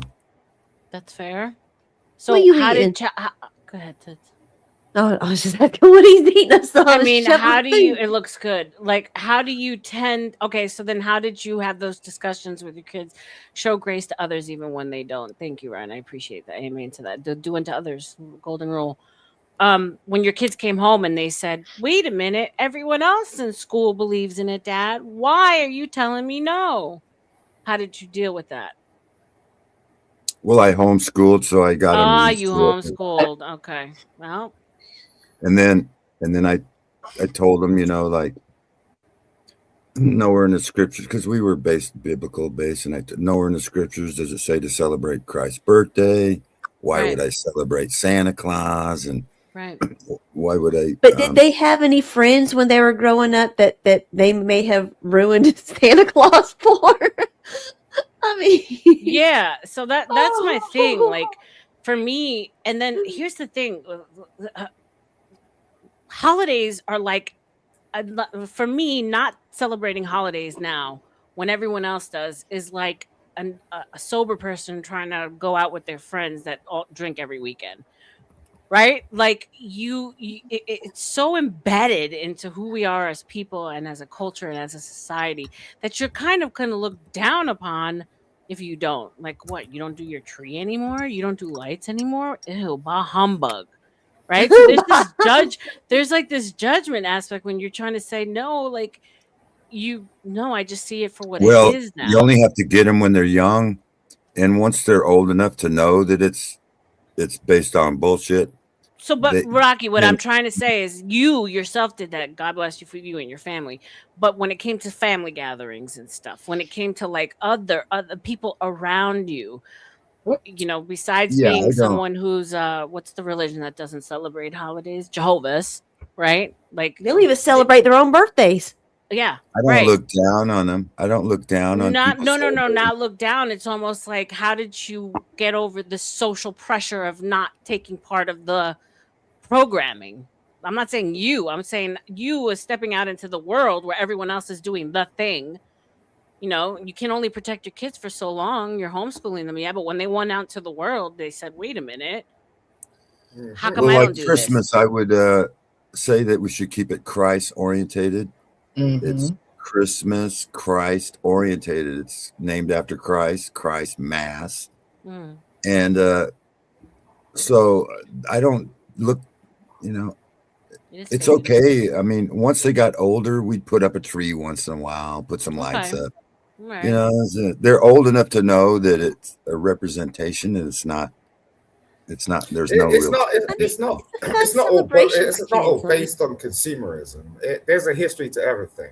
Yeah, my child turned around to me the other day and she said, "Who defined the?" You know what I'm saying? It's like things matter, like, but people don't really take that into accordance. So when you talk about who invented Santa Claus, that dates back to the 4th century. Do you get what I'm saying? And it's the Dutch that did that. It's like, 19th century and all that shit. You know what I mean? Saint Nicholas, all that. You know what I'm saying? Like, yeah, it came from Saint Nicholas. What happened is it was commercialized by, big corporations like Coca-Cola that want to turn around and characterize things. You know what I mean? So that's a different thing. So if you like, they know people are susceptible to consumerism. So that's the link. You know what I'm saying? But that doesn't make it bullshit. Well, if you think about it, go ahead, Tess. Go. I was going to say, if you think about it during that time period, whenever things like that started, when they started deferring the actual purpose that people were wanting to celebrate Christmas in the first place was to, celebrate the Lord. Is never the commercialization started getting into it and they started taking it off like Coca-Cola. No. Don't look at Jesus. Look at this cute bear over here. Oh, yeah. Yeah, but I don't think that's how it started. I guess what? It's called programming, not the deprogramming. Demoralizing the population. Okay, yeah, that makes demoralizing. I don't think Christmas wasn't like celebrated the birth of Christ. That was not a celebration back in the day. They wanted a holiday that we could celebrate and get the Christians to buy shit, and so they said, "Hey, let's celebrate Christ's birthday." Where's that in the scriptures to celebrate his birthday? Right. It's not. I didn't even think he was born during Christmas. Right? Like that's that's the thing. And then they say he was born during the soulless. So they make it about the sun because Jesus is the Son of God. So the pagans worship the sun. So let's have it on. Rah-rah-ree. Yeah. They did this thing called the nuclear family, right? And they tried to put us all in it and go, like you're supposed to be like this. And even TV programming, radio programming, it's called programming. Even on YouTube, it's programming. Do you know what I'm saying? We're having a discussion.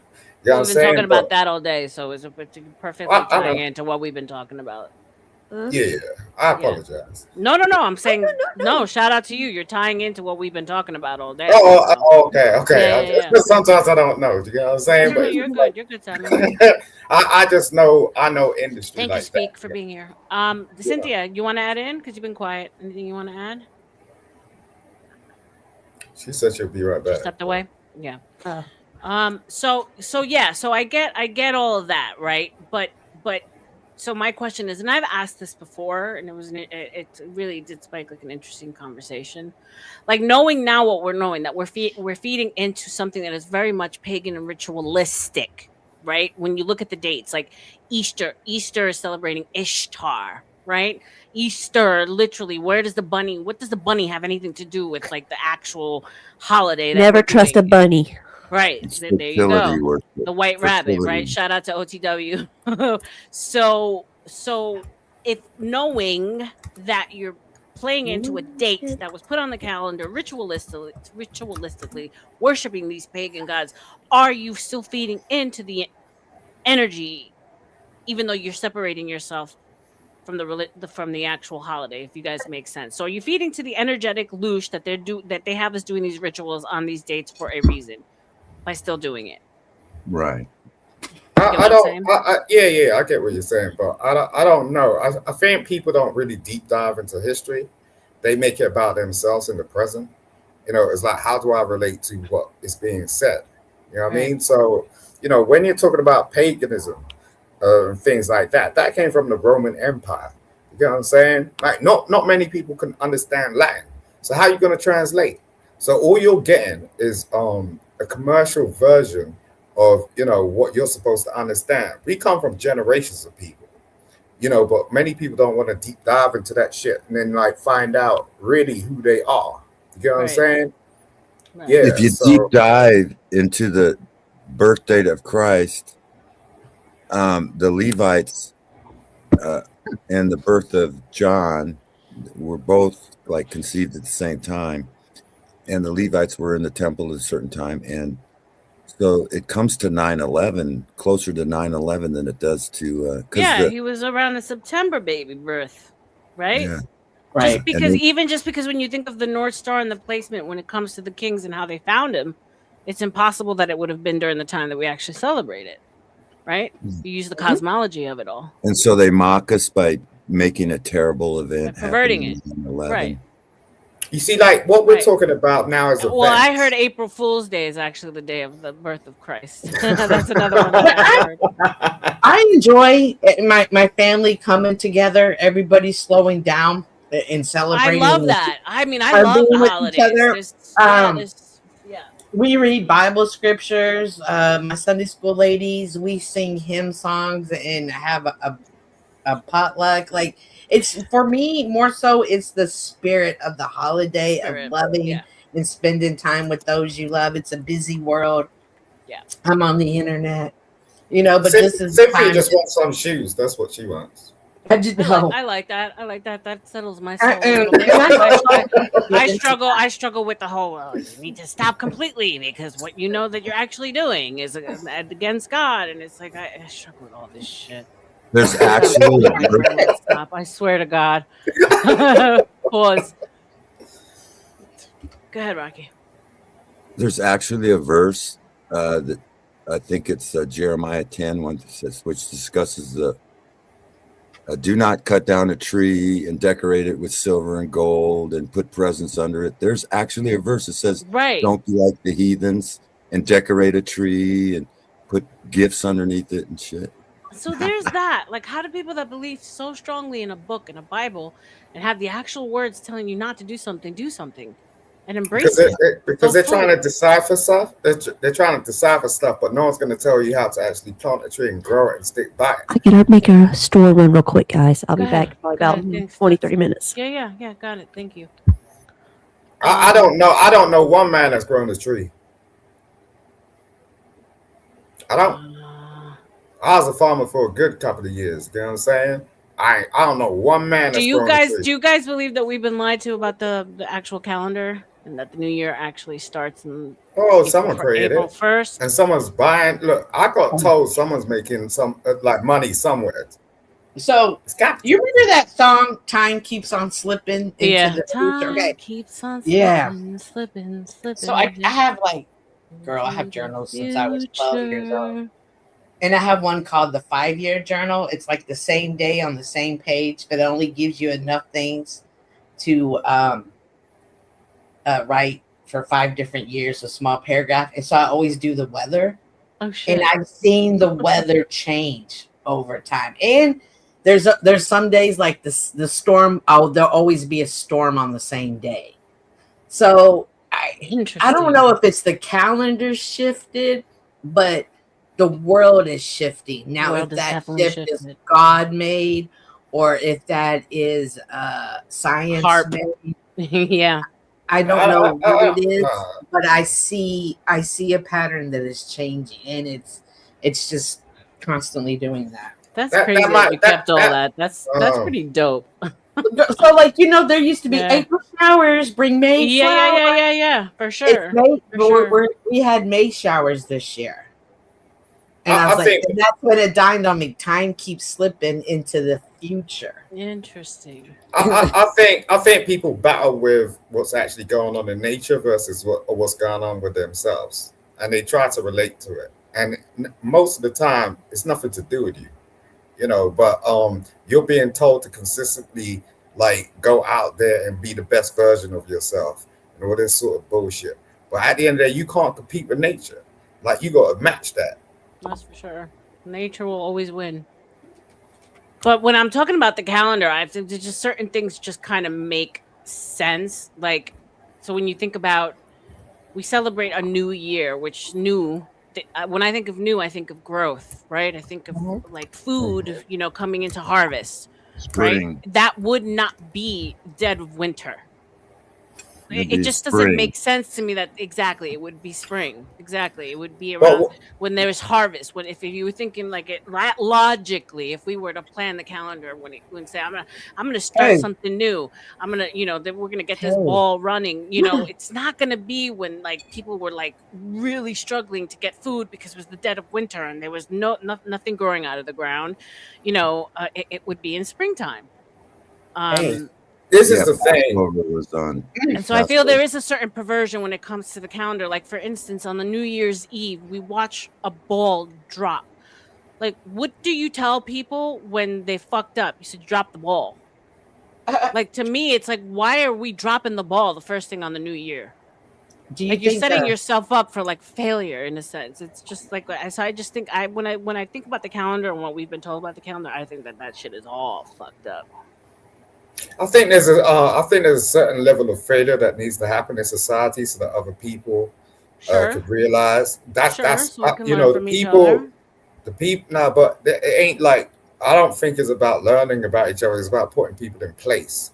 So you have a certain amount of people acting in a certain type of way that keep the economy up. You know what I'm saying? So that's capitalism. Like, but for people that really understand things, that want to do things, they don't operate like that. It's like, the conversation we're having is like, it literally says that, So RLM, are you thinking that they have changed the holidays to these days to somehow unknowingly worship their gods? 100%. Like, if you look up the storylines behind even old Saint Nick, if you look up the things that we do during the Christmas holiday, these are all they all link back to some kind of a pagan worship. Halloween, for instance, it was a night of sacrifice for the harvest. Ishtar, Easter, fertility goddess. So 25th, the solace, the sun coming back up. Right. They're all tied. If you break them all down, like we could do an episode of that. That'd be kind of fun. They all are tied into something else outside of the Bible, outside of Christianity, for sure. Of course they are. But people Paro don't really... said so. Celebrations were the same type of as Christmen and good old Christians decided the Bible was BS and did exactly that. Rocky spot on again. Do you know how many calendar systems they have been throughout time? Yeah, I would be interested in knowing that. Because I've heard some people say we had a 13th month that's been deleted, that actually every month is supposed to be 4 weeks. Exactly. Like every day is supposed to fall on the same day. Like, we're not supposed to be ever changing like the way we do. I've heard so much. Who knows what's real and what's not. With the moon, there's a moon calendar, the solar moon calendar, which was the Hebrew calendar, was a solar moon calendar. Their first month was determined by the sun, spring, and then the months were determined. The weeks were determined by the phases of the moon. So a quarter moon means a no moon is the beginning. Then a quarter moon is 7 days later. 7 days later after that is the full moon, and 7 days after that is another quarter moon. So you could look up in the sky and tell what date it was back in the day when they used the solar lunar calendar. Right. But now they got it all mechanized. So you got to watch. The most recent one is the Gregorian, right? That's what we're based off of. Right? You got to watch that tells you that the day, there's 12 hours in a day according to a sundial. Like I'll show you a sundial. You put it out, you point it toward the north, and you get 12 hours divided. Even if it's in the winter, it's the hours go by faster, but there's and it's all determined. So, but they sunlight shorter, and then we have longer sunlight days. Is that why it feels like longer and shorter? It hasn't obviously to do with the access to the sun that we have. Wouldn't that make sense? I think that's kind of like a misdemeanor. The thing is like a misdemeanor. Wrong word. Not a misdemeanor. Yo, man, I grew up in Greenwich Mean Time. Like that's the time that's the time that determines the rest of the world. That's in the Western society. Yeah, So they had I to synchronize it. Mhm. They had to synchronize it because if you said to meet somebody at 12 noon, well, what part of the country do you live in? You'd have to. So they had this. So I speak to people all around the world, and they're like, "Oh, I'm on your. I'm trying to get onto your clock zone. I'm trying to get." And that's another wild to- thing. Like people are like let's say like how about the ones that don't have daylight savings, right? And like so people like literally Mhm. people just operate by different things, and like but we're all here in the same place, quote unquote, supposedly. What is it? The Yeah. Ethiopian calendar is completely out. They're like in a completely different year than us. I'm like, how the what the? Mhm. Shout out to Ryan Bardwell. But Let me answer this question really quick, Alicia. Thank you for the question. This might be stupid. No stupid questions, ma'am. But do y'all think that when we die, all of our questions across our lifetime will be answered? I would hope so. That's what keeps a lot of us going. I think that's what keeps a lot of people going to go on every day in this sometimes very fucked up world. Is that hopefully, if living the right way, good way, that our questions will get answered. Yeah, for sure. Shout out to Jules. Thank you. Paro says over 40 in time, and many cultures use multiple calendars simultaneously. That is fucking wild to me. And then Ryan says, "Don't say moon. Lenny will show up." So, you know what? I'm surprised Lenny didn't show up. I spoke to him late last night because yes, he called me once he got Lenny. Lenny was on panel. Shout out to Lenny. He was on panel for at least 16 hours. I want to say yesterday, nonstop. And then he calls me. Then he calls me after panel. I'm like, Lenny, it's like 1:00 in the morning. What's up? And it's like, oh, Orlem, you see. And I'm like, wow, he's full of energy and vim and vigor. Shout out to him. He was supposed to come today. I hope he's doing okay. Yeah, shout out to them. Are we okay? It's some crazy shit. Are people okay with not knowing everything when we have a device that could we could learn everything? Are you okay with not knowing everything and being okay? Well, I'll see it on the other side of heaven, on the other side of earth. I am for sure. Yeah, so am I. I don't want to know everything. I feel like a lot of people aren't, and that going down that rabbit holes and everything is a madness almost. It's like, madness. I literally block people on purpose. Like I'm just like, No, oh, it's serious. It's seriously madness, and that's okay. So, like I know Ryan said, we're not bringing it to race, and I was like, just on the day that he said it, I'm gonna do it. But when it comes down to like people, FBA of this country, you know, wanting, and I understand, so I'm not judging, wanting to know your ancestry, knowing that that's been erased from you. I'm like I said, like it must be a horrible feeling, and I can't fully understand that because I've been able to trace my lineage way, way back, you know. So I get it, right? And it's just the hand that you've been dealt in this life. I said, when you do, in fact, do find out the answers, right? Oh, you know, there was never slave trade, and that you know, Africans were already here, and there was, you know, there was a group of people which I co-signed to. I do believe that there was people here prior to what we were told is in fact so. I do believe in $5 Indians. I believe in all that jazz, right? I'm with you on that, but I'm like, when you finally do find out, if you ever did, what do you do then? I don't believe that you find answers. I think that's something. No, but what I'm saying is that like there's not going to be a pot of gold at the end of this, like you know, rocky road. You know what I'm saying? Like you're just going to find out, like, oh, maybe get a name, maybe, but nothing's going to change. It's almost like flat earthers against globe earthers. It's like all these people that go against these. Like we're obviously never going to get the answer, and even if we do, is it going to change your everyday life? Let me tell you something. You're still gonna have to get up, go to work, pay your bills, do your taxes, kiss your kids, fuck your wife, hopefully have a good plate of food while you're doing it, a big piece of chicken, god damn it, because you deserve it. But that's about it. That's all you could ask for in life. What else are you gonna like? Let me tell you so something. Long story short, Cynthia, no, I'm okay with not knowing everything. I'll say the same shit to Cynthia. Look, what we have a problem is not being relevant. You know what I'm saying? I think that's what people reach for. And I think our ancestors reached for it. Your mother reached for it. Your grandmother reached for it. Your grandfather reached for it. Like, yo, all you can do is do your best. I don't know why these people out here trying to test each other. That's competition. Like, they hate each other.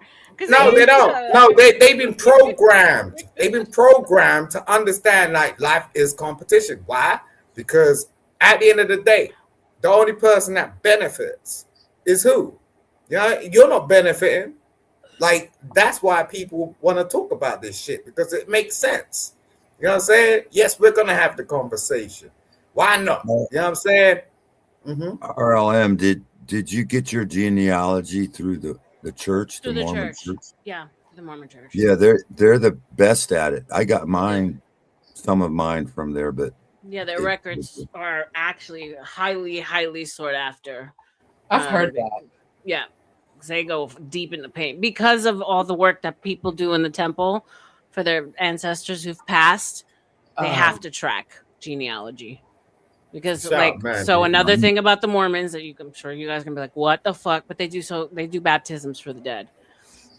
What? So you can go into the temple and you can say, I would like, so and so and yada yada yada to get baptized, and they can actually go in and do that because remember they believe that life doesn't end at death. Right. Yeah, but the Mormons were quite a closed community, weren't they? Like Still they had are. their own shit going Still on. pretty much are. Yeah, they still keep to themselves. Still very much church people. It's almost like I guess you could say the Amish stick to each other. Very rarely we'll see a Mormon family like out and about and like doing things in the real world without other Mormons. It's kind of how far do you go back? Mine goes back to 1400s. So I don't know actual timelines, but I've been able to trace like to the for my mom I think it was the 1400s. There's I this think film. for my dad we're still tracing. So my mom's interesting. My mom is Puerto Rico, Canary Islands, via North Africa, so Egypt, down through Egypt, then all the way to Eastern Europe. So like Germany, Like the slave Poland, trade. stuff like that. Mhm. Yeah. There's this film called There Will Be Blood. Have you seen it? A long time ago. Yeah. My mother's Daniel goes Day back Lewis. You're right. Switzerland. Calm down for a second, bro. Daniel There's a Day-Lewis film- is brilliant. Yeah, Daniel Day Lewis. You gotta see that shit because that'll make sense. Because a lot of people ain't gonna make sense of the conversation instantaneously, but like you gotta see that film. Like it'll explain a lot. I'm You know what I not mean? black American man. So yeah, and this is all through the church. Interestingly enough, my mom is so like talk about Papa was a Rolling Stone, right? So for any of you people who've been around Latinos, like old school, the very misogynistic Latinos, Cynthia, you laugh because they was out there in them streets creating them babies. So my mom Have is you the watched fifth. the movie? Have you Okay. watched the movie The Chosen? In the movie The Chosen, Jesus's father, physical father, Joseph or whatever his name was, they portray him as being black. Yeah. Interesting. I'm gonna cite another movie just because he did it, right? So there's a movie called Perfume. Yeah, hold on a second. Let me finish what I was saying. So my grandfather went out and cheated on my grandmother and created my mom. But being a good old Puerto Rican wife, my grandmother went to the hospital the day my mom was born and took her home and raised her like she was hers, because that's what you did as a Puerto Rican wife, right? So my mom didn't know that she had another mom until later on in life. She got struck ill with really bad diabetes, and we kind of needed to know. And she also felt like she was betraying her mother by looking for her birth mom. But her mom passed, and we needed to get some answers. So my father was able to find her birth mom through the church. So that's kind of where it all started. Yeah, but that's kind of harsh. I mean, like at that time, we didn't really have the same things we have right now. What are you talking about?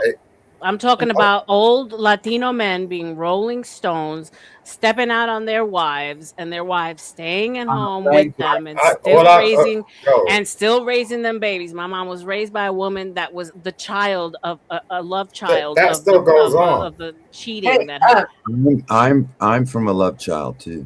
Oh, did you see that question down there for you? Where was it about? Irby. Oh, Latinos. Yeah. Irby. Sorry, Irby. I got caught up in my story. Yeah, I'm half Swiss and half Latino, Italian. I'm related to Fibonacci, the Bonazis. You heard of the Bonazis? Yeah. Bonazzi. Irby, it's a lot more common now So yeah, I mean, the churches in Central Florida are mainly all Colombian, Puerto Rican. They have Spanish-speaking wards where they don't even speak English. So no, but when my mom was converted in the World's Fair when she was a little girl. So my mom grew up in the church. Left the church when she met my father. My father being a Catholic Cuban, obviously that's unheard of. He converted from my mom, and then we were raised in the church. So that's the story. Back then, there wasn't a lot of Latinos. No, because Italians. if you guys saying black people are considered the devil in the Book of Mormon. Which Italians are also Latinos, and Sicilians. Some Sicilians are really dark black Sicilians, and they're Latinos, Italian, Latin. Right, Latin. They spoke Latin. Latin. Language is Latin. Why is that scene in True Romance coming into my head right now?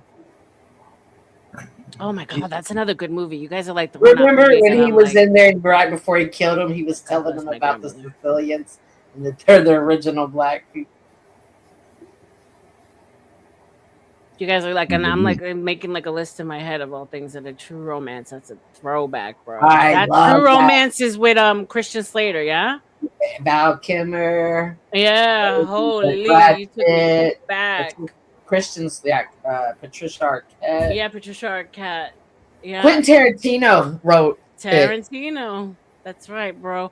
I was thinking about all like his like whole like just his record of work is just you can't touch it when you think about Kill Bill. So like these epic movies of their time. Let me just read this real quick. That was actually more common among many communities than we'd like to believe. Yep, America Man, those are facts. Go ahead. Quentin Tarantino lost it when his editor died. The Roaring 20s was all about swinging. That's because they had cocaine and Coca-Cola, sir. God bless the 20s. I wish I did. They were having a blast. Fuck me. You see the movies and they're like, bah, bah, bah, bah, bah, bah. They're like hyper. They were drinking cocaine, bro. I'm sorry, Simon. I cut you off. You want me to bring it back to you now? You talking about a movie, Perfume? Earth to Simon. He stepped away. All right, I'm going to do a little grift break. Guys, we are going on 8.5 fucking hours. I am on a roll. We are on a roll with this marathon I'm running today. As you know, I'm going to pull this back up. I am a Leo, and it's all about me this month. I don't make it about me any other time. I am pretty selfless. I would like to think I am, at least. I tell myself that every day. I try to be. But for the month of July, because my birthday is July 24th, it's all about fucking me. So I am grifting the next couple of days up until my birthday because I will be away a lot more this month to celebrate. I won't be here to work. And as you guys know, who've been here rocking with me since the beginning, this is my full-time gig. Besides other little things that I do. No, I don't sell feet pics. That was just a joke. Nobody wants a picture of my old lady feet. Just saying. With that said, there are many ways that you guys can show your appreciation for me. We got Cash Apps, PayPal, coffee, buy me coffee, snail mail, smoke signals, memberships. There's a way that you can show appreciation. And then we have some fun grifts that you could do. You could change a name on the panel for $5. Anybody on the panel. You can drop someone from the panel for $10, $1 per minute after that. And Tootie, when she gets back, does customized memes for $10, and that would go directly to her Cash App. Thank you, guys. Shout out to y'all. Thank you for being here with me. Let's continue rocking it out. Now, going back to what we were talking about before, and I have had this up saved for a while because we touched on it when OTW was here. By the way, you guys obviously know him. Like, he was a pretty interesting character. This is my first time actually paneling with him. Oh.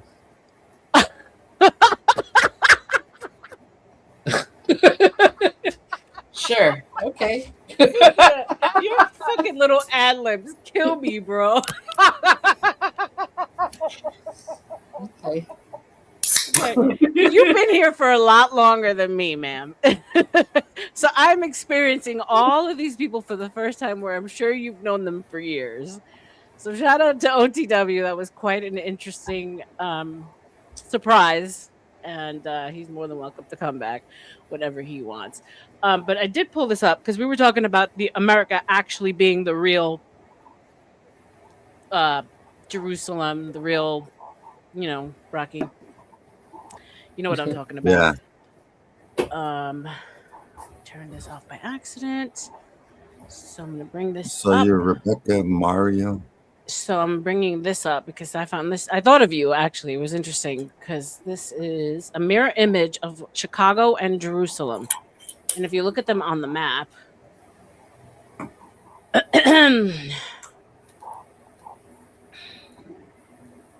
take this down.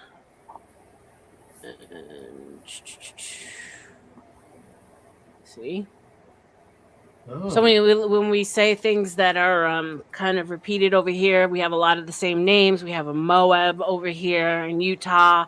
We have what some would say is supposed to be the river that's in the Bible that they say this is Euphrates, but it's actually the Mississippi. If you look at the map, this is like a supposedly an identical. Chicago is identical version of what Jerusalem is. I think that's it. You have anything to say about that, Rock? I was trying to get your Cash App. Let me see. What are you looking at? It's going to be biblical. Oh, yeah.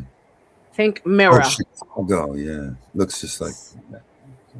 So, and then if you were to follow the 33-degree line, right? What are they called? The lines that go across the globe. Like I'm drawing brain fart right now.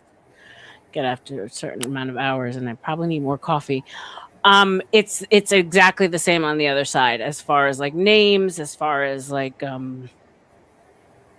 what we've been told that's in the Bible actually exists in the Americas, and what we're finding now, apparently, like you said earlier, Tennessee has one of the largest pyramids.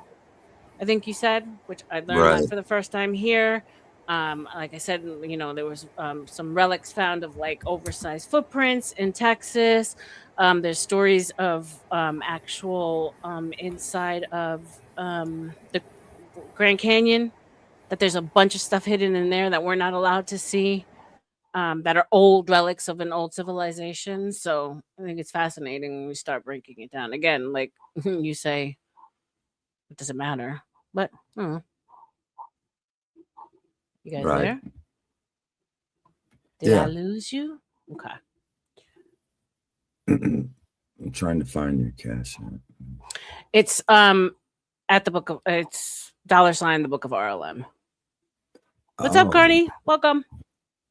Can we copy those? Self-aware cancers are amazing. Unaware ones suck. Good on you. Hi, Jules. I'm a Leo. I'm the first day of a Leo, though. Cancers are I love cancers. Me too. Yeah. And you said your birthday's in August, Cynthia, so that would make you a Virgo? Mm-hmm. So yeah, you and your dad definitely bumped heads. My dad's a Virgo. Ooh, wee. Do I respect that man? But oof. It ain't easy. It ain't easy being breezy. I know. I'll say that. Because we're a hot mess to you guys. You guys are very, very strict and regimented, driven, and focused. Yeah, no, I'm worshiping my father. As mean as he was, like made the world so much easier for me. Him being as mean as he was just made everything else easier. Okay. Him being mean made things easier for you. How do you? Because it prepared for the meanness of the world. It's like, oh my God, my parents have done worse than this. You can do better. Oh God! You know what I mean? Damn! I hear you. Like I had a hard pill to swallow though, because the world's pretty fucking mean. Like I had a pet bull, and they killed it and fed it to me, and I was like, "Hey, where's Sam?" And they're like, "Hee, Sam's good." My sister's like, "What do you think we're eating?" Oh, you know what I mean? Fuck no! That's traumatizing. Yeah, like I'm telling you that trauma though. It's what makes it so easy for me to laugh at these things. God, but as a child, how did you deal with that? Like, that's That's messed how come I up. say life goes on. You're I mean, eating what your can I pet? say? Like, I would be like, oh my God, your parents. Girl, when my guinea pig died, I was like, I'm not telling anybody. I'm just gonna keep it. Wait a minute, you're a guinea pig? Oh, because you thought that they were gonna feed him to Eat you. it. Oh, how traumatizing! Come on. I was like, no, y'all ain't getting Wilbur. That's what I'm saying. Like, you ladies' husbands are good because I can't do that, man.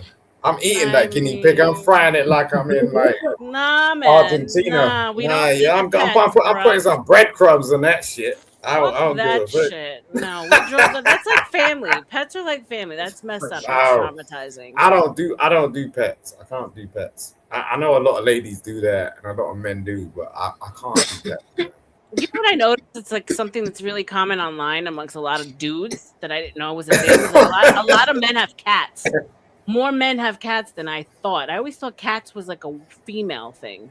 No, it's not. Like a lot of men out there are straight up pussy, so like Used to raise. they want to get closer to it. You know what I I'm always saying? associated dogs with men and cats more with women. I don't know. No. Shout out to Pero. That's why I like you, Pero. You're a Leo. God damn it. I'm Taurus. I'm Taurus. Fuck me out, man. Taurus. Okay. Yeah, they say that the face kind of gives it away. I see a little bull face in you, sir. Oh, You love to Jesus. eat. Yeah? Oh my Lord.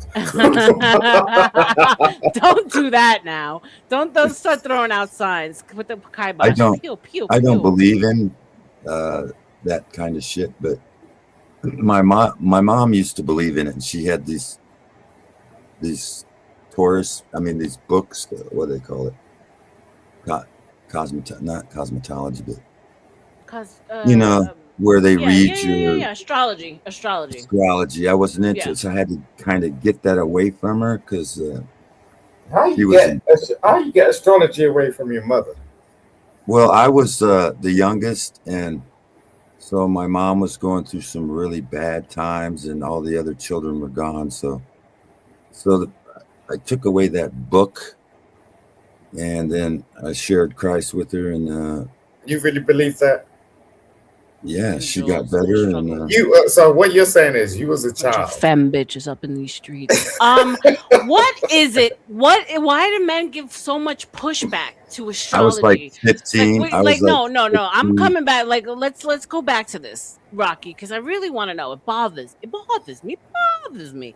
Why men give so much pushback to astrology? We just finished talking about the phases of the sun and knowing when this shit's gonna happen, and we're looking at the stars clearly to do pyramids and shit. We know the importance of the phases of shit, but yet when women talk astrology, I don't believe in that shit. Oh well, if it's Christ-centered, I think it might have some meaning, but this wasn't Christ-centered. It was more of you are who. So you're talking about more so like the fortune telling aspect of it. Yeah. Okay, that I can understand. So, but I do believe there's something to do with the stars. Sure. You have to. Yeah. We were born at a certain time makes us who we are. Go ahead, Cynthia. The Magi were star readers. That's how come God gave the Northern Star. He knew that they would read that. The Bible talks about sorcerers and witches and star readers and everything. So all of these people have existed from the beginning of time.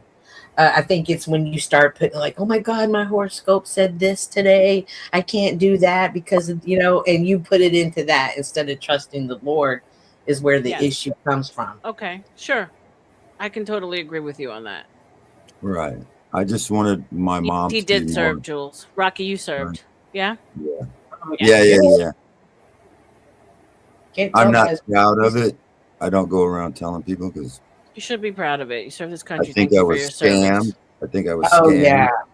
To go fight for the wrong people and shit. Sure. I could imagine that you feel like betrayed when coming back as a soldier. I can't imagine, but I can only imagine what you go through mentally. But I wouldn't say that I'm not proud of it. Like, be proud of it. I mean, you served our country. You protected us at a certain time. You should be proud of that. My intent was good.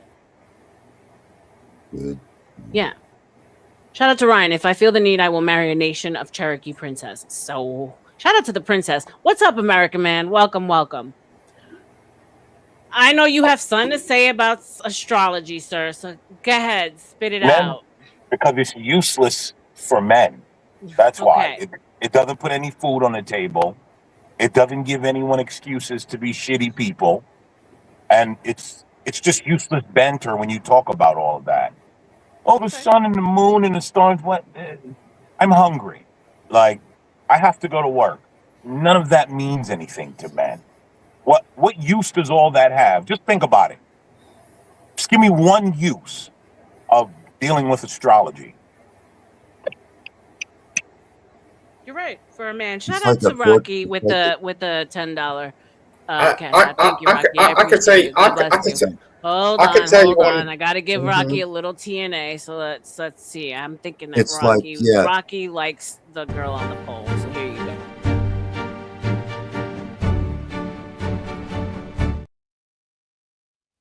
Now that didn't look too much like AI. That kind of looked real. You're welcome. American man, no, 100% right. And as a man, you should look at it that way. It's not going to put food on the table. It's not going to do anything, for you. Yeah, it's a way for us fairy princesses to get lost in our princess lives. Sure. I just hate when it's completely discredited all the way when men say, I don't believe in that shit. I don't even know my sign. First of all, bullshit. Because you know when you were born and you know your fucking sign. Someone along the way told you what sign you were. So go ahead. Cynthia. For me, I know like when the stars change or align, I notice the different pattern in myself. And so before I'd be like, what's wrong with me? I'm going crazy. You know what I mean? Or this and that. And I didn't understand why this pattern was changing. But when I could recognize it was because of that, then I was like, okay, well, get ready. You're having an up phase right now, but you're only going to have it so long. So be there and be ready for when that other stuff comes. Okay. Oh, well, hey, thank you guys for having thank you. What up, gals Keach? Welcome. and guys for having me over here. Hey, let me add something to this if I can, please. Sure. All right, talking about astrology and the moon and all that. First of all, women link up on their periods. It happens like a lunar cycle. Second of all, the tides in an ocean are affected directly by the moon. There's an ebb and a flow, a high tide and a low tide. And what are human beings mostly made out of? Water. And drink? Water. So obviously there's an effect on people with it. If you ask first responders, firefighters, paramedics, etc., they can tell at certain times there's more incidences that happen to occur. On full moons in the emergency room, the crazy, we just knew, oh, it's a full moon tonight. Staff up. You just knew automatically crazy stuff was going to happen. Right. What do you think of Chinese fortune cookies? I think I'm gonna print some out and fucking feed them to people. I wish they had scriptures in them. Yeah. Oh, that'd be nice. Yeah, Chinese and I kept one for a long cookies, time. One says Rome. I got one that said Rome wasn't built in a day, and I found it on the ground. I gave it to someone. Interesting. Yeah, I mean that was like reading the papers for your horoscope, right? Like we all I never read a horoscope just because I never went to tarot card readers. I've gone to spiritual people and unfortunately gotten readings that led me badly astray. But because I put so much into what I've been told stock wise that I feel like psychosomatically you can actually create the things that you're told, good or bad. So I try not to do that fortune future shit, but there's gotta be something about it, American man. I'm gonna take it back to you because you're the one giving the pushback. Yeah. You have to show me its utility. That's the thing. You have to show me its utility. American man. Hold on. I'm 42 years old this year. I've never had a single use for horoscopes. Well, I mean, just tell me. What's the utility? Can we learn the trick in the game that's being used and played? I put the link in the back. Can somebody please read it? Hold on What? 1 second. Please. It's good for It's called the mind. Barnum effect. Or the Oh my gosh. What? Look, Okay, look, I we're gonna got you, play around Cage. and not Even though learn you've something and never actually have to have donated a fucking conversation. cent, And that you was come really here rude and the tell way me you asked. literally. But I got you, okay? Please, please.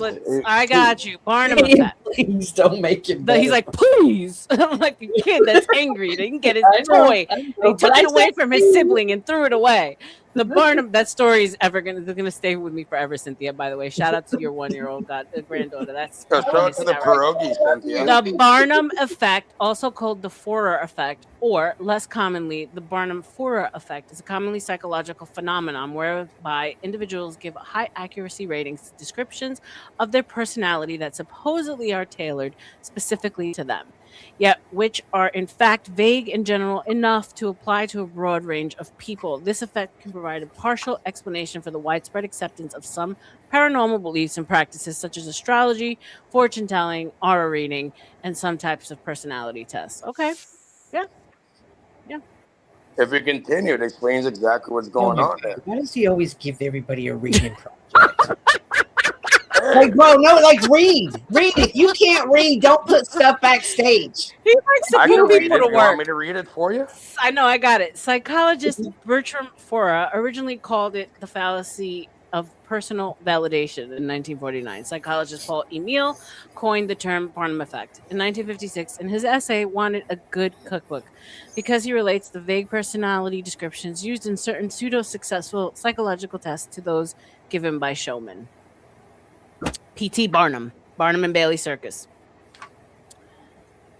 Okay. You can continue. There's No, an no, explanation for motherfucker. it. You What's give projects. You give Hey, like here, 10 day. take You guess. give like What 10-day sign do you projects. think I have? What sign do you think I have if you had to guess? RLM. Your sign? Yeah, what do you think if you had to Crazy. Well, no, it's beyond crazy. What Oh. sign though? With one of the 12. Gemini. It's supposed to be 13. I would say What are the 12? Pisces. I would say Pisces. Nope. Try again.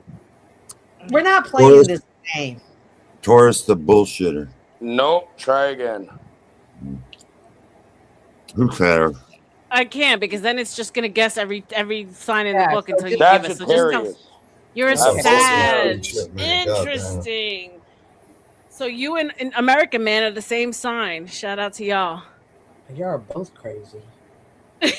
November 26, 11/26. American Man, did you hear that? She called you crazy. Hey, listen, to each their own, you know? But listen, man, I don't believe in all that. Whatever people say a Sagittarius is and does, it's just all bullshit. I'm half It's beast, just all half man. I bullshit. got bows and arrows. So what do you Alright. think about the Bible, American Man? I grew up in religion, so it's hard for me to stray away from it. Although I do understand some of the things in it is a bit wonky.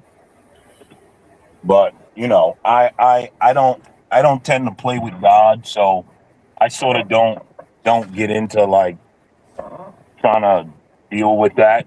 Again, as I said, even though some of the stuff in the Bible is a bit wonky, some of it seems like fairy tale, but I just sort of tend to ignore it and just build my personal relationship with God. So I'm not going to get into messing with Now that. you're talking. Into Hey, religion. bro, what are Yeah. your thoughts on the Barnum effect you just read? Isn't that proving your point in a way? It's like snake oil salesmen use it, right? I think like a lot of these online like gematria dudes that predict sell packages to winning game scores and shit like that, i.e. we all know who I'm talking about, right? For those of us who come from the CT world, there's Gary the numbers guy. Yeah. Like, Gary? Yeah, I've seen that Gary guy before. Yeah, Gary. I mean, they're snake oil salesmen. They're gamblers essentially, and they feed off of the fact that people will believe what they tell them. It's not gambling if it's rigged. I'll be right back. Well, okay, American Man. But a lot of them direct their people. They start with the gematria, and then they direct their people to a page where they learn how to like get good scores and gamble. I mean, that's basically bullshit. what it comes down Okay, to. but real gematria is real, right? I know. I believe in gematria for sure. Yeah, there's but I'm saying numbers the to ones that are everything. online, the grifters online. No, that knowledge should not be. If anyone's selling that knowledge, you know it's fake. And It's fake. Agreed. All the Welcome back, apostles. Teddy. Real knowledge should not be sold. It cannot be sold. I think I it was agree. Paul the apostle said the mark of the beast was 666. That's gematria for Nero, Caesar Nero. Well, add to reduce, deduce to reduce. Okay, so what does 666 lead back to, Rocky? Add up I'm 6 just plus telling 6 you plus that 6. How much is it? in Hebrew, Hold on. in Hebrew Add gematria, 666. What is it and the equal? only reason that he 6 put it in additional gematria 6 is so that he additional can help 6 from there. You equals need to stop interrupting 18. me. 1 plus 8. Guess who's back? 1 plus 8 is 9. Back again. There you go. Trudy's back. 6 times 3. Okay, so I'll walk with you. I'll take a walk with you down this road. No. Cage. You Reduce said it what? back to 9. Hey, babe. Okay, and 9 is the inversion of 6. Yeah, the upside down. Exactly. Yeah. I'm talking about Hebrew gematria. So using the God. Hebrew Doesn't gematria come from Then you Hebrews? have to Isn't do you that know how where to it comes speak from? Hebrew or no? listen, in Hebrew gematria, L'chaim. every letter has a number value.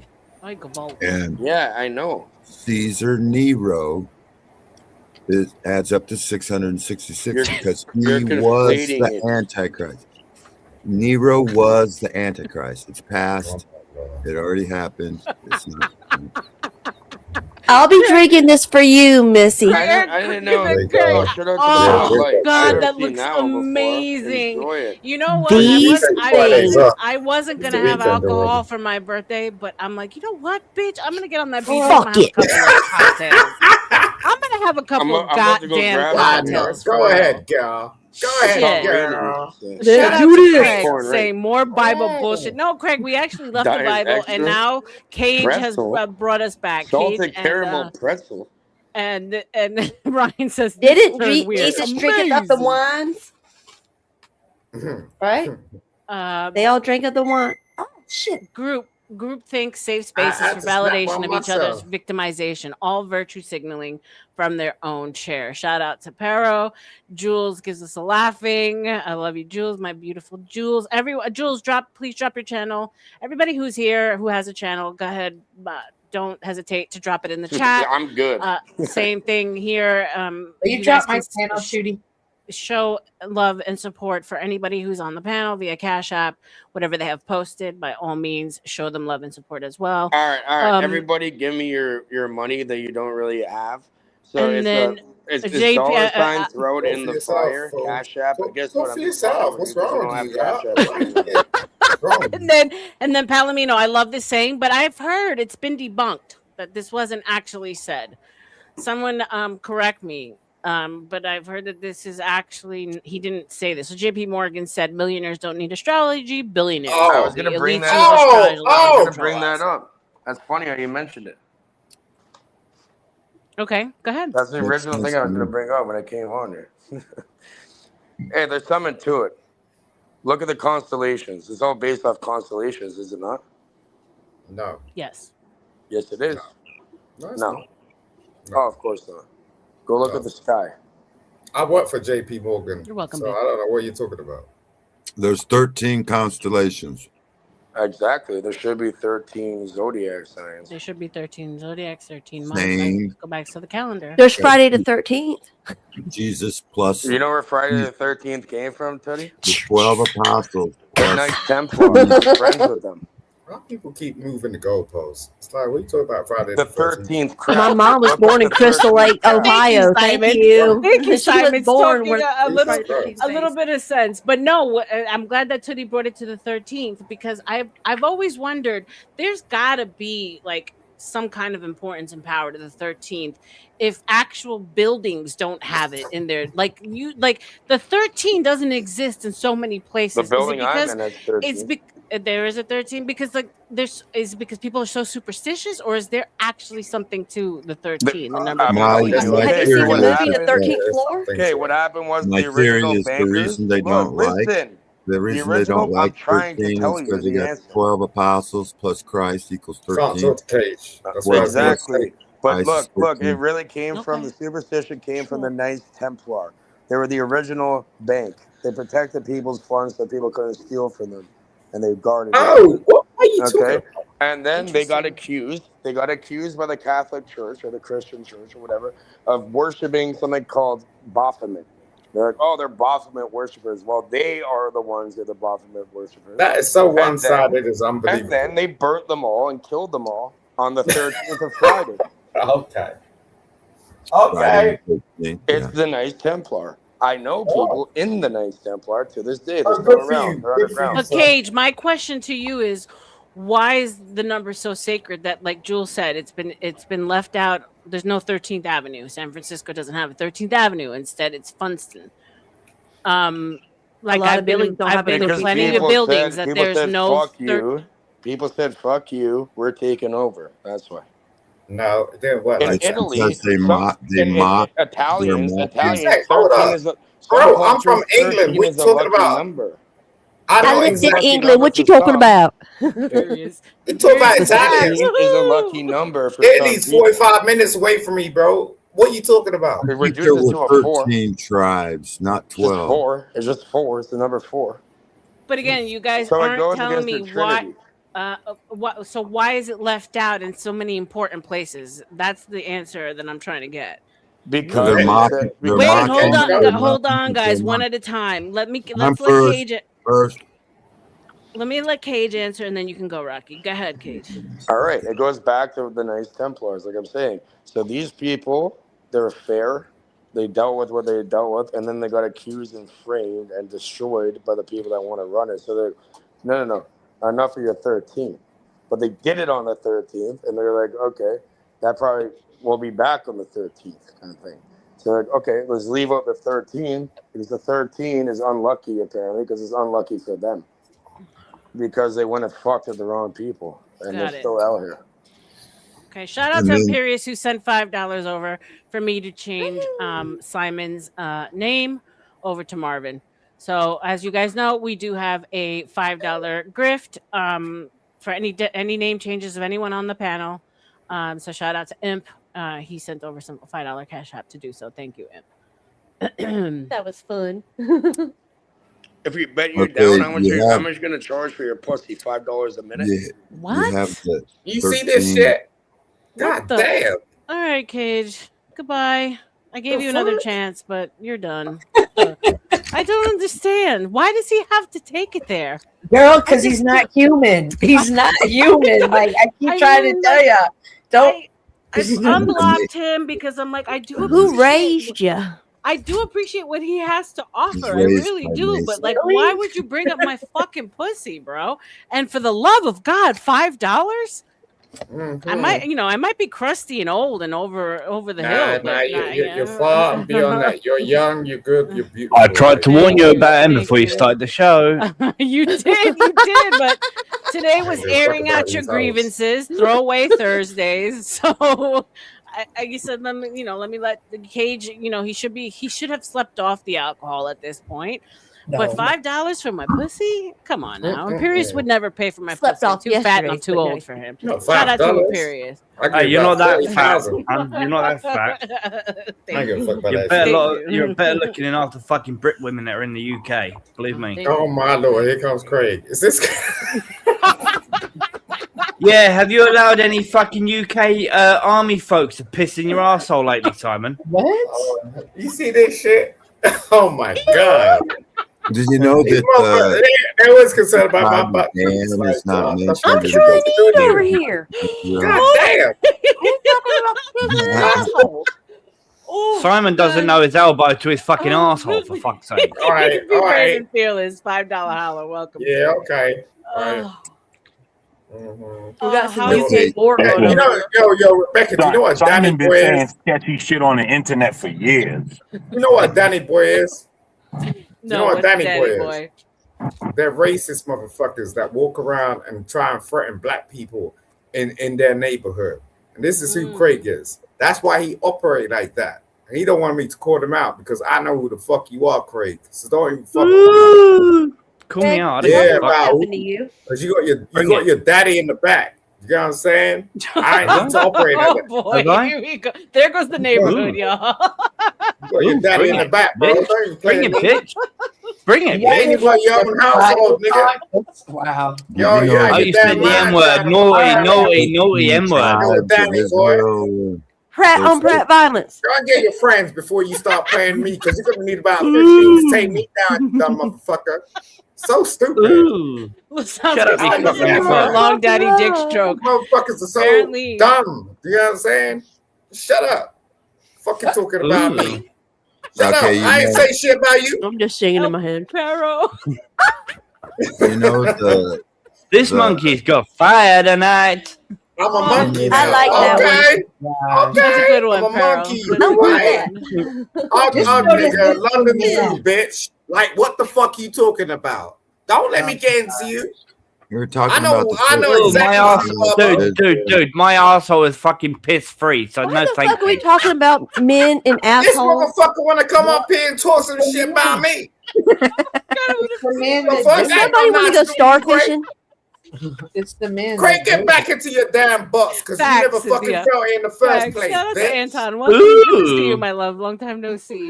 Yeah, Real Craig. racism Dumb bullshit, motherfuckers want to Simon. come up here talking some shit. Scandinavian for rock. He was talking about me. Now and for the Margaret. degenerate Dude, you didn't even fucking portion know that we were of the fucking show. Yeah, go part of home the to your mother, fucking bitch. Bed and NATO breakfast. forces. Bed and breakfast, nigga. We was one of the Shut up. fucking founding fathers of the fucking NATO forces, you fucking twat. about? And you Craig. denied every Baby. fucking thing about it, you Hey, stupid bastard. Craig. You're just obsessed. You're obsessed. You want to come up here and talk about me. Like, I ain't this fucking subject, you fool. You know what I'm saying? Craig, are Like, you, Craig, are you Scandinavian? Hey? he's scared of black people. Dude, He's scared of I black belong in people. Britain. He don't We like a allowed black you man into our walking down the road. country. He's like, oh, you're going to check my white girls. I'm going to come up here and go, oh, yeah, I'm going to talk some Let me see shit. your white You know what I'm card. saying? It's just like, Let me see nah. your white card. She's Latino. She ain't white, okay? Just because I'm up here, don't get mad. Shut the fuck up. Shout out to the brown girls. Ooh. Yeah, shout out to the brown girls. Ooh, he's Oh. thirsty tonight. God. Stupid. You know what I'm saying? Stupid as a motherfucker. Ooh. Shut up, nigga. This monkey's Oh, fucking okay, thirsty no tonight. N word, no Yeah, F I'm words. a You gotta monkey. say He's already all said it, words claiming out. Nigga. multiple times. Motherfucker. One more man. N you word, got- Simon, and I gotta drop you. You know it's All against right, I panel rules. apologize. Like, No, you're but this good, dude, you're man. This dude's an idiot. Oh my goodness, you guys. Triggered. Anyway, there's 13 tribes of Israel. What do you think? Ooh. And the I only got something that smells very good in here. Shout out to Yeah, your- it's my ass. Shout out to That's your where the ladies Colorado. come in. That It's looks got so fragrances good. in here. Yeah. Your, no, michelada. Sorry, that's a michelada. You're But it does. It rhymes with ass. Oh my gosh.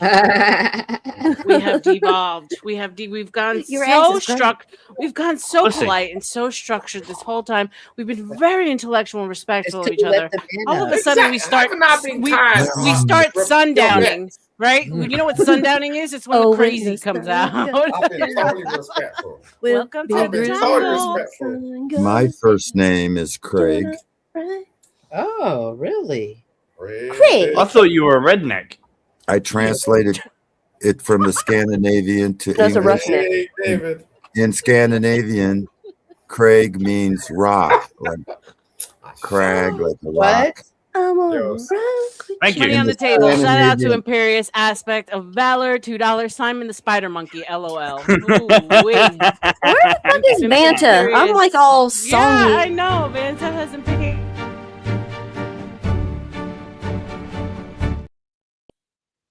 You need to stop That's doing about that. as close as I can get to your type. And sorry, I know you have a type. Oh shit! Speaking.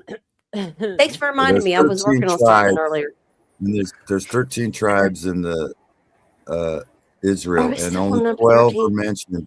The one that's not mentioned is the tribe of Dan, which is Denmark, Dane, Switzerland. God. Denmark. Oh God! My Anyway, ex-husband is from Denmark. Shout out to the Danes. Denmark, tribe of Dan. The Bloody one of the- alcoholics. Can we talk about the extreme like addictions that happen on these YouTube streets? Can we Oh my talk about gosh. it? Holy. What do you mean, I'm not like- I mean people get fucked up. Like, I don't want to name names, but we know people that wake up with a, look, here's the thing, right? I understand that people come here to get away from life. And that this is like a bar. This is like their local bar that they go to virtually Right. and unwind and forget about the real world. So I don't like to pass judgment, but holy have I seen some horrible addictions on these YouTube streets. And that to me translates to people who are in a lot of fucking pain because you're Would you masking say, something. like, are you saying like they are always drunk on here? Facts. Okay, that type of stuff. or behavior gets constantly looked over because of the impairment of said stuff. You know what I'm saying?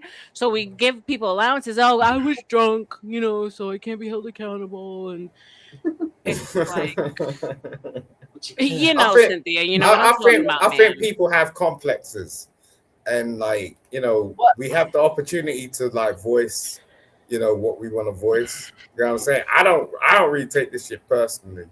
But I do give people gratitude, and sometimes it's like you will learn something. It might be an inkling. I give people allowances because I understand that they're masking hurt, they're masking pain, right? You're drinking and doing drugs and stuff like that to forget about something. Obviously, I've been there myself. I've been a drinker. I've been all those things. So I don't judge. I try to have empathy. But it's when you're up against this behavior as a sober person trying to run a business day in and day out. And like you feel like you're banging your head against a fucking wall because you're gaslit 24/7 because people that are inebriated are trying to tell you something about yourself, and you're like, really? You know what's interesting? I've actually come across some people on YouTube that I've actually done business with, and it's actually worked out. You know what I'm saying? What? Nice. No excuses. That's right. Yeah. So there's some people like it's minuscule. You know what I'm saying? It's like 1%. You know what I'm saying? But you never know. Like people are learning from shit. They're just doing their shit, and they're trying to get their channel up, and I appreciate that. You know what I'm saying? So I'll turn around and contribute. And shout out to Rocky. That hat's rocking, bro. Rocky's the man. Rocky might come and smoke his little weed and have his little drinks, but I appreciate Rocky. Rocky's always welcome. Yeah, I've been here. I've been in Texas. You guys have been a breeze. You've been a lovely, lovely breeze on this long stream. So thank you. Thank you so much because I've had some messy Can I say streams. something Thank about you. the 13? Yeah, sure, Rocky. I'm going to kick it back to you. Just, shout out to Imperius. He sent another $5. OG, he wants you to change your picture. If you see what Craig, he wants you to change the picture. OG. Told him to pay me if he wants me to change it. You got to pay him actually. Okay, so well, he didn't know that, so I'll send you the 5. He sent it to me. And just for today, we are allowing. We don't owe him anything. Don't send him shit. Today is throwaway. Let Craig go by himself. So if you can go ahead and change the picture, we have to honor the money.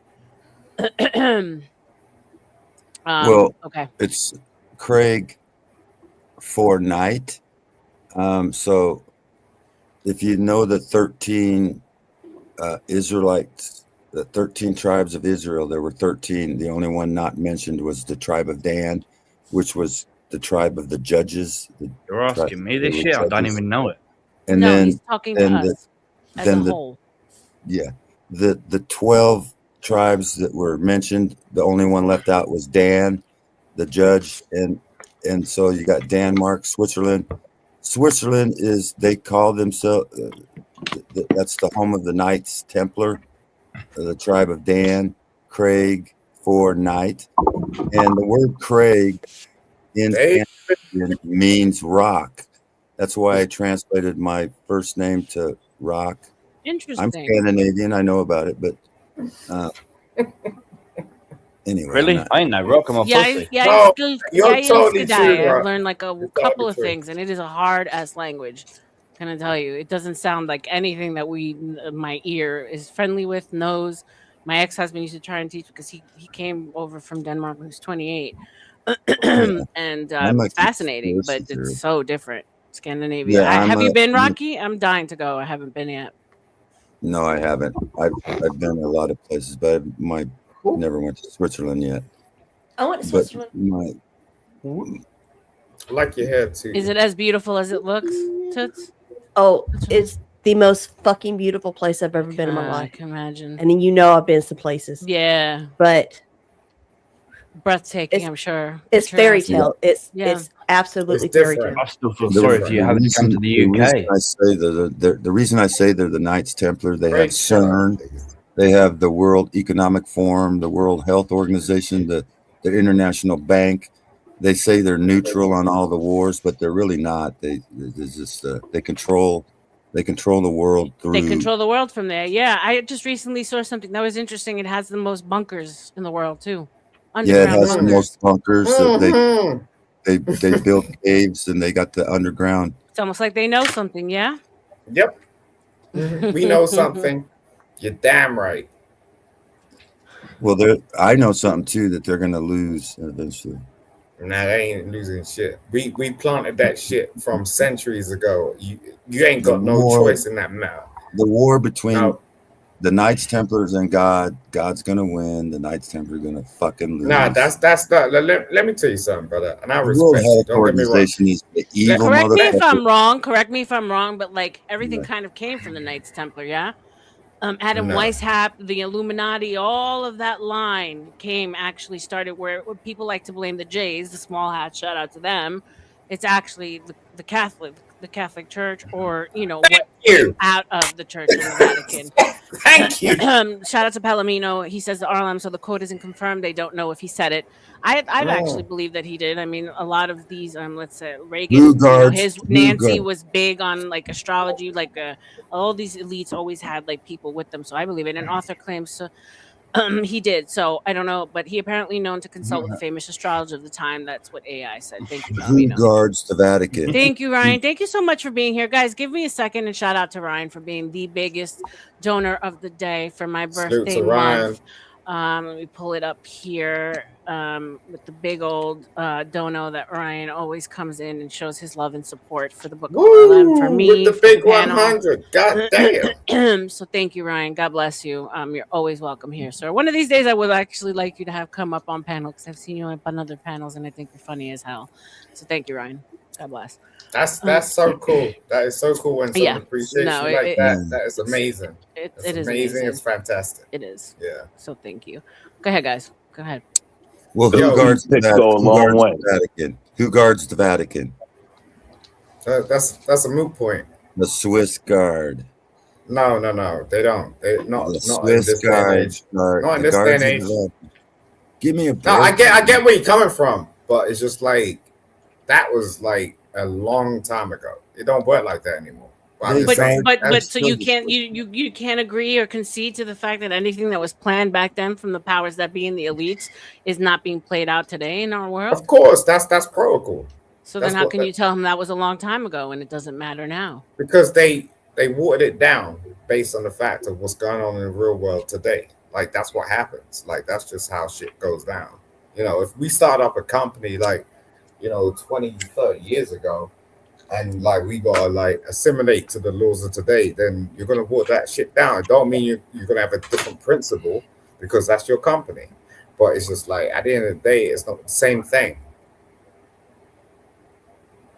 Do you guys believe that in the Vatican they're hiding a lot of the truth of what we've been told? Like they Yeah, say of that there's course. like a secret library that nobody has access to. Yeah, of Have you course. guys heard of the Yeah. Black Pope? There's an Mhm. Yeah. actual Black Pope behind the You actual go on the faces panel. that we see. His name's Simon. Oh my Oh god. my gosh. He can't help himself. He really can't help. No, he's actually being truthful. Like that's the first truthful thing you said in a long time. I was actually joking.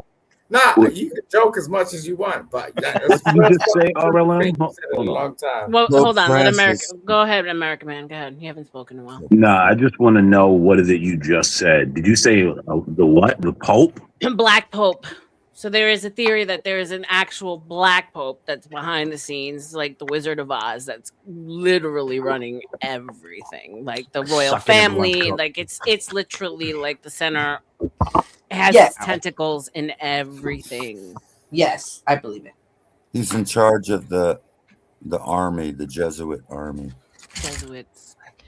I think Shout that out- shout it's out not to even Zachary Hubbard. It's not Pope even one Francis. person.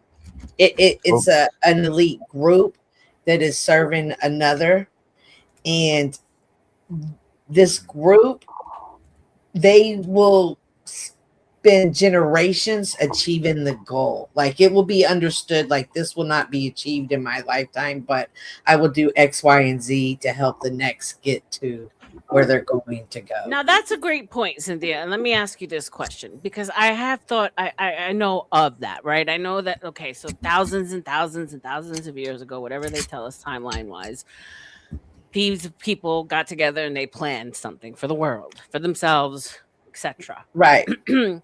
But if we understand that there's sociopathy in these people and they really don't give a fuck about their future generation, their children, they sacrifice their own kids, then I don't necessarily believe that they were passing on shit through generations. I believe they're entities that never died, that Right, still yeah. are here. Right. But to some degree, they allow them their vessel to be open to be inhibited with that demon or whatever. That demon, that entity. Right. And that it's well, first of all, I mean, if you're just someone like, I have the Holy Spirit, so other demons can't indwell me. They can mess with me, but they can't indwell me. And there are people who just don't, and they leave their bodies, they come back and somebody's living there. And then there's other people that prepare their bodies, that go through their rituals, that do the things to open up their bodies to welcome that, because those demons pick. I'm not welcoming anything into my house. Aleister Crowley was known to do a lot of that. Right. And so, yeah. And so, you know, hypothetically, like, okay, if I'm doing that, I've got to prepare, you know, of course I'm going to, you know, get rid of a couple of the kids, you know, I got to make the sacrifices, but I will find somebody that I will need to prepare them, because now this demon's got to come into them once I'm so old. Kardashians. Facts. God, what that woman has done to that family, she should burn in hell. Well, Jewel, yes. For a correction, I said Black Pope does not mean skin color. Right. It's just he's considered the Black Pope, the opposite of what we know. Right. The behind the scenes, not his skin color. Well, these people's God is the devil. Correct. Like every last one of them. These people's God is the devil. And you look at I'm sorry. When you look at all the rituals and all the stuff that they do, their God is Satan, like 100%. Yeah, absolutely. And I'm not so sure it's just Satan. I think there's other little sub. That don't make sense. Sure. That don't make sense. That they worship too as well. Sure. Like it's the agenda. It's the bigger agenda. Right. Well, if you think of the different sectors, you got Baphomet. It's a worship of it's a transsexual What deity. about?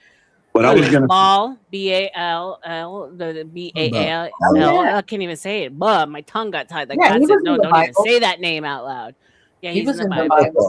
The RH. Right, but the agenda is of satanic belief. That all of it is out of the satanic belief, right? Like, what do you know about satanic belief? I think Satan is just another cover for deeper deities.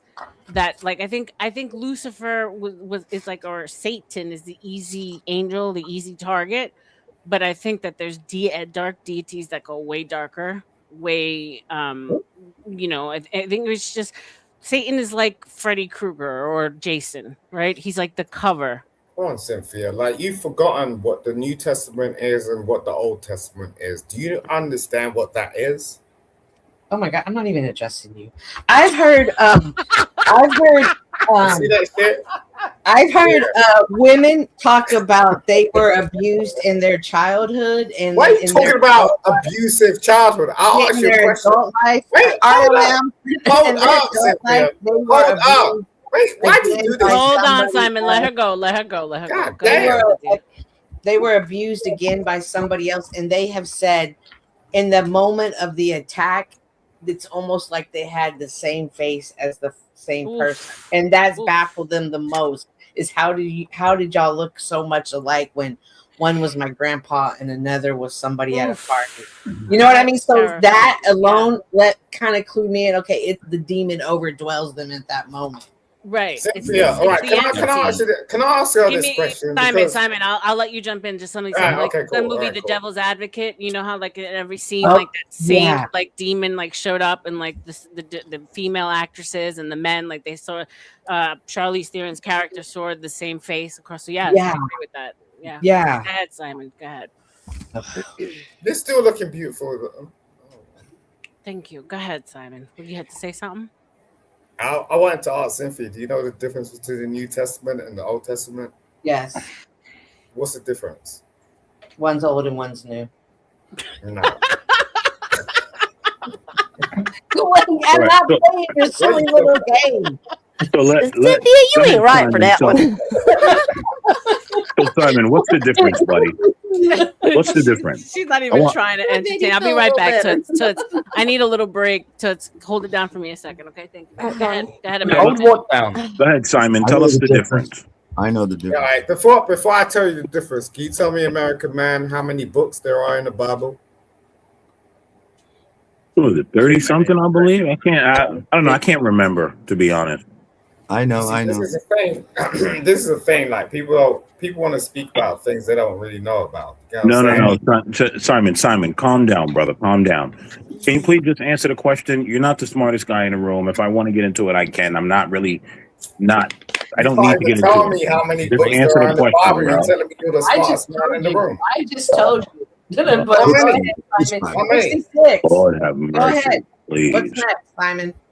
Yeah, you're right, Cynthia. Thank you. I know. A, Go ahead. you get B+, okay? That's how it goes. 88 books in the How many?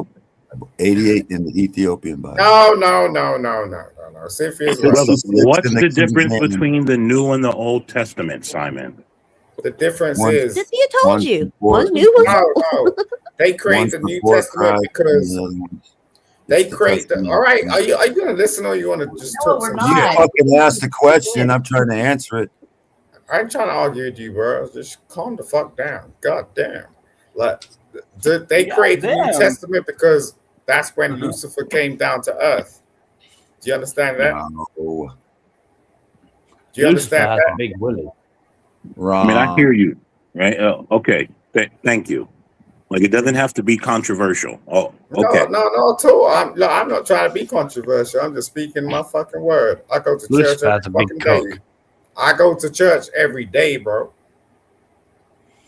What church? I go to church every day because the church of God is in my heart. What church do you go to? I go to my church. What is it? What denomination is it? Ain't no damn denomination. So it's a non-denominational church. What do y'all do? Y'all have worship, singing, praise, Bible study. What do you do every day at church? Do y'all have prayer group? I do a lot of things that you don't understand. What? So I'm not about. I got my ex pregnant. What? What's wrong with you, bro? Yeah, I got my ex pregnant when I was in church. Look, I ain't getting no ex-wife pregnant. Okay. I don't know what you're talking about, bro. I'm having church right now. Yeah, good for you. That's what I'm saying. Like, good for you. You know what I'm saying? See where that lands you, bro. You're gonna be in an asylum. You're gonna be in a. Don't call me bro. Bro. It's in his nature. I'll call you bro. What is wrong with that? Look, bro, you don't know. You're talking some crazy Y'all, I'm shit. fixing to get. Are you my brother in Christ? So Yeah, deal. I'm God driven. I'm a demigod, nigga. You can't play me. N-word. You out your damn mind. I swear to God. You're gonna do that shit. Right? What's your favorite? What's the 10 Commandments, Simon? Which one? Which one's your favorite? Number 4, number 5. Seventh. Wait, 7th. What? Okay, tell me. What is it? No, you tell me. No, you tell me. It's your favorite. It's the 7. You knew it off tops. Tell me. Nah. I don't do that. No. Why not? Come on. That's his lucky 7, yo. Come on, Simon. Tell me. I need to know. You know. Before I No, open my know. mouth. I know the 10 Commandments. I can run this shit. All right, Don't worry about it. What is the 10 Commandments? Come on. Oh, this is your thing. You asked me the question. Go ahead. What Go book ahead, of the lady. Bible? Hang on, Simon. What book of the Bible are Go the read 10 Go Commandments? read for it, because I'll put out the Bible right now. What book of the Bible are the 10 Commandments in, Simon? Go ahead, Cynthia. I'm asking you. She asked you a question. I don't play that shit. I ain't gonna like try and like argue with It shows that you're full of shit. Then say something. Then come on, prove it. If I'm not mistaken, if I'm not I don't care. all right, Simon, simmer down, bro. Deuteronomy. If I'm not mistaken, it's Exodus, right? Correct. Let me ask you something. They're also repeated in Deuteronomy. Let me ask you something. Which two commands from Jesus replaced all the 10 commandments? The first and the fourth. No, which two commandments did Jesus give? Did you understand the question he was asking me? Wait a sec, bro. Which two commandments did Jesus give that replaced all the 10 commandments? It said, I told you. Love God with all your heart, mind, and soul, and love your neighbor as yourself. Replaces all. If you go by that, you will keep all the 10 commandments. Amen. Well, but you knew I that, don't right? believe in God, and 2, I fucking hate my neighbors. What? Wait a minute. Hold up. Did you just say you don't believe in God? Ray goes around shopping and stealing and co-op. Like he don't know what the hell we're talking about. Why does Mate, I haven't stolen a thing in my life apart from a car. Okay, you don't. So was there ever a time that you did believe in God and you got mad at him and separated, or you just never believed? Who are you talking I used to, but I lost my faith in that fucking old cunt. So.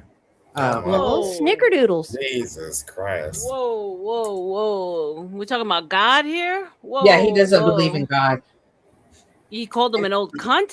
Oof. May God not strike you down in your seat, Craig. No, I think he's talking about I've been waiting for years for him to strike me, and that fucker has never even done a thing. Wait, so you know what they say? Only the good die young, sir. Only the good die young. So, was it a woman when you say that? You never know. You never know. It might just happen tomorrow. Simon, You I don't play swear that I would shit? throw you into the abyss if I ever had the chance. Was it a woman that caused you to lose your faith, if I understand that correctly? No, it was my country that fucked me over. Could you see why he mad at me? RLM. He mad at me. He mad at me because I'm black. No, he mad You're at me part of because the I'm black. problem. You're part of the problem. Oh, the black people came into people came into the UK. Now you got a problem. Okay, all right. Oh my gosh, Simon! Why'd you have to always bring it down to fucking race, Simon? You're an idiot. Because you do that all the damn time. No, I don't. I just talk about bloody Muslims, and I hate them. Oh my gosh! The views and opinions of the panel do not. Oh yeah. Let's do a break. Thank you for that, Cynthia. Let's do a break on that one. Hold on I one second. was trying to explain. Disclaimer. Give me 1 second, Craigie. I'll give it right back to you. Give me 1 second. The views and opinions expressed in this program and those of the speakers, commentators, experts, and/or hosts, they do not explicitly or necessarily reflect nor represent the channel's policies or the views held by this channel or broadcaster. The broadcaster or its channel cannot be held accountable for all or any views expressed during this program. Thank you. Go ahead. Go ahead, you fucker. Go ahead. Thank you, and God bless. Go ahead, Craig. No, you know the reason that. I know, lost Craig. my faith understand, in God. I understand. You're angry. I get it. Look, we've all gone down the rabbit hole today. Shout out to Tootie for sharing her story. That was beautiful. Now, am I talking, Simon? Give me 1 Yes, second. Thank I you. hear you. I've expressed my anger to God at one point in my life when I lost a child. You know what I'm saying? So I think we've all had our coming to crisis with God. But I would hope that at some point you can see God in Nikki. You can see God in your wife. You can see God in your children. You can see God in the fact that you were able to breathe today. Because that's where God lives. See, anything bad that has ever happened to me, I've never once in my life became angry with God. But maybe that's me because, again, like I said, I don't really play those games because that's a sin to curse God's name. I think I So, love fuck that. Don't Arthritis give me in all my that ribs. I gotta bollocks. stretch them out. So I've never. You've always had what the the hell? respect, so you'd never question God in that sense. 'cause he Yeah, respected you. yeah, yeah. I That's did. just well, bro. It's okay if that's what you want to do. I'm not directing you to do something. I'm Dude, just would making a God statement. allow a person to have their fucking life being shattered that from the age of 6-year-old being beaten by his fucking stepfather for nearly fucking to the age of 21, beaten every fucking day for no reason, have the system take their child away from them? Yeah, fuck God. I don't think that there's anything wrong with questioning God if it brings you to a conversation with Him in your heart and in your mind. I think that's Sweetheart, I that you would tried to pray actually to him welcome every that. single In my day. opinion. I tried to pray to him every single day. I went to church every single week. Shut up, Simon. I tried to go to church every single week, right? I tried to pray to God twice a fucking day. God didn't do fuck all for me. God can go fuck himself. He's a fucking idiot. Oh my No, wait. Yeah, Hold on. here's Hold the on. thing, though, Hold on. right? You know that you're not. The thing about it is that you're not supposed to get on your knees and ask God for things. Right. No, I asked for help. God didn't give me shit. American Man is my new boyfriend. Rebecca, Fuck can I God. speak to Craig when you're ready? Please. Sure. Go ahead, Simon. What's up? Welcome, Zach. Welcome. Hey. Craig. Did that actually happen to you? Yeah. Did you, Wow. Did you ask God to tell you who Yo, you was? no, wait, hold up, bro. Like for a minute, this is serious shit. So, Asked him, then. Dude, my daughter was taken at the age of 16. It's serious shit. Nah, Your seriously. prayers have been answered. I can tell you. Don't. Yo, please, like seriously. He asked who God was, and I'm going to answer his we're prayer. talking though, bro. Like, calm down. You're gonna get an opportunity. He was praying to God, and he was asking God, "Who are you?" No, that's now not the here case. I am. No, that's not Now the case. here I am. I'm here to tell you who he is, and you won't listen. Because you got to speak over everybody. No, to get no, a you're word in speaking edgewise over around us, here, 'cause bro. you You're can't speaking keep your over black us. trap shut for 5 minutes. American Man's got him the white Mexican chick now. Woo! American's got a white Mexican. Funny, like, you hear me? There'll be some pretty ones. Craig, hit me up on my channel. This is some bullshit. Like, at the end of the day, like, nah, this some. Everyone, shut the fuck up for our own control. Simon, thank you. Hold on. Amen. Okay. What happened now? What did I miss? American Man has a white Mexican. What? Yes, American Man is my boyfriend. American Man is American Man. This is new to me. We got the new matchmaker on the block. We're both learning this at the same time, apparently. Don't worry about it. Bringing the North and the South together.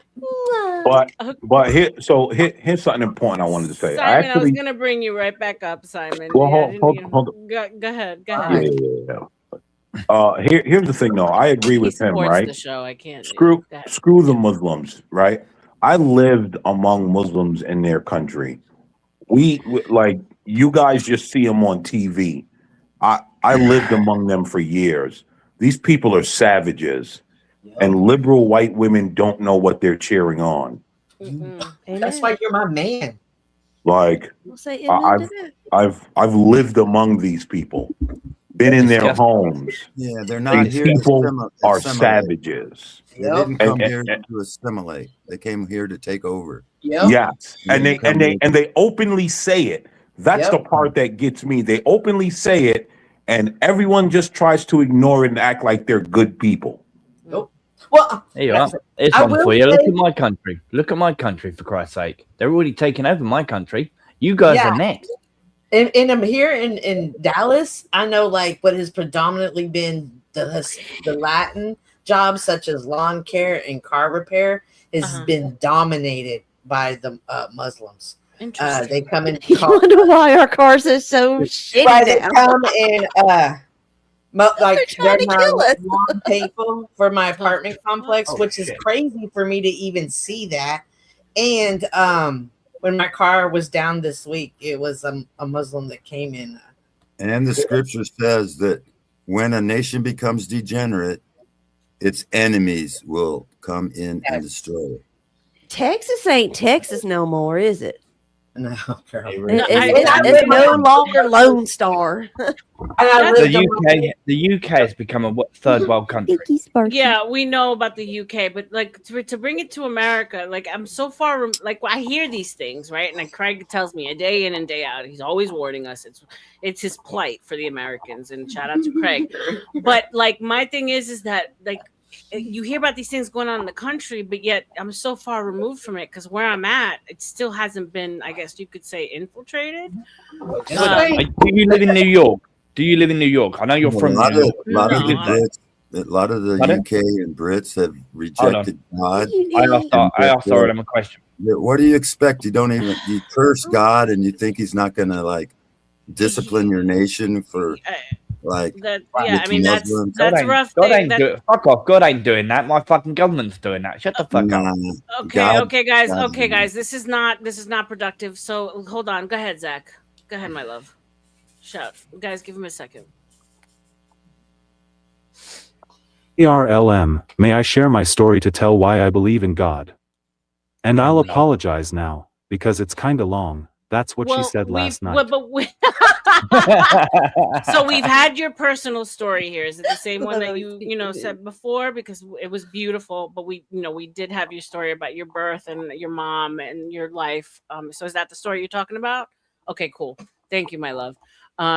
Just I want to give everyone a time, and it is a beautiful story. And if you guys want to hear this Zach story, he came up and he shared it from birth all the way through him now, and it's a beautiful example of why you should believe in God. You can go become a member, and for 99 cents, you can watch all my private videos. Thank you, Zach.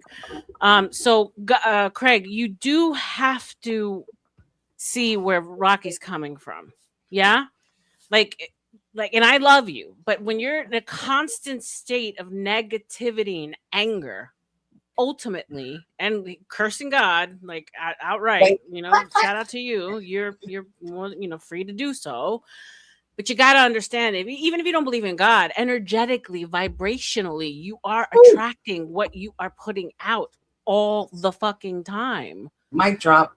It's hard to not be negative, especially with everything that's negative going on in my country and around me, especially what happened last week. Sure, and I know you've shared it, and it's horrendous, right? I follow Tommy Robinson. I know the plight of you guys. I've listened to Hafez. Shout out to him. I've listened to Vanta.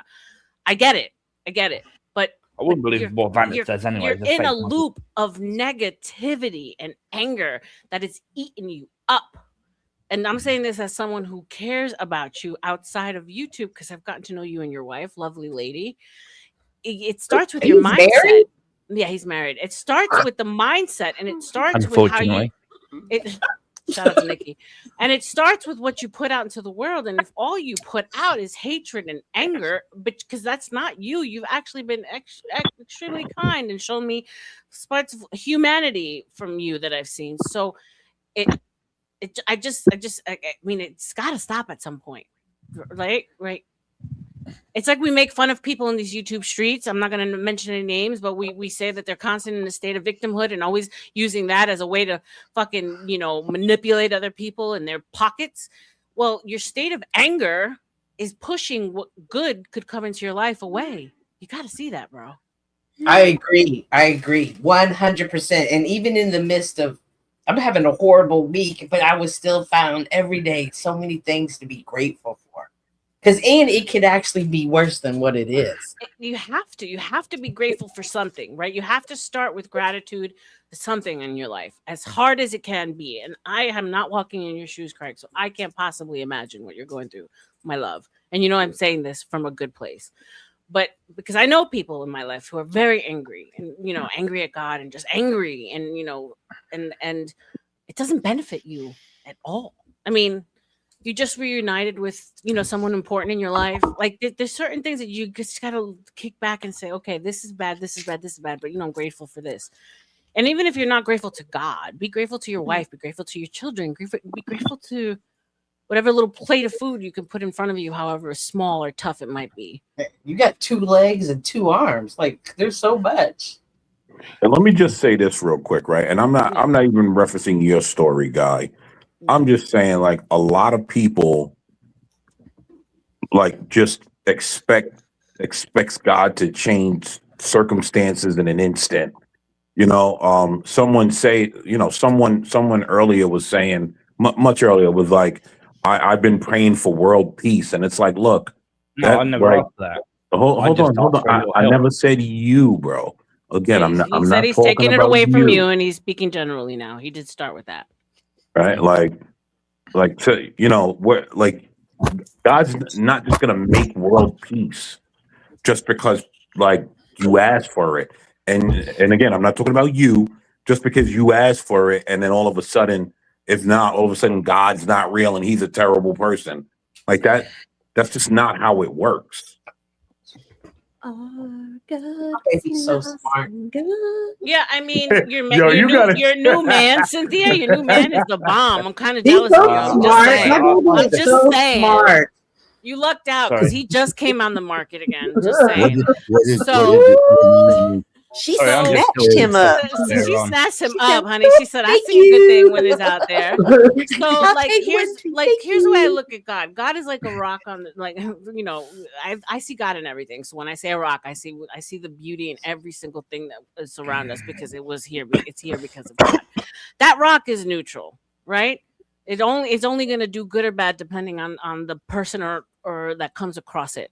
It's either going to be pushed aside and help to be a part of something greater, or it's going to be picked up and thrown out and manipulated, shaved down, right? God is not here to say, poof, you're a good person, so I'm going to bless you with these blessings, or poof, you're a bad person, I'm going to take them away. That's not what God, we do that to each other. Craig, what did you pray for when you were praying to God? Were you praying for him to tell you who he was, to show you who he was, or what? No, I was praying for him to get me the fuck away from my family. Are you away from your family now? I am now, but I wasn't back then. If you pray to God to tell you who he is, that's probably what. I don't know. I stopped doing it when I was 16. Well, you were just sorry, go ahead. What tipped me over the boat was when I fucking stopped believing in when I was 16. When my firstborn got taken away from me. 16 is a pivotal age for the people on these streets, I see. Yeah. So God can go fuck himself. So what do you mean? What do you mean when? Sorry, go ahead. One of the hardest lessons I've had to learn is on my faith journey is that I had to ask that God's will be done and not my will. And to actually put that faith and trust in God, and even though it looks chaotic where I am, I trust that it's for his greater purpose. And for me, that was a hard thing, was to let go. Money on the table. Oh my God. You know what, Mac? I was just thinking about you. It's so crazy that you're back here because I was like, I wonder what happened with Machiavelli. I don't see him anymore. Shout out to Machiavelli with the $50 dono. Happy birthday month. Beautiful. Enjoy yourself. I hope you are well. I certainly enjoyed seeing you when you came up over at Gospel of Bob. You're a good looking fella. I hope God is blessing you every day. Thank you so fucking much. Everyone put some love in the chat to Machiavelli for dropping the 50 dono. And I don't know. I'm thinking Mac might Machiavelli all in this motherfucker. 2 for 1, Mac. Thank you How for about the that? goodies. Yeah, these are the best. So bubbly and fun. You girls are just little hussies. And Machiavelli is a good looking dude, and I enjoyed when he cammed up. I'm going to give you some ass.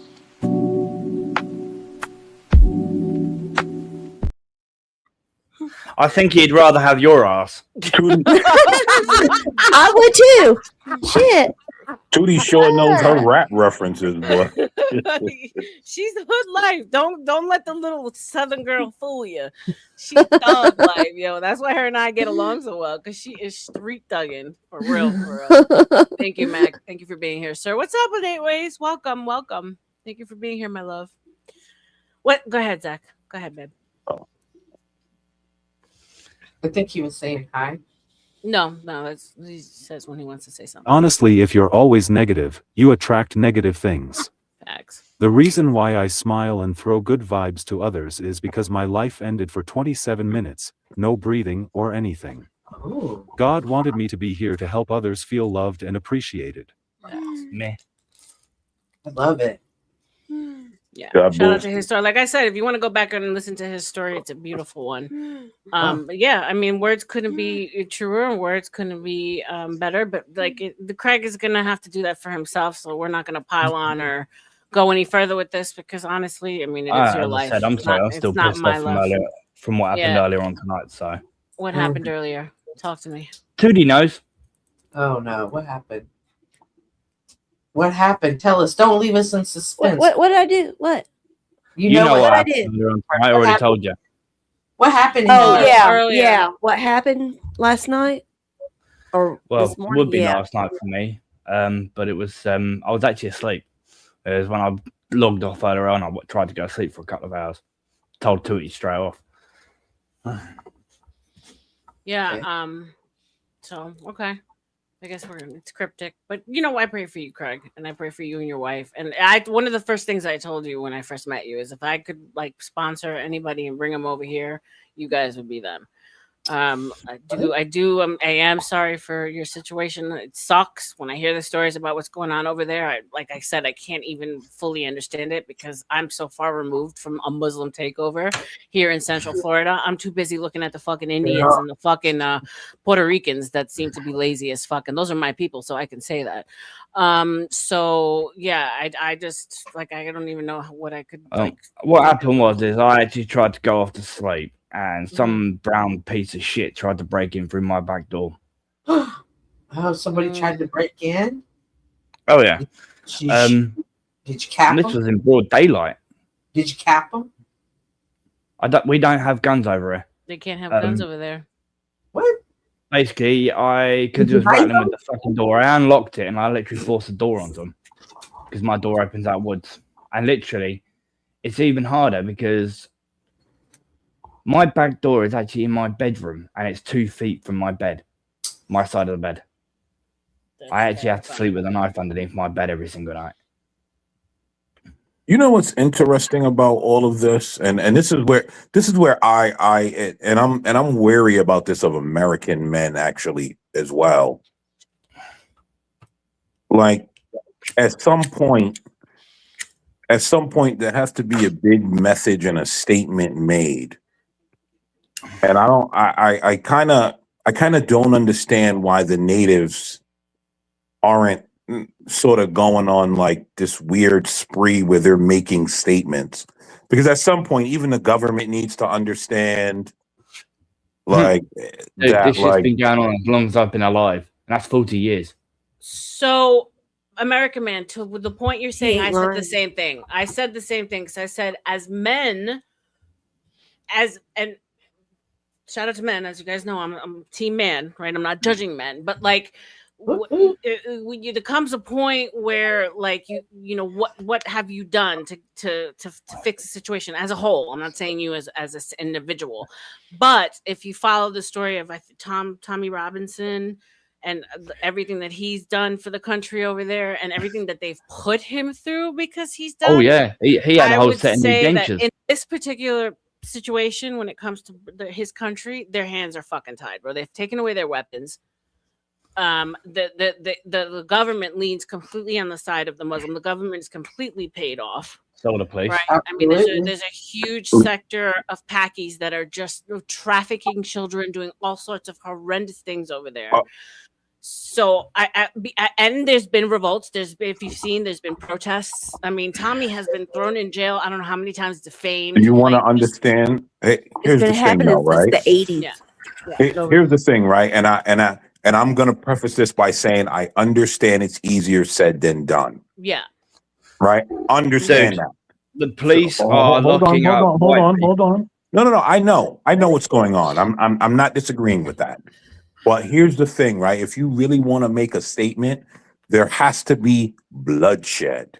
Absolutely. That's what I've been saying all along. I was having this conversation earlier with my mother, right? Yeah. And I'm like, look, there comes a point where there has to be bloodshed so tomorrow is bright. You can't wish it away. You can't, it just can't happen. Right.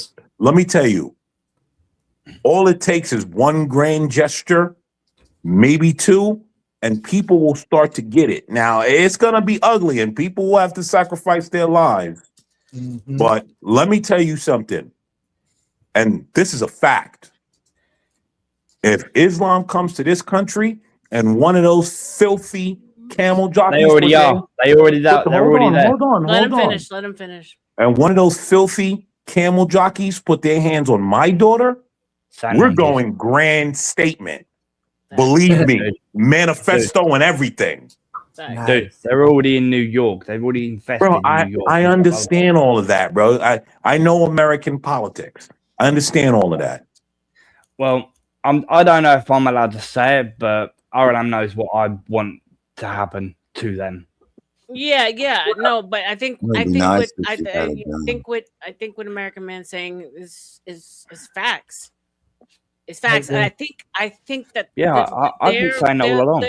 Their people though have been literally demasculated to the point where the laws like you can't howl at a chick on the street, you get locked up. I mean, so they have has been a systematic change, like switch over in his country for years. And I think what we're seeing now in this country is kind of what happened there. It's a slow drip. And then all of a Easiest way sudden, to say is we've been made pussies. Yeah. That's And so, That's funny, RLM, because that's the exact term I used with my mother this morning. I said, do you understand what a slow drip looks like? Yep. Look at it this way, right? We're Look at the fact of the Sikh case where that fucking dirty Sikh stabbed that young 18-year-old in the fucking neck. And then the police arrested that 18-year-old and later died in police custody. Yeah. And that Sikh got That's when literally, now he's in prison. His mother covered it up, his brother covered it up, his cousin covered it up, and they're all fucking set free. The only person in prison is that dirty little You Sikh. get some black market guns or something. It's disgusting. And You guys need go to ahead, get Rocky. yourself Go some ahead, Rocky. guns. Yeah. I said, thank God that's the guns difference is in this an country. unalienable Is we right. have our weapons, and the motherfuckers in this country will not go down without a fight, and they will not go down without guns, motherfucking blazing. That's for real. You might want to take me out of my family, but I'm gonna go out with a fight, and I'm gonna be like, You're gonna go out with a bang, love. fuck in the sky before anything happens here in this Nothing country. new. Okay. It's a happy birthday. It's an unalienable right. You can't make a law against And it. unfortunately, they lost their even if protection there's a a law long time in the ago. UK against guns, you should go out and get one anyway. And then Oh my God. And The views and opinions. Exactly. In never- Minecraft. Don't in listen to Minecraft, Rocky, by the but way. listen to In Rocky. Minecraft. I've never held a gun, let alone fired one. Yeah. I know you're censored in the UK, and if you say certain things, they'll come get you. But Oh yeah.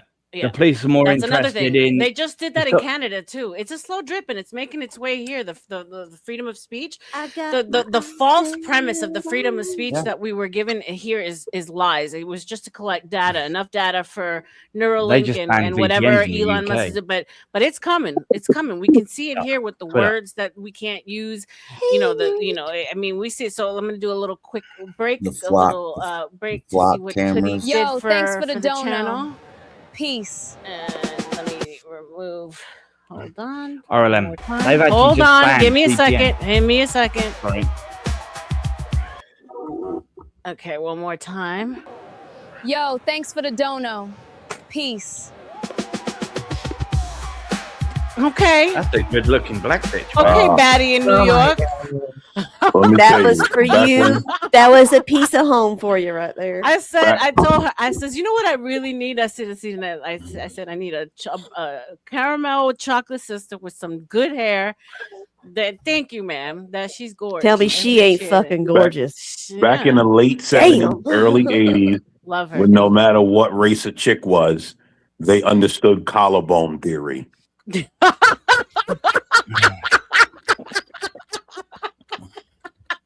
Okay, so let me know. Expound. What the fuck is collarbone theory, American Man? Oh. It's when you could see a woman's collarbone back in the day. Once you stop seeing a woman's collarbone, that means she's a little plump. She needs to start working it out. They used to have right back. Listen. The This collarbone is yep, that is a sign. You are not lying, bro. this epidemic of this epidemic of like overweight black women. That's just in the last 20, 30 years. That wasn't always a thing. Like, I didn't grow up seeing a bunch of fat black women until like I hit my teens. Then I'm just like, damn, all these bitches getting fat. all of you all Americans, right? I think it's like 70% Americans. The biggest heart attack rates in America is about 70%. It's because you guys constantly fucking takeaways and fatty foods constantly every single fucking day. You're all over fucking weight. You're all idiots for doing it. No, it's bad. Well, I mean, you eat toast on bread, so let's not talk too much. Toast on bread, that makes no sense. You mean butter on toast? Excuse me, toast on bread. Beans on bread. Dang. You guys eat beans on bread.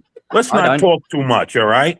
You guys don't have much room to talk. American man, I hardly ever fucking eat. American man, I hardly ever fucking eat. I go literally days without eating. All right. Don't tell me about fucking eating shit, mate. So I hardly eat. Yes, we're fat as fuck, 100%. It's not just black women. Give me a second, Zach. I see you. I'm gonna throw it to you in a second.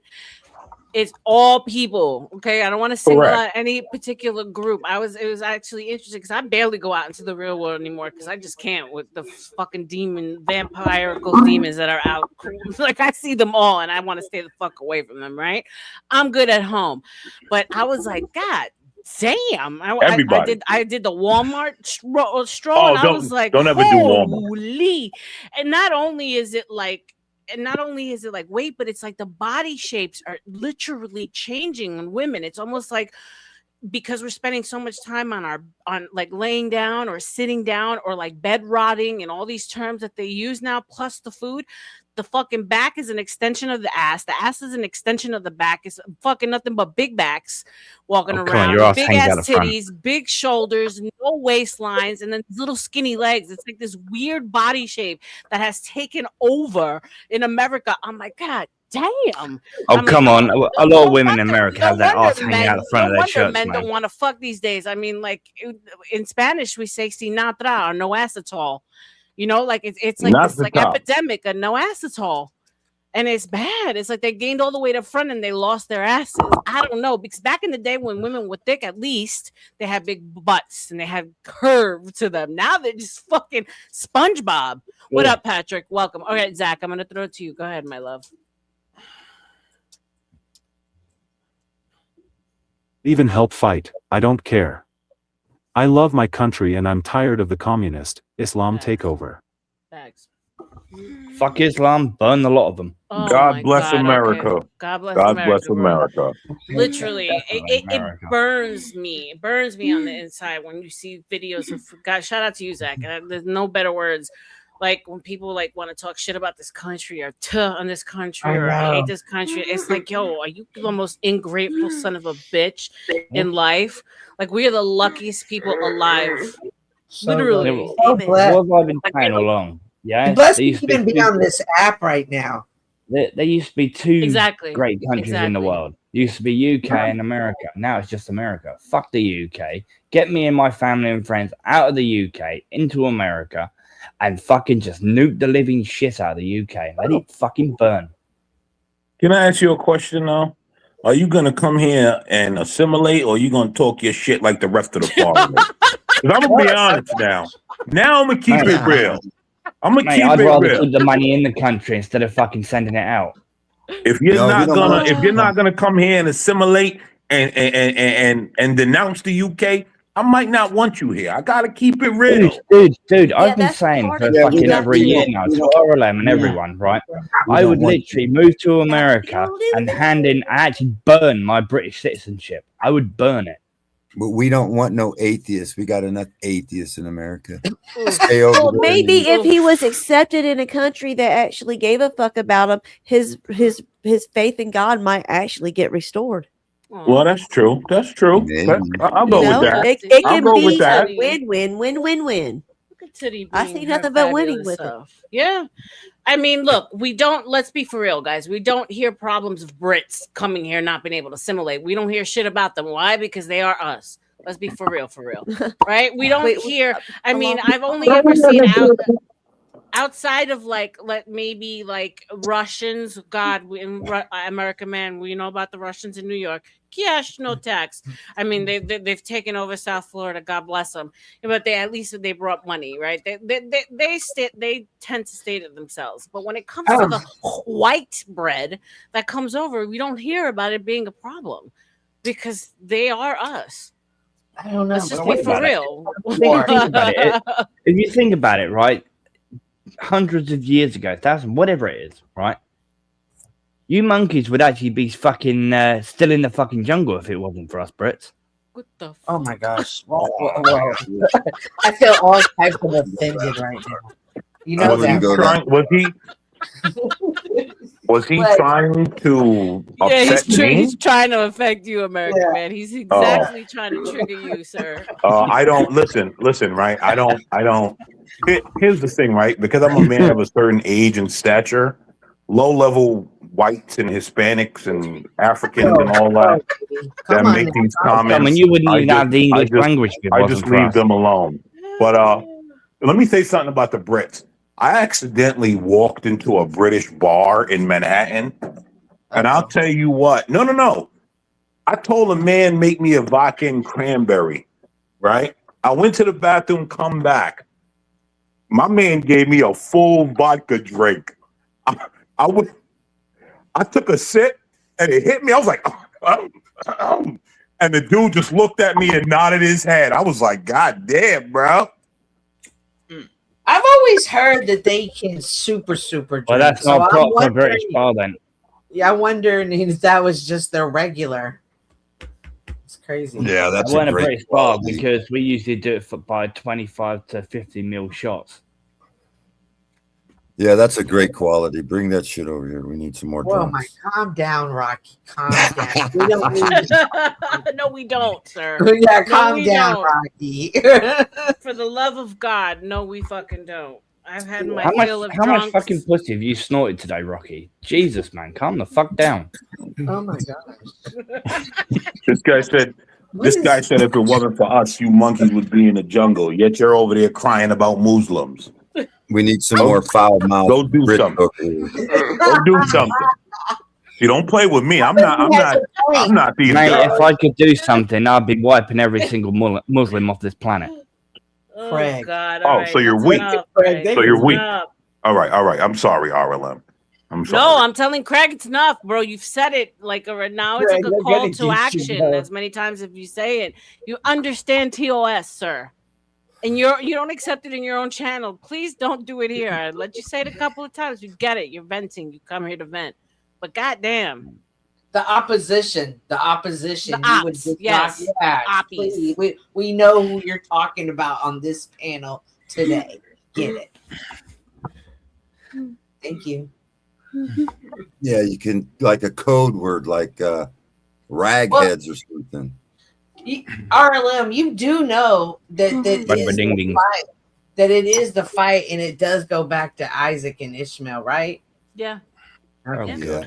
Oh, of course. I understand the biblical. Yeah. So, and it was told that they will be a Muslim of that's in great turmoil.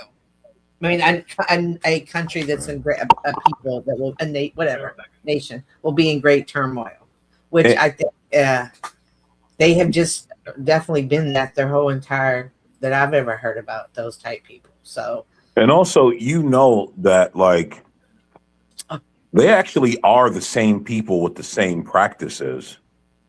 If you really look closely, they actually are the same people with the same practices.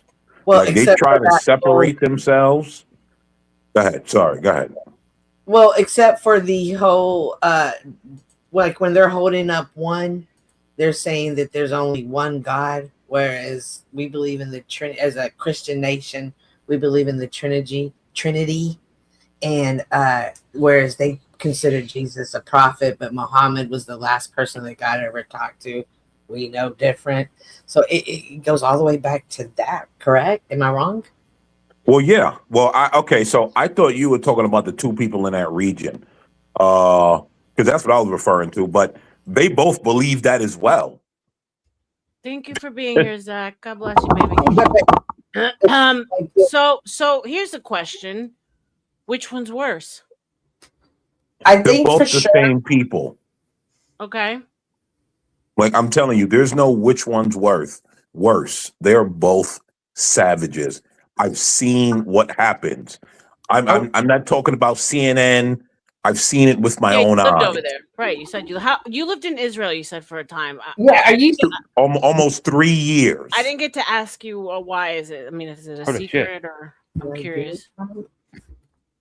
My mother is a religious zealot, and she went completely against what the Bible says, and decided that a man knew the day and the hour, even though the Bible tells us no man knows the day and the hour. Right.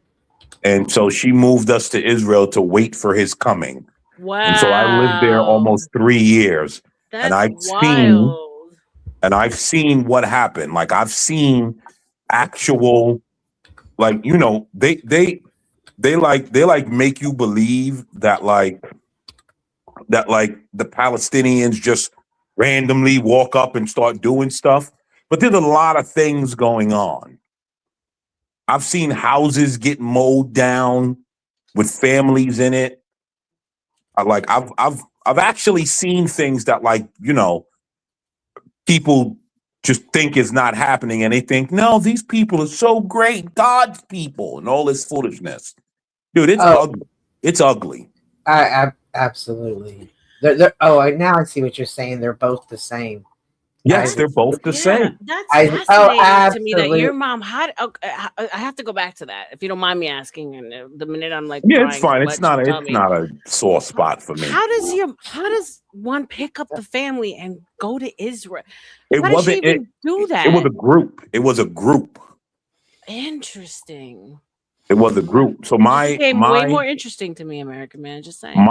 My brother. You better watch your six. You better watch your six. You better watch your six. My brother's ex-wife, her family went. Actually, my children's mother, her family went. Like, I've known my children's mother our entire lives. We've known each other since like 7 years old. So did y'all go to the same church? How did it, like, y'all all decide to go together? How did that happen? Because we all went to the same church, right? So I grew up 7-Day Adventist.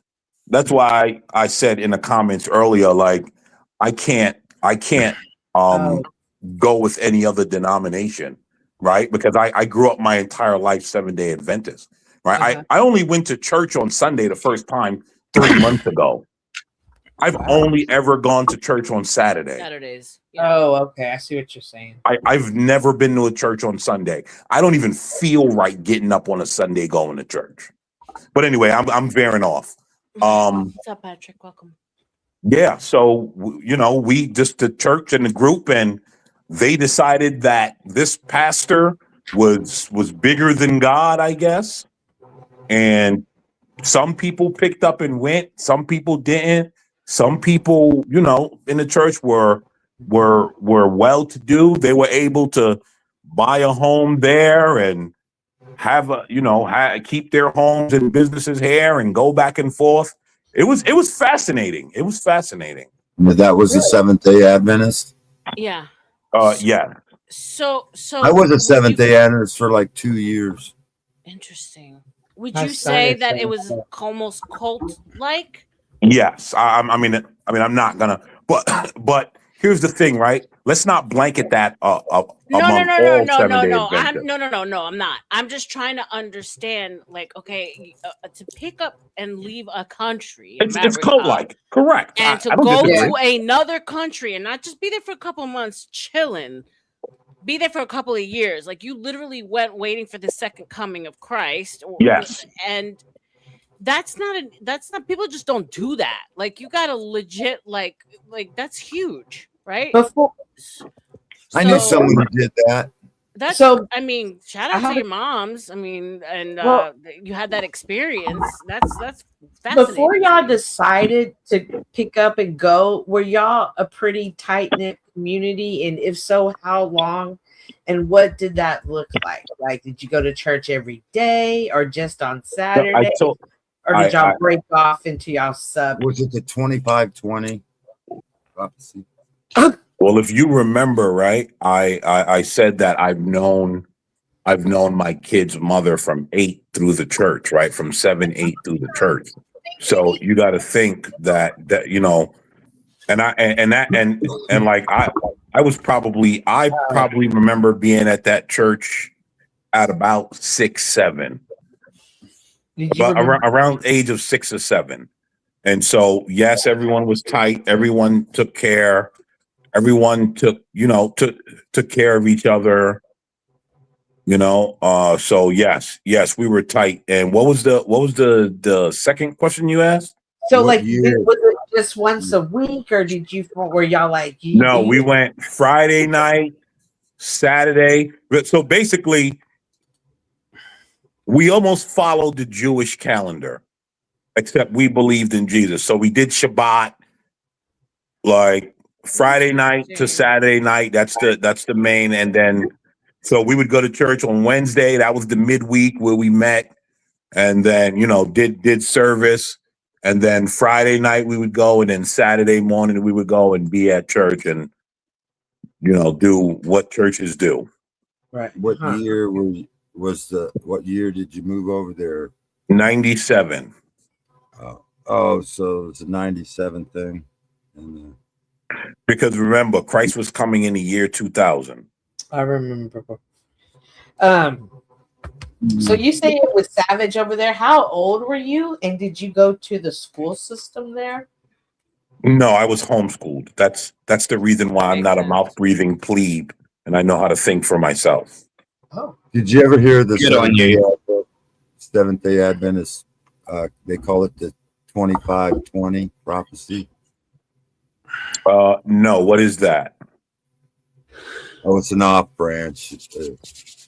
David Koresh was an off branch. Yeah, David Koresh. Oh, but God. yeah, so but they're savages just because, like, I was young, right? So being that I was a child, I was allowed behind closed doors. And you were a boy, so yeah. Oh yeah. Exactly, and I was a boy, so I was able to roam. And I'm a child and a boy, so of course you're gonna roam. And I've seen, I was able to be behind closed doors. And I'm gonna tell you guys this, right? A lot of people think like a lot of that stuff that like happens outdoors with Muslim women, when those doors close, them broads are savages too. No way. And it ain't, the husband ain't smacking them around. Trust me. The husband isn't what? He's not smacking them around behind those closed doors. Don't believe the hype. All that shit that you see is for them transgression outside.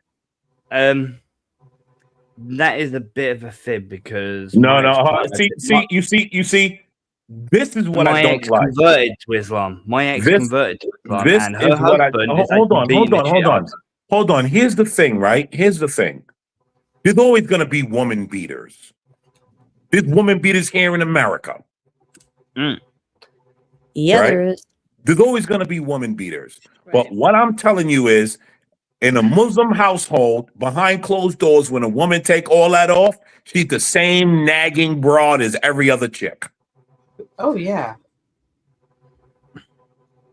That telling a man, go do something, go fix this, go do that. It's all happening. Okay. So that's what I'm saying. Yeah. But I'm just telling you from my experience, from what I've seen, my ex-partner, every time I saw her, she's either had a fractured rib cage or whatever. Well, because you're talking Black about a free British woman trying to convert to Islam and be with No, with she's an already Islamic converted. man. She's already converted. So listen to what I'm going to tell you. You're talking about a British woman that came up with free British values, trying to be with a Muslim man that has different values from her. Most likely, she's going to get her head smacked off. Yeah. It's like not without my daughter type shit. Like, let's be real. Right. They're going to treat their women a little differently Yeah, than when they they heard bring the in a Seventh-day different. But also she's going to have different values and things that she thinks she's going to get away with because she's been doing it her entire life is Right. going to get her head smacked off. Makes sense. Makes Like, sense. let's just be logical about this. So See, that's what homeschooling does. Make you logical. So I do hear what you're saying about as far as the whatever that women are receiving. However, they still try to not let them read, teach them how to read. They're prohibited from furthering their education and being independent. So that in itself, though, is that something that's equally as bad on both sides? In your opinion? No. That's particularly with Islam, but also, right? Yeah, But also, Israel is way more matriarchal, isn't it? I mean, the blood is tracked through the mother, for God's sakes. Okay, you have the Hasidic Jews, which Right, are their the own Hasids are the brand, extremists. Yeah, sure. right? And then you have the seculars. Now, here's the thing: believe it or not, though, I'm gonna be honest. They still understand patriarchy. The values that they push over here, they don't push over there. That's the thing. Like, they have certain things, they have the pride thing. Because remember you talked about that RLM? Yeah. I saw that as a child. Like, and I was baffled because that wasn't here in our country yet. So as a 11-year-old, 12-year-old child looking at this, I'm like, what is this? It was extremely liberal then. Yes. It's always been liberal, right? Men dressed up as women. It was just like, what is this?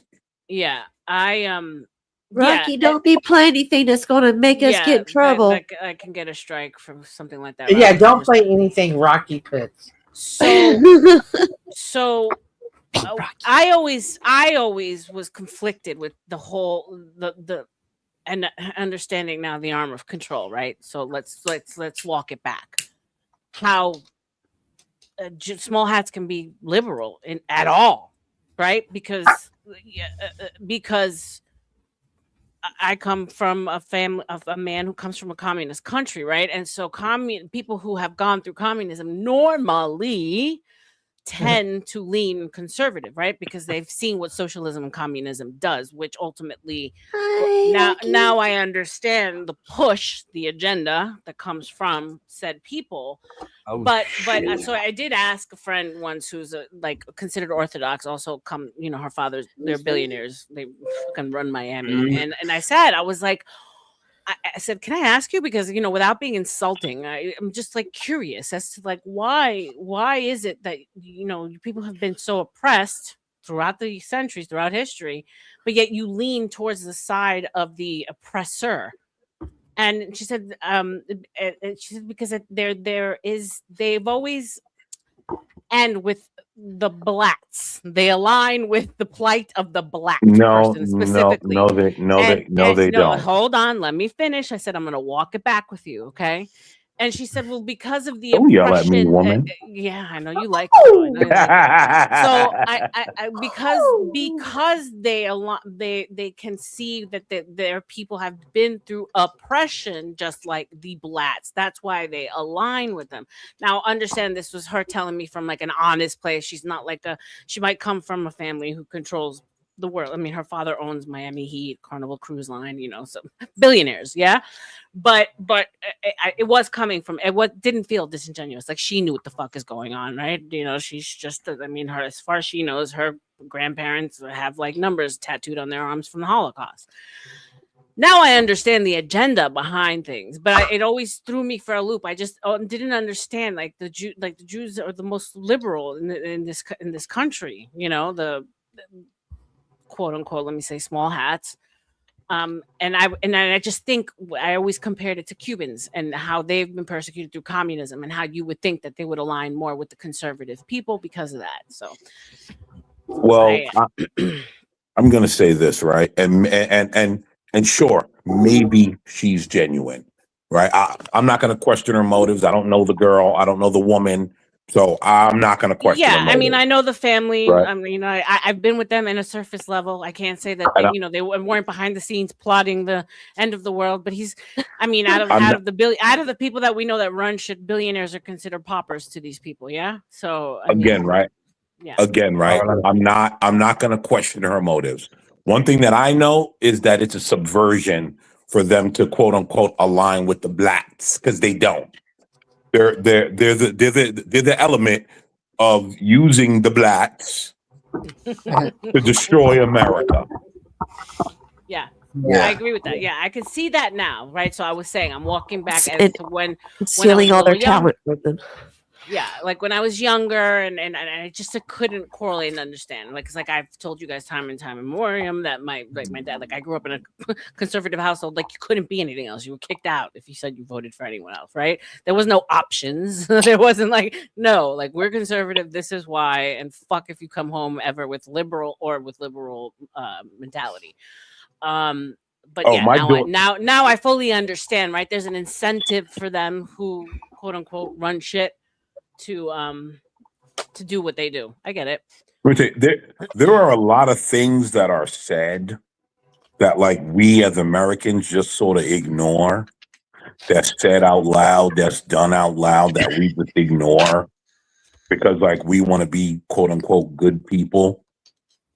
That, like, if we really paid attention, we would understand that, like, you need to protect your home. Sorry. Absolutely. Yeah.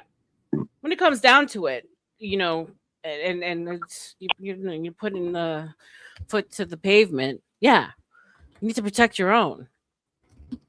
The scary part about it is that, like, and Cynthia, you said this earlier on in the show, and thank you so much for being here with me all day, man. You rock, bro. Girl. Shout out to Craigie. Shout out to all you guys who've been rocking with me all day. We're coming up on 10 hours and 15 minutes. So we are approaching the finish line, and I'm feeling good. Like, God bless you. But what did I say earlier? You said that fuck, I just lost my train of thought. I'm going to bed in 15 minutes, so. Okay, babes. Thank you for being here. God damn it. Getting old sucks. I know. You are about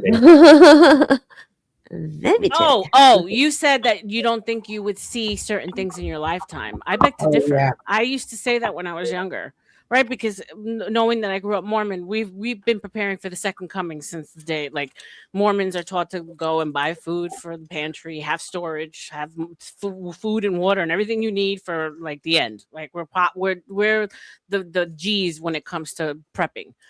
And I always said, like, no, you know, in the biblical times, like, we'll never see it. Maybe our children's children will see it. I don't know. As fast as things are happening right in front of us, and we are literally seeing, I know you said it's going to get a lot worse. This is nothing, right? Yeah. You go according to Revelations, you go according to the Bible, fire and brimstone. But places are literally burning down. Like, we have destruction is happening all around us, like the Venezuelan earthquakes. It is being paid to happen too. Yeah. So right. Well, so are they perpetuating because they know people are expecting it? Right. What comes first, the chicken or the egg? There's that whole rabbit hole. But I used to say, no, we won't see it. I don't know. I Yes, the believers are hallelujah. Huh? So Bluegrass. I think we might actually see it. I know period certain things have to happen, right? Of a 7 years certain of things, peace. yeah, certain things have to happen, right? Yes, we Right. have to go into the golden era, as Trump calls it, the golden age, where, you know, there will be, like, everything will be peaceful. I get that, Right. but if you see how rapidly things are happening, that we, like, okay, for instance, if you go by the Bible in the Old Testament, right, there's something about the red heifer. Oh yeah. And no, I think we have to see a temple built in Jerusalem. Like there's certain things biblically that we have to see done in order for prophecy to come true. I don't know. I feel like we're closer than we think we are. I really Well, do. So what does Vanta call you? And you've got red hair in the picture. What does Vanta call you? So there you go. There's the red heifer. Shout out to the red heifer. There you go. One of the advantages I do assholey. have of being older is that I have seen the changes, and I can see the agenda being pushed. I think it's probably been 40 years, that I've even just seen the dissolution of the church, and I see the seeds, the whatever you want to say, the way they're programming our children. I see that being planted, but they still have to usher us out because Christians will be the most persecuted, right? Yeah, yeah. I mean, look at us Gen Xers. We were there. We went through a time from never, Christian and all the family stuff was absolutely something great and wonderful to strive for and celebrated to where now it's like, I know, fuck it to all of it. I know. Do you guys? You hardly see it anymore. Do you guys pay? There's no encouragement for it. Do you guys pay attention to how our greatest allies treat Christians? How? Oh, of course. So, as long as we're still here, we have to hit that 7 years of peace, and they're gonna usher in the new age, the AI age. But they got to get our kids are still kids. Like the first generations come through. They got to work out the kinks of them going homeschool. And so So if we look at like blueprints, if we go into conspiracy and look at the Georgia Guidestones, like all these things that have been left behind, and like we know that like martial law, there has to be a one world religion, right? There has to be one world government, right? There's certain things that we have to see happen before we know that will bring us closer to these end times. But you keep saying 7 years, and when I think about the timeline in the Bible, and tell me if I'm wrong, but time wasn't necessarily the same as what we know it to be. So whether the God created everything in a week, or if it was 7,000 years, or if it was 7 years, right. So like you keep saying 7 years, but do we actually have? Is it actually 7 years? Has there ever, as time as we know it now, is that literally like, are we hanging on that to be the one point? Is the 7 years when we're seeing everything else happen in front of us? What I'm not seeing is I'm not seeing it as bad as it could be. Fuck. Like as far as what? Is anybody else hearing that fucking squeak? I think it's coming from American Man. American Man, meet up for a second. I think we haven't, like, I know it's bad, but it's going to get like Epstein Island. Like, we're not going to care about, are they going to release the files because it's going to be on every corner. You're going to try to hide your kids in the attic to protect them. You're going to build spaces like society is going to be so degenerative. But before, like, we're not there. We're closer for sure. I've seen it in 40 years. From a time of you just didn't even talk about that to there was no don't ask, don't tell in the military. Nowhere on the horizon. I'm coming out. So, but society is still not ready to accept the underageness and that, but there will come a time that. Oh my God. And forbid, bro. For sure. Well, let me say this, right? I think that people's been saying the world's going to end for how long?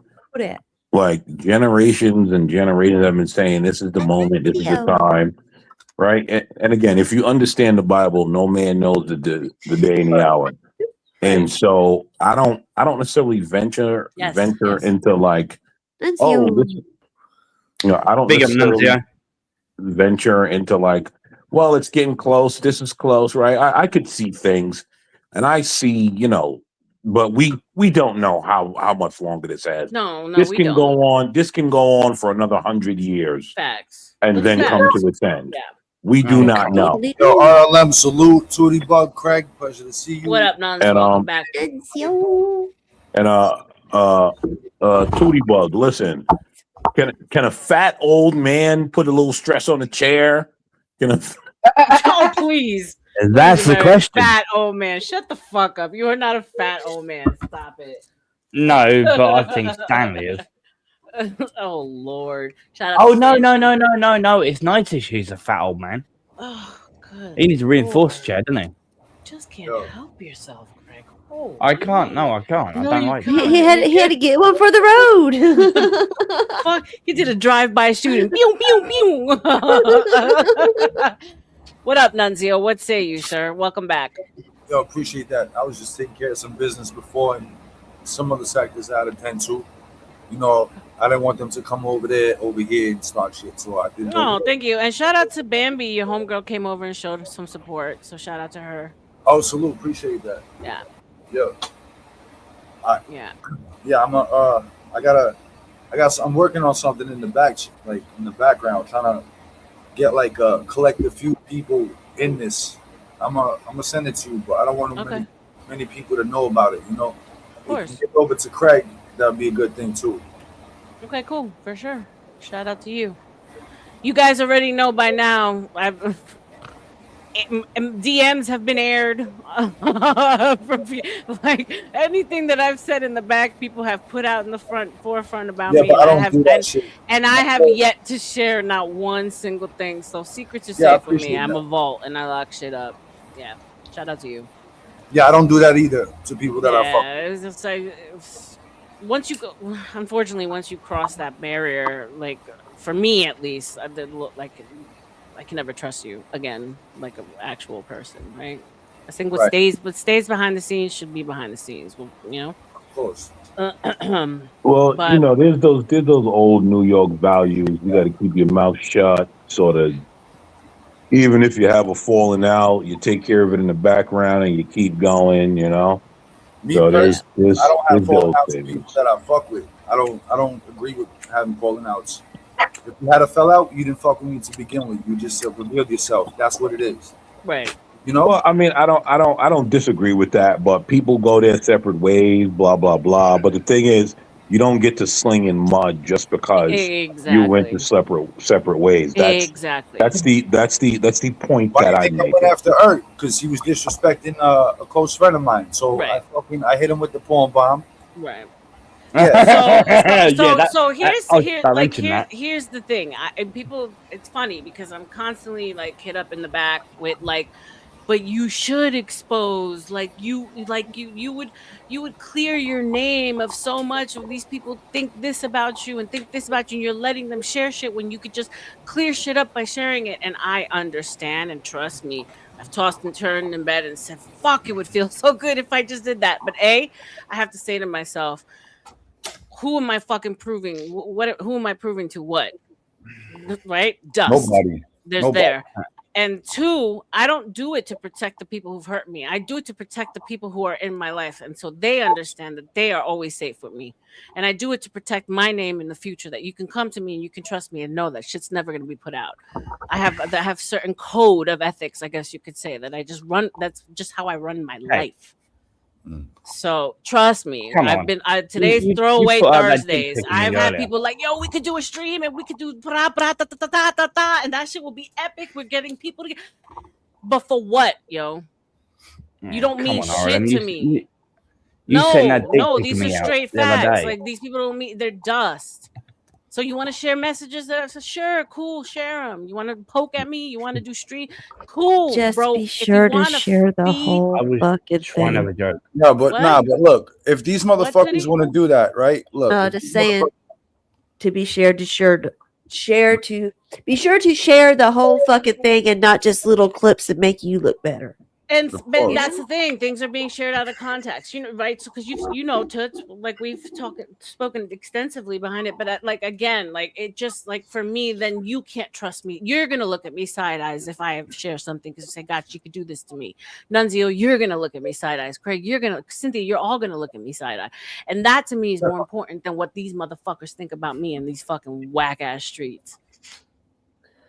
Come on, you got a panel. Those are my grievances, and that's the garbage You I'm got throwing a away. panel with a Today. few people who would actually stand by you, Ireland. Most of them are Have not they even passed out your nudes yet? to even talk about. Most of these people are not even worth Cynthia, the day that you see a nude of me is the day I fucking jump off a fucking building, Girl, because not they even make- not even my ex-husband has a nude of me. That Why? Because doesn't I don't matter. take nudes. That I doesn't don't take matter. nudes. That doesn't matter. They will make up. They have made up AI nudes of me and passed them Sure. out. Sweetheart, Flo, the- have at that's it. why I Have fucking, at it. that's why I hate AI. They That's will why do that's why I so say to people who've got pictures of their kids on Facebook, take the pictures of your kids off of Facebook, because what they're doing with AI is they're doing fucking wrong shit with AI. And putting it on black market. Right. It ain't me. Yeah, was no, fun. AI. But here's the thing: even worse with what they're doing with AI, because I know deep fakes. I know I know. Yeah, but people can. You guys have all seen what my sister looks like, right? People like, and she's obviously salaciously in the industry, right? So like, we all know that she's no angel. Like, she doesn't mind showing herself. She's a stunning creature. God bless her, right? I can't do it. Look, RLM, look, But they've actually put her face onto actual porn. So Yeah. I've seen it happen in real time. Sure. What upsets me more with AI is how many fucking fucktard losers that now can say that everything is AI and nothing is They can real. get They can arrested get away from that with, shit. and they can get away with all Look. the shit they're doing. Right? That's what they- pisses me off more. No. RLM, they're not allowed to do that. They could get arrested for that shit because that could be considered like sexual harassment and all that other shit. Sure. You I know mean, what- sure, but how do you even track down something? And how do you even begin? Like, let's be for real. Who How many posted the people have picture? tried to hurt? Whoever- Let's see. It How does many leave a people have trace. tried to hurt? Like, let's say, like, shout out to the zebra posse. You know, like how many They're not people have real. tried to hurt them and they have not won? Like, let's be for real. How can people who hunt down PDF files online? They say it themselves. Every time they take down 10, there's 50 more that pop up. It's like a sick cycle that's just never going to end. This online shit is only getting worse. It's only getting easier to believe AI. Right, because that's how insane. I've actually seen AI be made as a panelist on other panels, an actual talking panelist on other live panels, y'all. We are in that shit. You understand RLM, right? That's why I don't.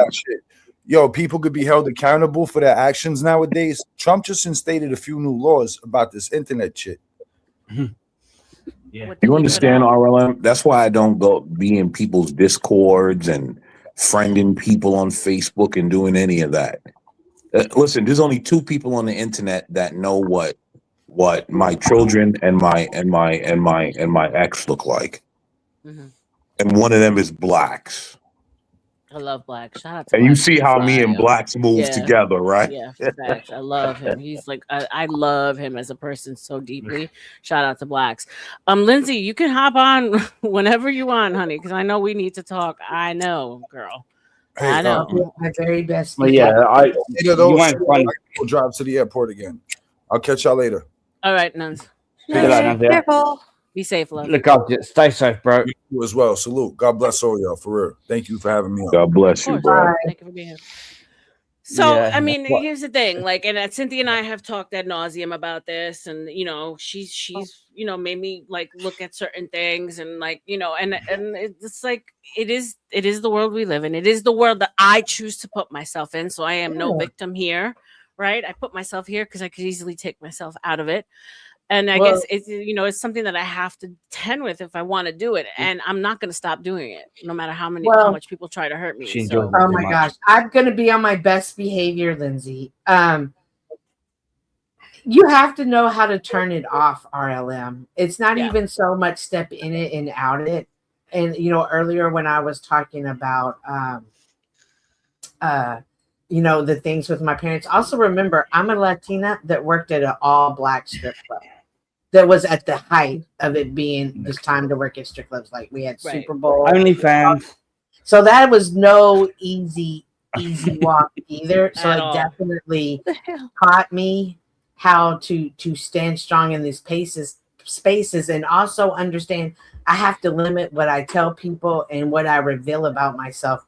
Earlier, you were asking, how are you on here so long? Like, girl, if y'all knew how many friends I have and have to talk to and keep up with, you gotta be like, that's crazy. But I have to keep the two worlds separate. I don't come on here and talk about my personal life unless I'm going to make content out of it. Because at the end of the day, it's nobody's business. Because, I mean, as much as y'all can love me and want to pray for me and stuff like that, I got to stand in this. And I need people who think like me, meaning are scripturally based, going to give me that type of advice around me. I get it. Do you remember RLM when I used to tell people I was a fry cook? No, I wasn't around for that. Oh, you were the first few years on the internet, I used to be like, yo, I'm a McDonald's worker. I make the best fries. I'm trying to be the best fry dropper there ever was. Dude, that shit went on for years. Yeah, no, I get it. And shout out to Squash, because we started this whole stream about talking about what, does anyone like not lie or do any, like it's something along the lines of lying and not being authentically yourself online. And I said, I chose the path of most resistance, I guess you could say, because I chose to come in and be like totally transparently and genuinely myself. Don't do that. I have a different mission and direction here. So I get why I get what I get, right? Lenny, I spoke to him late last night, 1 o'clock in the morning. He's calling me. I said, Lenny, what the fuck?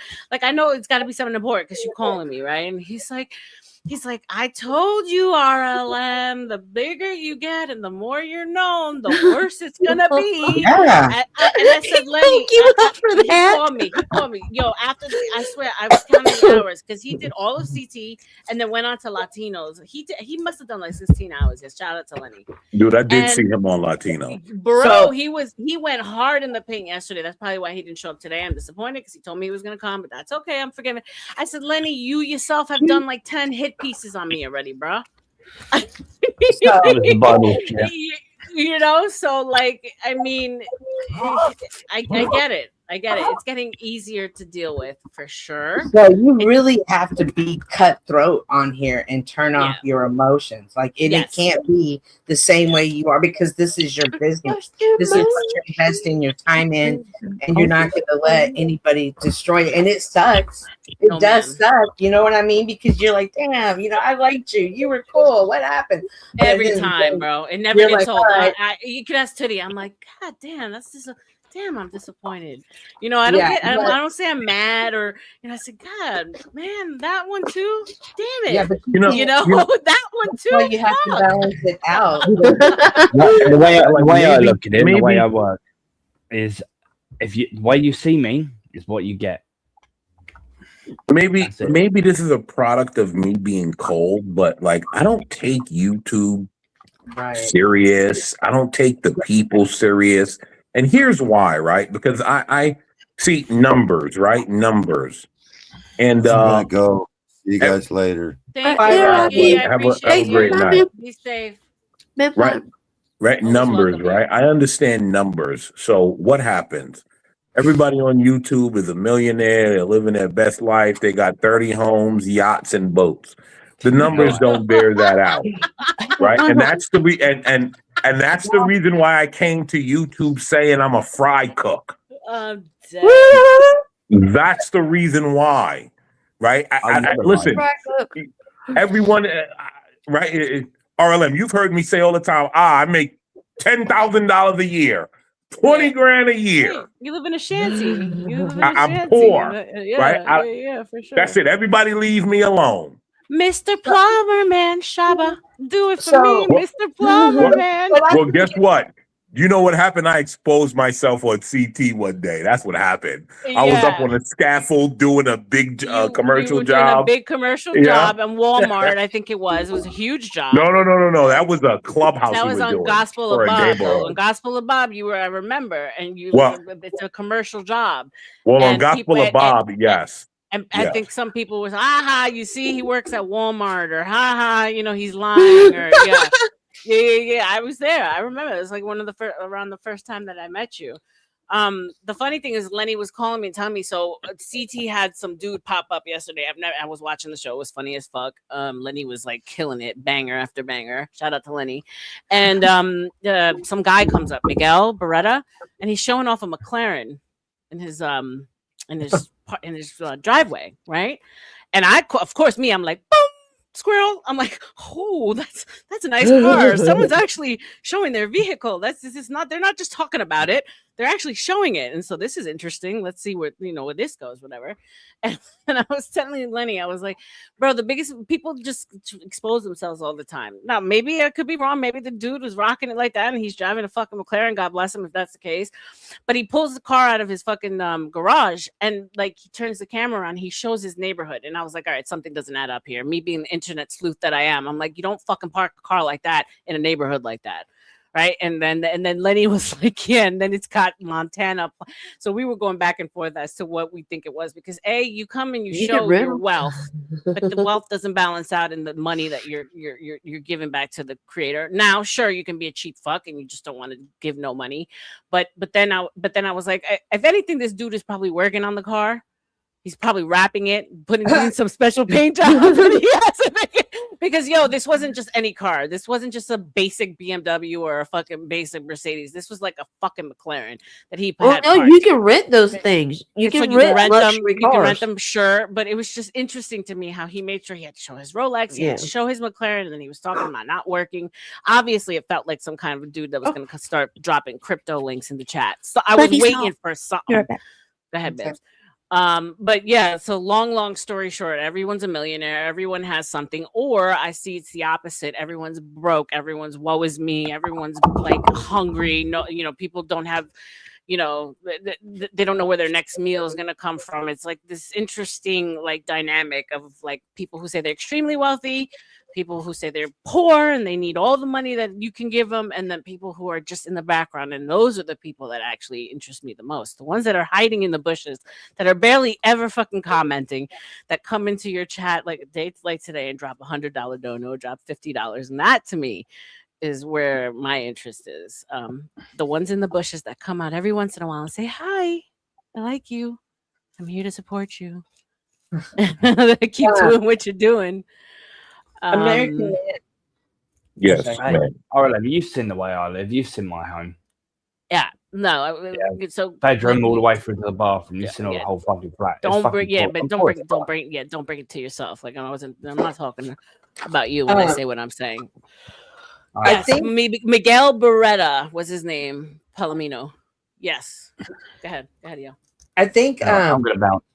All right, thank you for being here. Love you. Bye. Okay. Take care, American guy. All right, bro. Have a great night, man. Stay safe, you lot. Talking about like you don't care and stuff. Like this is all some people have. Like this is literally all they have. People don't interact with them in real life, like or whether it be social anxiety, whatever it may be. This is all they have. So for them, this definitely strikes different, and you can see it in the way people respond, in the way people retaliate.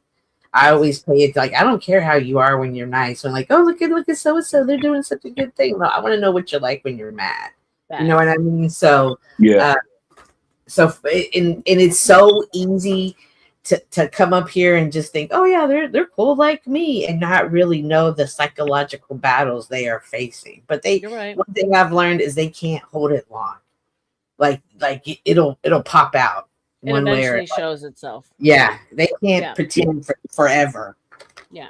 Yeah, and I guess the reason why I don't care is because like I have a network of friends that I've been dealing with since a teenager. We all have children, families, blah blah blah, yada yada yada. Like this year already, two of the friends that my daughter had since they were in diapers graduated. Like, so like I don't know. I have other things going on. Like I like people on the internet, and I don't. That's why I don't generally have a problem with anyone. If you guys notice, I don't generally like have a problem with people. No. Like I don't really know you. There's no real big like issue for me to have with you. You've never done anything for me personally. Like I don't ask people for anything because I got my own shit. Like I might joke around with all RLM. Oh, you can fly me out, this and that. I'll make a joke and shit, but like, I don't ask anyone for anything. I'm raising two daughters, like, which God bless. God bless. Yep. My daughter's college is paid for. Holy. Her grandfather is covering it. Nice. May the Lord bless him. And God Nice. bless America. Shout out Grandpa, yo. Well, let me ask you a question, America Man. What brought you to the internet to begin with? I'm always curious as to what brought people here to begin with. You know what? I actually think COVID did it. COVID did it, to be Seems to be a honest. starting point for a lot of people. COVID did it, and I started watching the World Economic Forum. Interesting. And yeah, I do that, watched, Palomino. I'm curious as hell too. What's up, Cola? Welcome, beautiful. Great show yesterday, ma'am. You're very impressive. Got to tell you, you're very impressive. Shout out to you. Go ahead. I watched hours of the World Economic Forum and what they were saying. And then I immediately left New York. But yeah, that's what brought me to the internet. I'm Blacks and I are very well known on the internet. Yes. Believe it or not. From the porch out, from the porch. What was the show that Blacks said he The used to porch, but also we used to be on Fight Club. Like Got it. I've been on panels with Kevin Samuels. That dude, the dude Andre Williams. You're welcome. He was really young when Blacks and I, and he was on panels with Blacks and I, and that's why if you notice his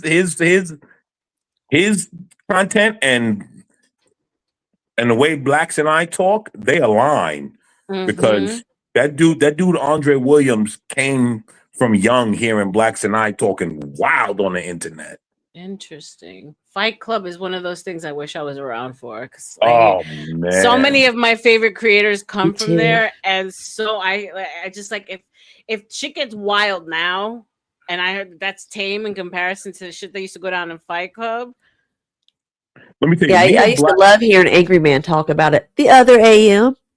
Blacks and I will tell you, Anton Daniels, who he is now is because of Blacks and I. We were the only two coming up there talking that conservative talk.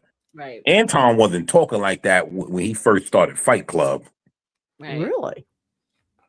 Yes. For a black man to come out back then and speak conservative against the grain of the Democratic fucking stronghold, that was unheard of, y'all. Dude, Blacks and I were going in. We were going in. Now, you guys cam up at that time, or there was it was off and on, but there was camming up because there was a time where they demanded you cam up. Yeah, you know, if you wanted to get on panel, you had to be on camera. Sure. But yeah, Anton wasn't who he is now. It was years of hearing Blacks and I being super conservative.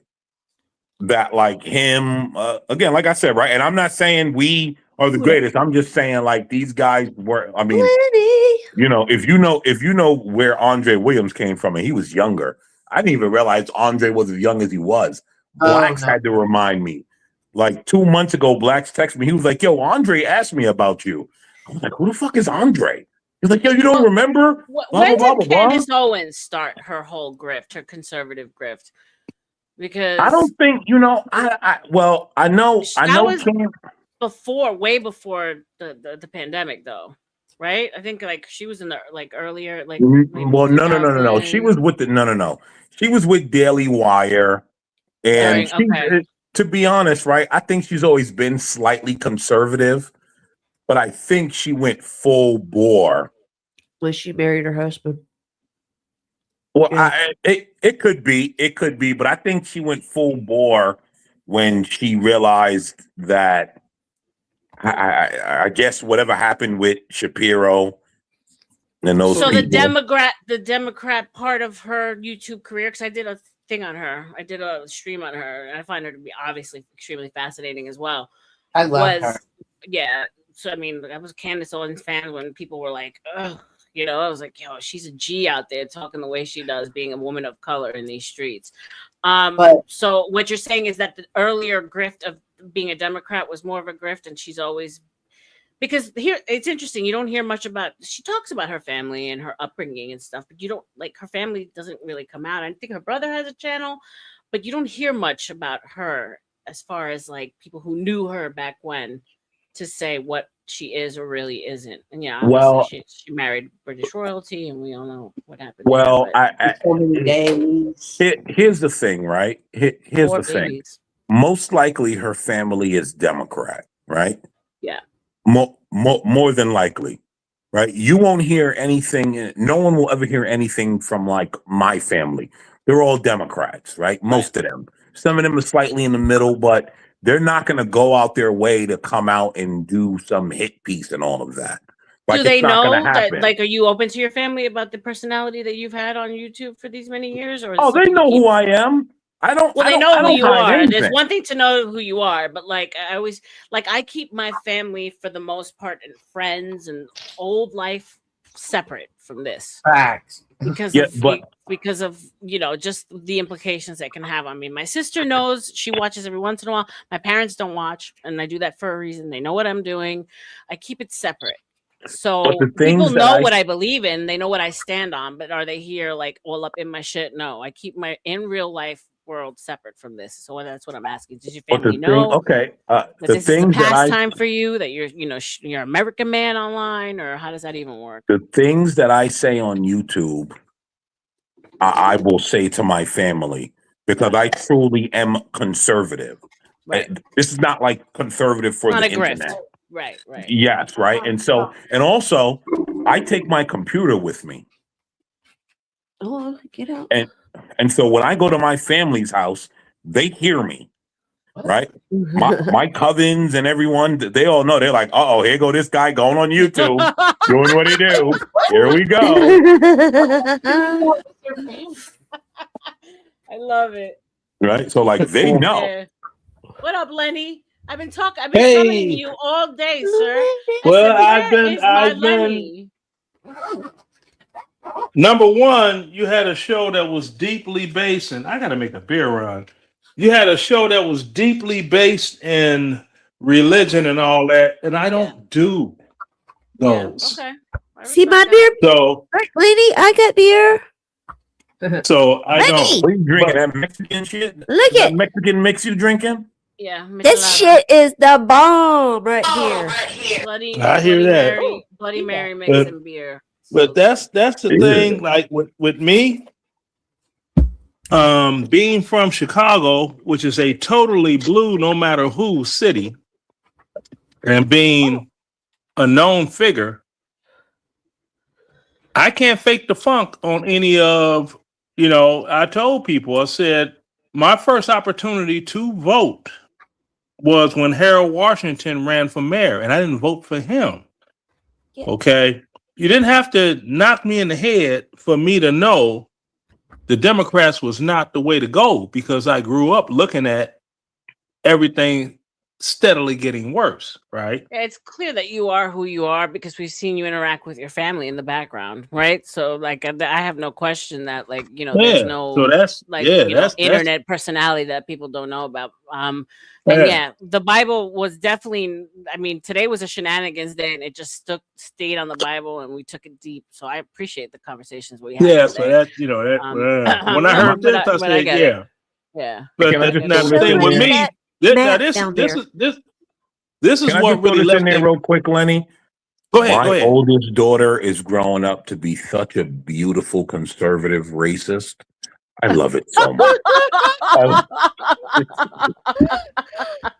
I hear that, because I tell you, one of the most, because I got a lot of moments.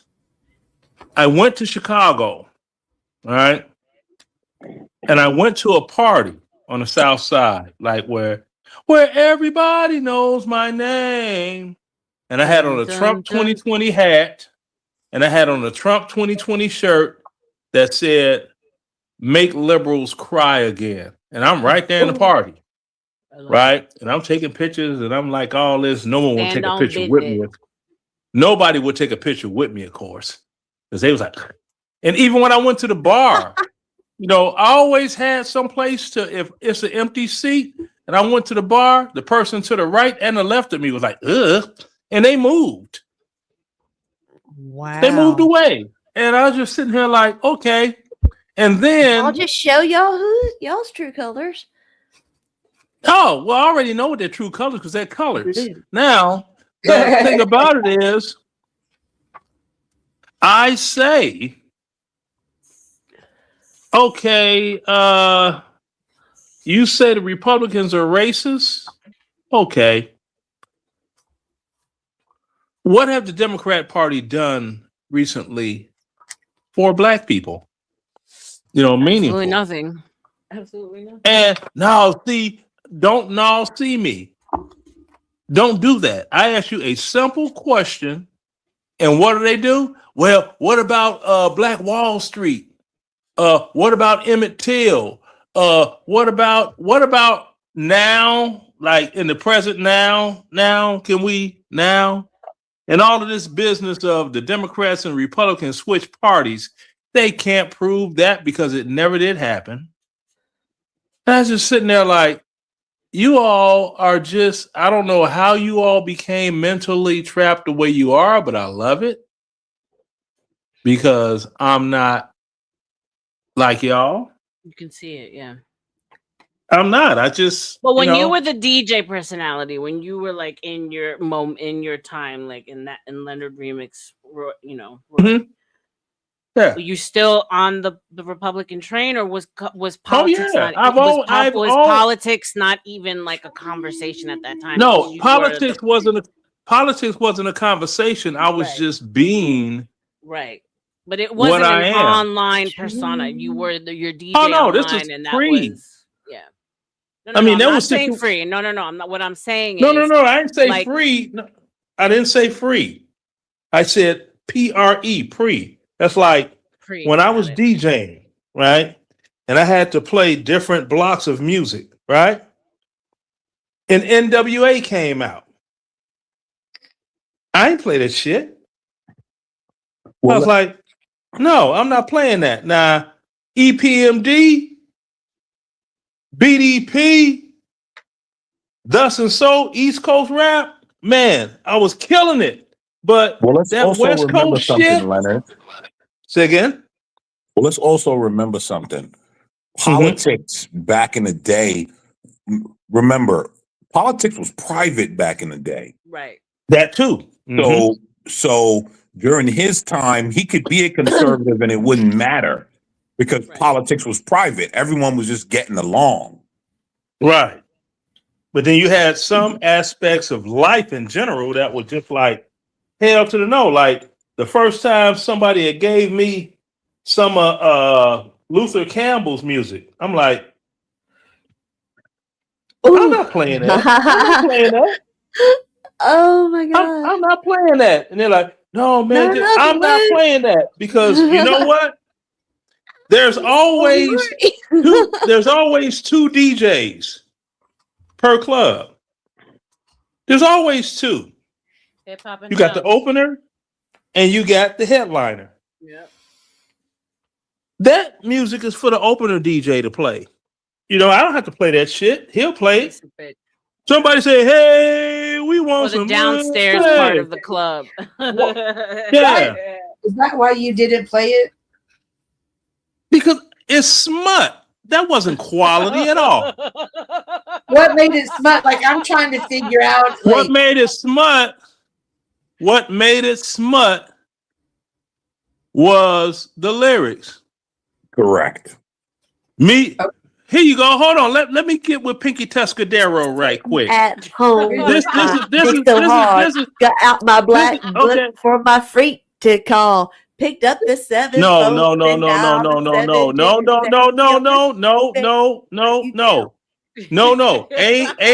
AM and I. We're rapping over that beat. Yeah, AM and I are rapping over that beat, right? And we saying, me and my homies like to play this game. Some call it Amtrak. We call it the train. Right. Pulling trains on females and smut. Hell no. Okay. I told y'all I was raised So you were raised wrong.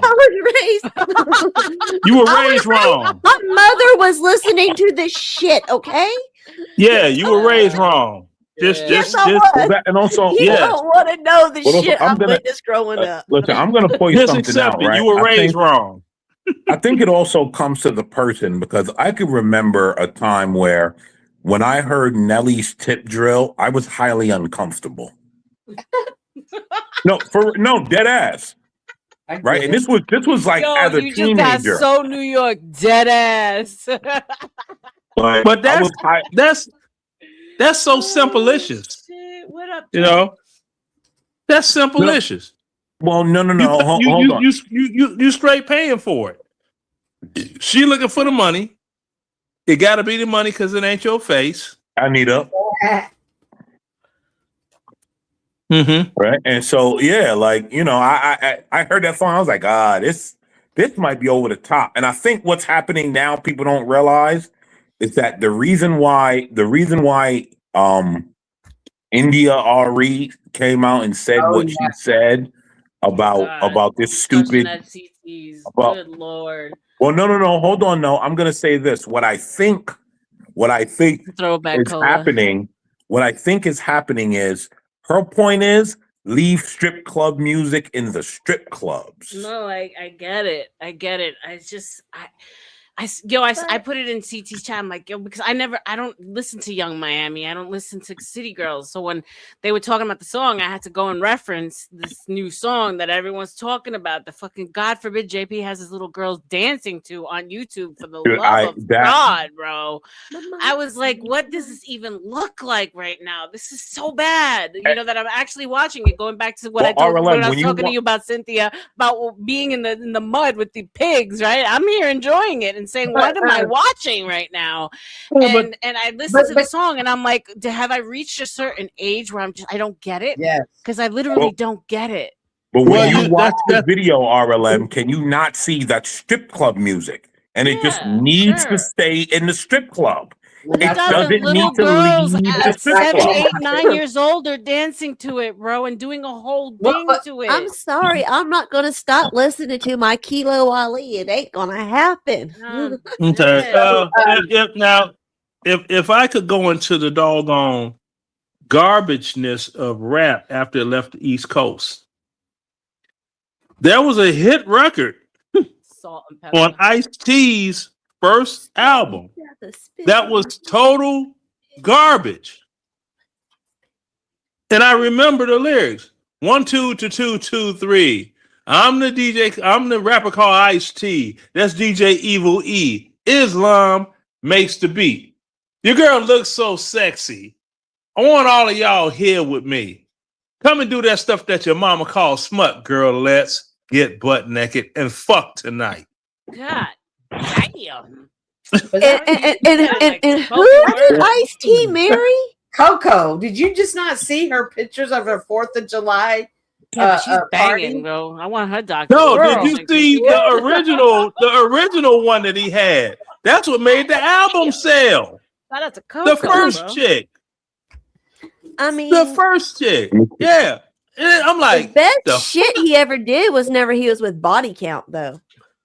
Oh shit! Fucking Body Count. First album. Yo, who is this thug? Who is this thug sitting on my panel? Who is this white thug? This will show you. This will show you how he's not stupid. This will show you how he's not stupid. Now he went from music to making movies. Sure. Making movies, not Law and Order, making movies to make more money. And then that television opportunity came with the endorsements behind that, right? Stratosphere. That threw him into so the only way he could get his full money is to get away from Warner Brothers Records. So how did he do it? One song, Cop Killer. He refused to take it off, citing his First Amendment rights. Warner Brothers got completely rid of him, and that opened the door for him to get all that real money. So he's not stupid. He played them. He played them. He like, well, I'm a music guy. Their own fucking rules. and it was beautiful. Big Bad Exactly. He played their ass because if I mean you look at Ice-T's music, the shit really wasn't that hot. It was fill-in music. No. It was fill-in music. To be honest, though, a lot of those West Coast dudes were kind of garbage. We gotta keep it corny, real. bro. Corny. East Coast. Thank you, RLM. Come on. Shout out to the East Coast, y'all. Like, it was like, that though. There's not one West Coast rapper that I listened to his album outside of the one that Jay-Z wrote for a West Coast rapper. Nah, well, I can't say that. The only West Coast rapper. No. I'm just saying, right? I never listened to a full Snoop Dogg album. I've never listened to a full Ice Cube album. Like I've never listened to it. The only album I listened to all the way through was the Chronic 2001. And you know why? Preach. Why? Because most of it was written by Jay-Z. That's why. Shout out. Okay, to the now East Coast, as of Ice Cube, East Coast Philly. he is the only rapper that I had heard back then that actually brought politics into it because he, dead upon arrival, he said in that album, on that rap, blacks vote Democrat because they too broke to be Republicans. God damn. He said that shit. I was like, ooh. Ooh, somebody like, ooh, that's gonna hit. You know, when I heard that, this is like what, 1993, something like that. I was like, ooh, oh, you say nigga, oh, ooh, he may have just ended his career. Well, shit. You know what's interesting, Leonard? What's that? What's interesting is Jay-Z and Nas has a song called Black Republican. And everyone just ignores that. And you know what they say in the line? I'm feeling like a Black Republican, the money I got coming in. It shows you that when you get to a certain economic status, you can't help but get more conservative, apparently. You have to, because you're going to get away from the ghetto hellions. Like there was this video, right? Also, no. Here's the thing. The Wakandans and the Blackistans. From the Marxist rhetoric of the Democrat Party, where they want to take all your money and give it to poor people. That's what you get away from. Yeah, and you also get away from handout Henriettas that got their hands out. You get away from a large conglomerate of black women that run around saying niggas ain't shit, but they keep getting pregnant by ain't shit niggas.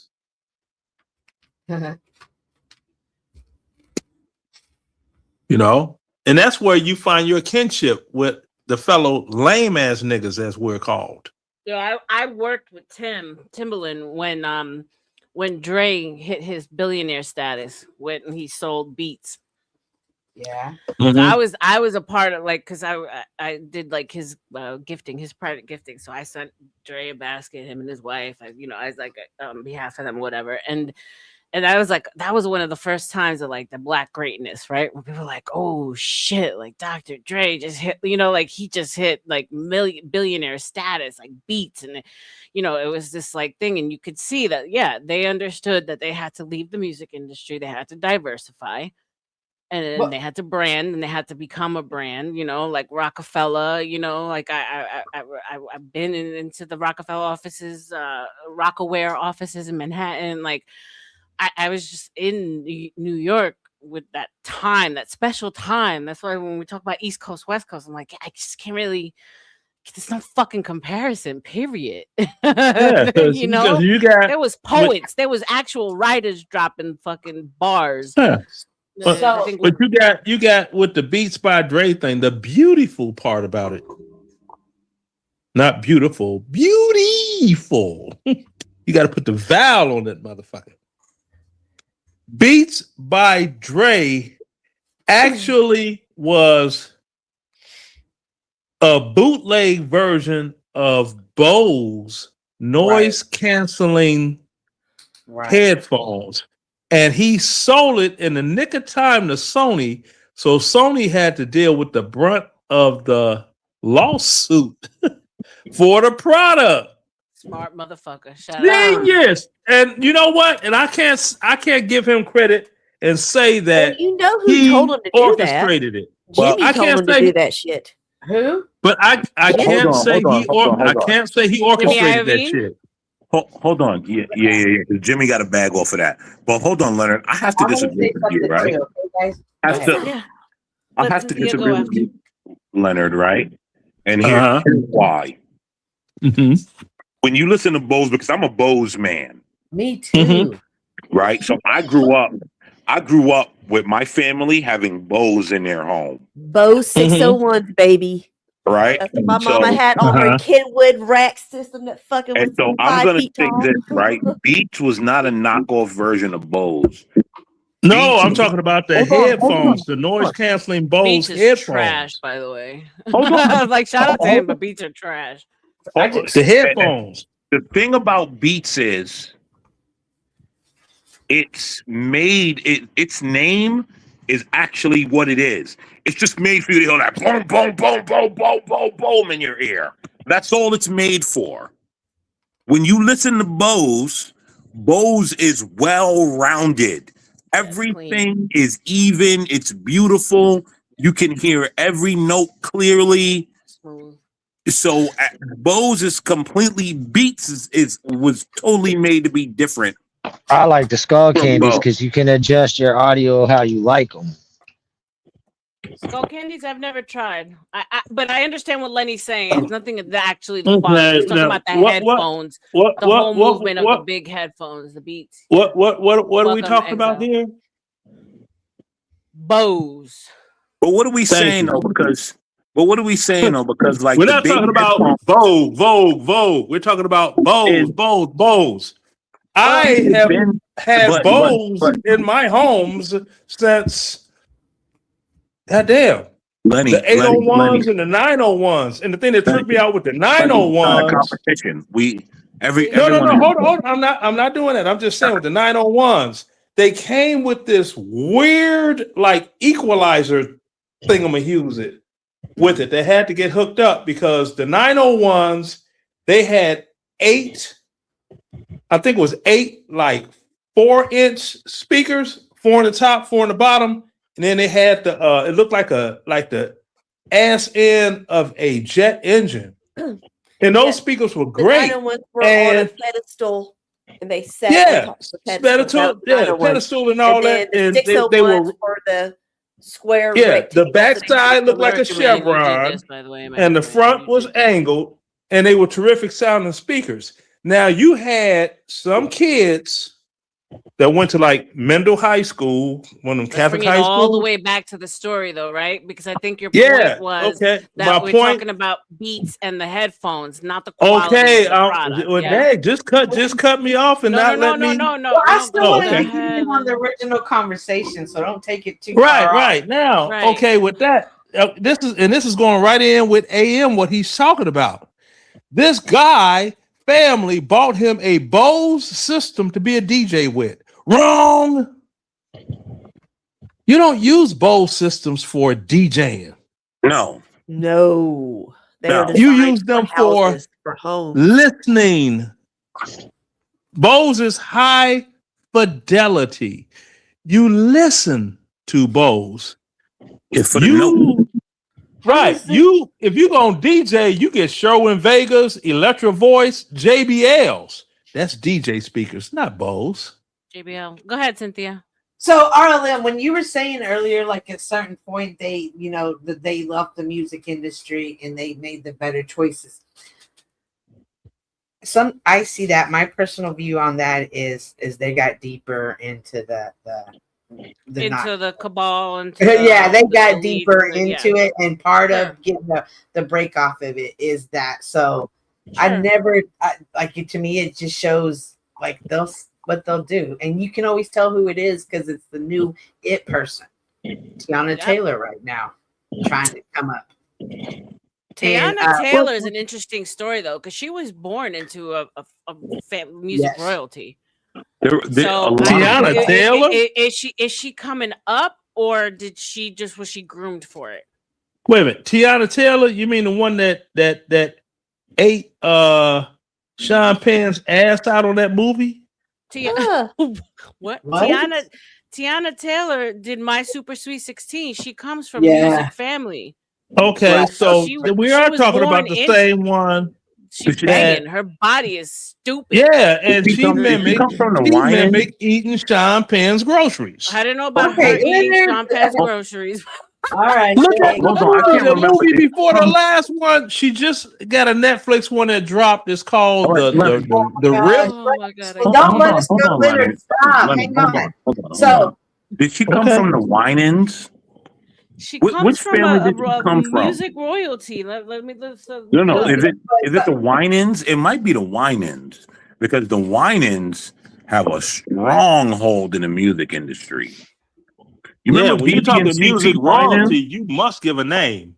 oh my gosh. If you're not talking about Whitney Going back to Houston's the NDRE RLM, we were doing so good on staying on topic before men who's like, you're like a squirrel. Oh, you know.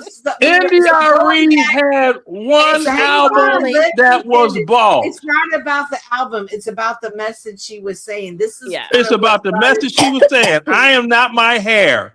Whoop the freaking do. No. Okay. Let me tell you. Hold on. Let me tell you a real artist. Let me tell you a real artist that stomps India Irie all up in the patootie. Take your pick. Jill Scott or Erykah Badu. Pick either one. I think she was saying that I pick know either the one. power of music. So when NDRE was saying I know the power of music, she was speaking on that. And if you speak on that, especially in the music industry, you will be blackballed. You don't get to a certain point. India Irie hasn't had a hit since doggone 2001. There's a reason for that. I think that's what no, Cynthia that's not. is saying. I mean, not the reason y'all saying. I think you missed something, Leonard. Bring back that Craig guy. Leonard, I think you missed something, right? What did I miss? I think what happens is, I think that you think that India Arie hasn't had any hits and done anything, but when you look at how she makes money and what crowd she's in a different space. Mm-hmm. That's the thing, right? It's that's the thing. She's in a different space, and so when she says she understands the power of music, it's because she sees what music does to people. Right. Mm-hmm. So do I. Right. And so, but listen, you're not on India Arie's level or these. No, I'm not saying that. I'm not trying to be. Down you. I know you're not saying that maliciously or anything. Yeah, I'm not saying that to be malicious. Do you think? Yeah, I know you're not being malicious, but I'm like this. Now I'm like this. Say if Junior Vasquez, he makes some smutty type house music song or whatever it is, right? I'm not gonna come out and go in on him over some smutty song. The only people that do that are the people that are. You've got to have some jealousy there to do it. Incorrect. Okay, all right. American Man, do you think the young Miami or anybody will just, not even to take it off of her, do you think that the younger generation will even take heed to what NDRE is saying? No, they won't. They're not supposed to. No, well, I'm not going to say they're not supposed to. I'm going to say the reason why they don't take heed to her is because, one, they truly do not understand the power of music. And two, they've been trained to believe that debauchery is the sum of their blackness. You know what? Let me stop. I'm not going down that road. Okay. Well, if I could go 30 seconds as I throw this in the recycle bin. when we were doing our thing as young people, and our parents was telling us, BB King, Bobby Blue Bland, Albert King, Thus and So, that's real music. That's stuff we listening to. Parliament Funkadelic. You know, what the hell is that? Flashlight. You see what I'm saying? So yeah, it's the same thing repeating itself. We had Little Kim. Let's be for real. We had Foxy Brown, Little Kim. Like we had the same shit, ma'am. Yeah, you had what was the chick that copied her with the leg just gap like wide we were open? pointed out earlier. I mean, No, the girl with the leg gap wide. Was it Nick?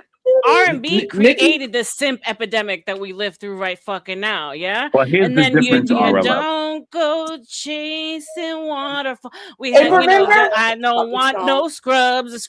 I mean, like, yo, we literally were the programmed the generation that turned on our men, fucking looked at them as fucking simps, and fucking became boss babes. I mean, it was our fucking music. So when people do the comparison, I'm like, every generation or every group of kids has their own programming. Not one is better than the other. Right. But here's the difference. They're all programmed, though. That's the common. But here's the difference, Arlen. You and I grew up in a generation where we understood that it was just music, right? As much as we had Little Kim and Foxy Brown, we sort of knew that they were just like talking smut and moving on. Yeah, like I wasn't there too. Now, Right. So you're in that generation. Right now, these people have taken the music as their identity. And that is the bigger problem that India Ari is talking about. I beg to differ. If you didn't walk down the street with your polo, Tommy Hilfiger, Ralph Lauren polo on, collar flipped up, zigzag in the hair, door knocker earrings, and you look like some kind of a video chick, or you look like Jay-Z, we were totally influenced by the music of that time. It was just a different type of influence. Now, granted, New York the sexualization of music, sure. I don't know. Did you go to clubs in New York? Because I did. People were fucking in the bathroom, sir. Oh my gosh. So I think the difference is that we didn't have online exposing us for our ratchetness. Well, but I was doing some crazy things in those clubs. God, strike me down. I will agree with that. Hold on. I will agree with that. Because I was in 40-40, me, my cousin, and a couple of side bitches. 20 West, Nels on a Wednesday, my brother, come on. Like, stop lying. Stop lying to these people, yo. But hold on. Yeah. I understood that wasn't who I am. And I think that is the difference. You understand that's not who you are. Oh, I'm partying here, but that's not who I'm going to be. I think there is a difference.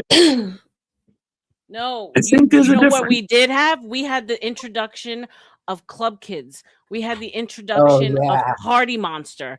We had the introduction of electronic music, the glow stick kids. Techno, baby. Techno. So maybe it wasn't the hip hop, but boy, were we influenced through drugs in the club scene.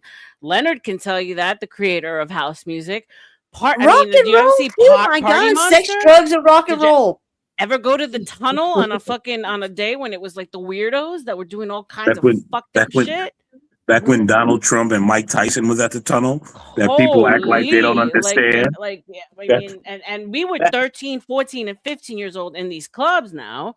Trump is honorary Gen X. The thing is, I think it's just now it's everywhere because it's online. Everyone posts. We were able to get away with shit because we weren't out there posting our shit. We knew what was kept in the dark stayed in the dark. You know? Listen, let me tell you something. If my daughters saw my couple of nights at the 40-40, I never did a freak night, Irby, but I sure enough did the Hamptons. I did the Jersey Shore. I did a bunch of crazy shit. Shout out to that. Go ahead. Listen, I had a couple times at the 40-40 with bottles that if my daughters saw it, I would be so ashamed. Bro, exactly. Like I partied for 48 hours straight in the Sound Factory, bro.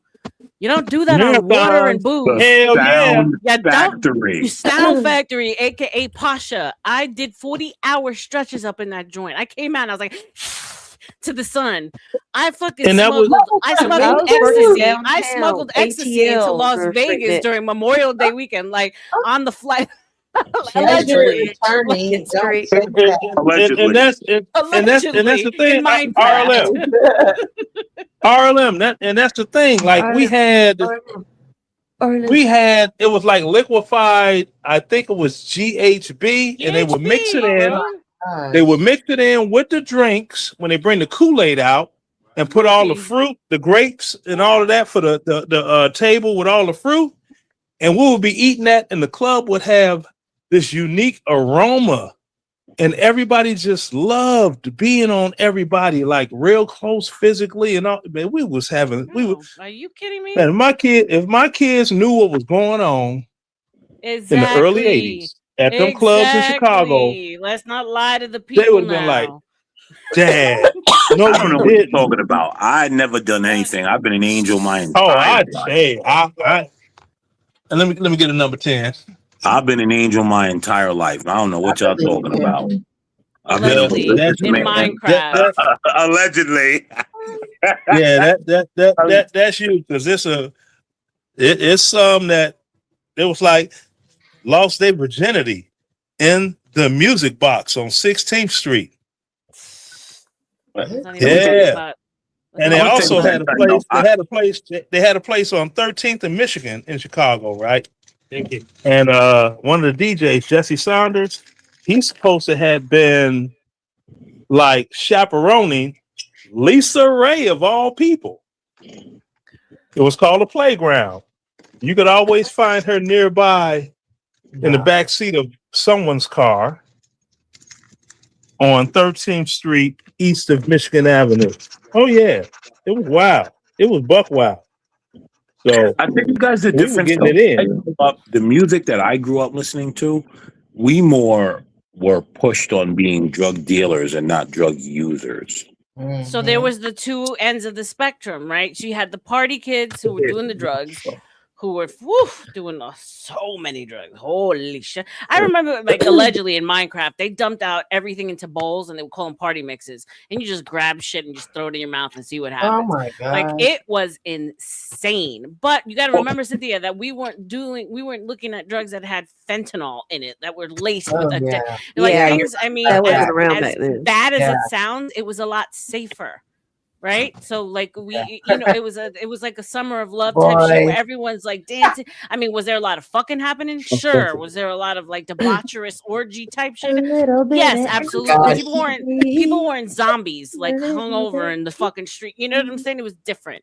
Music was good, the drugs were right, and then you had the people, like American Man said, who were actually feeding the party kids the drugs. So there was that whole world, and that was influenced by the music and by the culture of the time. Now, unfortunately, it's this open sick kind of sex thing that's leading us to Caligula in a degradation that I don't think any of us, because like I said, were we partying and having sex? Sure, but it was quiet. We still understood that we had to behave and comport ourselves a certain kind of way in public with our parents, with our family and friends. You know, these were things that were done in the dark. Whereas now, like, I hate you, Mom. I'm still tempted to close my eyes whenever I'm watching a sex scene. Right. Because it's drilled in my head. Hide your eyes. Hide your eyes. Hide your eyes. Now you because every movie in the 80s had a sex scene somewhere. Right. You couldn't bump to the music while you were in the car with your parents. God forbid. We were listening to whatever they were listening to, right? Now kids are dictating what the old people hear. It's different. Oh my God, that's the word. Now, RLM, like before you guys' time, right? It's not going to chop wires. I'm going home. Your best dance labels for the dance music were coming out of Chicago, New York, and Philadelphia.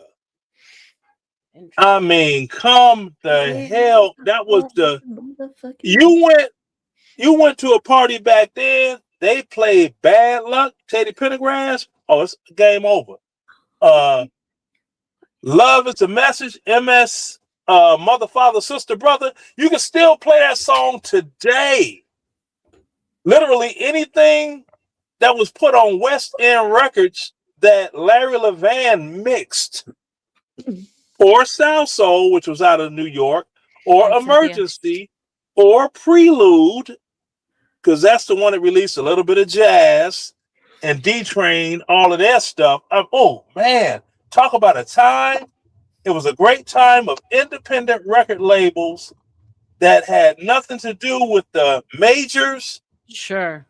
And they did everything they could to crush the move because they sure did. And it was also a time of new young artists coming up, being taken complete advantage of. And we saw it to this day. We saw artists after artists who were like part of our music history literally go broke right in front of our eyes. When MC Hammer went bankrupt, I said, "What? Whoa!" MC but that was Hammer? his fault. And don't forget TLC. TLC broke. How he made $10 million and wind up broke. TLC got robbed. MC Hammer went broke because he was trying to help everybody.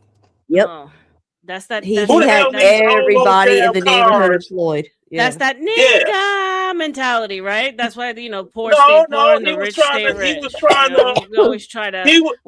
He tried to do what blacks say you're supposed to do when you make it. When you make it, you're supposed to come back and take everybody with you. Everybody out the hood with you. No, you ain't.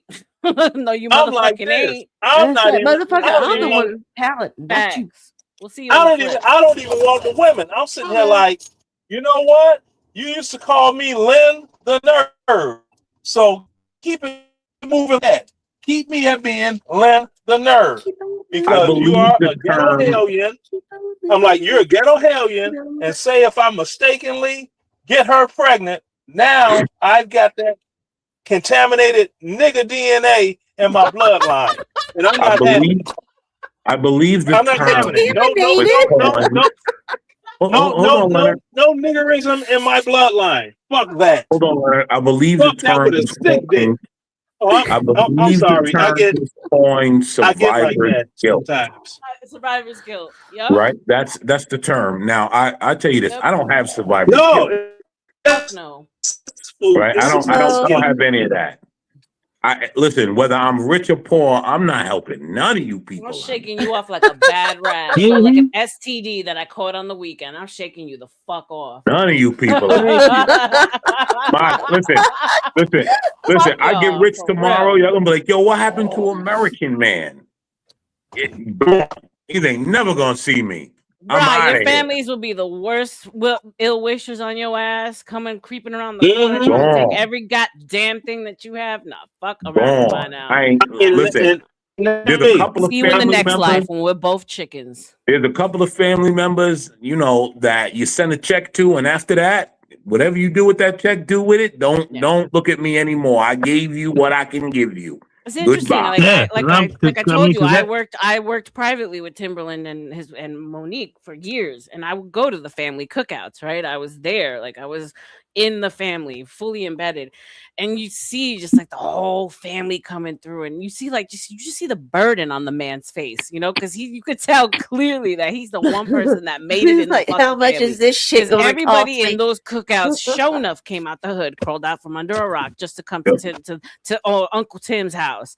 Do you know who talks about that? Do you know who talks about that? And I think like people don't want to listen. Kwame Brown talks about that. He talks about lives all the time, but I never listen. Listen, I'm all. Listen, Listen, Kwame Brown, the dude is cool. I've been rocking with him since he came to YouTube, and he tells you the entire story with the family, how the NBA, like how they push a single mother thing. Like he talks about it. He talks about how they tried to push him to like promote his mother and demean his father. Like he talks about family, how he had to cut family members off and family come and talk greasy and all of that. Like he talks about it. Bro. You have to cut the family. Yeah, they see will be your demise. Because that's the thing. Like it could be some chick that was like bad to the bone from the hood back. I don't give a damn if she can suck a golf ball through a garden hose. You get no play. You get no play. I'm like, and it happened. I go back to Chicago, and these hoes are in their 60s now, just like me. They try to put a baby on you, bro. My sister. No, not a knows baby. No, it ain't a baby. Hold on, Lenny. Let me get. Let me tell you what happened. You know, remember in high school? No, I always liked it. You liked it, bitch. You called me. You called me Lynn. You called me Lynn the nerd. Yeah, you called me Lynn the nerd, just like all the rest of them. Now you're looking for a step granddaddy because your kids are fucked up, and now your grandchildren are staying with you, and you want to try to give them a better opportunity than your kids from doggone Tom, Dick, and nigga Hank. I'm dead. Oh man. Fuck them Shout out hoes. to nigga Hank. Yeah, no, but I know. I mean, I know girls of the night. I know how they try to be sticking babies on motherfuckers. Like they go for the condom in the toilet, like they say. They pull out the juice, like Drake was not lying, yo. Drake was not lying. Yes, things happen. They want to put babies on motherfuckers, and they will go to the ends of the earth. What year did Billie Jean come out? Billie Jean. 84? 83. 83. And what was Billie Jean about? Getting the baby put on. Baby mama? Not my Yeah, son. I think that's when everybody was getting real big on Dana. That's when Dana was getting popular. Hold on. It wasn't about a baby mama. Billie Jean wasn't about a baby mama. Billie Jean was girl about trying to say the kid was Michael Jackson's. Yes, it was about a chick putting a jacket on him. That's what it was about. Okay, could you explain that in my understand terms? Put the jacket on him. Someone trying to stick a baby on them, not a baby mama. Actually, That's someone what I trying to just put a baby on. said. God damn it! I said that. I said that's that is when Dana started getting. Y'all don't remember Dana? No. Tootie said Who baby that mama. is? And Who that's that is? why I Who's said Dana? it's not about baby mama. I say baby mama. In other words, some chick trying to stick a baby on him. Yeah. Baby mama. Exactly. That's And what that's right means. around. And that's right around when Dana started getting popular. You know Dana, DNA, Dana. Correct. Okay. That's what we always called it. We was like, Yes, hey, you better Medea. go. He said, you want to see the baby yours? You better go talk to Dana. Well, my friends, now's the time to say goodbye To say goodbye. to all Oh, my damn. family. I hear that. See you real soon. KEY. Why? Because we Why? like Because you all the dickweeds. I'm gonna drop y'all one by one and give you your last words because we're hitting that 12-hour mark and YouTube says no mas after that. So hold on, let me remove Cynthia, American Man. Let me give Exile. You came up at the end, sir. Let me get rid of you real quick, and let me get rid of Tootie real quick. Shout out, Exile. Thank you for being here. Any last words before we end the show? Yeah, sorry I couldn't participate. I had a lot going on in the background. I'll catch you next one, though, RL. You're good, babe. I appreciate you. We're gonna be continuing it through the next 2 days because I'm had to take the weekend off. Thank you for being here, sir. Always appreciate you. You're always welcome. Thank you. Bye. Bye. All right, let's bring up. I think Cynthia stepped away. Cynthia, are you there, babe? Oh no, American Man. Hold on, let me drop you for a second. Let me bring up Cynthia. Oh, Cynthia already left. Okay. American Man. Sir. Thank you, Irby. Ma'am, thank you for having me. It was a great stream. I want you to know that you took my last $10. That's how much it was spent by You're not now. getting it back.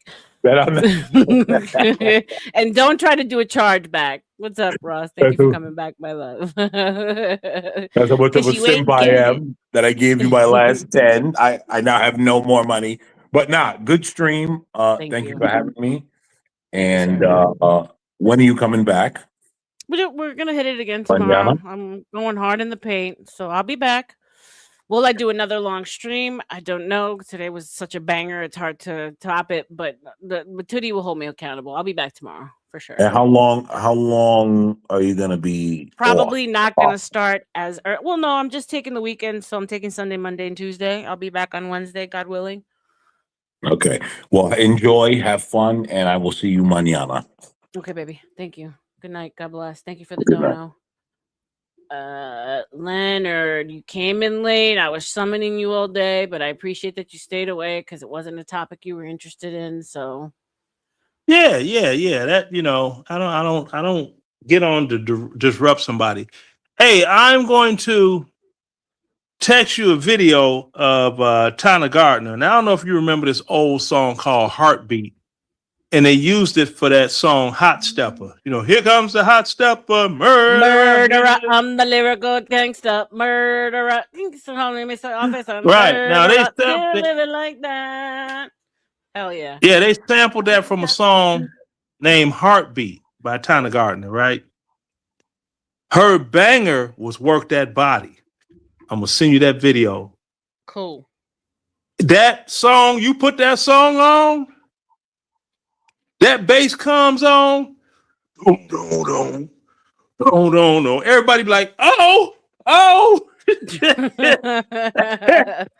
Lose it. That song, it was game over. And I hate that whoever uploaded the video, because they took the original off. Now, the original video showed the whole full disco scene shot. But it's fortunate, at least we do have that version of it. Yeah, she was a little minx too. I was like, gone, Tana. We'll come back tomorrow, Len, because tomorrow we'll keep it off the Bible. Tomorrow we'll keep it light and airy. We'll go through some politics and current events tomorrow, because there's so much I wasn't even able to get to today. Because the conversation was beautiful, it was meaty, it was needed, so I just went with it.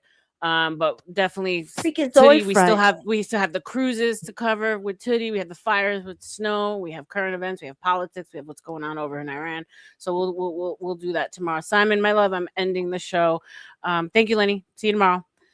Toots, I just want to first off share the magic that is you and remind people what you do. So here, let me bring this up. High five to new beginnings. Woo! Drive on! Time to throw out the garbage of the past. Let's do it. Moving on feels so good. Yes, high five to new beginnings. Woo! Drive on! I think we did Thanks a great for the job. dono, y'all. I think hold on. I think we did good. I think we got rid of some trash today. We went through some grievances. We had laughs, and it was an epic stream. Thank you, as always, for being here with me. Any last words? Love you, bitches. Love you, mean it, sis. Chat, as usual. You guys know, if it wasn't for you, there'd be no me. Keep your head on the motherfucking swivel and be grateful for the breath you took today, because tomorrow you may not have the same opportunity. Love you. Bye.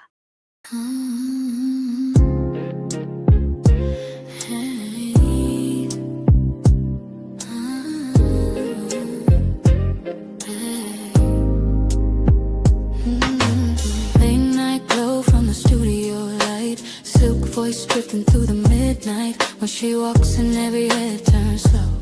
Beauty in the room, but the mind steals the show.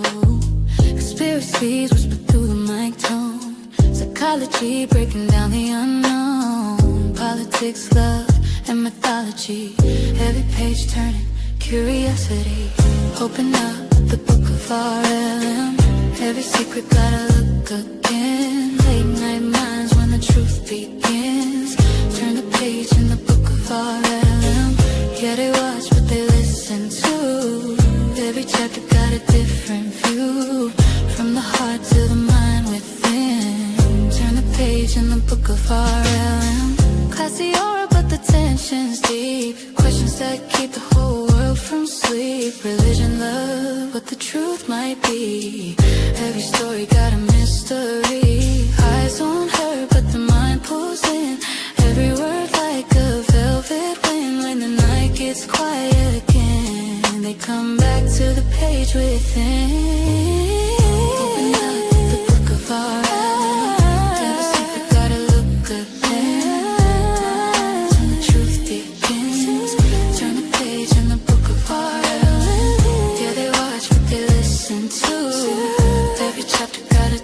different view. From the heart to the mind within. Turn a page in the book of hearts.